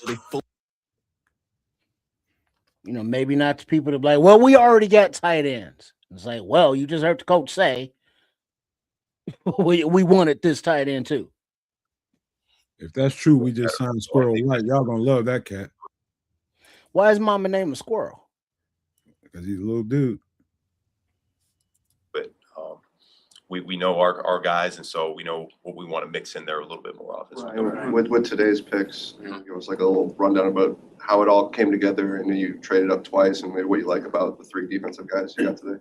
Yeah, we were just monitoring, you know, the back end of this draft, and you know, there's names that we were real convicted about. That again, we had clarity on what their role was going to be in terms of their opportunity when they get here.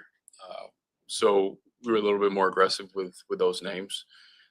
So with, you know, Malik, he's someone that we talked about. Al, Da, and I, we like the way that he covers. We like the play style, and we think there's room for him to continue to improve too. So add competition in that quarter room, and we think that he can positively impact us and give us more depth early. And as he grows into something bigger, we'll see how that goes.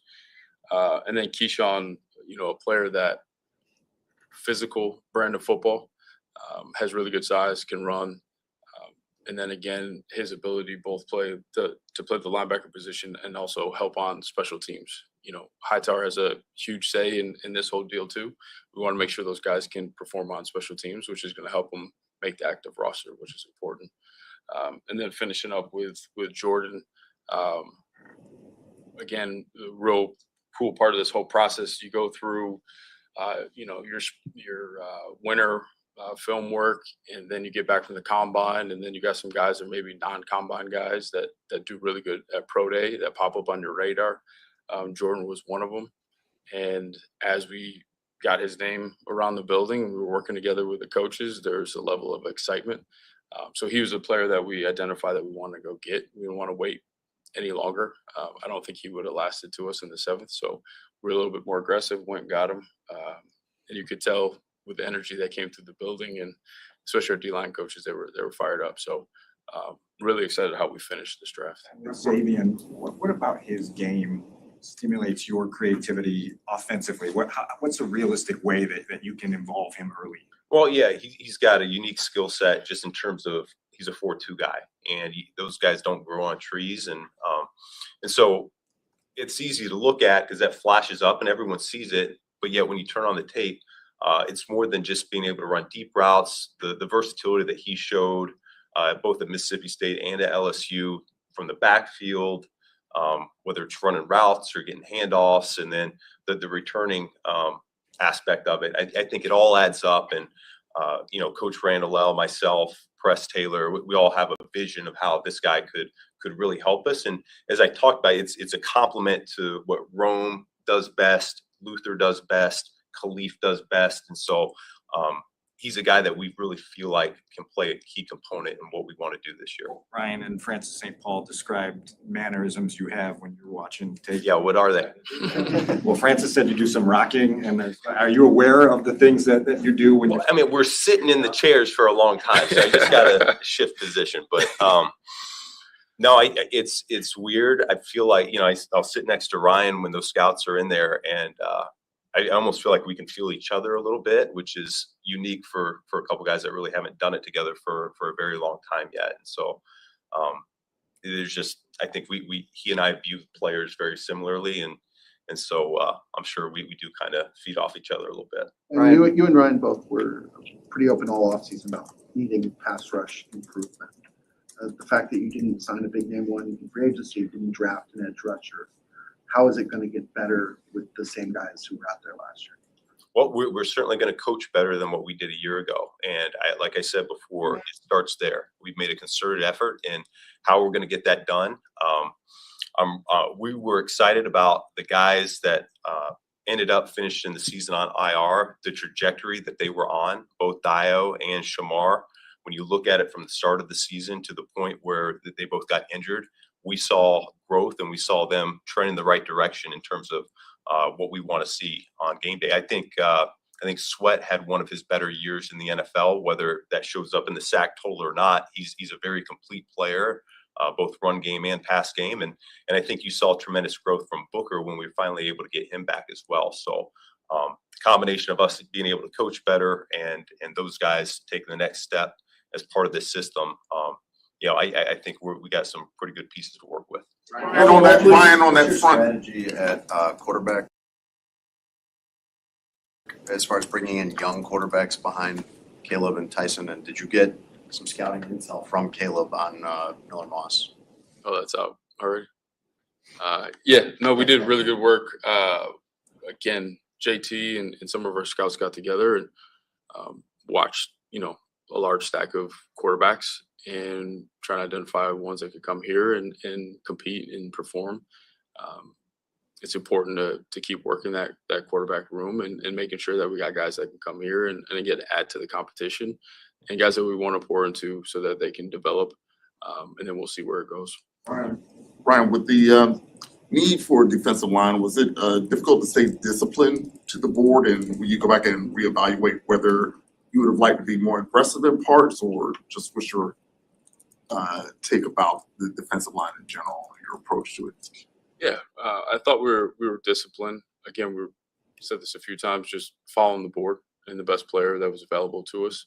I think one thing that we take real seriously is each year we'll go back and review our process and review the draft and see where we could have done something a little bit different, learn from that, and then just keep getting better as we go. But I like the approach that we had. Came away with some really good players. And like I've said before, with any position, we're going to stay active, see what opportunities pop up. And if we can improve our football team, we'll do it. Throughout the process, as you're talking about the players that you identified having that competitiveness, what are things you do, whether you're talking to a player or you're talking to Ryan and your scouts, how do you kind of figure out guys that tick the way that you're looking for this locker room? Well, I always think it starts with the tape. And so it doesn't take long. I think normally within the first 20 plays, you kind of see whether those traits show up. And if they don't, then you keep looking. but eventually you kind of make a decision whether you should stop or not. And so I think our guys have done a great job identifying who those guys are. We look at the personal character, the football character, the makeup, and all that, and that checks the boxes. And then, fortunately, we're able to get some guys in for top 30s, get to know them a little bit better. The combine's a huge part of that process as well. And like I alluded to before, we sometimes send coaches out to meet with guys individually as well at individual pro days. So I think we do a pretty good job, but it always starts with the tape, in my opinion. I think that's always the number one thing that we should be looking for. And with Roush's tape specifically, what were those things that popped to you? Oh yeah, I mean he's a finisher through the whistle, and I think that showed up on a consistent basis. It didn't matter who he was blocking; could be a big guy, could be a little DB, and he consistently finished through the whistle each and every play. And you always love it when you take a player and you get a text message from somebody. One of his coaches at Stanford said he will crush himself to do whatever he can to help the football team, and it just verifies what you all already thought about the players. So I feel good about that one. You said with the defensive line, you expect better results because it'll be coached better this year. What needs to change with the coach? Hey, let's hit pause right quick just for YouTube purposes. Any thoughts on what you're hearing? Nah, nothing. I'm waiting to get. They haven't got to the heavy hitting questions yet. I'm sure somebody will start to ask them. If not, Courtney Cronin will just drown them all out. I'm sure she'll ask some heavy hitting stuff, man. But they're waxing poetic about the guys that they got, and that's what I would only expect them to do. All right. They're going to tout these guys and give their sensibilities as to why they're here. But I know the folks in the chat got sort of more specific questions to ask, and I know these media folks got some specific questions to ask. We'll get there. Go ahead. You can go ahead. Keep going. All right. With the coaches this offseason, what did you determine would go in a different direction? How do you get there? Well, it's the deal when you're a first-year staff. Not everything's going to look the way you want it to look, and it didn't matter if it was offense or defense. Fortunately, Coach Hightower had been here, so he had a lot of time on task with a number of guys in his unit. But for us on offense and defense, you look at the self-scout, and it doesn't look the way we want it to look. And so, to me, that's a reflection of coaching. And so we made a concerted effort on both sides of the ball there to make sure that we're going to get it to look more the way that we want it to look. And so that's natural. I mean, I don't think year one, when I was a first year play caller, did it look the way it looked year two or year three. So that's natural. That's how you get better. We're always striving to improve. And I think the things that we emphasize, we're going to see improvement at. Dan and Pat, close us out. And back to Courtney's earlier question on Logan, whether it's in his rookie season or 2027, what's his path to becoming a starter that can be reliable, the role with all that you put on that position? Yeah, we'll see. We do load guys up, and that was something that we talked about when he was here on the top 30. He knows that center position is, I don't want to say it's unique to what we asked them to do, but I would say we're probably on the higher end in terms of NFL teams and what we ask those guys to be able to handle. And so I know he's up for the challenge. We'll see where he's at when he gets here and how quickly he takes to it. But yeah, you certainly take a player where you take him, and you see a future for him. There's no question about it. I don't know that we've mentioned Caleb Williams' name, which might be a record. I did about Miller Moss. Oh, about Miller Moss. Okay, we brought up Miller Moss. How do all these pieces fit around Caleb? Whether it's a center he can grow with, a tight end that can help protect him and catch passes for him. How do those pieces fit together with a quarterback who you know a lot more about today than you did a year ago today? Yeah, well, I think just for his sake, it's going to give us a lot of flexibility here on offense. We're going to have the ability to go heavy, go 13 personnel, keep a defense in their base structure, or we're going to be able to get a little bit lighter, and we got speed on the outside. So I think it gives him a lot of versatility to work with, and we can dictate some terms to the defense and make sure that we're always attacking.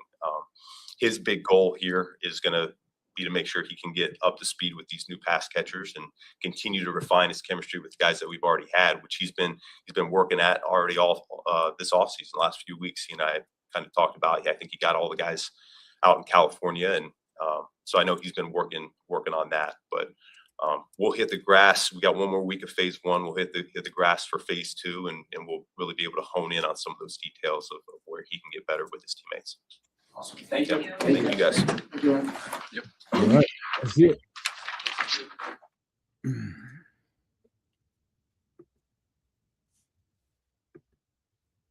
You can take it down now. All right, we got a little updated information while Bishop is doing a job in there, checking on the UDFA. You want to report something, Bishop? Yeah, right now, what we have as far as UDFA signings, starting from the top, Jaron Crump, offensive lineman, Utah, Caden Barnett, offensive guard out of Wyoming, Miller Moss, quarterback, Louisville, Casey Ezemume, cornerback, Gabriel Palacencia, kicker out of San Diego State, Coleman Bennett, running back, Kennesaw State, and now recently, Skylar Thomas, safety out of Oregon State. We also have some mini camp invites. Right now, we have Dane Walter, offensive lineman out of University of Wisconsin La Crosse, Josh Kreutz, everybody should know that name, center out of Illinois, and Terrell Tillman, defensive end out of Texas Tech. Is he related to Peanut Tillman? We got Josh Kreutz and Peanut Tillman's kid? Him is Tillman, and Tillman is Tillman. So no, okay. no relation. What was the last one, Bishop, the edge rusher? Terrell Tillman, out of defensive end out of Texas Tech. Rotational player. I remember seeing him. And then, of course, Josh Kreutz, center. We know whose son that is. Mm-hmm. And let's see where guard. Coleman Bennett, a running back out of Kennesaw State, 5'11", 205-pound senior out of Fort Lauderdale, Florida. Oh, you're a Florida boy. Arm length 31.1, hand size 9.25, 40-yard dash 4.68, vertical 31.5, bench reps 17. Broad jump is his only green at 10 feet 4 inches.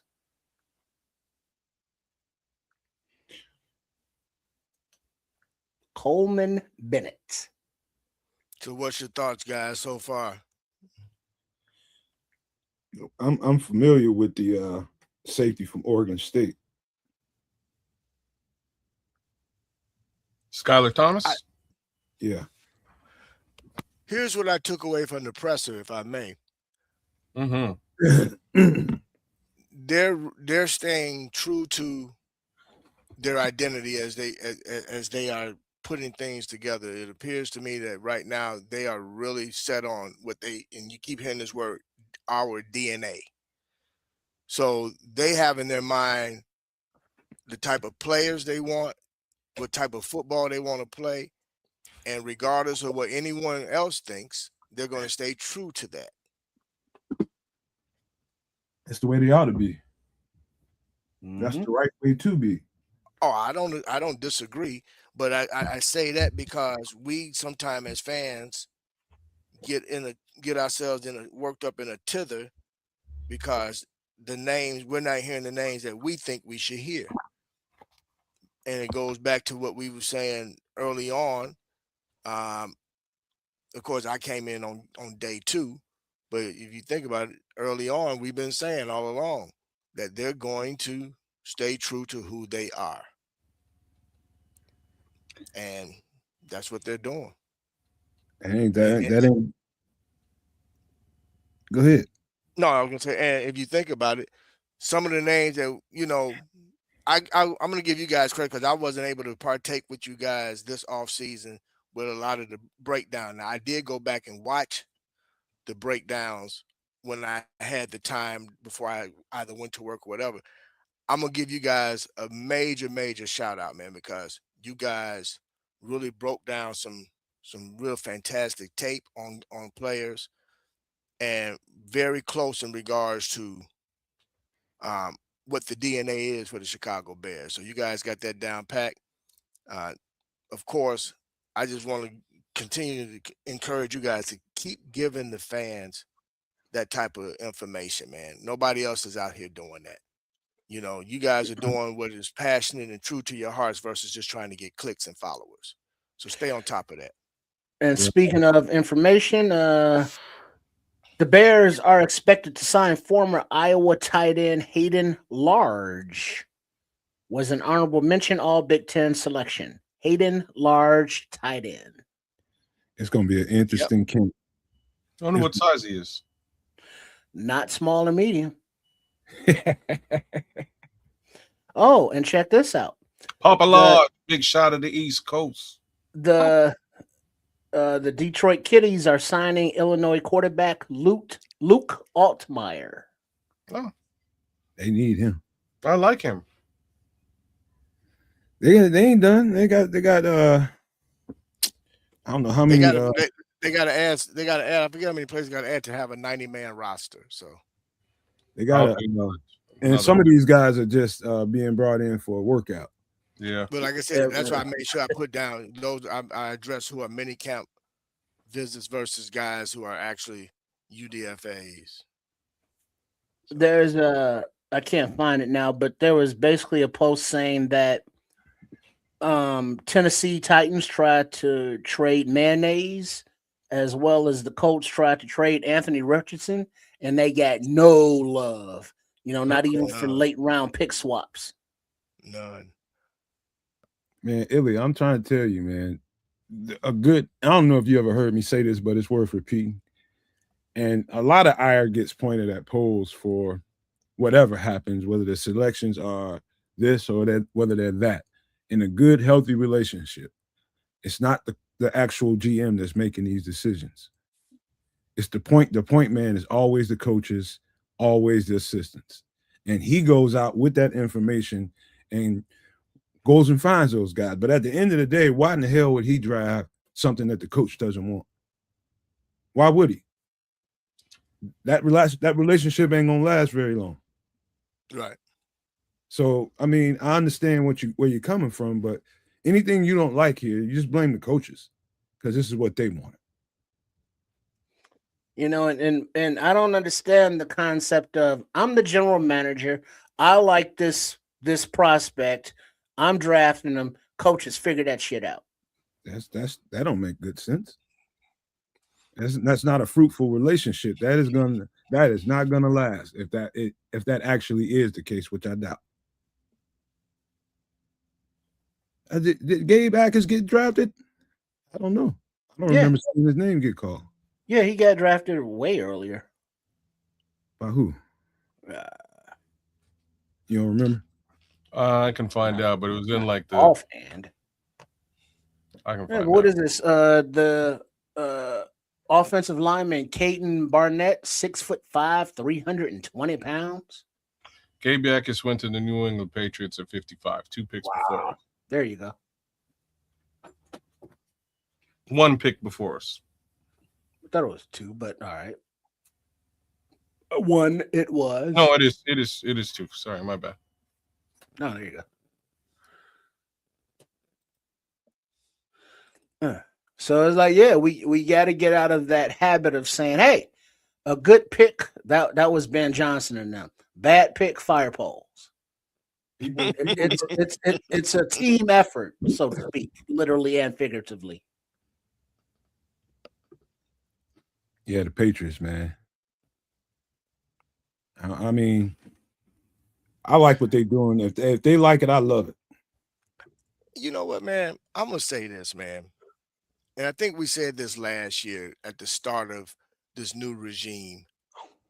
I'm actually proud of the fact to say I've always been proud to be a Chicago Bears fan, but even more so now because I really feel like we have a real organization that's making real football decisions. And, you know, we can't say that we've actually had that in the past. Man, all I know is I appreciate you giving the shout out to us for all his work. It's been a Oh lot. man, yeah, boss. I mean, you know, and trust me, brother, it was killing me not to be able to do a mock with you guys, man, or jump in when doing what we enjoy doing, which is breaking down the film and evaluating these players, man. But you know, from afar, like I said, I was always, you know, I go on late night because I get off at midnight, so I'm up till 3:30, sometime 4 o'clock in the morning, watching the show, watching the breakdowns and everything, and you know, you guys give the information to the fans to be able to make an evaluation based off of, because I know that most of these fans don't watch as much football as we watch, you know. So you guys shine light on players that were probably most the average fan not even paying attention to. And you know You what? know, so Give these two guys some credit too. They got their eyes on more tape this year than I knew, and I'm used to. They helped out quite a bit, man, with some of them evaluations. They got their eyes on tape, man. So I ain't claiming nothing to all for myself. It's what we do. Shout out to Leo Factor with the love here. Give me a second. Big up, Leo. yeah, well, big ups to kids.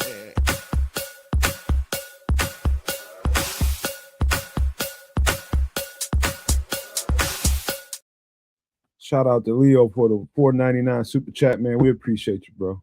Big up, Leo.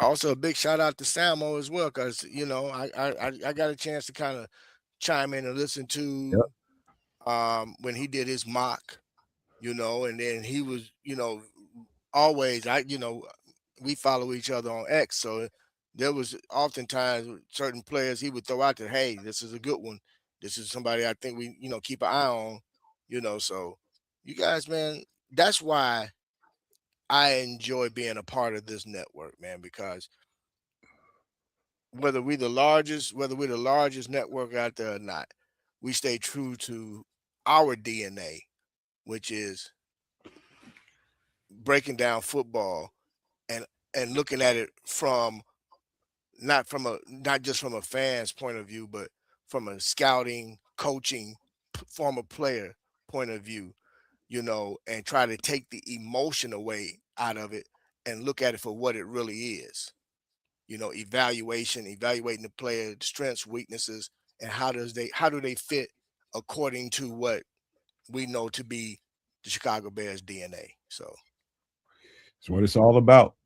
Don't do your own thing. Listen to what they say. Go out and do the research yourself, and come back with the composite.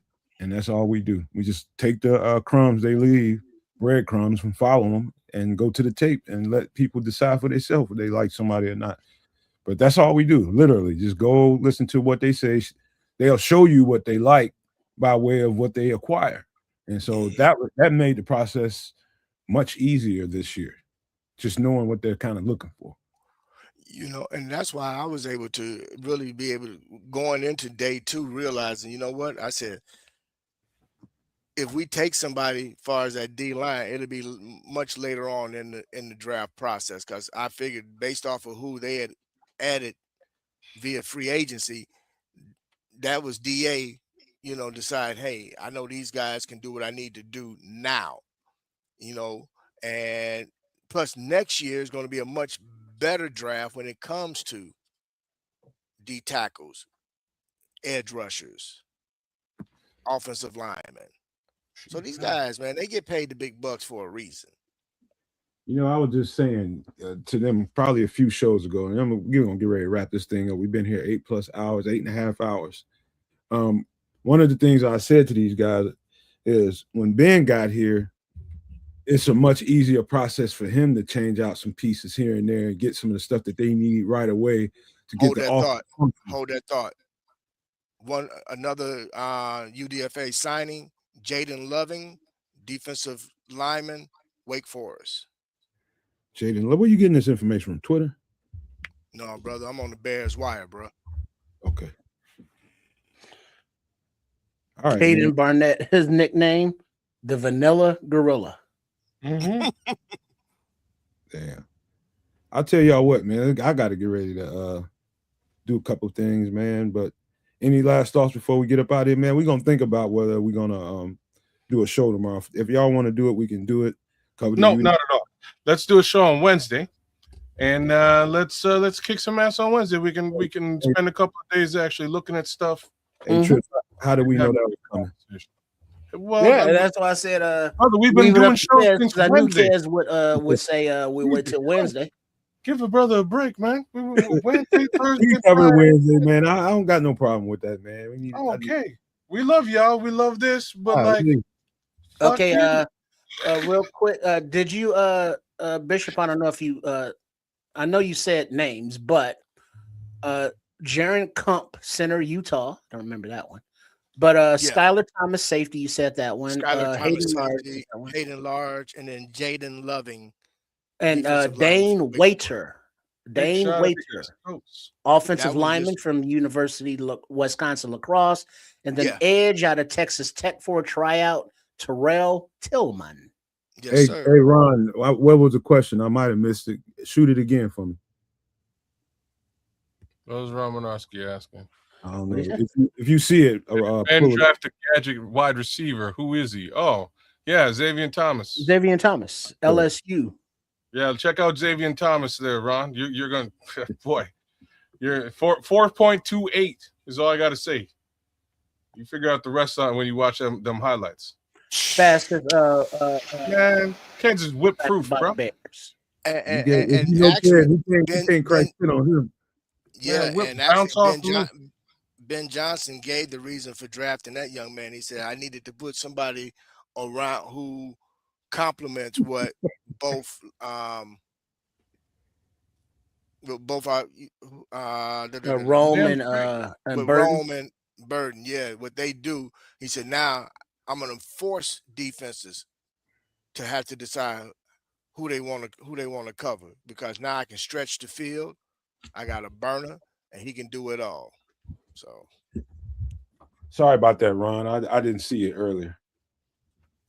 But hey, any last thoughts before we get out of here, man? man, I do, I didn't brother. realize Do we get to haven't. the back. We've been at this 8 hours. You're right. Yeah, No. 8.5 hours later.